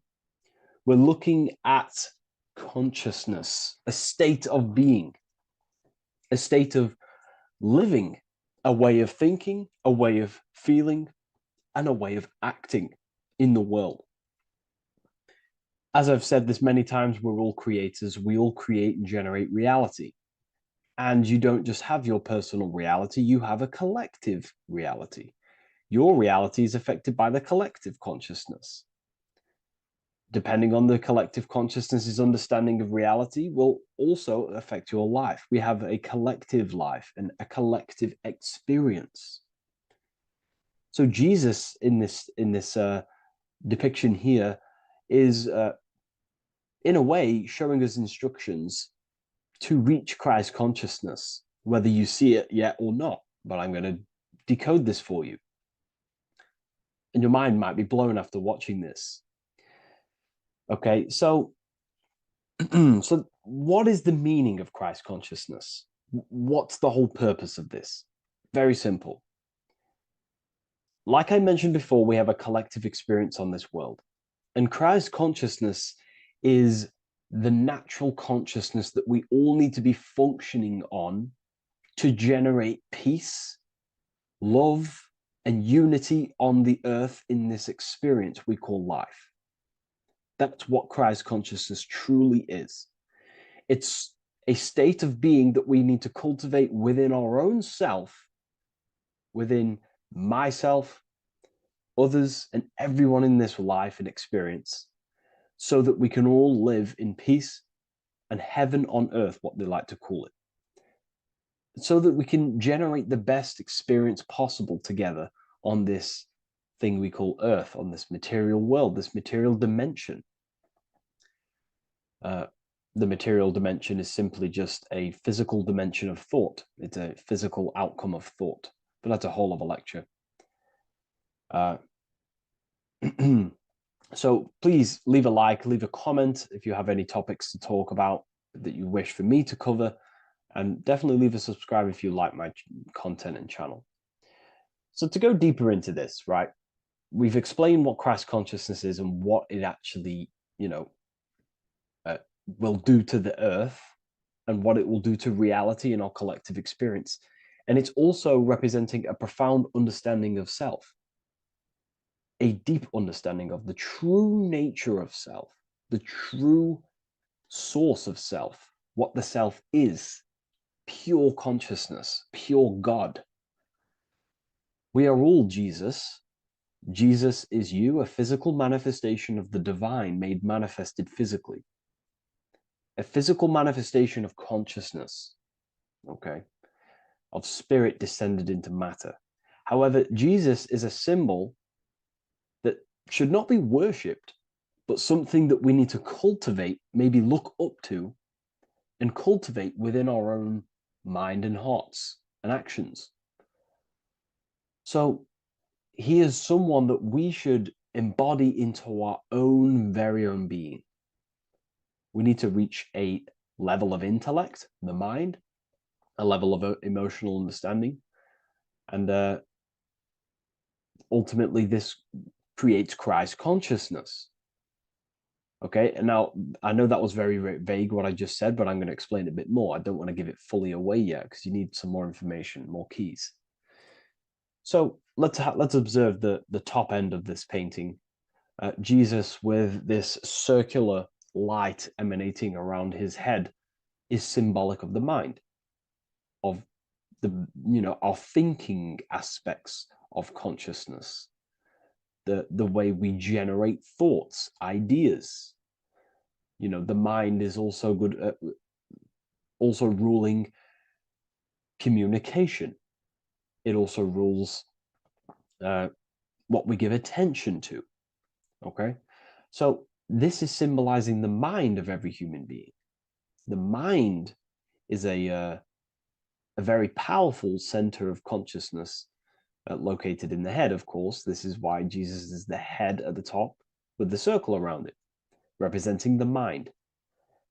Now, to reach Christ consciousness, we need to purify our minds. Purification of the subconscious mind. The subconscious mind is the hidden aspect of our mind with all of our memories, belief systems, and everything we've ever experienced is stored within there. We have traumas there, we have bad belief systems that hold us back. So it's about reprogramming the subconscious and aligning the subconscious with higher consciousness, with higher understanding of self, removing any mental blockages from the mind. Because in today's world, most people's minds, including myself before I, purified myself, and I'm still continually purifying myself. That's not to say I'm perfect, because I'm definitely not. But what I was saying was purifying the mind so we can have a powerful mind. Because like I was saying, most people's minds are not their own friend. They let their mind control them. They let their thoughts create negative influence on them, negative emotions. They let their mind destroy their confidence, destroy themselves. We do not want a mind like this. We need a mind that is our best friend, that receives powerful thoughts, that gives someone power. We do not want our mind taking away our power. Okay, so in this specific image here of Jesus, this represents a light mind, a powerful mind, enlightenment. The word enlightenment means light and ment coming from mental or mind, light in the ment. This means a powerful mind. Light is also symbolic of knowledge, information. When someone's very intelligent, you call them a bright person. It's a bright mind. It's knowledge of self. So the mind is conscious of self. That's another thing. We need to be conscious. A lot of people are not conscious, including myself before I did this, before I woke up. Most people are not conscious of their actions. They're not conscious when they're actually awake in the day. They do things unknowingly. Are we conscious of our thoughts, emotions, and actions, what we're giving attention to in our mind? Because ultimately this shapes our experience. There's a great quote, I think it's Julius Caesar or one of the Roman emperors, who says the quality of your life is dependent on the quality of your thoughts. Something along them lines. I don't know if I'm 100% correct there, but it's very true. Our thoughts dictate our happiness. So to cultivate Christ consciousness, we need to be conscious of our actions, conscious of our thoughts that we're giving attention to. There is a level of mastery that we can achieve within ourselves where we become conscious of every single thought that enters our mind. That sounds easy, but it's definitely not. But that's a high level of mastery that we can achieve and cultivate within ourselves. So we're looking at a powerful mind here from Jesus, a powerful mind, a purified mind. And we purify the mind through, affirmations, meditations, ritual work. Rituals are things we do every single day with an intent in our mind and an emotion in our heart to impress that state of consciousness into our subconscious so it can slowly rewrite our consciousness and align our consciousness and sync it with higher thoughts and higher emotions with love. We can sync our consciousness with love, which is ultimately what Christ consciousness truly is. Well, now we're going to go on to that now. So we've gone over the mind. Now we go over the heart. Now notice before we go into the heart, Jesus is revealing. He's pulling back the robe, symbolizing opening the heart, revealing the heart, revealing the soul, the light of the heart. Our authentic self lies in the heart. Our pure intentions, our love, our soul needs to be shining through our heart. And our soul is unconditional love. Now, that's not to say that we can get corrupted hearts. We surely can have corrupted hearts, for sure. We can love sick and twisted things, and that's evident in today's world. People love killing people. People love hurting people, manipulating people. People love power. Now, that's obviously an inversion of the natural state of consciousness for humans. When we're born with a natural state of love, of unconditional love for the self, for everyone else, for animals, insects, the earth. We love everything as a child. And not only do we love everything, we actually act upon this. As a child, we do not act on anything we know is not good. And I'm talking early stages of being a child, before we're indoctrinated, before the mind and heart become corrupted. We are pure. This is symbolizing this. Light represents also purification and truth, because when you shine light on something, it's the truth. You see it. You shine it through the darkness. It reveals. So light, this is symbolizing revealing the light of the soul, of love consciousness, holding love in the heart, true love, not love for sick and twisted things, but true love for the self, the body, and for everyone else and all things. Holding love in the heart. There's a famous saying of keeping the sun in your heart. Keep the sun in your heart. It's a very famous saying. What the sun is a symbol of love. What does the sun do? It gives abundantly. All it does is give light, give energy, power, light to the earth, and everything is feeding off this source. The sun expects nothing back. It just abundantly gives. It's a symbol of love. This is the love principle of creation. Now, the heart is also governing our actions. What we think about, okay, in our mental field of consciousness is directly corresponded and observed in our hearts. What we think about directly corresponds with what's going on and what we feel in our hearts. Okay? Thoughts produce emotions. So if we give attention to negative thoughts, there's no wonder we're having negative emotions in our hearts. So purification of the mind is also having an effect in purification on the heart. Because when we purify our thoughts and only give attention to powerful thoughts and positive thoughts that uplift yourself and humanity, then we're going to also see this change in the heart, see this emotional change in our consciousness. Okay, so this represents the purification of, a purified heart, the light emanating around the heart. Love for the self, love for one another. And you're revealing this, you're shining the heart on others. This represents, revealing your true self to everyone without suppressing aspects of self. Revealing the light, not holding back the light. Because people in darkness will look at people who are spiritual and say, oh, he's into the woo-woo stuff. It's about revealing that and not caring about others. Because when you shine a light, you're also planting seeds in other people. Now, I'm going to tie this together with the hand gesture. Now, what we're looking at here, we're looking at a hand gesture with two fingers up. We have the middle finger and the index finger upwards. And notice how they're crossed over. They're crossed. They're not separate. They're crossed, representing unification. Unification here. This is a unified two fingers. Two represents division.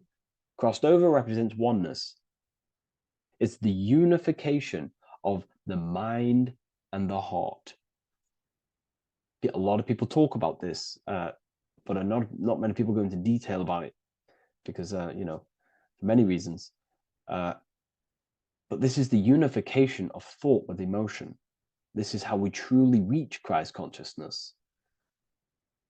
And ultimately, when we do gain the love in our hearts and we do slow, it's a gradual process of cultivating love for the self and everyone else in the world, because we're so programmed to be divided. But it's a slow progress. But when we do cultivate love in our hearts for the self and one another, love is a very, very nurturing and growing force. Like I said, the sun earlier, that is pure love energy.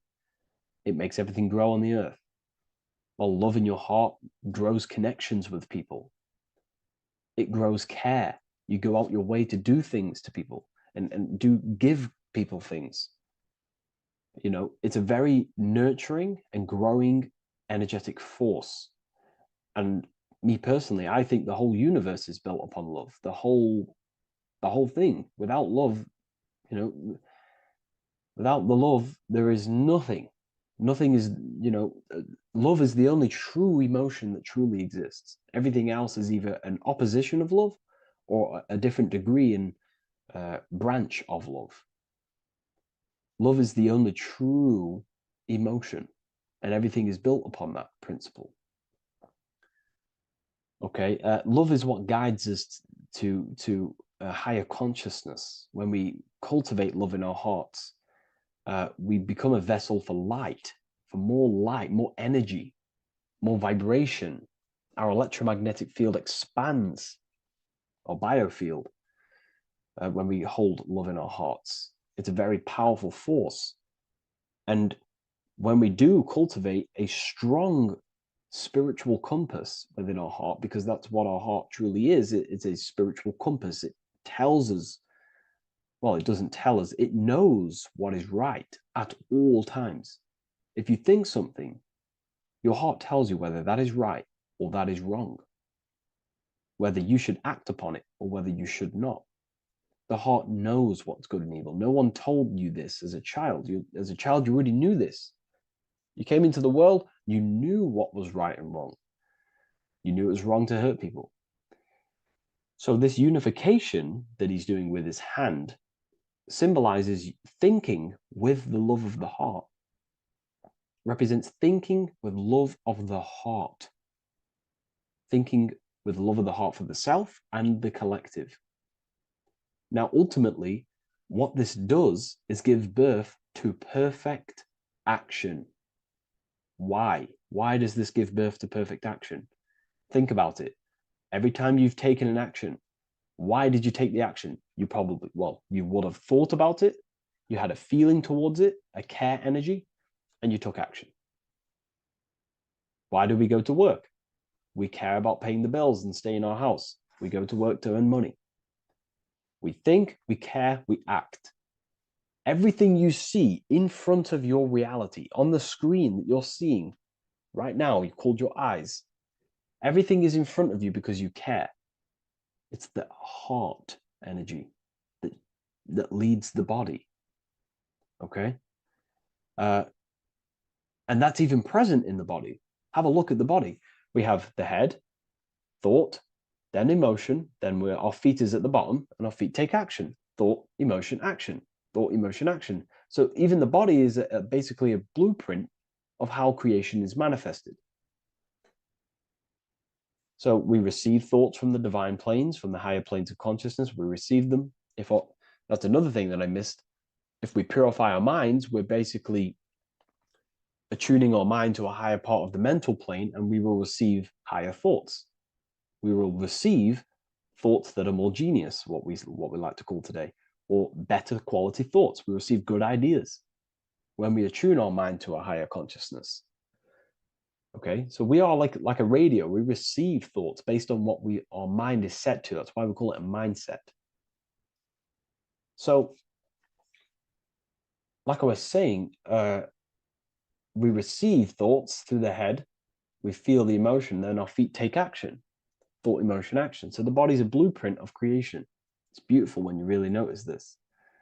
So this unification is about thinking with the love of the heart, which gives birth to perfect action in the world. And this is the state that we need to cultivate within myself and everyone in the world so we can give birth to heaven on earth through action. Because ultimately the world is molded through action, physical action. And them actions are molded from thoughts and emotions. Now,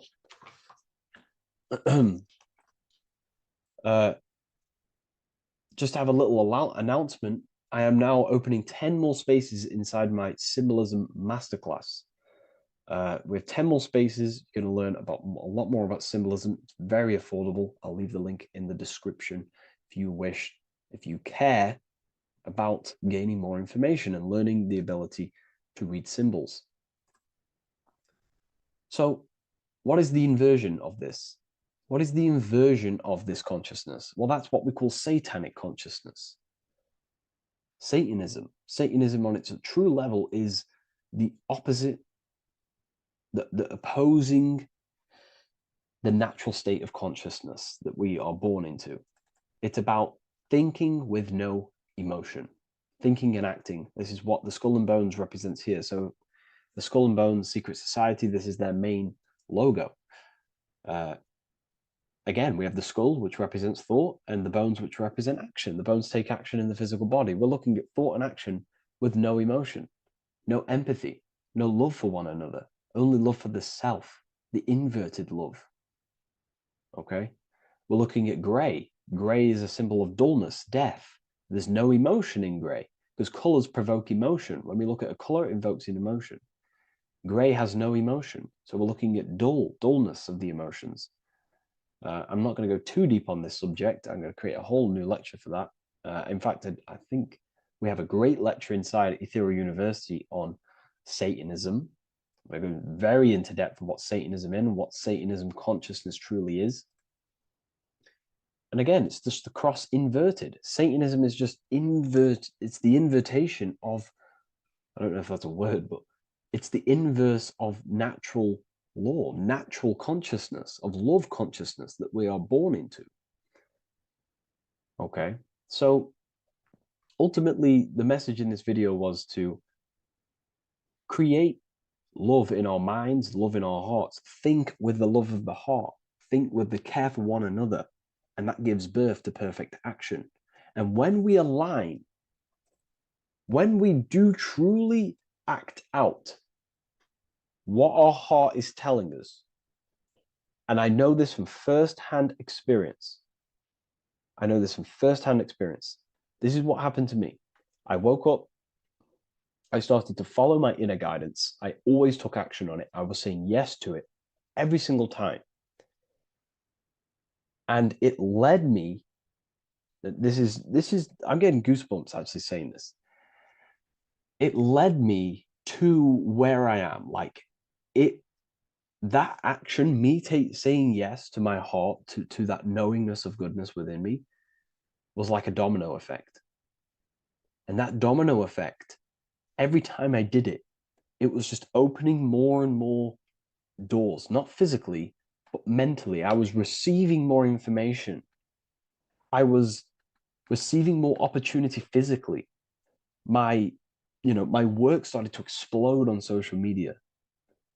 Like, when you follow your heart and truly take action on what you know is good, it's like a domino effect that leads you step by step to where you're meant to be. And it's so profound and it's so, beautiful. And I'm telling you this from firsthand experience. This is ultimately how you kind of unlock your purpose in this physical world as well. So not only is it going to create a better world, it's also unlocking your true soul form and soul purpose why you're here. It's very beautiful.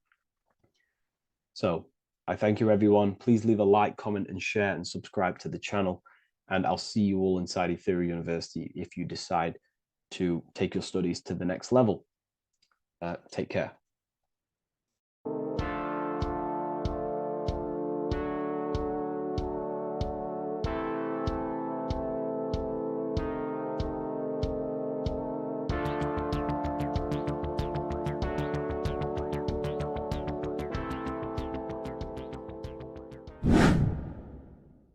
The earth has become a realm in order to trap souls within so that they can harness our electricity, our energy.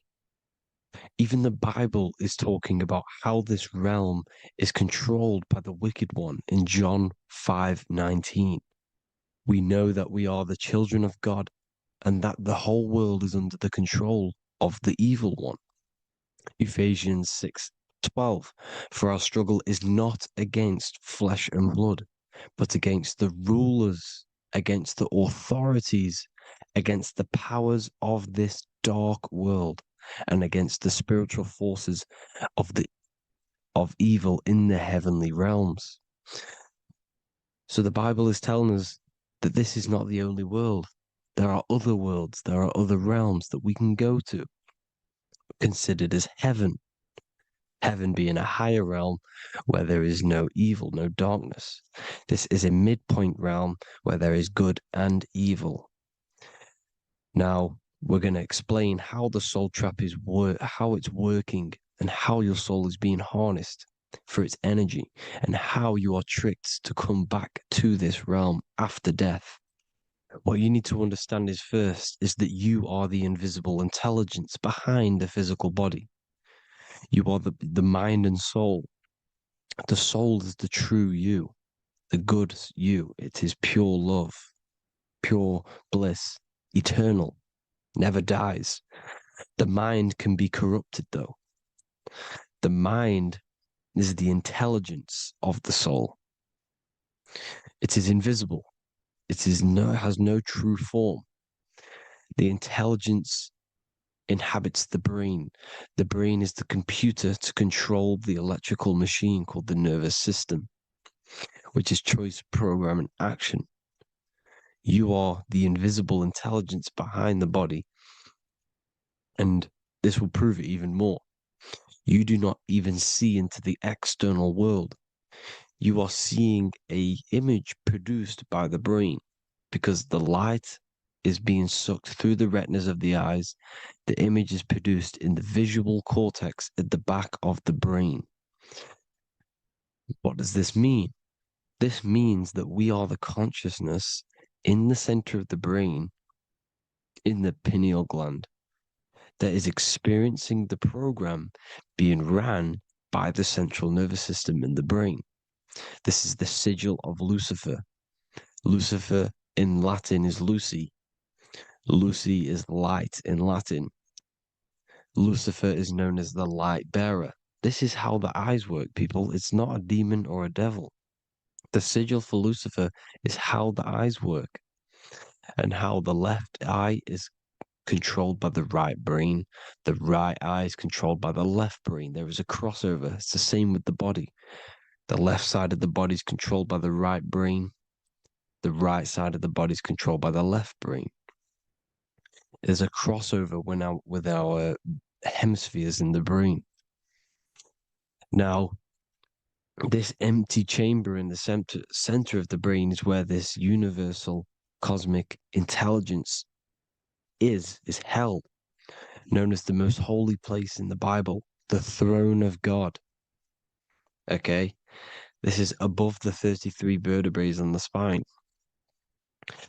As you can see here, you are the being in the center of this point. All of the nerves are being sent back to this one particular point, which is the seat of our invisible intelligence. You can see it's an empty chamber. Our consciousness, our intelligence is not a physical thing. This intelligence is the true voice inside of your head. This is why your head is heaven, your heart is earth, your heel is hell. Your head is heaven because this is the seat, the throne of God.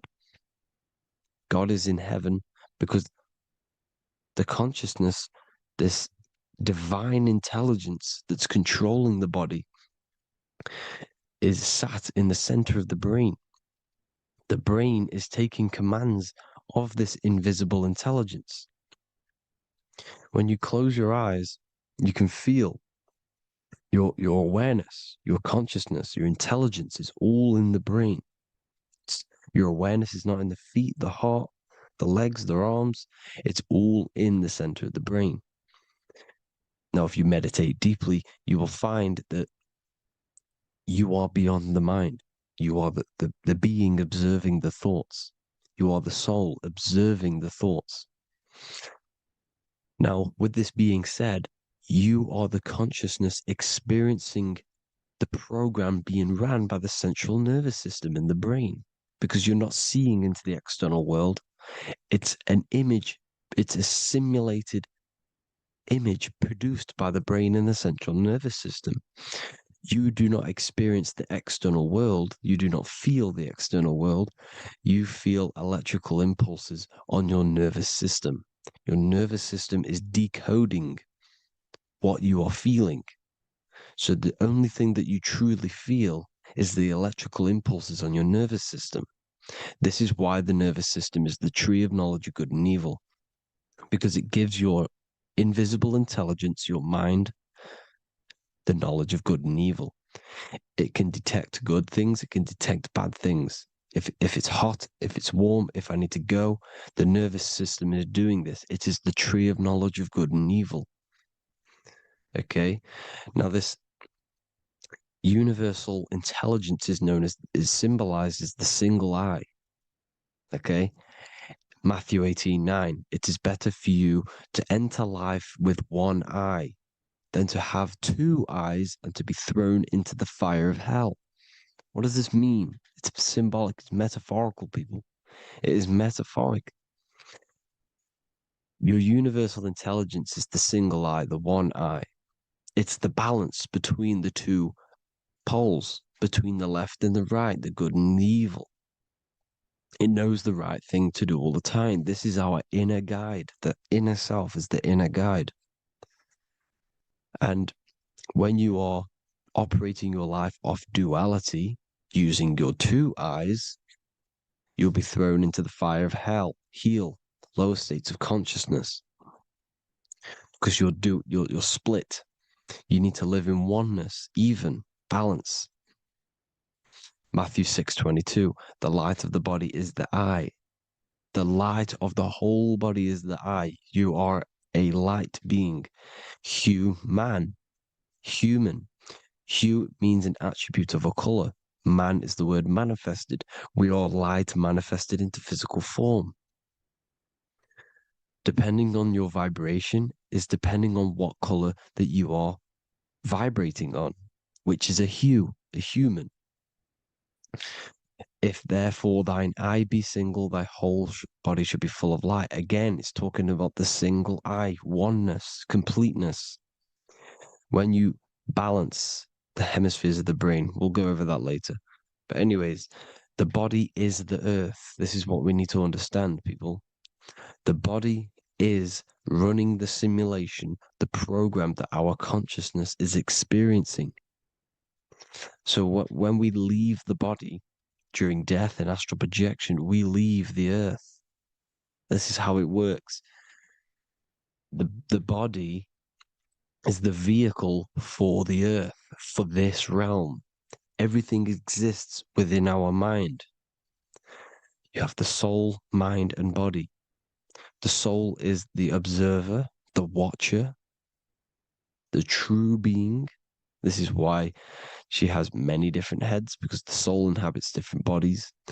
This is the serpent, which means knowledge, which is the mind, wisdom. And this is the body, soul, mind, and body, Brahma, Vishnu, Shiva.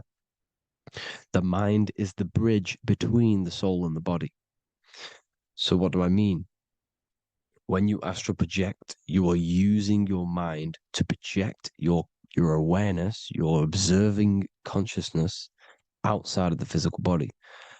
The mind is the projector, projecting consciousness. By using your mind, you can project your consciousness outside of the body, which is known as the astral realms, which is known as walking on water. Jesus was never walking on physical water, people. It's metaphorical. Believing the physical body. The water is the ether, which is the veil between the physical and the astral realm. It's a fluid substance. It's on either side. It's physical and astral. The ether is the fifth element that they hide from us.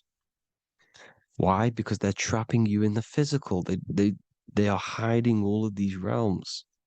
Etheric, astral, and mental. People think their mind is their brain. It's two separate dimensions. These are completely different dimensions. The mind is way more intelligent. The mind is formless. There is no form to the mind. You can think anything you want. You can manifest anything you want within your mind. It is not a physical object. The physical realm is being controlled by the mind. Everything's being controlled by the mind. Everything exists within the mind.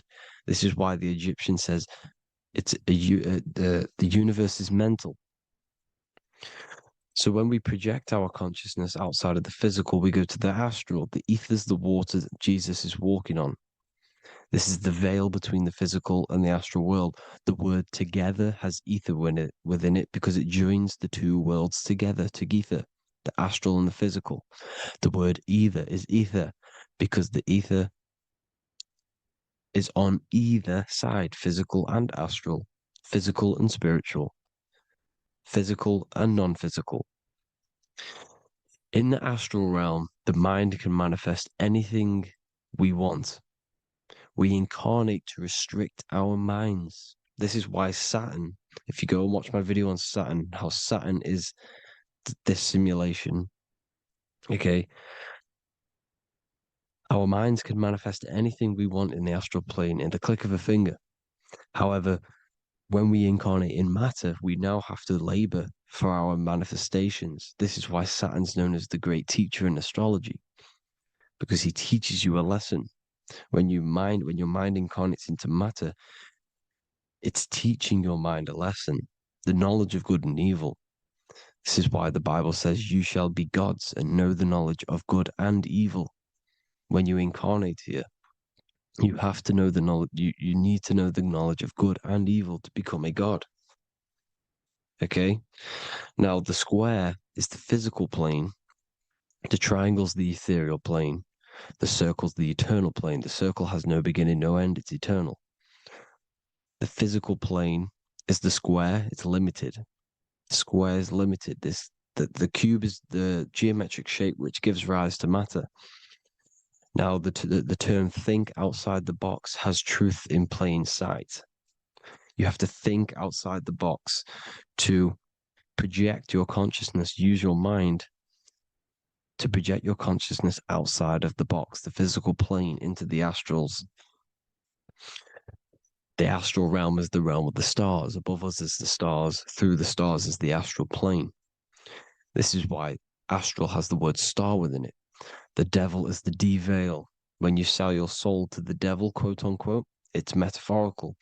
The devil exists in the physical plane. It's the lowest state of consciousness. The de-veil, you de-veil yourself into the physical when you are the devil. The de-veil. The ethereal plane. Now, we also know what the famous symbol of the all-seeing eye, right? The all-seeing eye with the eye in the triangle.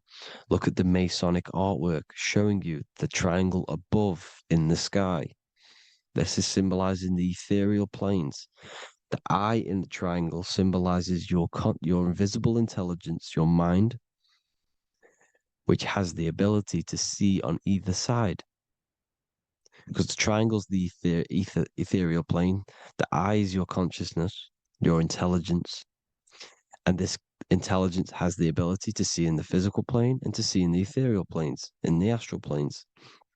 This is why it's above the earth, it's above the ground, because it can see here, it can see in the heavenly realms. Now, the stars are, well, this is known as heaven, the realms of the astral planes. This is some quotes from the Emerald Tablets of Thoth. Out of the darkness ye must rise upwards, one with the light and one with the stars. Man is in process of changing to forms that are not of this world. Grows he in time to the formless, a plane on the cycle above. So there's other worlds. The Bible's telling you there's other worlds, there's other realms. Know ye must become formless before ye are one with the light, the astral light above, which shining through the stars. Not of the earth are ye, earthy, but a child of the infinite cosmic light. You are the invisible intelligence controlling the physical body. The body's not you. It's the vehicle that your soul lands in when your mind projects your consciousness into that realm. Free from the body, I flashed through the night. Unlocked at last for me was the star space. Wow, that's powerful. The star space, the astral planes. This is what it's talking about. We are all a star. We descended from the astrals, which is the star. We are all a star. Look at the ancient paintings of Jesus' birth. It's the star beaming his consciousness down into the physical plane. Here's another one. Here's some Freemasonic artwork showing you, again, the ether, that invisible intelligence, the I, manifesting itself inside of here, in the physical realm, where the people are. You see? It's the same here. This is Jesus. Here's the bird symbolizes the Holy Spirit, your invisible intelligence, descending into the waters, the ether, the ethereal, everything. The ether is the base of all physical matter. His Truth in Plain Sight, Mr. Bean, the famous TV program in England, in the UK. He begins the program like we all begin the program from falling from the stars. He falls down with a beam of light. And this is Truth in Plain Sight. This is false. The aliens don't exist. They're a lie, alien. But this symbolizes the star beaming our consciousness. And when we die, this star will suck us back up. Just like this UFO is doing. It's Truth in Plain Sight. So, this is some more Freemasonic artwork going from duality to singularity. Sun, moon, masculine, feminine. Right hemisphere, feminine, left hemisphere, masculine. The consciousness in the center, the balance point. Here's another more Freemasonic artwork. The two pillars, left and right hemispheres, and the invisible intelligence between the left and right hemispheres, the light of the body. This is why light's coming off it. Because it's light, it's pure light. The blazing star. The stairs go from the checkered board, the duality, up to oneness, in between the sun and the moon, the masculine and the feminine. This is symbolizing going into oneness. What did the Emerald Tablet say? You've got to become one with the stars, one with the one with the self. Balancing the two hemispheres so that you can gain, because when the two hemispheres are balanced, you can gain a more deeper connection with your invisible intelligence. Same with the chakras. When the chakras, the 7 seals in the Bible, these are 7 seals because when you conquer the 7 chakras, when you balance the 7 chakras, you then gain a more deeper connection with your internal self because your mind is not filled, it's not being ran, it's not being dominated by these 7 deadly sins, the 7 seals, the 7 chakras. These are 7 energy centers which are concealing our true form. Balance makes us have a stronger connection with our true cosmic intelligence. Heaven is even. This is why Jesus is pointing at the heart. The even point is the heart. You got to balance the chakras and live from the heart because the heart is the earth. You're in good and evil. The body manifests the lower and the higher self. The higher self is in the higher parts of the body. Wisdom, intuition, expression. The lower self is in the lower parts of the body. Sex, food, and power. This is how they are trapping your soul, people. Like I said, the mind is the bridge between the soul and the body. So by tricking the mind, not giving it the right knowledge, and keeping the mind stuck in the lower 3 centers, thinking about power, food, and sex, this is low vibrating energy. It's going to keep your mind addicted to the physical realms. Okay? This is why you need to go even, balance, heaven. Okay? I will explain the soul trap in a second, how it fully works. But I'm telling you all the science behind it so you can understand When you are doomed, you are domed. This is the dome, the firmament, the firmament, the mind. Ment is mind, firm is firm. A firmament is doomed under the firmament.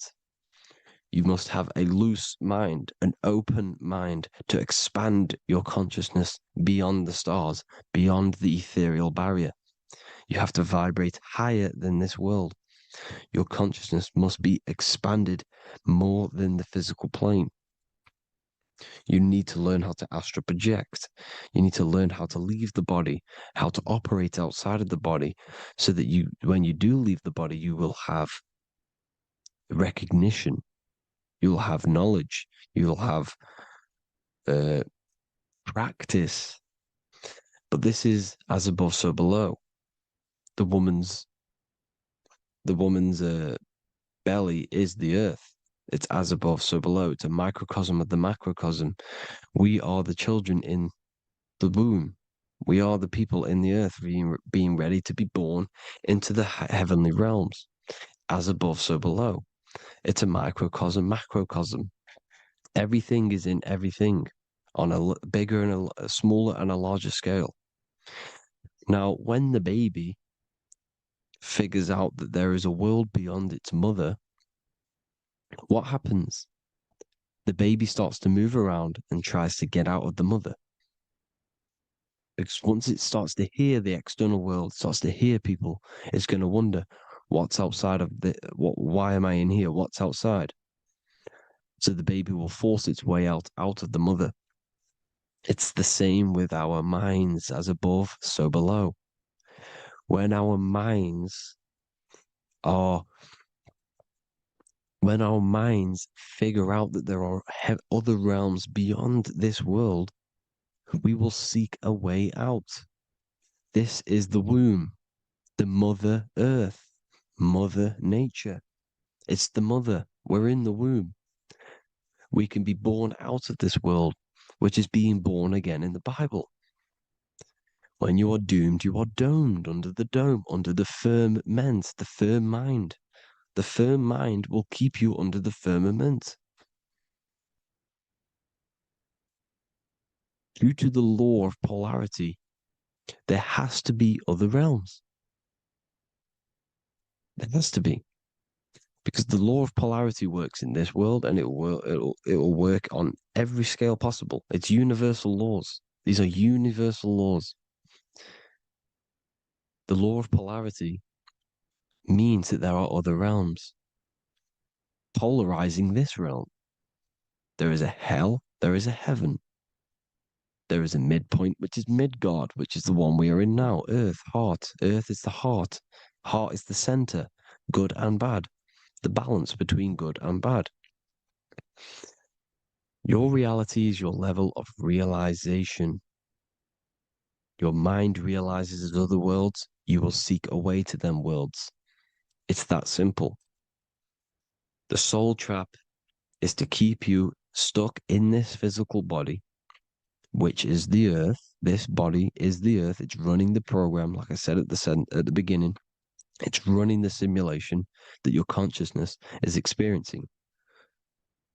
You are an electromagnetic being, and you're hidden in a cage, your rib cage, and you're stuck in cells, a prison cells. Look, you're in cells. We produce electromagnetic energy. Your soul produces this energy. And by trapping your consciousness inside of this physical realm, they harness this energy within the astral realms. They're using you to manifest demons, because your mind creates demons through emotions and mental thought energy, which is a whole nother video. I can make a video on that. You're manifesting everything for them because they're trying to create a hive mind. This is why they want everyone to believe in one belief system, one government, one belief system, one religion, because they're creating a hive mind.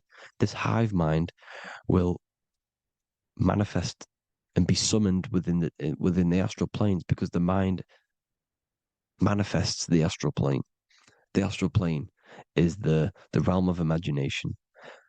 The mental plane is the realm of just thought alone. The etheric plane is the energy. The physical plane is the matter. So all of our minds together are manifesting these demons within the within these subconscious realms, the astral. Now, how are they keeping you stuck to this realm? Well, when you die and you're stuck in your lower three chakras, okay, when your mind and soul detaches from the body, which is the earth, when you leave the earth, you're still going to have these mental addictions to the food, the sex, the materialism, the phone, the cigarettes, everything. This is why they get you addicted to everything possible. The TikTok, the YouTube, they get you addicted to as many things possible.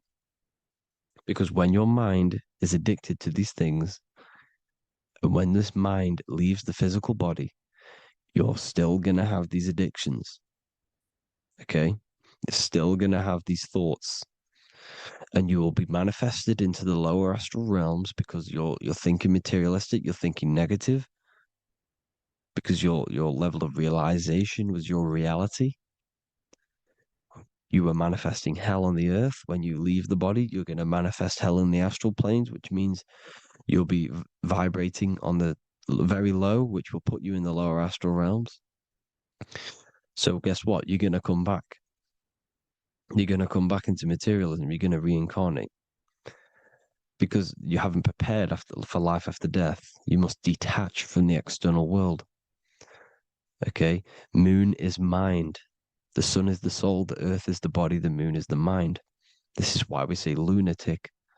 In your mind, you have a specific mood. Moon. Money, M-O-N, is the moon. Money exists in the mind. They get you addicted to the money. The Bible's telling you this. Do not conform to the pattern of this world, but be transformed by the renewing of your mind. It's telling you. Of this world, but be transformed by the renewing of your mind. Who knew that the Bible was this deep? Matthew 16:26, what good will it be for someone to gain the whole world yet forfeit their soul? James 4:4, don't you know that friendship with this world means enmity against God? Therefore, anyone who chooses to be a friend of this world, of the world, becomes an enemy of God.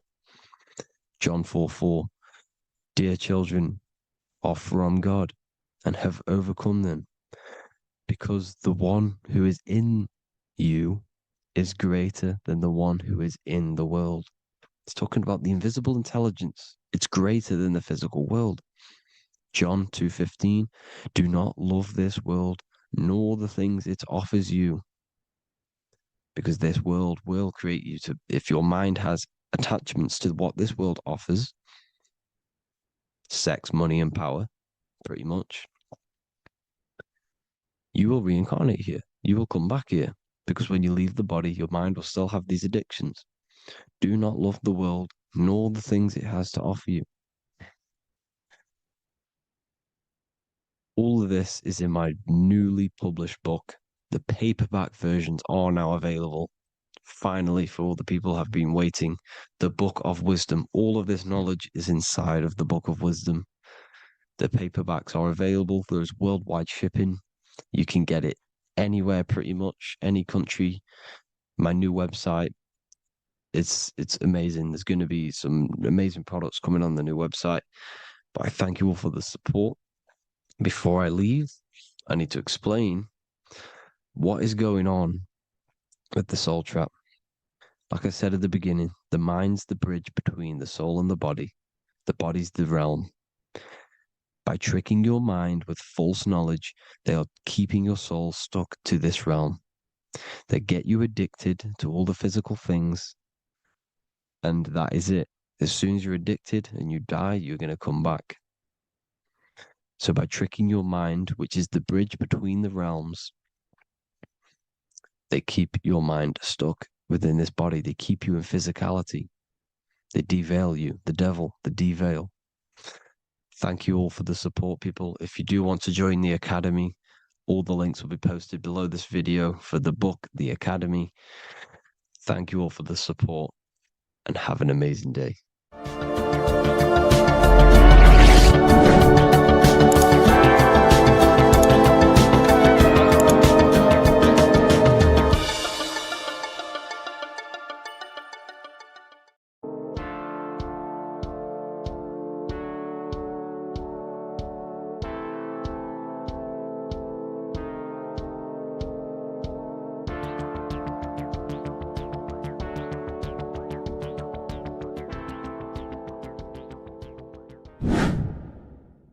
Welcome back, people, to another occult lecture by Revival of Wisdom.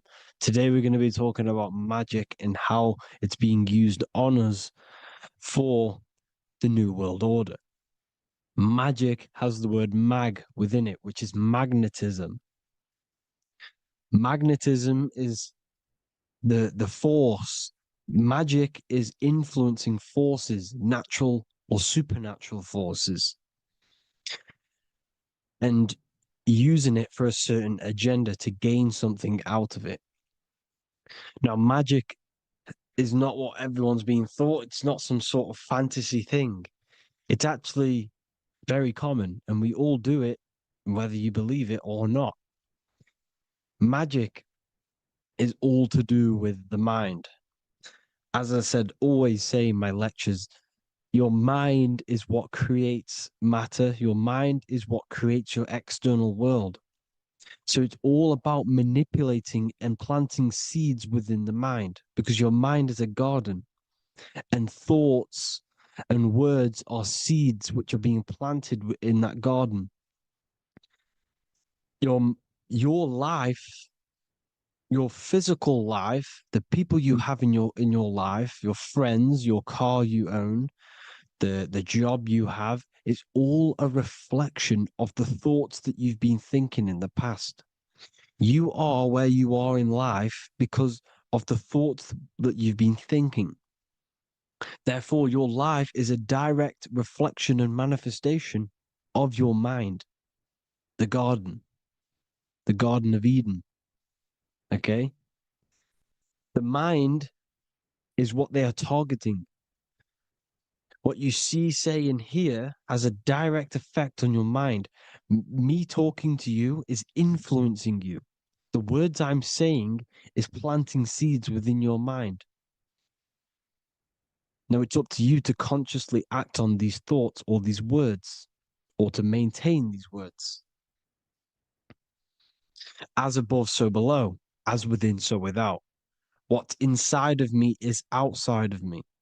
What comes into the storehouse comes out of the storehouse.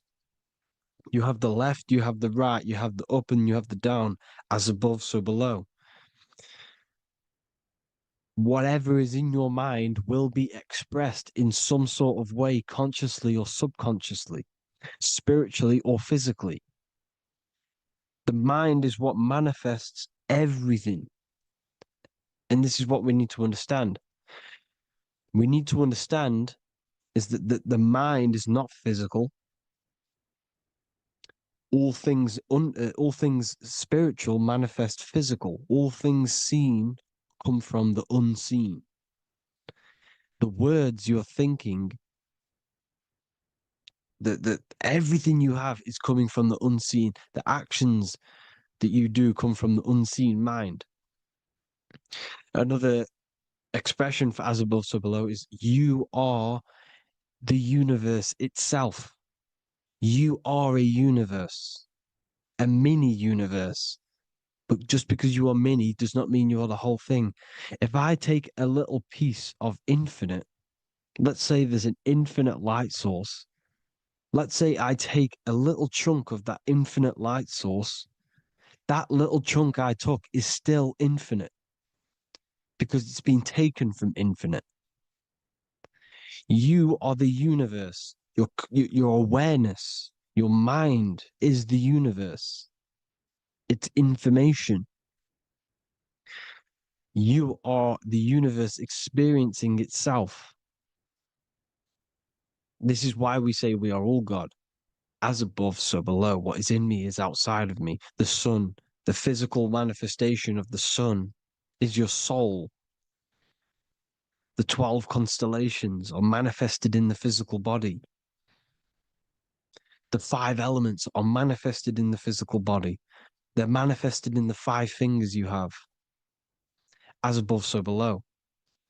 This is manifested, well, this is a symbolized in Freemasonry and secret societies as the 2 pillars. The mirroring reflection, the reflection of reality, the mirror, as above, so below. What happens in the mind, what happens in the astral, happens in the physical. This is Aleister Crowley. This is all symbolism. This is the 2 pillars with the all-seeing eye and the triangle at the top. Aleister Crowley was a master magician, very powerful dark magician, black magician. There's 2 types of magic. You have white and black, just like the checkered board, the Masonic checkered board. You have white and black. You have good and evil. White magic is influencing natural forces to gain something that will help the collective consciousness, help the collective, help the earth, help other people. Black magic is something you manipulate something so you can get something personal out of it. Doesn't matter if it's good or bad. It's still considered as black magic because you're being selfish. Everything you do should be contributing towards the collective consciousness and helping others. And this is why the ancients lived in a system where everything was in unity. We understood that I am you and you are me. What I do to you happens to me because I am you and you are me. We are the same mind substance on the inside. We're all the same mind substance being expressed in different bodies. So what I do to your mind will have a ripple effect on my mind because all of our minds are connected within the mental plane. So this is why they know all this knowledge. They know all this knowledge. So yeah, this is the mirroring effect of reality, the 2 pillars, or symbolizes the number 11. The number 11. We'll go deeper into that. The technology we're using is magic. It's a form of magic. Television is tell a vision. They're telling a vision into your subconscious mind, into your memory. And when you turn on the television, you get a program because they're telling a vision to create a program within your subconscious mind. You see, the conscious mind is only 10% of your mind, which is to do with your, what you're aware of, your 5 senses. What are you consciously aware of? Well, I'm aware I'm here, I'm talking. I'm aware of what I'm wearing, the 5 senses, what I can hear, taste, smell, hear. What I'm wearing, I'm aware of what I think of. But the subconscious mind is the 90% of your mind. It's the hidden part of the mind, which is telling your heart to beat, telling your body to breathe. It's storing all of your emotions. It's storing everything you see, storing all the belief systems that you have. It has everything. It stores all of the habits you have, the values. It stores everyone's name that you know. All the words that I'm speaking right now is all coming out of the subconscious. Everything is subconscious. And it literally manipulates 90% of your daily basis behavior. Most people don't know this. What you did yesterday is what you will do today because of these beliefs and mental programs within the subconscious, stored within the subconscious. So the subconscious is what they're aiming at. They're trying to create programs within the subconscious because the subconscious manifests 90% of your thought patterns, 90% of your actions and words. They know all this stuff. So the subconscious mind is the most powerful part of the mind. Another way the subconscious manifests and influences your life is, let's say you were in a car crash years and years ago, 10 years ago. Let's say you're in this car crash, right? And you really hurt yourself. the emotion you felt in that time when you were injured in that car crash had a great impression on your subconscious mind.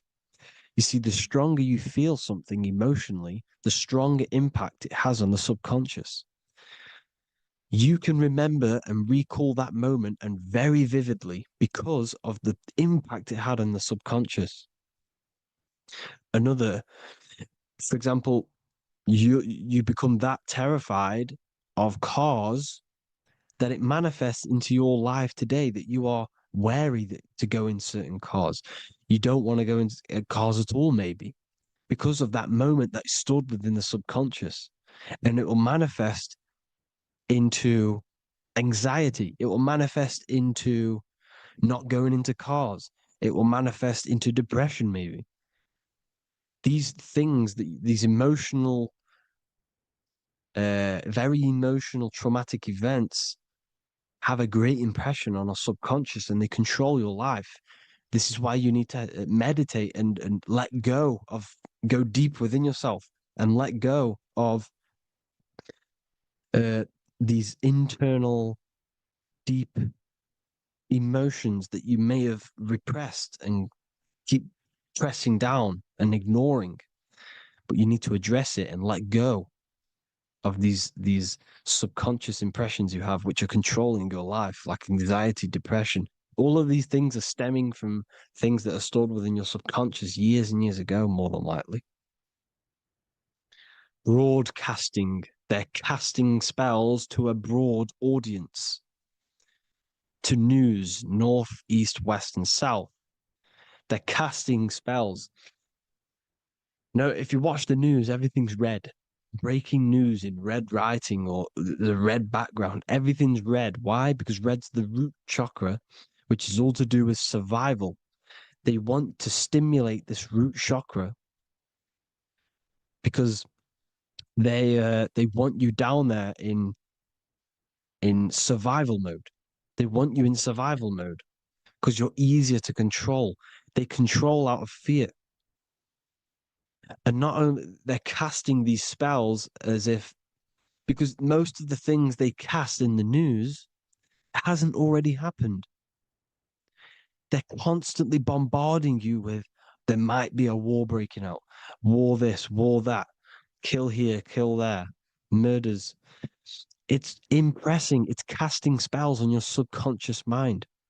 So when the event does turn up in real reality, in physical reality, you're less emotional, you're less surprised. You're not as surprised because you've already heard it before. Your subconscious has already heard it all before. If you never heard of a war and then a war broke out, you'd be going crazy.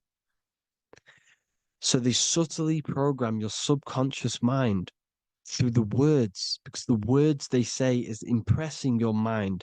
It has an effect on your mind, which will have an effect on your behavior, your words, your conversations you have with people.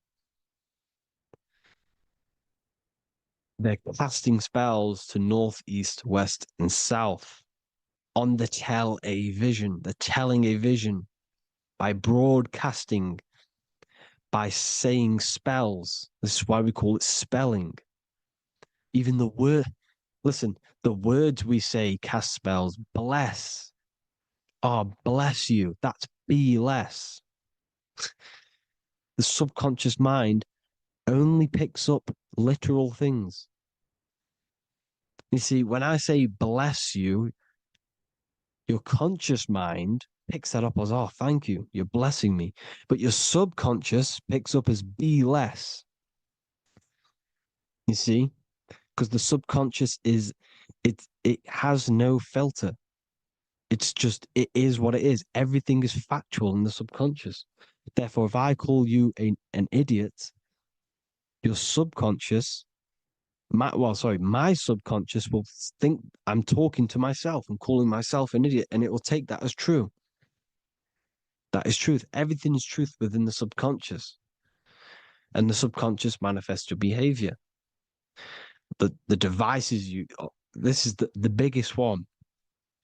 Black scrying mirrors, device, the devil's vice, the device. Okay. Black scrying mirrors, black screen is scrying. Black scrying mirrors were used to communicate with spirits within the astral plane in the medieval times. They're still being used now by black obsidian mirrors. And look at your phone, it's a black mirror. And there's some sort of, I'm not saying this is facts, but personally, I believe these are portals for spirits and ethereal entities to come into your life, to come into your surroundings. So this is the next big thing: the TVs, your iPhone, your iPod, all black mirrors, and mirrors are very, very powerful. Even just a normal mirror. Mirrors have an effect. Whatever you say into a mirror, what you say is energy. And when you say something into a mirror, you're saying it into yourself. It's an infinite cycle of words of energy because it's being reflected infinite times. When you say something into a mirror, it has a massive effect. You're saying it directly into your eyes, into your mind. So what you say in a mirror should be said with precaution. Never say anything negative into a mirror, because mirrors are very, very powerful ways for you to reprogram your subconscious mind for the good. You can say very positive things into mirrors and it will reprogram your subconscious mind. Okay? Manifesting is all magic. It's all magic. Everything is magic. But consciously doing it is what they're doing. They hid this knowledge. Your phone is magic. It manipulates your mind. The iPhone, I. Okay. See, magic isn't all of this with wands. See, Harry Potter. Okay, that was created to give you this perception of a mystical and amazing form of magic with magic wands and all sorts of stuff like that. Yes, that stuff was true when the collective conscious minds were on a higher level and our belief systems believed in these things, because the universal mind, all of our minds contribute to reality. If the masses don't believe in magic, if the masses don't believe in a certain thing, it's going to have an effect on physical reality. So when the collective minds are higher and have more open minds, things like Harry Potter can come true. See, it's all in the mind. The iPhone, the eye is the symbol for the mind, the invisible intelligence. The triangle is the ethereal plane. Okay. So the eye in the triangle is the eye that sees into the beyond the ethereal planes. The square is the physical plane. So the iPhone, your phone, is a black box, just like the Saturn black cube. It's a black mirror. It's taking photos of you every 2 seconds. And it's your mind. Your mind is in that phone. Everything you like, everything you text, everything you type in Google, everything you say to someone, every conversation is all recorded on the phone. Therefore, it is a direct reflection of your mind. Your mind is imprinted into your phone because your mind, everything you think in your mind, you're manifesting into typing, saying, taking pictures into the phone, and it's collecting it and storing it. And what they're doing, and this is for all forms of magic, it's manipulating the mind. It's all manipulating the mind. Reels, Instagram, TikTok, this is all dopamine. It's all controlling the mind. Every like you get, every follow you get, every share that you get is dopamine within your brain. They're literally targeting your brain and mind. It's all manipulating, because what they're pushing through the phones, through the media, through the news, through the televisions is visions and programs. You are the one manifesting the New World Order. They're not manifesting the New World Order. They're giving you the information so you can manifest the New World Order. Everything they say is contributing to your mind.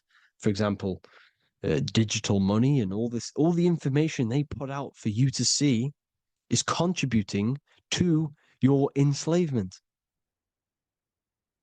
Your mind is manifesting the New World Order. They know this. They don't manifest it. There's billions of us. We could easily run over them physically, but on a mental level, these people have the knowledge and they hide it from us, and they let us manifest reality because we are the collective. They give us the information which manifests their agenda. It's all magic through the phones, the media, the television. So your phone is a manifestation of your mind. It's a record of your mind.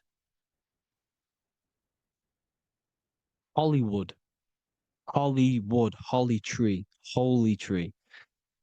They used to make wands out of holy trees, because it was the most holiest wood, the best for casting and transmitting energy. So they used holly trees to cast spells. That's what Hollywood is.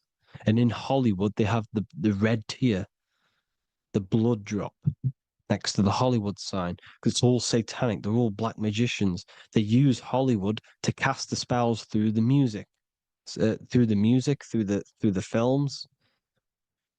You see, music is a form of magic. All of this is magic. Everything they do is a form of magic because they want an agenda behind it.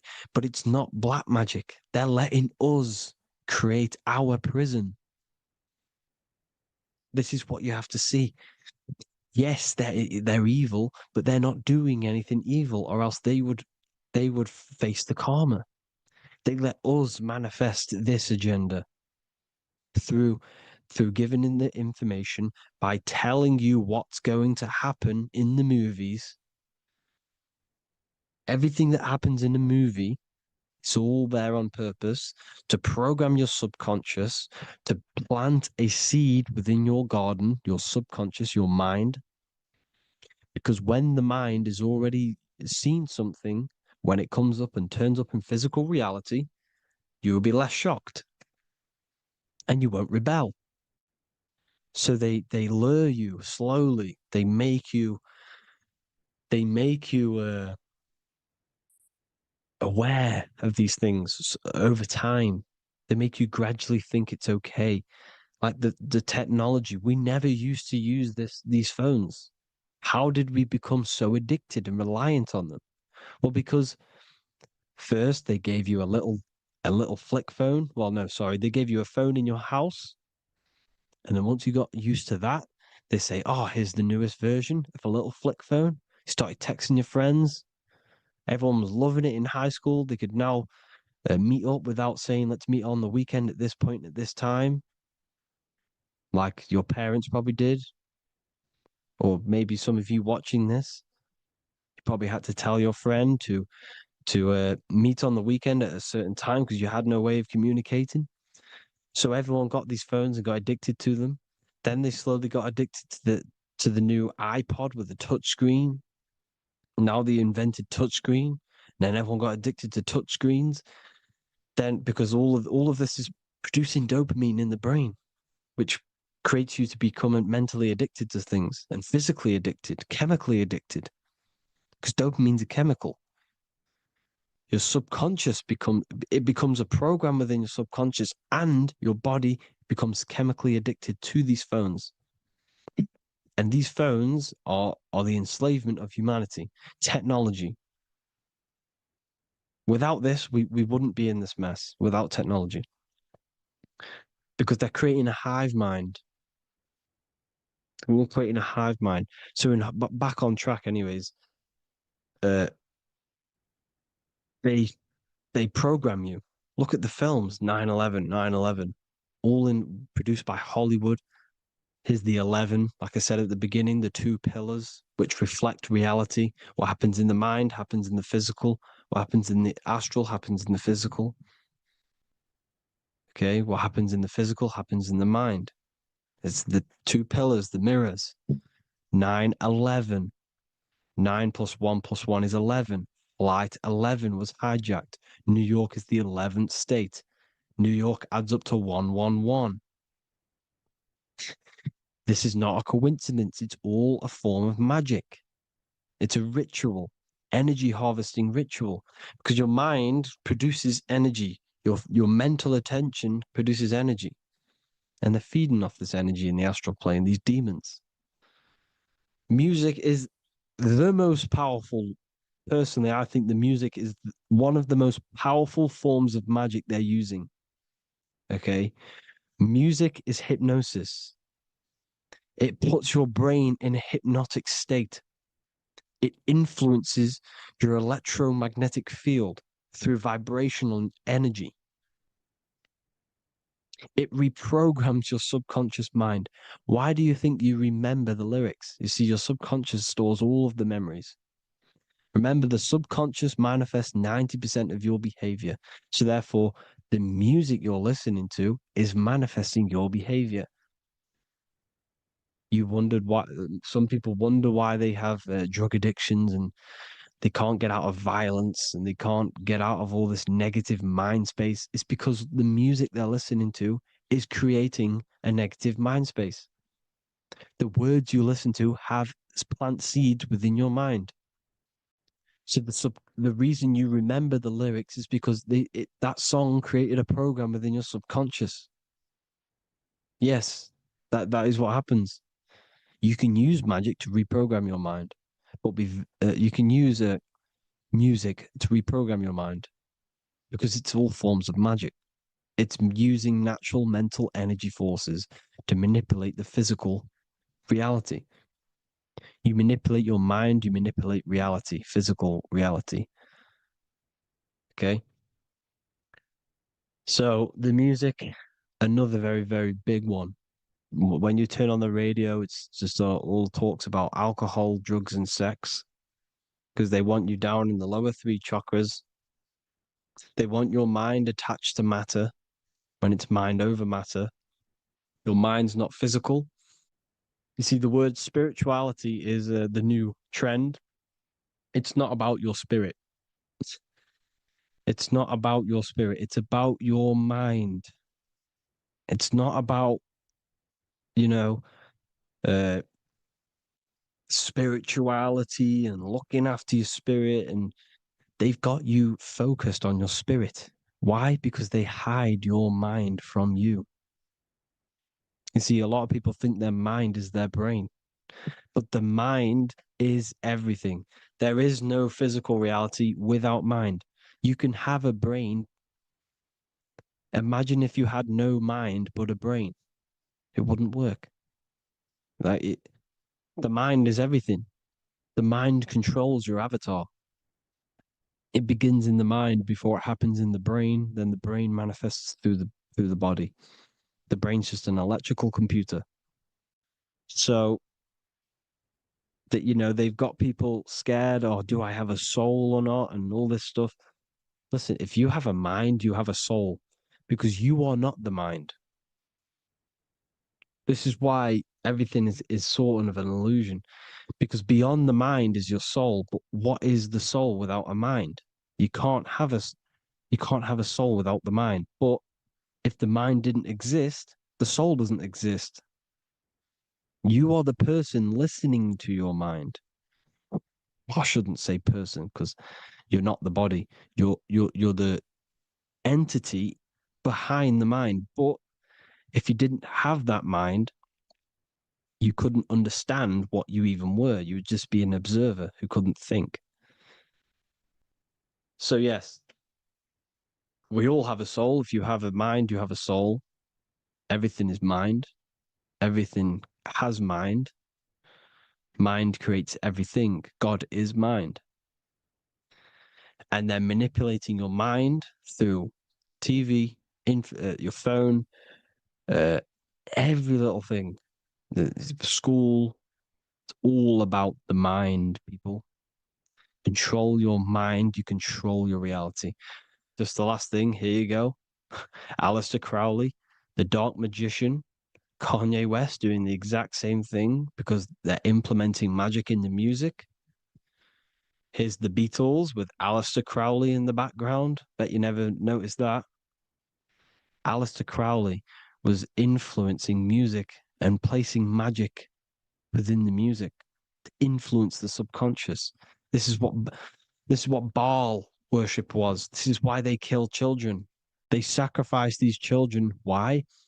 Well, because in order to ascend, in order to raise your consciousness internally, godly, by being good, God, or being in order to be good and raise your consciousness and to get something in the physical world, you have to sacrifice yourself.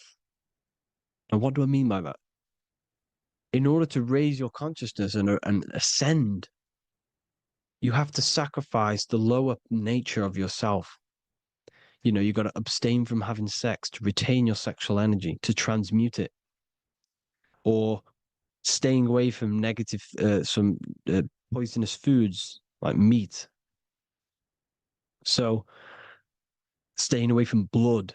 We shouldn't be consuming other animals' blood. We should be keeping our blood pure. We are humans. We shouldn't consume chicken blood, chicken germs. We are the most divine creatures on this creation. We are the most intellectual creatures in this creation. Therefore, we should keep our temples pure. We are not animals. If you want to associate yourself with an animal, go out in the wild, go and find a wild boar and go and try rip its guts out with your bare teeth, because you can't do it. You're not a cat. You're not a carnivore. Okay? So in order to ascend, you have to kill and sacrifice your lower part of yourself to ascend up to your spirit self, your mind self, the highest version. And the elites don't want to do this. So they sacrifice other things like babies to kill them, to exchange their life over to the astral plane, so these demigods in the astral plane can give them something in return in physical. They don't want to sacrifice their lower self, so they sacrifice other things for exchange, for physical pleasure. But the godly person sacrifices their lower self for their higher self to do good and ascend. So this is what all the Baal worship is, people, and this is why they're doing it. Hope you all had an amazing lecture. If you haven't already, go and get the Book of Wisdom for more information. You know, I don't go into dark stuff in this book because all I do is enlighten people in this book. You can get it in Spanish, English, German, Italian, and French. Worldwide shipping, you can get the PDF or paperback. Or there is also a new one called the Human Health Guide 2.0. It gives you a list of all the foods, grains, oils, nuts, you know, everything that's alkaline and positive for the body and not man-made and hybrid. It tells you all the products to stay away from, how to fast, how to improve vision, how to improve everything, literally. So the Human Health Guide has been released. If you want that, I'll pull all the links in the bottom in the description. Hope you all enjoyed the lecture, people. God bless you all.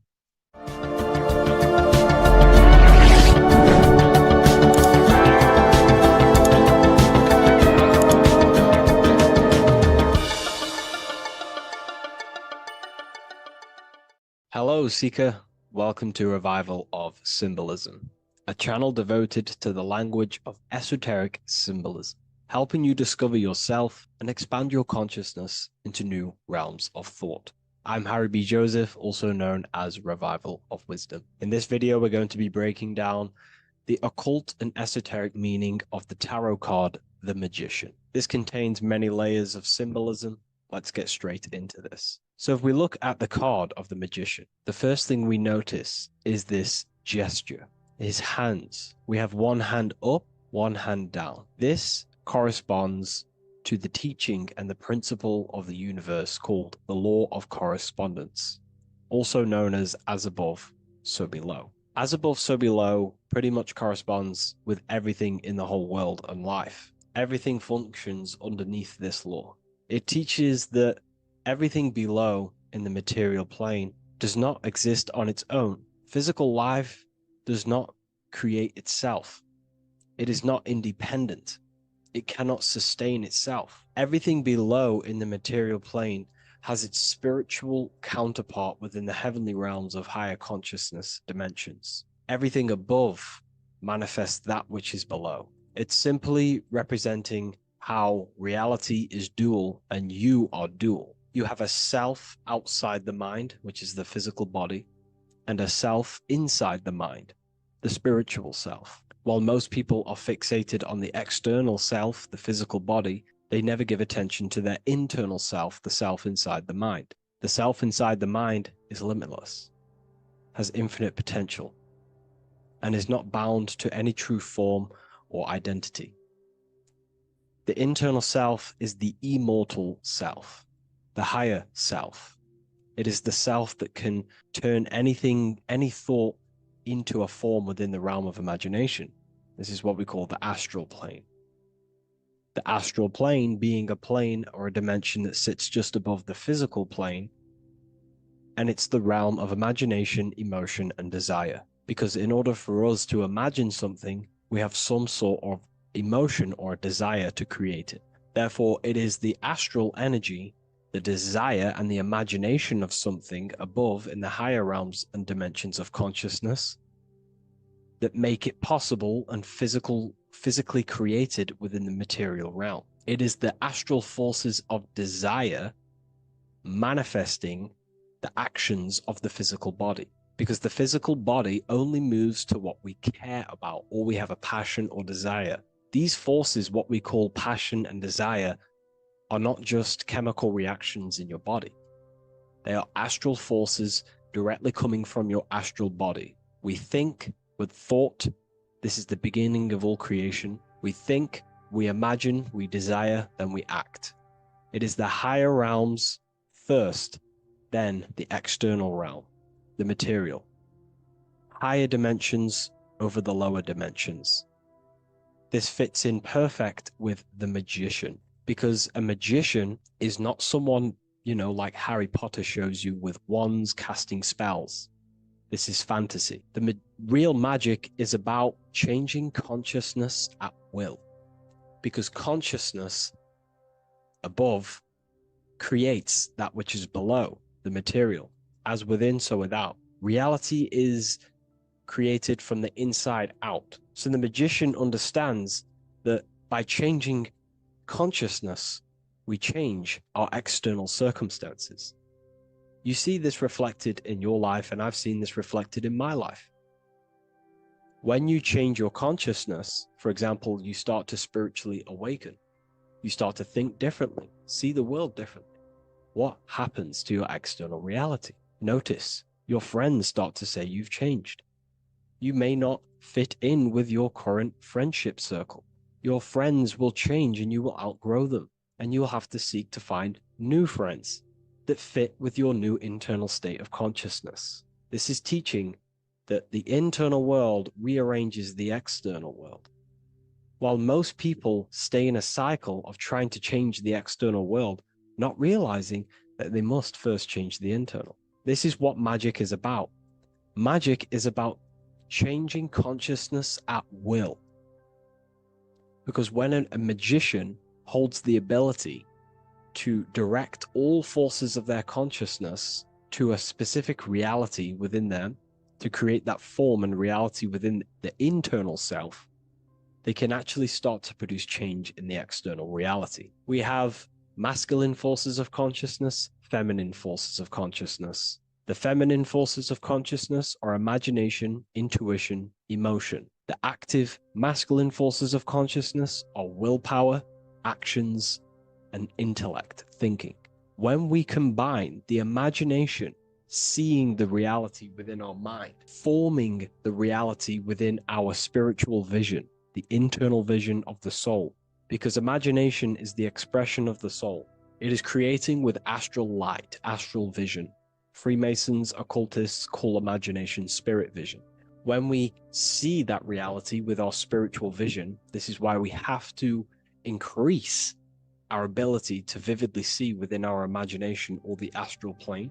If we do not develop these faculties of consciousness, we will struggle. This is what the esoteric is about. We have to increase and develop every part of our consciousness to develop spiritually, to try and reconnect with the internal world, while our whole past life we've been focusing on the external. When we combine the soul's vision of imagination with a feeling and a desire of creating that reality, that's then the internal world pretty much sorted. Then we have to combine that with willpower and actions. The masculine and feminine come together to give birth to a child. The masculine and feminine come together in your consciousness to give birth to a reality. It's about changing what's inside the self to produce change below. This is what true magic is. Look at the word magic, magi, and the word imagination, imagination. Imagination is about working with the forces of the soul and the forces of consciousness, producing change in consciousness at will to produce change in the external. This is what this represents. Changing above so we can change below. No point trying to change the external world because the external world is already formed. It is a form, it is an effect. So to produce true change in the external world that lasts long term, we must first gain control over ourselves and produce change internally. This is why the magician is called to gain mastery in every element of their being. They have to gain control over every aspect of consciousness and develop every faculty of the soul. This includes developing strong imagination, developing a very strong willpower. We can do this through exercises such as imagination exercises, holding one specific vision for a long period of time, meditation, thinking on one specific thing for a very long period of time. This will increase the willpower. It's also about gaining control over the subconscious impulses, the subconscious thinking patterns that seek to control us. It's about gaining control over every aspect of our consciousness. This is what a true magician is. And this is what the true spiritual path is. Developing every faculty of consciousness. It's a never-ending journey of self-mastery. If we look at the magician, we see this infinity symbol rising just above his head, symbolizing the mind being filled with higher knowledge, the mind aware of higher dimensions. You see, the mind is the cause, physical reality is the effect. We need to raise our consciousness from effect consciousness to causal consciousness to truly become a magician and a master of our reality. What do I mean by effect consciousness? Most people live in the realm of effect and reaction. Their consciousness, their mind, emotions, and imaginations are constantly thinking, feeling, and imagining the things that have happened to them. Instead of doing this, we need to change this state. Instead of reacting, we need to become the cause. Instead of thinking and imagining and feeling the realities that's already gone past and things that have happened to us, we need to change this so we use the powers of the soul, the powers of consciousness as imagination, emotion, the intellect, as causes and not reactions. This is how we truly become a magician and apply this principle of as above, so below.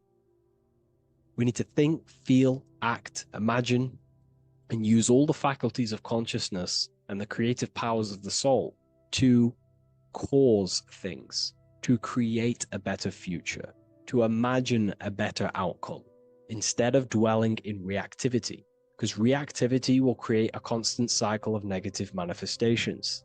If we sit around and moan, complain, think, imagine, feel the things that have happened to us in the past, the mind is the cause. And if the mind is in that state of reactivity, it's just going to constantly create more negativity in your external reality. This is what it's all about, as above, so below. You can see the sword here. The sword cuts through the air. The air is one of the 4 physical elements. Fire represents the spiritual body of consciousness. Water represents the emotional body of consciousness. Earth represents the physical body of consciousness. Air corresponds to the mental body of consciousness. So this sword is a symbol of a sharp mind. The mind needs to become very sharp and very disciplined and very controlled, both consciously and subconsciously. What does this mean? We have to gain control over the mind. We have to become more conscious of the thoughts that are happening inside our mental field, because the mental field of consciousness is pretty much the birth of all creation. We think, imagine, feel, then act.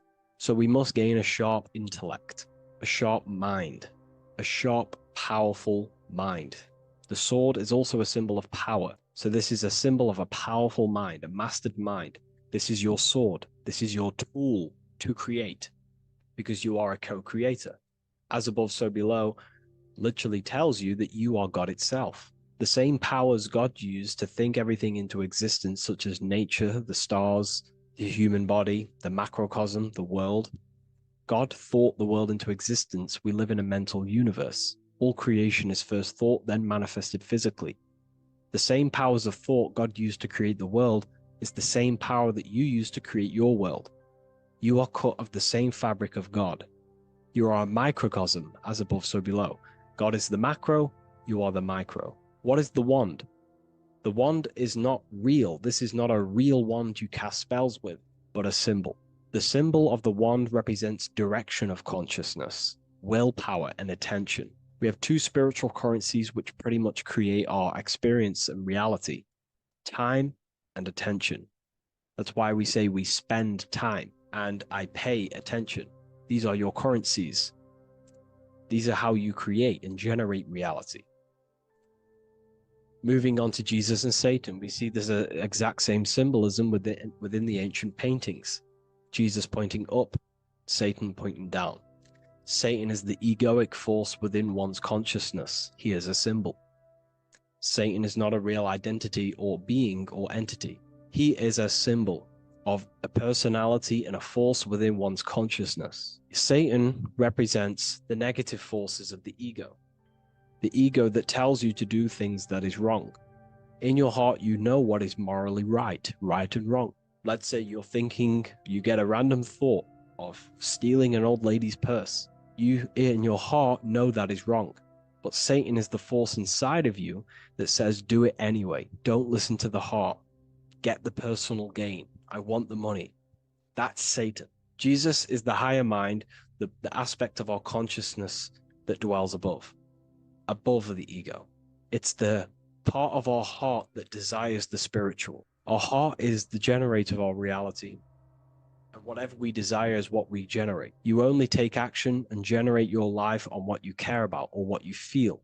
If someone's talking about something you don't care about, you say, oh, I don't care about that. But if you care, you will listen. If you care about something, you take action towards it.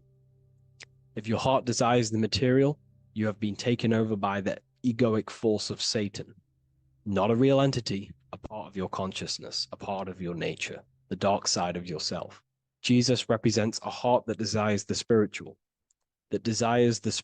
wisdom, the things that cannot be seen. The heart must desire the things that can't be seen, because this is what gives true satisfaction to ourselves. We feel void when we chase material things because nothing material can satisfy our hearts. So this is as above, so below. Jesus is the higher mind. Satan is the lower mind.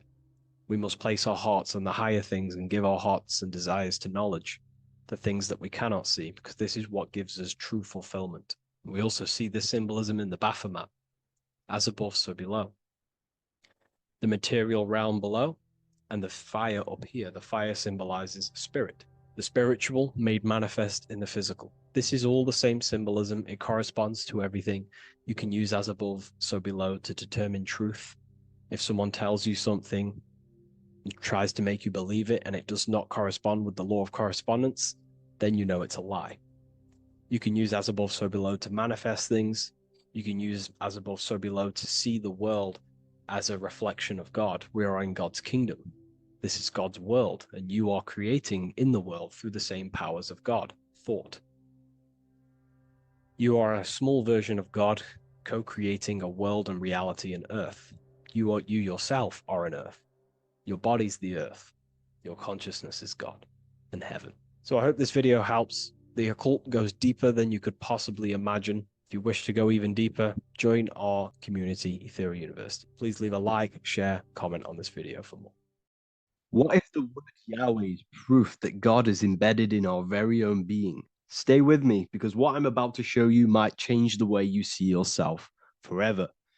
Today's topic is decoding the mystery name of Yahweh, the sacred name of God from the Hebrews.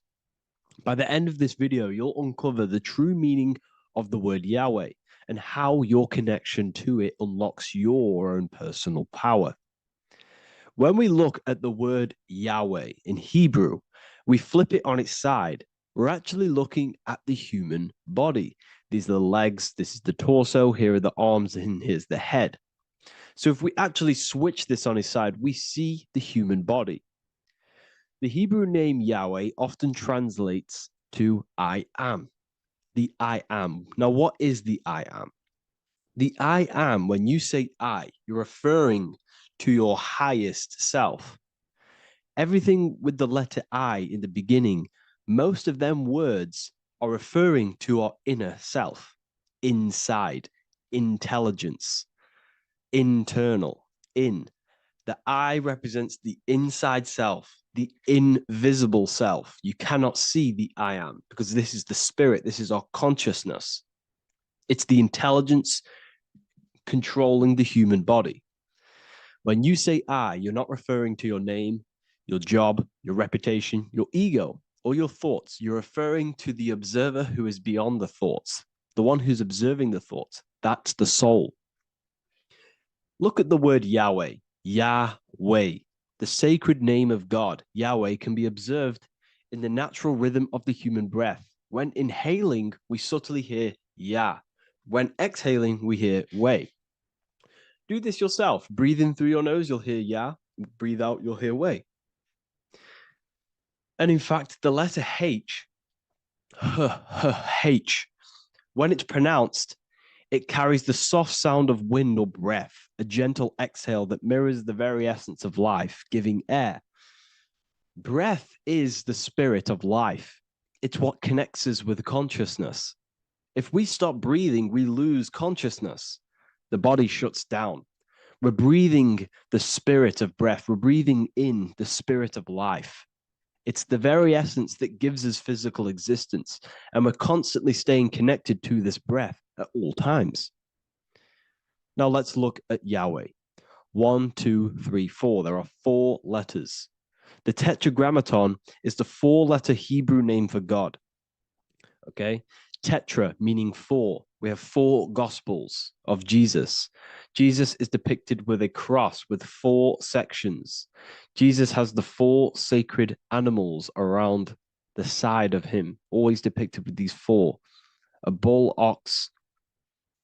or an ox, an eagle, a man, and a lion. These are the 4 fixed signs of the zodiac. Aquarius, the man; Scorpio, the eagle; Leo, the lion; Taurus, the bull or the ox, which are related to the elements. Leo is a fire sign. Aquarius is an air sign. Taurus is an earth sign. Scorpio is a water sign. These are the 4 elements. And the 4 elements correspond to the 4 bodies of consciousness, as we see here. This is fire. This is air. This is water. This is earth. So we are made out of the 4 elements, which represent the 4 bodies of consciousness: mind, emotion, spirit, and body. The soul is incarnated into 4 sections.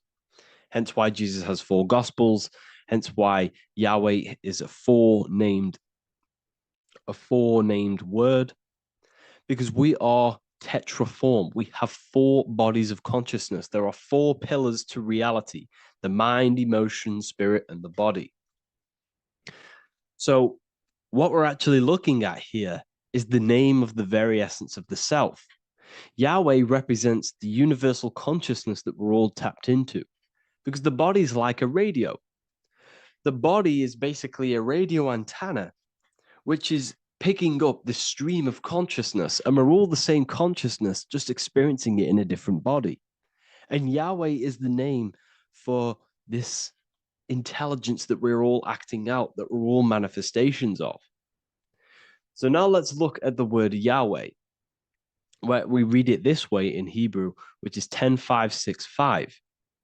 10565 in the Hebrew letters and the numerical values. And the DNA is made up of 4 bases. These 4 things which create the DNA. This basis is the genetic code for all living things. Each DNA strand is held together by sulfur bridges that appear in a repeating pattern of 10565. This pattern matches the numerical value of the Hebrew letters of Yahweh, Yod, He, Va, He, which are 10565. This means the structure of DNA, the code of life, follows the same number sequence as the sacred name of God, Yahweh. This is a factual observation. So we're looking at 10565. So let's look over this one more time. Yahweh represents the breath, Yahweh, inhale, exhale. It translates to I am. It's written in our DNA. The word Yahweh on its side looks like the human body. Now, this is where things get a little bit deeper. 10565 adds up to 26. The number God, well, the word God adds up to 26. Allah adds up to 26. There are 206 bones in the human body, 26. 26 adds up to 8. 8 is the number of infinity. We are all the infinite consciousness. Consciousness will never die. It's immortal. It's infinite. We are all infinite. We are not these skeletal structures. We are Yahweh, the universal consciousness. The creator of all things is our essence. We're all God with individual identities, but the highest versions of ourselves is God. The ego is our own personal experience of God. Does this make sense? So in conclusion, Yahweh is not the name of a separate God from us, but rather the reflection of the divine consciousness manifesting through the human form. The human body is like a receiver acting as an antenna that tunes into the infinite intelligence and life force we call consciousness or God. This means that rather than being external, the divine presence is within us, expressed through our very existence. It's very interesting when we look into this, and what religion has done has flipped all of this knowledge. All of this sacred knowledge has been externalized. They've externalized God so that we worship God and we view God as something separate from the human experience. They do this so that we don't find the God within us, so that we don't find that we have the power of creation. The mind is the creative force of God. The body is the will to act out that thought. They don't want us to figure out that we are creators and we're all creating our own earthly experience. We're all projecting this reality. And they don't want us connecting with the divine intelligence within us because they want to be the creators. They want to keep this knowledge. They don't want the masses to wake up to this powerful knowledge. So what they've done is that they've taken the scriptures, they've externalized it so that we start worshiping and giving away our power to these external things. And when God is external, we start to fear God because we start to think that God has power over us. He can send us to hell or heaven. So this is what's going on. They've been externalizing this for thousands of years to keep us in a suppressed state. Okay. Humans are very advanced because we possess self-awareness. We possess the ability to move our awareness and our thoughts outside of the instinctual nature. For example, a cat or a dog. These things can only live in their instinct. They live based on instinct. They smell, they eat. That's pretty much what they do. But humans, we have the ability to rise above that nature and turn to our infinite selves, our higher selves, we can move beyond our instinctual nature and create very advanced things. That's why humans are made in the image of Yahweh. We are literally God in human form. So this is what we all need to realize. And I hope this video has helped. Please leave a like, a comment on inside of the description. I'll have some links to my books and my university. The people who have read them have just absolutely changed their lives. You could probably see that in the comment sections if someone leaves a review of the book. We also have Trustpilot. But yeah, I thank you all. And I'll see you in the next one.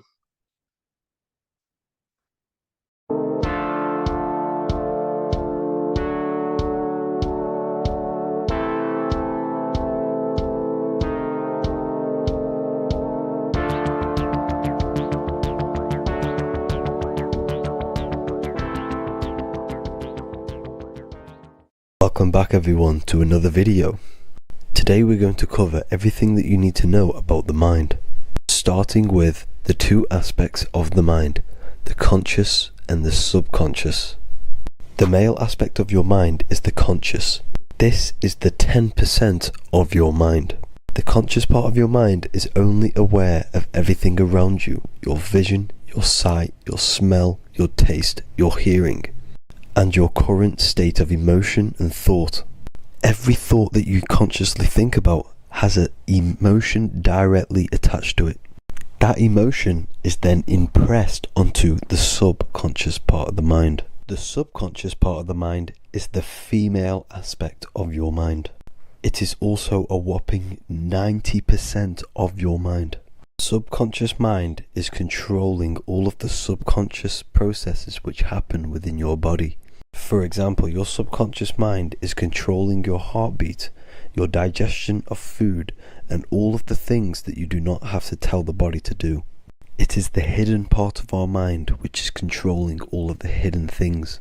The subconscious mind is like a recording supercomputer. Everything that you have experienced in your life is all recorded and stored within the subconscious mind. One of the most important things about your subconscious mind is that it stores your mental programs. Everything in the subconscious mind manifests into behavior and actions within the body. Your daily basis routine and habits are all mental programs within your subconscious mind. These mental programs are created by mainly two ways. 1, repetition, and 2, emotional impact. The repetition is fairly simple to understand. The more you do something, the more it impresses onto your subconscious mind and becomes a program. That program will then manifest into your behavior. However, with the emotional programs, they work a bit different. The stronger that you feel an emotion, the stronger it is impressed onto the subconscious mind. And then that emotion becomes a program. For example, you had a very traumatic moment happen when you were a young child. The emotion that you felt was so strong in that moment that it impressed into your subconscious mind so hard that you can recall that moment like it was yesterday. That traumatic event that happened to you when you were young will still manifest into your daily basis behavior even to this day. However, it manifests subconsciously. For example, if you were in a car crash, you will be wary to enter cars with certain people. All because of that traumatic emotion that you felt and impressed onto your subconscious mind. Another example of the subconscious manifesting into our behavior is posting on Instagram. Most of the time, the reason why you post is because your subconscious mind is seeking gratification. So before you actually do something, question yourself and find out the root cause of why you are doing this. Another thing that you need to understand about the subconscious mind is that it takes everything you say and hear literally. So for example, if you go and say, "You are an idiot" to someone, your subconscious mind will only pick up the word idiot. It only knows yourself. It doesn't know anyone else. You are casting a spell on yourself just by saying that to someone else. This is why the golden rule is to treat others like you'd like to be treated. Now, you can rewrite these programs which are already in your subconscious mind. However, it does take consistency. You have to change these programs which have been running for years. And by changing these programs, you change your behavior, because these programs manifest into your behavior. The best way to do this, personally, is to listen to affirmations first thing when you wake up in the morning, and do this for 10 minutes every single morning. Then at night time, you want to think and feel that you are becoming the reality that you desire. The more that you feel this reality, the more it will become a program and impress your subconscious mind. For example, you're trying to gain financial freedom. If you trick your subconscious mind into creating a program saying that you are financially free, this will manifest into your behavior. You will start doing more work. You will start looking for ways to make money. Your mind will be set on the frequency of money and financial freedom. Therefore, you will receive thoughts based around this program. If you take enough action, your life will dramatically change because of this program that you created in the mind. This is why we call it a mindset, because your mind is a frequency tuner which sets its frequency onto different thoughts, because thoughts are frequency. If you fill your mind with a specific frequency, you will gain thoughts and ideas based around that frequency. To create a stable mind, you need to master your emotions. You need to change your mindset. Everything that you experience is neutral. Based upon the mindset that you see it, you either give it a positive or negative charge. By understanding this deeply, you will then control your emotions. I hope you gained some wisdom and enjoyed this video. Please, if you can, leave a comment and a like, and subscribe to the channel if you like this content. Love and light to you all.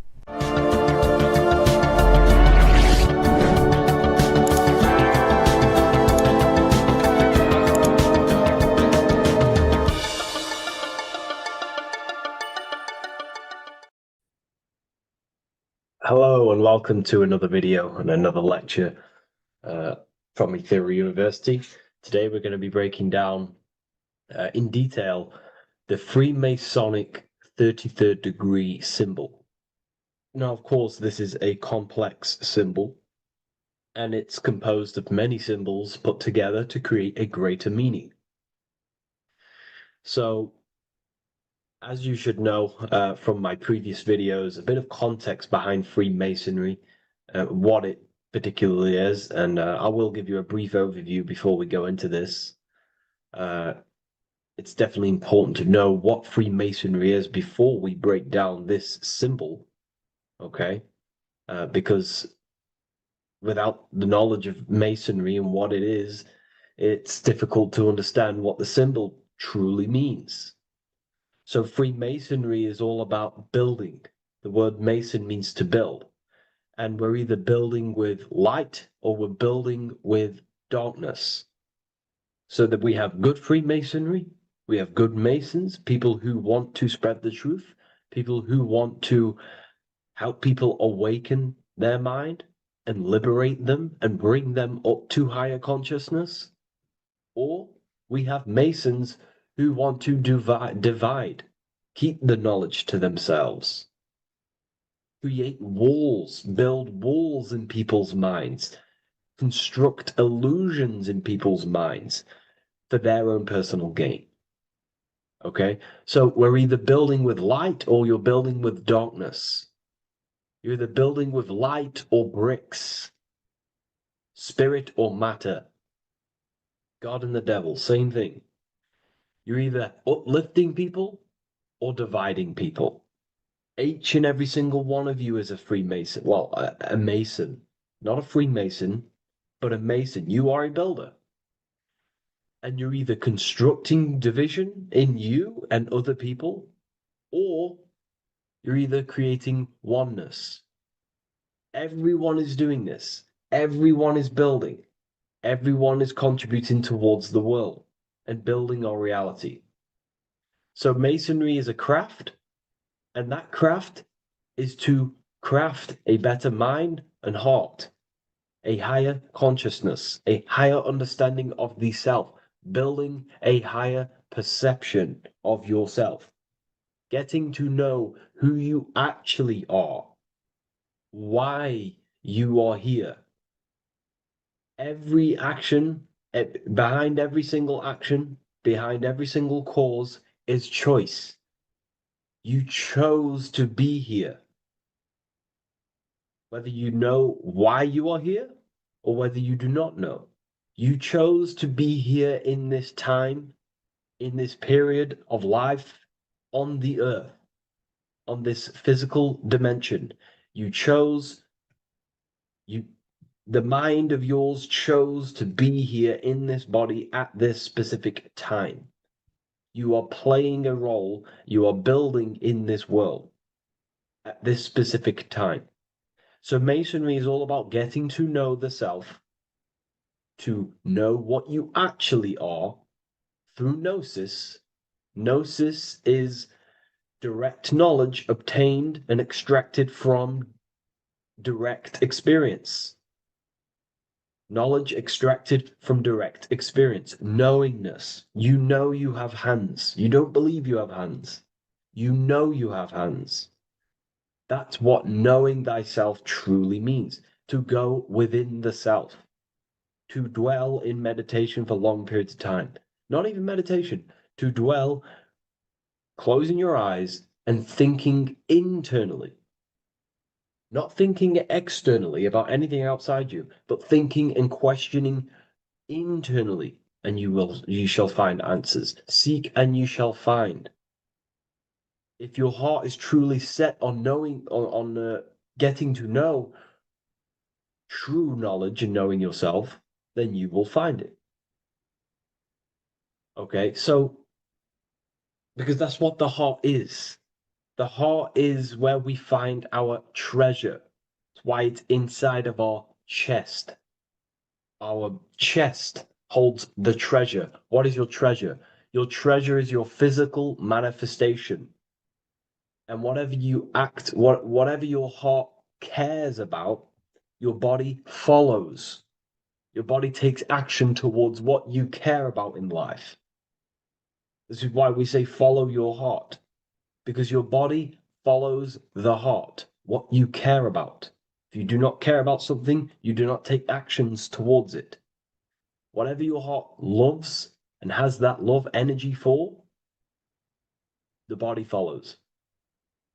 If you truly want to become enlightened and truly want to reach higher consciousness, then you will. You truly care for that, then you will find it. You have to go within. Okay, so this is what Masonry is about. It's about going within and finding out your true nature and constructing a higher consciousness by dissolving walls and blockages inside your mind and heart, purifying the self. Because you can care about sick and twisted things. Okay? We can see that in society. People like killing people. It's psychotic, but I know. So we can be corrupted. Okay, so going into this symbol, what does this symbol mean? What is it trying to portray? Okay? Before we go into this symbol, particularly, we're looking at the Scottish Rite Freemasonry. So we have the the first degree all the way up to the third degree is Blue Lodge Masonry. Then from the fourth degree of Freemasonry to the 32nd degree is what we call Red Lodge Freemasonry, the Red Lodge degrees. So again, that is that symbolism of that red and blue, the left and right, masculine, feminine, water, fire. It's that symbolism again of the two polar opposites of reality, of masculine and feminine qualities, solar and lunar, the left and right hemispheres of the brain, the inner and out world, inner and outer world, the brain and the heart. These are all polarities, okay? Spirit and matter. We have to unify these. But we're looking at the 33rd degree. This is the end of the Scottish Rite of Freemasonry, and it's considered the illuminated degrees. illuminated. This is when one gets to know the true self, the true knowledge. When one has gone within, mastered the self, got rid of mental blockages, uh, blockages in the heart, purified the self, and they know who they are. They have higher consciousness. And in this breakdown today, I'm going to show you how they have higher consciousness through this symbolism. Okay, so I was going to say something, but I totally forgot what it was. But anyways, we'll move forward with this symbol. Oh, that's what it was. Water melts. Well, ice melts at 33 degrees, symbolizing ice represents solid matter, ego, the physical body, left brain thinking, physical reality identification, identifying self with the ego, the name, the job, the reputation. That's the ice, that's solid, that's ego thinking, left brain thinking. When we identify ourselves with the body, our ego, our name, our job, our reputation, our family, that is ego. That is pure earthly survival base level consciousness. This is the degree, this is the level of state of mind that we need to rise out from and figure out what we are, what you actually are inside you. When you turn off your thoughts, what are you then? If you do not think, you are not your name, your job, your reputation, your family, your beliefs. Because when the mind is turned off, there is still something left. That is you. And that is the substance that we have to get to know through gnosis, through going within and thinking internally and dwelling within. Okay. So Freemasonry is all about learning about the psyche, the true nature of consciousness, how it functions, the mechanics of consciousness, how we can integrate universal law with consciousness. We're going to be going into that. Natural law, how we can become one with God's law. We can become one with the universe and integrate universal consciousness into yourself. Okay, so the first thing I'm going to say about this symbol, straight away, the first thing you probably notice about the symbol is the eagle. The eagle is a bird. Okay, what do birds do? They are high in the air. They are above the earth, which represents rising, rising consciousness, rising the mind out of the lower mind, earth-based survival, impulsive, reactive, egotistical mind. And we're pulling us out, we're rising from that. The earth represents that lower base survival consciousness, ego-driven thoughts. And we're rising up. The bird is free. It's free from the earth. Okay? It's free. It's elevated. It looks down upon the earth. So the eagle is a bird which represents higher view of self, a higher understanding of the self. It's elevated. We have a higher view of myself when I reach the 33rd degree. That is what it's showing you. That is what it's symbolizing. Okay? It's above the earth. It is free. It looks down. When you have higher consciousness, you become enlightened. It's impossible not to look down. You do look down on people, but not in a bad way. Not in a bad way. That sounds bad. I understand if that sounds bad, but that's not a bad way. I don't mean that in a bad way or a bad-hearted way. I mean that as when you have higher consciousness, you can see people who are living and dwelling in zombie mode, low level earth based consciousness. They think they're the body, they think they're their name, their job, their reputation, their family. So it represents looking down because I have higher awareness of myself. I know what I truly am. The water is flowing at the 33rd degree. The water melts at the 33rd degree, representing the flowing of consciousness, the flowing of the mind, flowing of light energy entering the body. Because when we reach higher consciousness, when you raise your consciousness, which is just an easier way of saying mastering thoughts, mastering yourself. We no longer give attention to negative thoughts because we understand what thoughts are and why would you let your own mind take away your own power?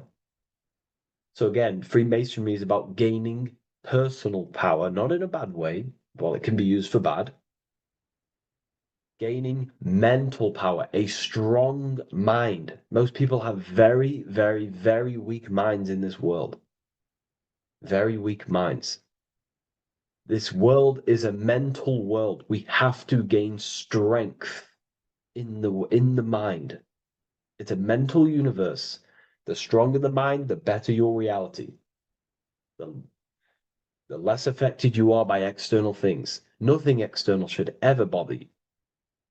Okay?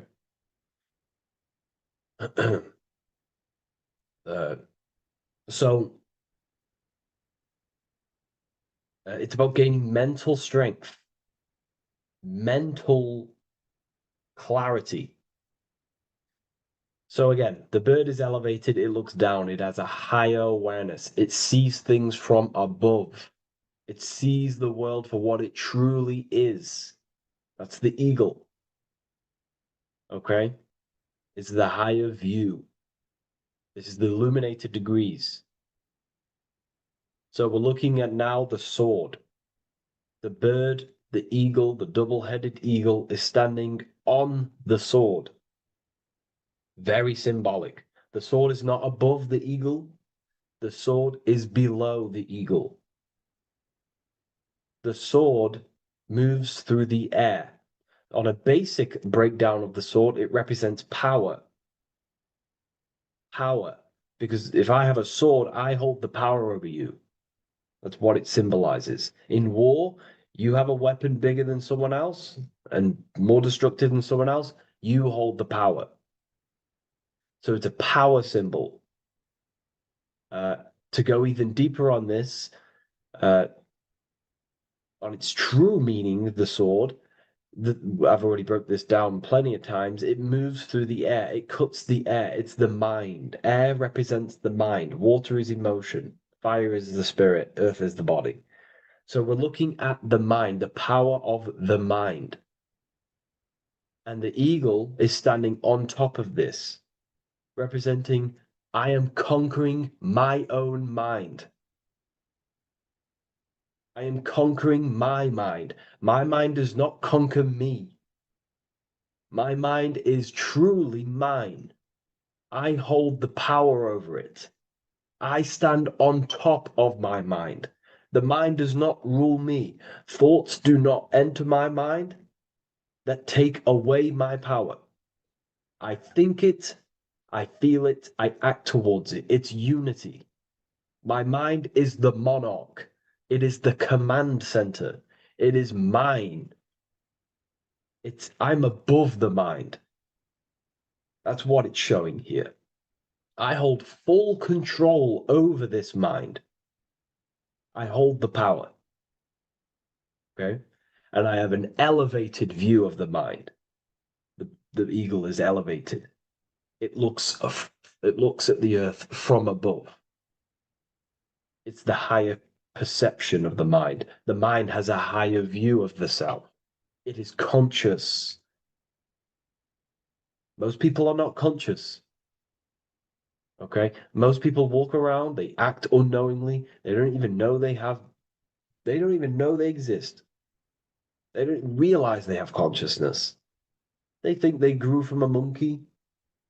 They're born on a spinning ball in the middle of space, and they think they're the body.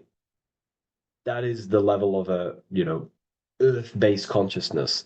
And it's saying, I hold the power. I hold my mind to what I want to direct the mind's forces to.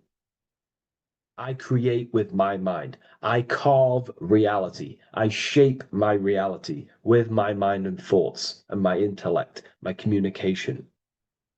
Okay? That is what we're looking at here with the sword. It's on top, meaning I control it. When you stand on top of something, you are the top. You are on top of it. You hold the power. You rule over it. When you are the boss of your business, you rule the business. That's what we're looking at here. The sword needs sharpening. It always needs sharpening. You can't use a sword forever. You need to sharpen it. The mind will not stay powerful and strong and and aligned with what you actually want unless you continuously refine the sword. The mind needs to be refined or reminded. If you stop doing affirmations, the mind will fall back to old ways of thinking. If you constantly meditate, you constantly implant the messages into your subconscious mind, you constantly visualize, you are keeping the mind sharpened with what you want in life, what you are trying to create. And the mind will continue to think with that power, with them words, with them visualizations. If you fall off, if you stop meditating, you will lose control of your own mind. Okay, this is symbolizing you have to keep on top of the mind. You have to keep control. This is what the world is. The world is like Minecraft. You ever played Minecraft? You're a builder. Okay, what do? You control the man in the world. That's what you are. You need to control this body in the world. It's all about control. You are in a game. It's like Grand Theft Auto. You don't know how to use the buttons. You're going to create chaos, and you're not going to have that much fun in the world in GTA if you don't know how to work the buttons. Same with this world. You are in a world, and you need to learn the buttons of the body, the mind, the soul, the heart. How will these things function so you can actually live a better life and create what you want in the world? Aligned with natural law, of course, unless you want to walk down the path of Satanism. So this is what we're looking at with the sword. Now, moving on, we're looking at this little banner here. This says "God and my right" in Latin. God and my right. What is your right? Natural law is your right. What is natural law? You already know the natural laws. We all intuitively know the natural law. What is natural law? Do good. We all subconsciously, on a soul level, we know to do good. We know to do right. It is wrong to hurt people. It is wrong to control people. What is your natural law? What are the forces that you hold power over, that you have full control over? You have full control over what you think, what you feel, what you act. Thought, emotion, action. If you start to try and control things outside of them three forces, that is now you breaking natural law. If I try to control and manipulate someone else, that is now breaking natural law. I'm going against my inner law. My soul tells me what is right and wrong through emotion. So it's about aligning the self, my actions, my thoughts with my emotion, my intuition, my natural law. These are your rights. Your rights is to think, feel, and act with the law, with good, with God, with love, with care for one another. Am I building with light to bring good things to the collective? You see, most people are stuck in their left brain, and the left brain only sees me, me, ego-driven thinking.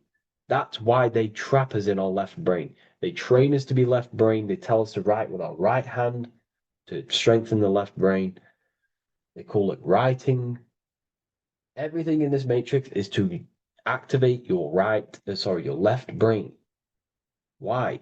They need you in ego consciousness so you can be controlled and manipulated. So you do not recognize patterns. That's the right brain. The right brain recognizes patterns, symbolism, metaphors. They don't want you reading between the lines. They want you logical. They want you divided because the right brain sees the whole. The right brain sees the woods. The left brain sees the trees. And that tree is your ego. And the woods is the collective consciousness. They want you only thinking about you. Because that way you are divided from the collective consciousness. And we're all one consciousness family. We're all God. We're all God experiencing himself. And we are all building this world. So it's about aligning the self with my right, with God, with natural law. This is what Freemasonry is about. True Freemasonry, light Freemasonry, not dark Masonry or evil Freemasonry, whatever you want to call it. The crown, royalty. Royalty wear crowns. And what do the royalty have? Again, this is another power symbol. They hold control. Yes, royalty hold control. And that's why this crown is at the top of the image, not at the bottom of the image. It's at the top, representing I control the left, I control the right. I control my left brain and my right brain, the two eagle heads, the two views. The eagle has one eye on each side. It's looking, it's seeing. And that's symbolic of the left and right brain. We see, not physically see, but I mean perceive. We perceive reality with the left brain and we perceive reality with the right brain. And it's about unifying these two brains so we can see and perceive reality from a true lens. Because if we see reality only from the left brain, and a left brain dominated brain, we see everything as divided.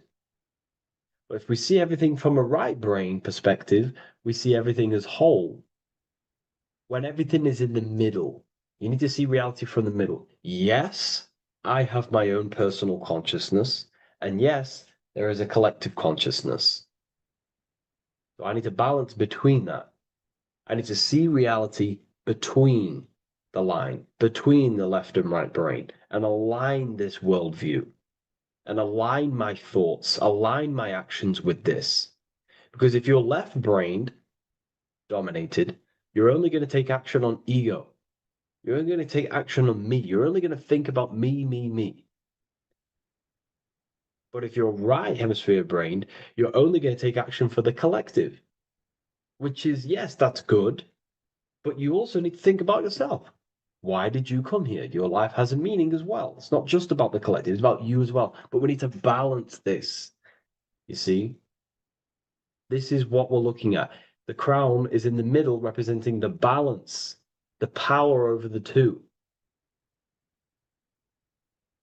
Okay?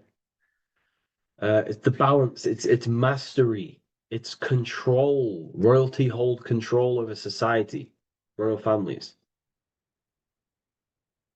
So it's about controlling the self. It's control over the eagle, control over the sword, over the mind.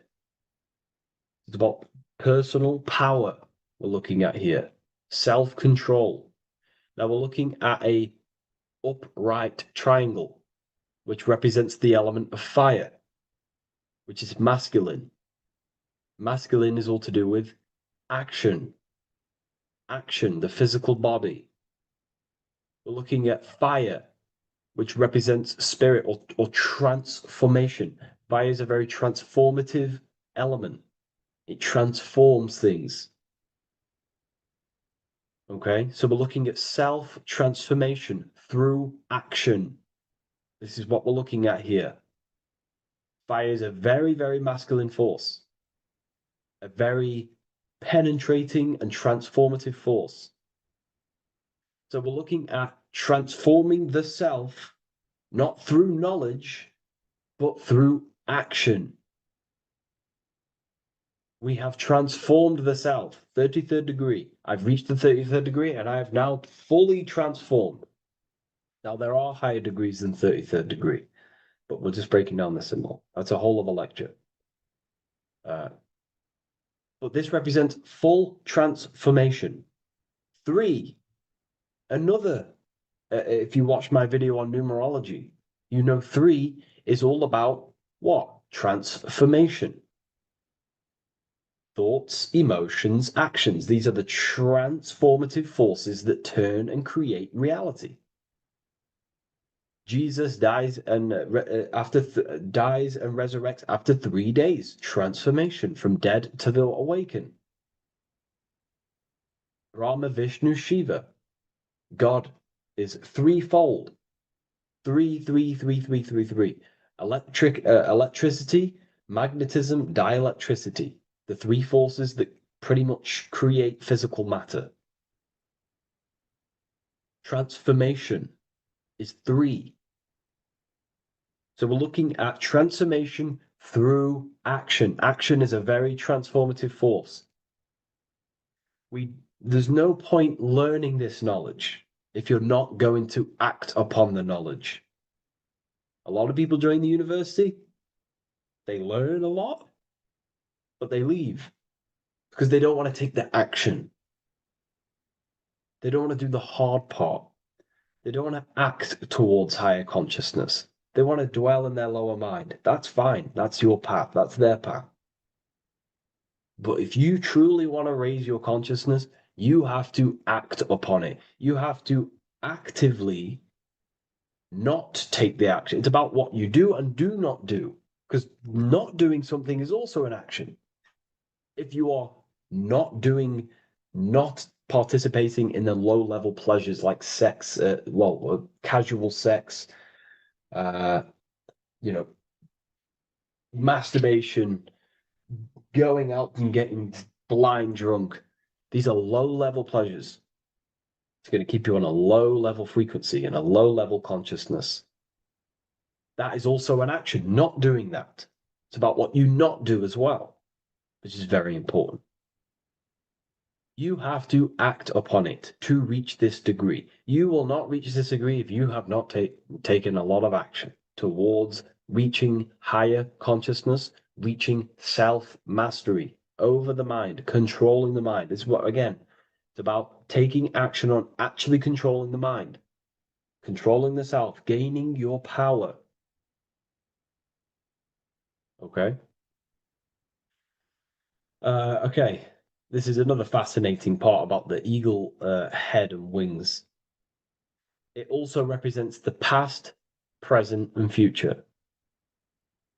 The crown is, again, symbolic of the crown chakra.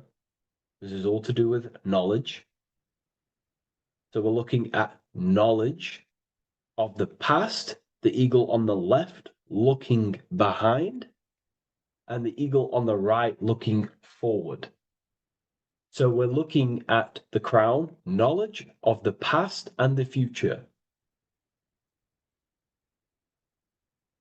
Looking at your past is very powerful. What has led you to this very point in your life? What actions have taken you to this point? And not only you, remember, there is a collective. Remember, you always have to keep that in mind. Every action you take You have to always align it with the collective consciousness. It's not just you in the world. We have a collective. So, how did you and how did the collective get to this point in life, in this present? How did we get here? How did we get into this mess? Humanity is in a mess, a straight up chaotic mess. And if you think everything is perfect and everything's divine and everything's just, there's some people out there in the spiritual community saying, everything's divine, everything's meant for this purpose. No, there are people actively manipulating and using mind control methods to control this reality. How have we got into this mess? So we have to look into the past to analyze patterns so we can take action now in the present to change the future of the collective and your personal life. That's what we're looking at here. So the eagle looking left is looking in the past, representing analyzing the past, analyzing the actions in my life and the collective life. The actions that led to this mess now, to this state now. And what can I do now with my knowledge to change the future to a better future aligned with, again, natural law, aligned with goodness, aligned with God, aligned with care and love for one another and the self. So it's all about knowledge of the past and knowledge of the future. And what I can do now to take action, the triangle pointing at the middle, which is the present, what can I do now to change the future? To create a better future, to transform the world. 33, transformation. To transform the future. Okay, this is what we're looking at here with the two double-headed eagles as well. Again, this is more art. This is a lot more complex symbolism here. But again, we have the Earth hemisphere here. And what? The eagle above. It is raised above the earth, above material pleasures, above the material thinking self, above the ego. Not to say that get rid of the ego. We need the ego, but balancing, control, power over the ego, power over the two hemispheres of the brain, power over my past and my future, power over time. What am I using my time towards? Time is your spiritual currency. Okay? It's elevated. It sees things from a higher perspective. It is higher consciousness. We're also looking at the astral body. Birds on a deeper level represent the astral body. So symbols have layers of meaning. The deeper you get into the occult. So when you join the first degree, you get, a good interpretation, and the higher degree you go, the more deeper the symbol reveals, as the more deeper you know yourself.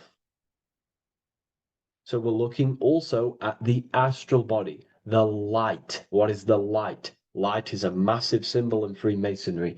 It's knowledge, gnosis. When you're very intelligent, you call someone, they're a bright child. They have enlightenment, light in the mind. Looking at light, a lot of knowledge, a lot of self-knowledge of the self, of the psyche, how I function, what I am, knowledge of the astral body, rising above the earth, astral projection, exploring your true nature, exploring consciousness. This is what we're looking at here. And in order to explore your astral body and explore the astral realm, you have to control the sword, the mind. And you can then explore. You are free like a bird to fly. This is all symbolic of rising consciousness. All symbolic. So I hope this video has gained a bit more clarity on this symbol and giving you some insights. And I will see you in the next one. Thank you for tuning in today.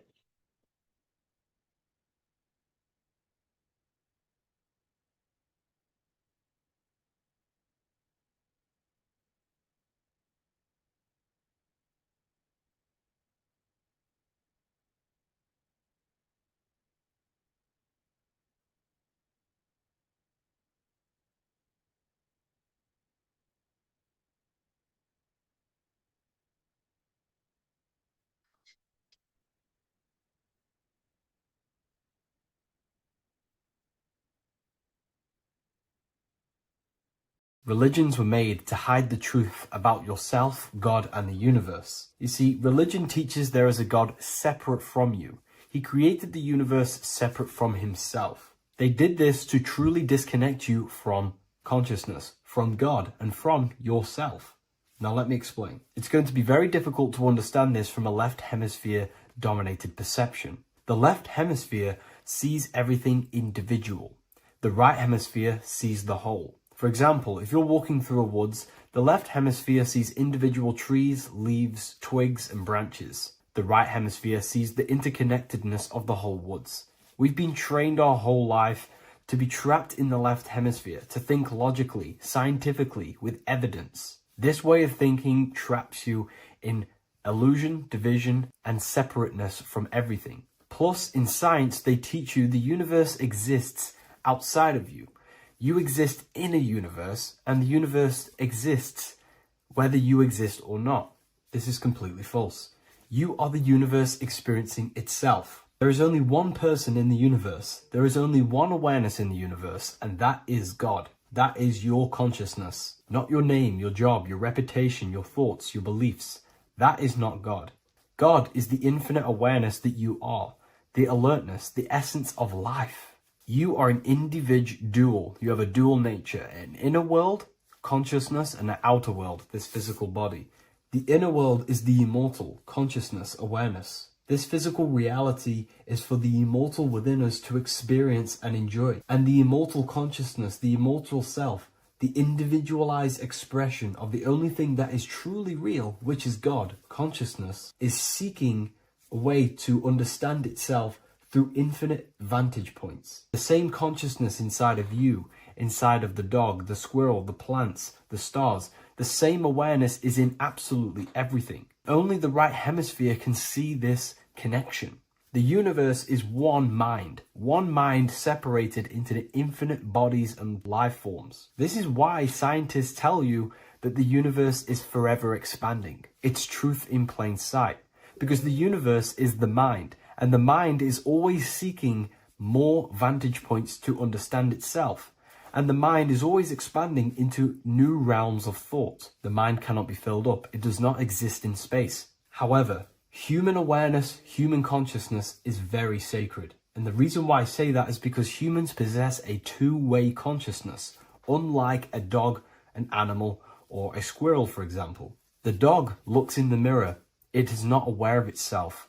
It doesn't look in the mirror and see that it needs to improve something. However, humans, we can look in the mirror and say, who am I? Where do I come from? And I need to change this aspect of me. I'm lacking in this area. Dogs do not have this awareness. They function only on their immediate surroundings, on survival and instinct. Human awareness is special because we have the ability to reflect on the self. We can question our consciousness. We can question, who am I? Where do I come from? And where am I going after this? The human mind has no limitation.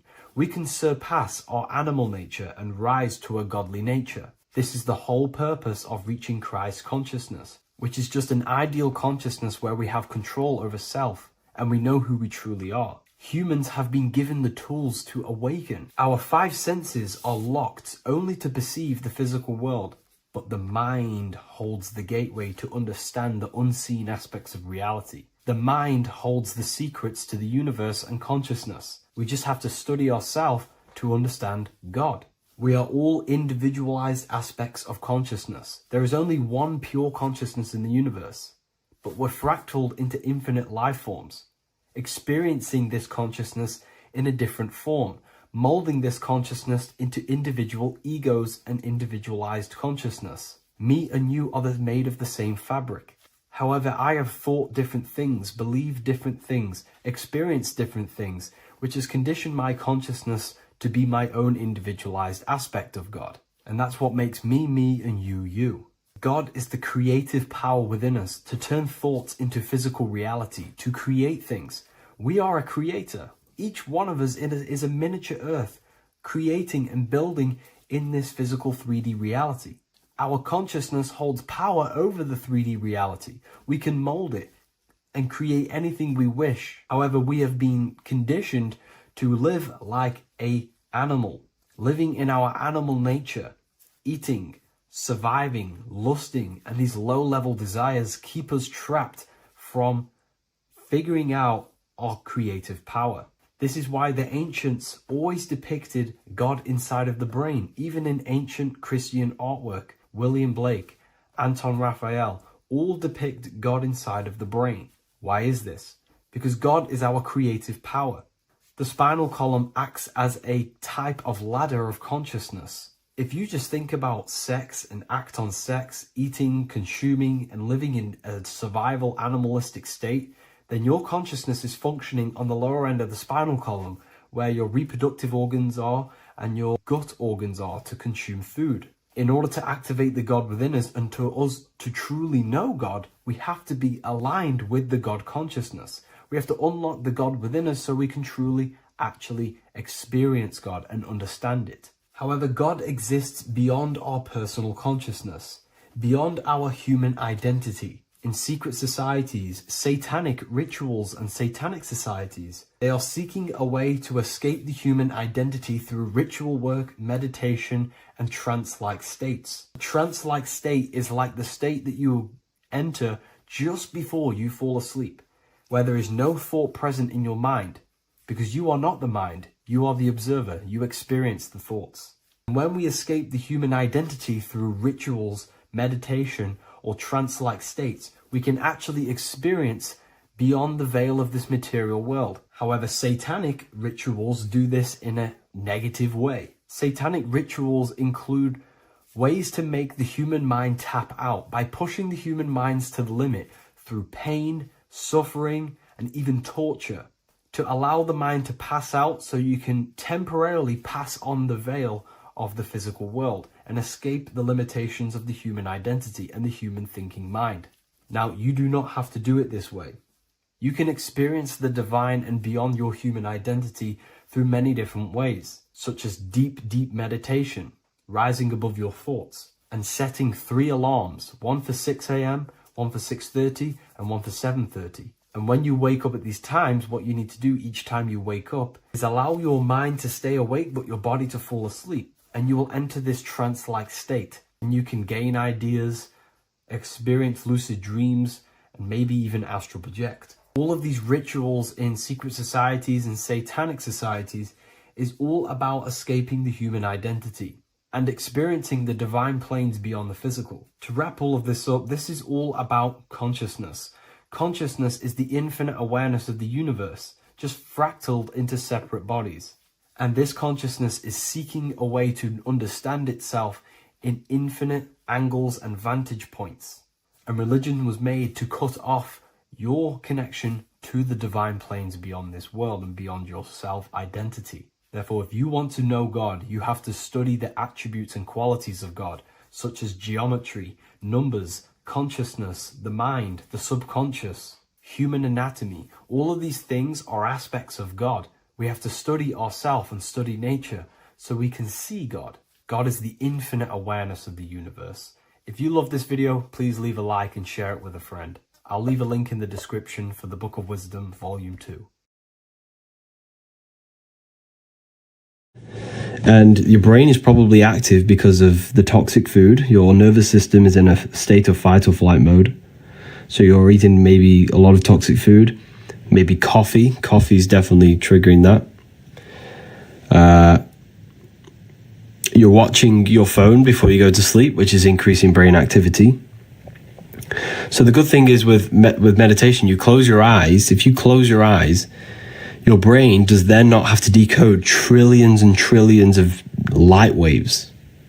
When your eyes are awake, when your eyes are open, your brain is decoding trillions of bits of information and turning it into an image in your brain. So just the eyes alone. At university, may I ask questions? Of course. We have live discussions. We have 2 live discussions a week where we have a David in there. The people inside, we all have amazing discussions. It's an amazing meeting every week, every 2 of them every week. But yeah, I'd see you in there if it's if you join. How to change bad habits. Bad habits are programs in your subconscious mind, and you're just acting out the programs. So you need to restructure the programs in your subconscious through repetition, affirmation, visualization. Every day do these, and you can, restructure your subconscious mind.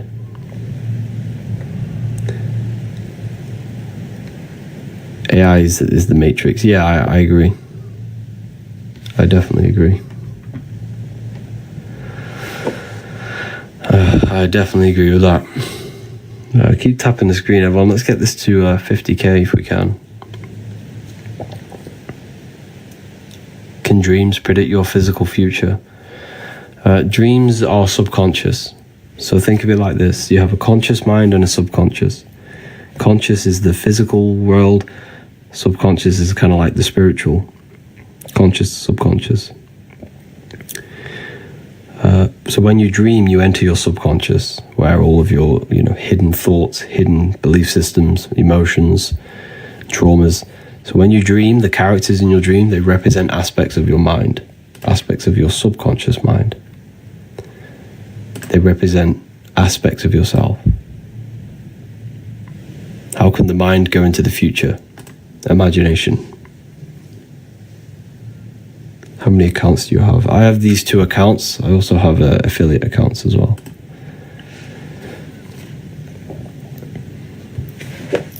Your mind can go in the past, future, and present, which means the mind exists beyond the physical world, because your body's remaining in the present moment.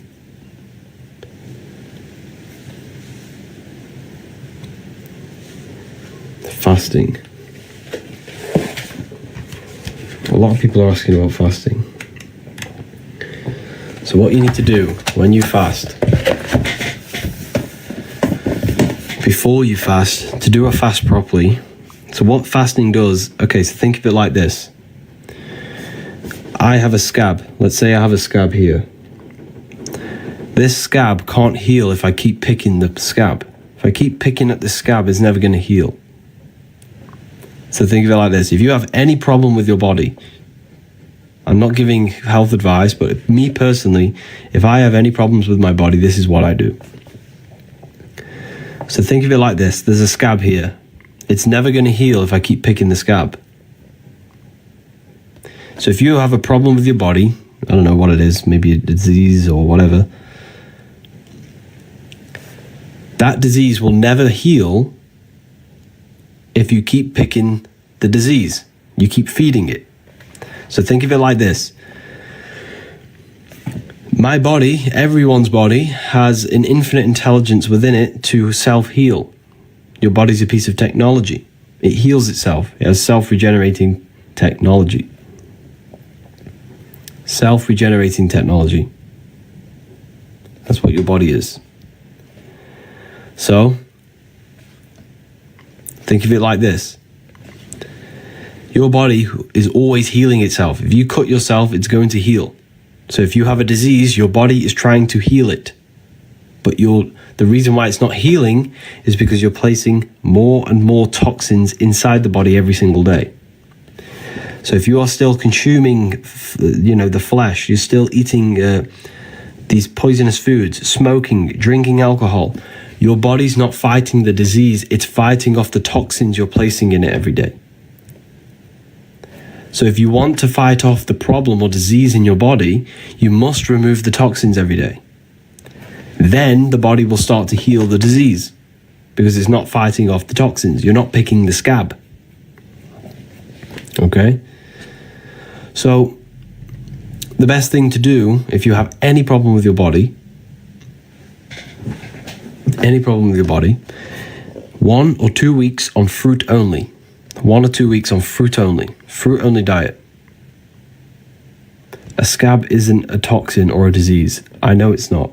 It's just an example. Okay. So, it's just an example. So, if you have a scab and you keep picking it, it's never going to heal. If you have a disease and you keep eating the sugar, it's never going to heal. So you have to cut out the sugar, the alcohol, anything that is unnatural. You have to go on a fruit-only diet for 2 weeks. Okay? Bad for the pancreas. Okay. Right. I can't... Fruit was here on the day of creation. It was here on the day of creation. Anything that was here on the day of creation was made for your body. You know, apples, the fruit. Okay, think of it like this, right? Dogs, they can't see colors. Why? Because they seek meat. They're a carnivore.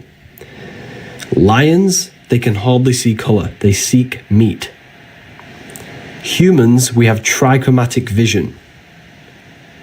Our brains have trichromatic vision, which allows our brain to seek color, to see color. Why? Because we're designed to eat fruit. Our hands are made to pick and not rip. We don't have claws, we don't have canines, and our jaws move side to side and not open. Our brains are wired to seek color. So our hands are made to pick. So fruits are not bad for you. They want you to believe that fruits are bad for you and have too much sugar. Our bodies literally feed off fructose. Fruit. So me personally, when I had problems with my body, I went on a 3 week on fruits. 3 weeks. Yes, I lost a lot of weight. Yes, I went nearly skinny.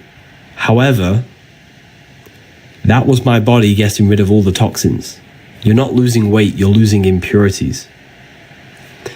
And what the fruit did was cleanse my gut. It was pushed out all the waste in my gut that the parasites was feeding on. So it was cleansing the gut. While I was on a fruit-only diet, I was consuming herbs and sea moss. Herbs and sea moss. I was drinking herbal teas and sea moss. So, and then after the 3 weeks on the fruit, I would then do 2 days fasting. I'd do 2 days fasting, back on the fruit, 2 days fasting. And I healed myself from everything. Literally, all the problems in my body just went. Because disease can't exist in your body if it's not being fed. It's being fed by toxic foods. And the thing, right, this is where things get a bit touchy. The disease is not actually the problem. Did you know, I can't really say the word, cancer is actually your body's defense mechanism. Cancer is actually your body trying to contain the problem. Without the cancer, you would probably die a lot longer before. A lot longer. This book helps you understand. I don't like talking about health because it can get me in trouble. I am not giving anyone health advice. I'm simply doing what I do. The Human Health Guide in my bio, on my website, will help you. It's a PDF. It's a PDF. But yeah, it'll get me in trouble if I talk about that.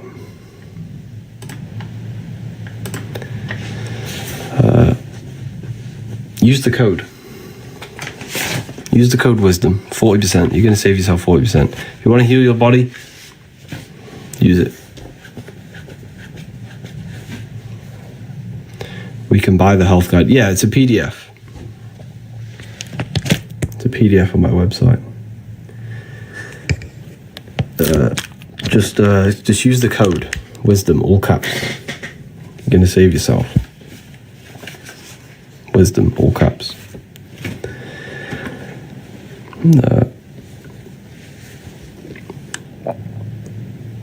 How to download the free Activating the Inner Eye. It's on the website, Activating the Inner Eye. So click the website and then go to ebook section.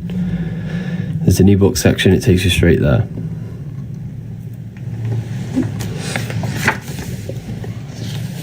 So here we're looking at the brain.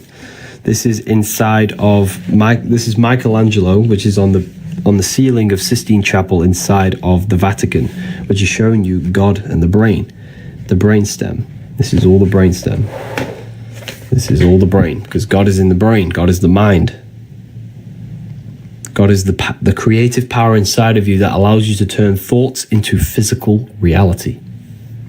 You are so powerful. So powerful. You can turn thoughts into physical reality. And God is a state of consciousness, Christ consciousness, that we achieve.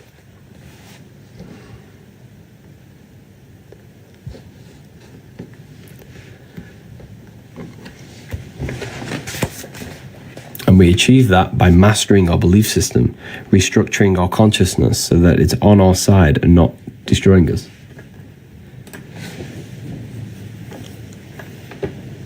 Not destroying us is very important. So here is the Ankh, the Egyptian Ankh, because women hold the portal into the physical world. This is what brings souls into physical reality. Now notice we have a circle and lines. Feminine, masculine. Lines are masculine, masculine, and feminine is feminine. 9 and 1 is 10. 10 is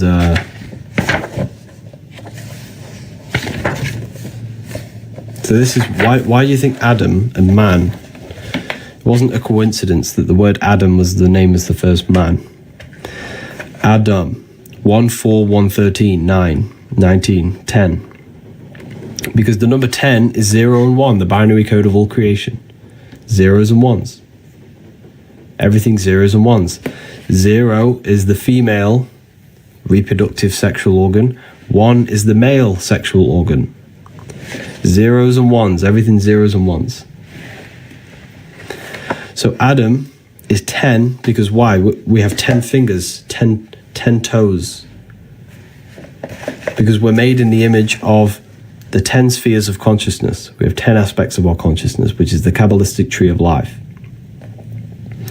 which is present in your hand. And this is why you used to play hopscotch, because it's all truth in plain sight of us going from 1 to 10, from human to God, human to consciousness, purifying the aspects of the self. So this is what we call Kabbalistic teachings. David Bowie, we all know who does anyone know who David Bowie is? The famous singer. We all know David Bowie, surely. Yeah. David Bowie, who else? Madonna, the singer. Madonna, David Bowie, they're all, just type it in. Madonna tattoo, Kabbalistic tree. You'll see it. Or type in David Bowie, Kabbalistic tree. Same teachings. These are the teachings of how to purify aspects of our consciousness to access higher aspects of consciousness. So here, this represents Earth, Malkuth, This represents pure consciousness. Consciousness creates earth. Consciousness creates matter. This is why everything in this physical reality came from thoughts, came out of consciousness. Thoughts are consciousness. You know, this was invisible, now it's visible. It went through this process of turning into consciousness into matter. So this diagram pretty much represents on a big scale, so you have macro and micro. Big scale, it represents how God created the physical earth. On a micro scale, it represents how your soul fell into physical reality. Same process. We even see it in Christianity, right? So Christians, these teachings, they predate Christianity. They predate pretty much all religion. All religion comes from the Kabbalistic teachings of purifying self, purifying aspects of our consciousness so our minds can enter higher levels of understanding of reality. So God's playing all of us. God is all of us. God, the three-dimensional world is just a separation of God's infinite consciousness. And this is what this diagram is showing you pretty much. It has 10 spheres, 1 dat, which is this part, and 22 pathways at 33. This is why Jesus crucified at 33. Because it represents raising our consciousness to a level where you are beyond physical, beyond a physical being, and you crucify your body. You crucify physical pleasure so you can ascend to higher consciousness. Because physical pleasure holds you down.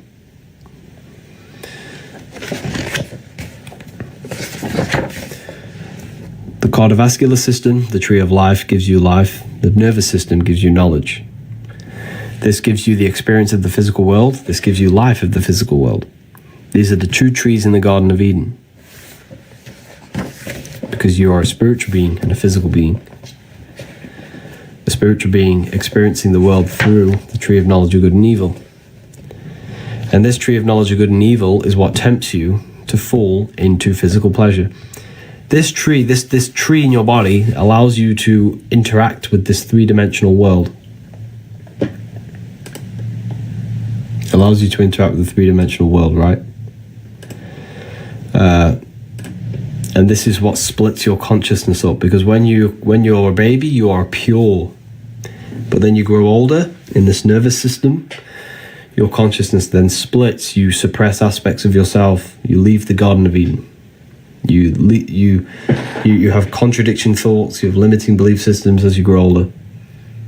All humans leave the Garden of Eden. We all left the Eden. Eden is when we are a baby, when we are pure.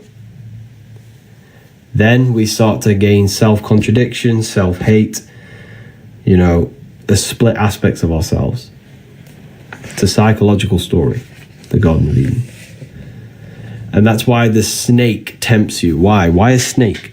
Because the snake sheds skin. It represents renewal and transformation. So the snake tempts you. You transform, you grow older, and your consciousness splits and you fractal yourself. In this world, everyone, every human, every soul leaves the Garden of Eden. That's why it's the most famous story in religion. Because it's symbolic of us, of all of us.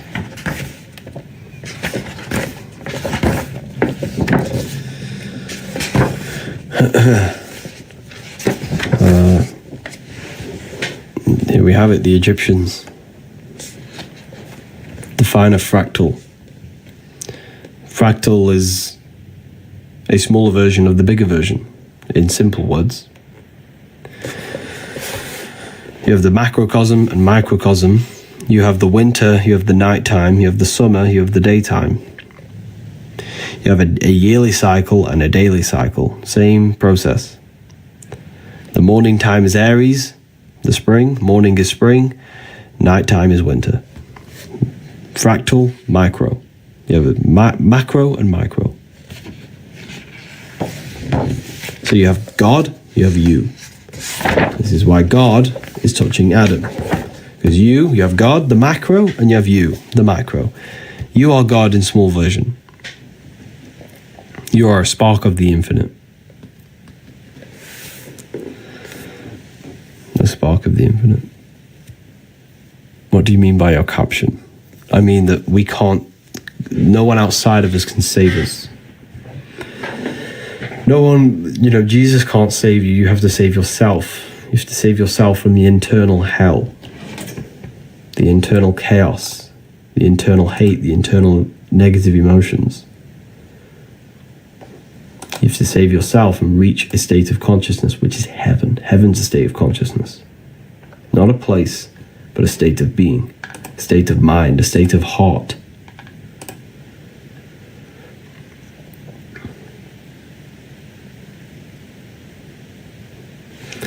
Atonement, at one meant. Exactly, at one meant. Meant means mind, at one. The mind is one. Not fractaled, but one.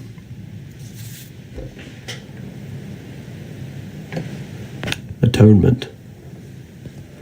My book arrives tomorrow. I'm so excited, so grateful for you. Thank you. Oh wow, thank you for that. I appreciate that. You're gonna love it. When you read it, your life will really change. Thank you for saying that. Keep tapping the screen, everyone. Let's get this to 50k likes on the 40k stream. My book is coming soon. Oh wow, amazing. You're gonna love it. I bought both your books. Wow. Thank you so much for that. Honestly, when you read this, you're going to gain an advantage. The people who read this book gain an advantage in life because they know who they are, how they work, their connection to the universe, and they understand how to access higher realms of consciousness, how to access the higher self. And that is when you gain your power. That is when you gain your power. I got both books. Wow. Amazing. They're so powerful. How can we get the book? Literally, the link is in the bio. I bought both books too. Amazing summer. Amazing stuff. You can get it. Get it yourself. Click the link in the bio. Wisdom. Use this code. In fact, I think there's only 3 of them left. Let me double check.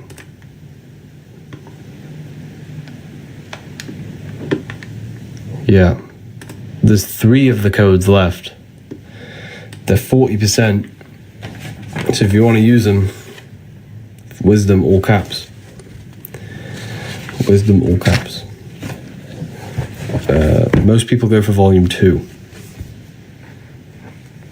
It's so much bigger than the first book. Yeah, volume 2 is a big book. Really big book.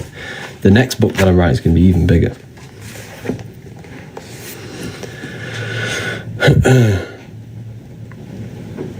Will you be giving codes for the new book coming soon? No, not for the new one. Not for a while.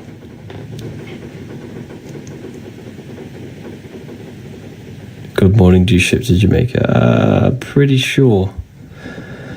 Do you do breakdowns on YouTube? Yes, I do. What's the difference between volumes? They're both different books. Every page is filled with new knowledge. Every page. They're 2 separate books. What was the code? The code was wisdom, all caps. All caps. Anyways, let's talk about something. What do we want to talk about? Past lives, karma. I don't really talk about past lives and stuff like that, to be honest. But I care about reincarnation. Reincarnation is you reincarnate yourself when your consciousness is not in the right place to move on from this world.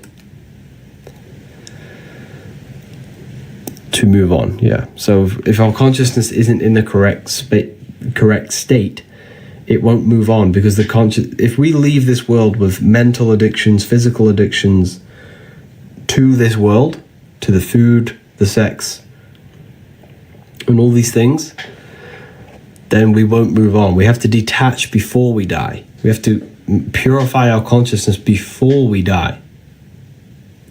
When you die, you enter the astral plane. the realm of imagination. Infinite possibility.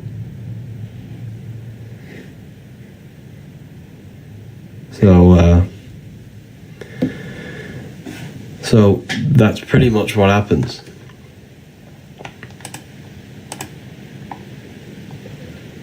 You need to purify yourself before you die.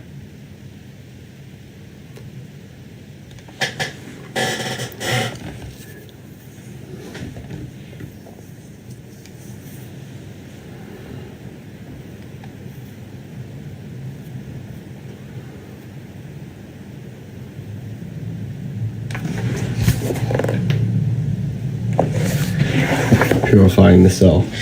So important. So important.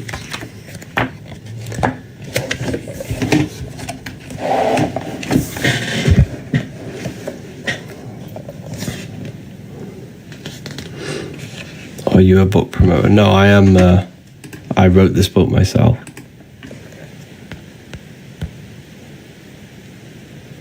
I wrote this book myself.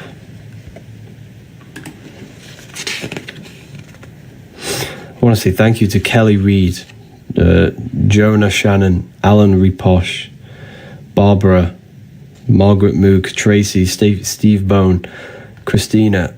Everyone's taking advantage of the code. Let me know in the comments if you purchased it. Let me know. Let me know what you think of it. You start to feel way different. Are you the writer? Yes, I'm the author of this book, yeah. I could teach you this book with my eyes closed.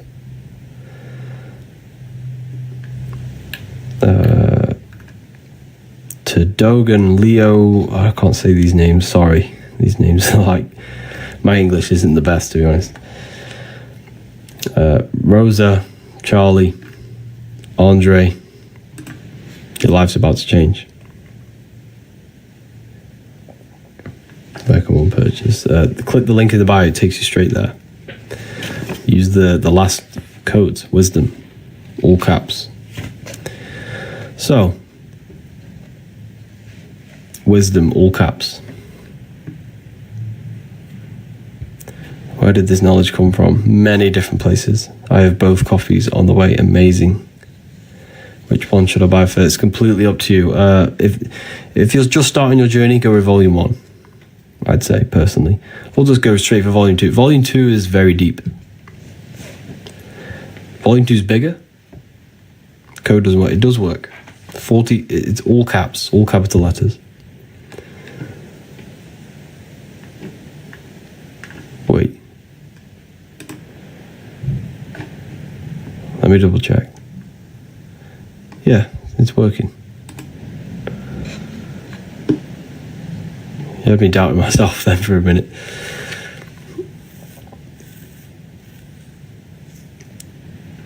The ancient gods are based on human parts. So they symbolize different aspects of consciousness because it's very deep. They symbolize different aspects of yourself. Send the link to buy. It's in the bio. Just click the link. It takes you straight there.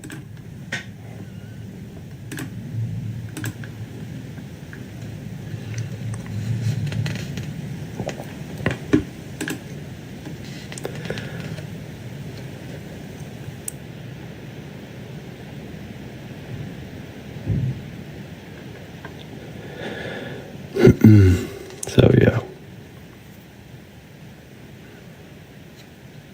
you need to view roll. Yeah, because volume 2 does go very, very deep.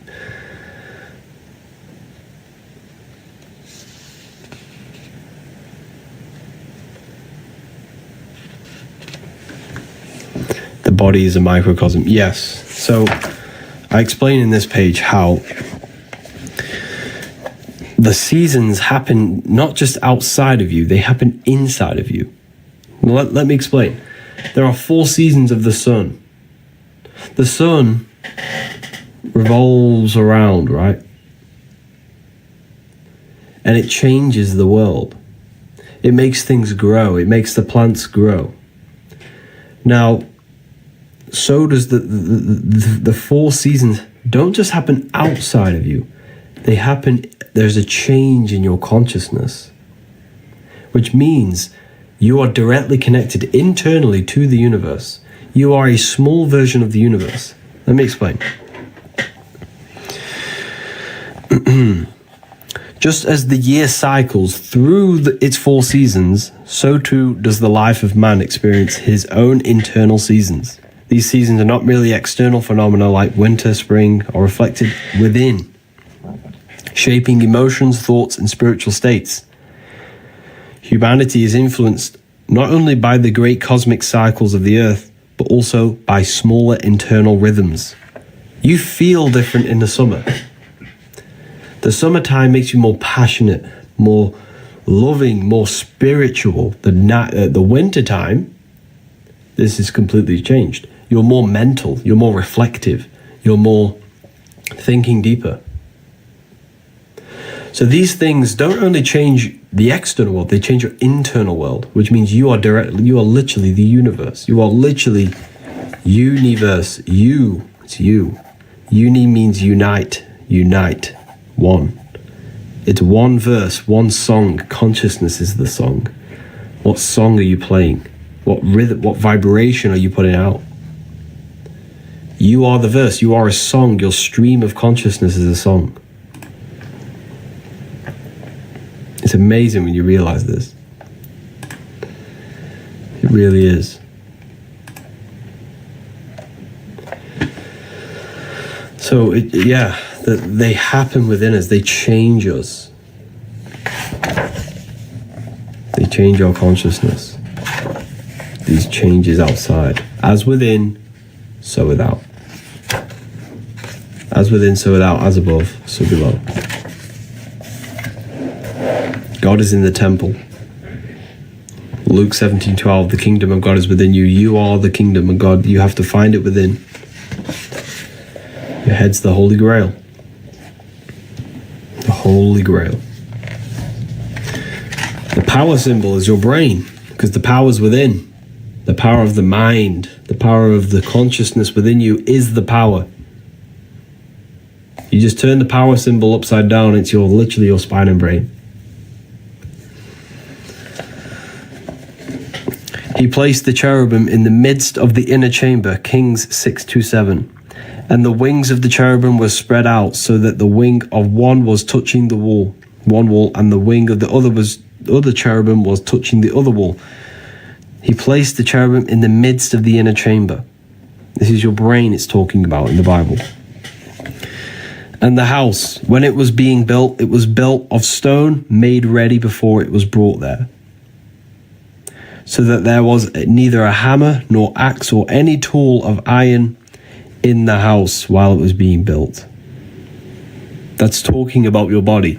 Your body is the only temple that is not built with human hands. It's not built with tools. It's made by God, the force of consciousness.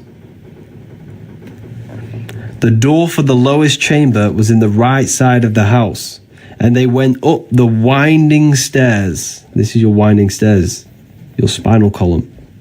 Into the middle chamber, your pineal gland. And out the middle into the third. Wow. How powerful is that when you realize the Bible's talking about your human anatomy? This is the winding stairs. So remember, the door for the lowest chamber was in the right side of the house. The right hemisphere of the brain.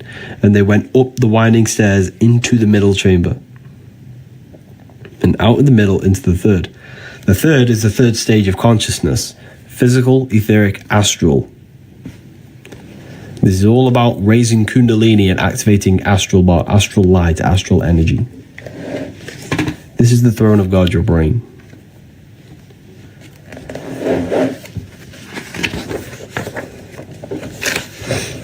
The word resurrection means resh, meaning head, erection. The resurrection of Jesus is a resurrection of kundalini awakening. The resurrection of your consciousness and your brain cells. Resh means head. Erection is a sexual stimulation.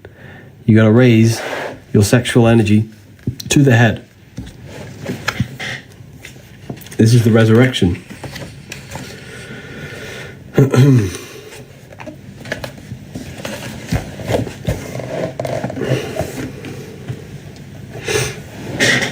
very powerful. I'm going to be back in 1 second. I need to sort something. Feel free to use the code wisdom all caps. 2 seconds.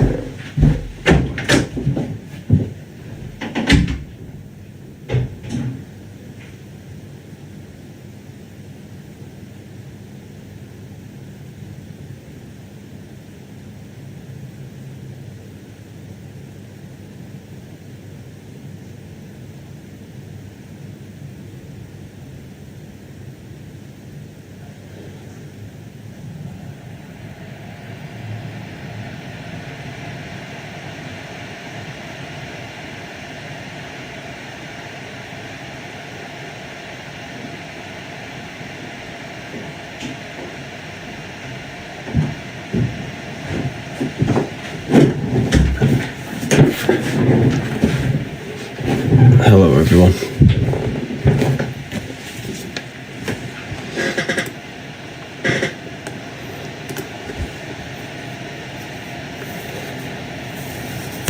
Yeah, God is within. God is the power of the mind.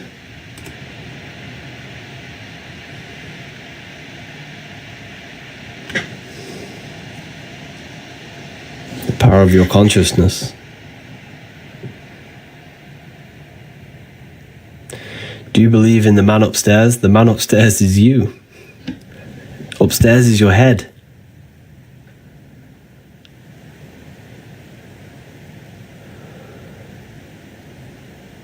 What's this? What's going on with the moderator?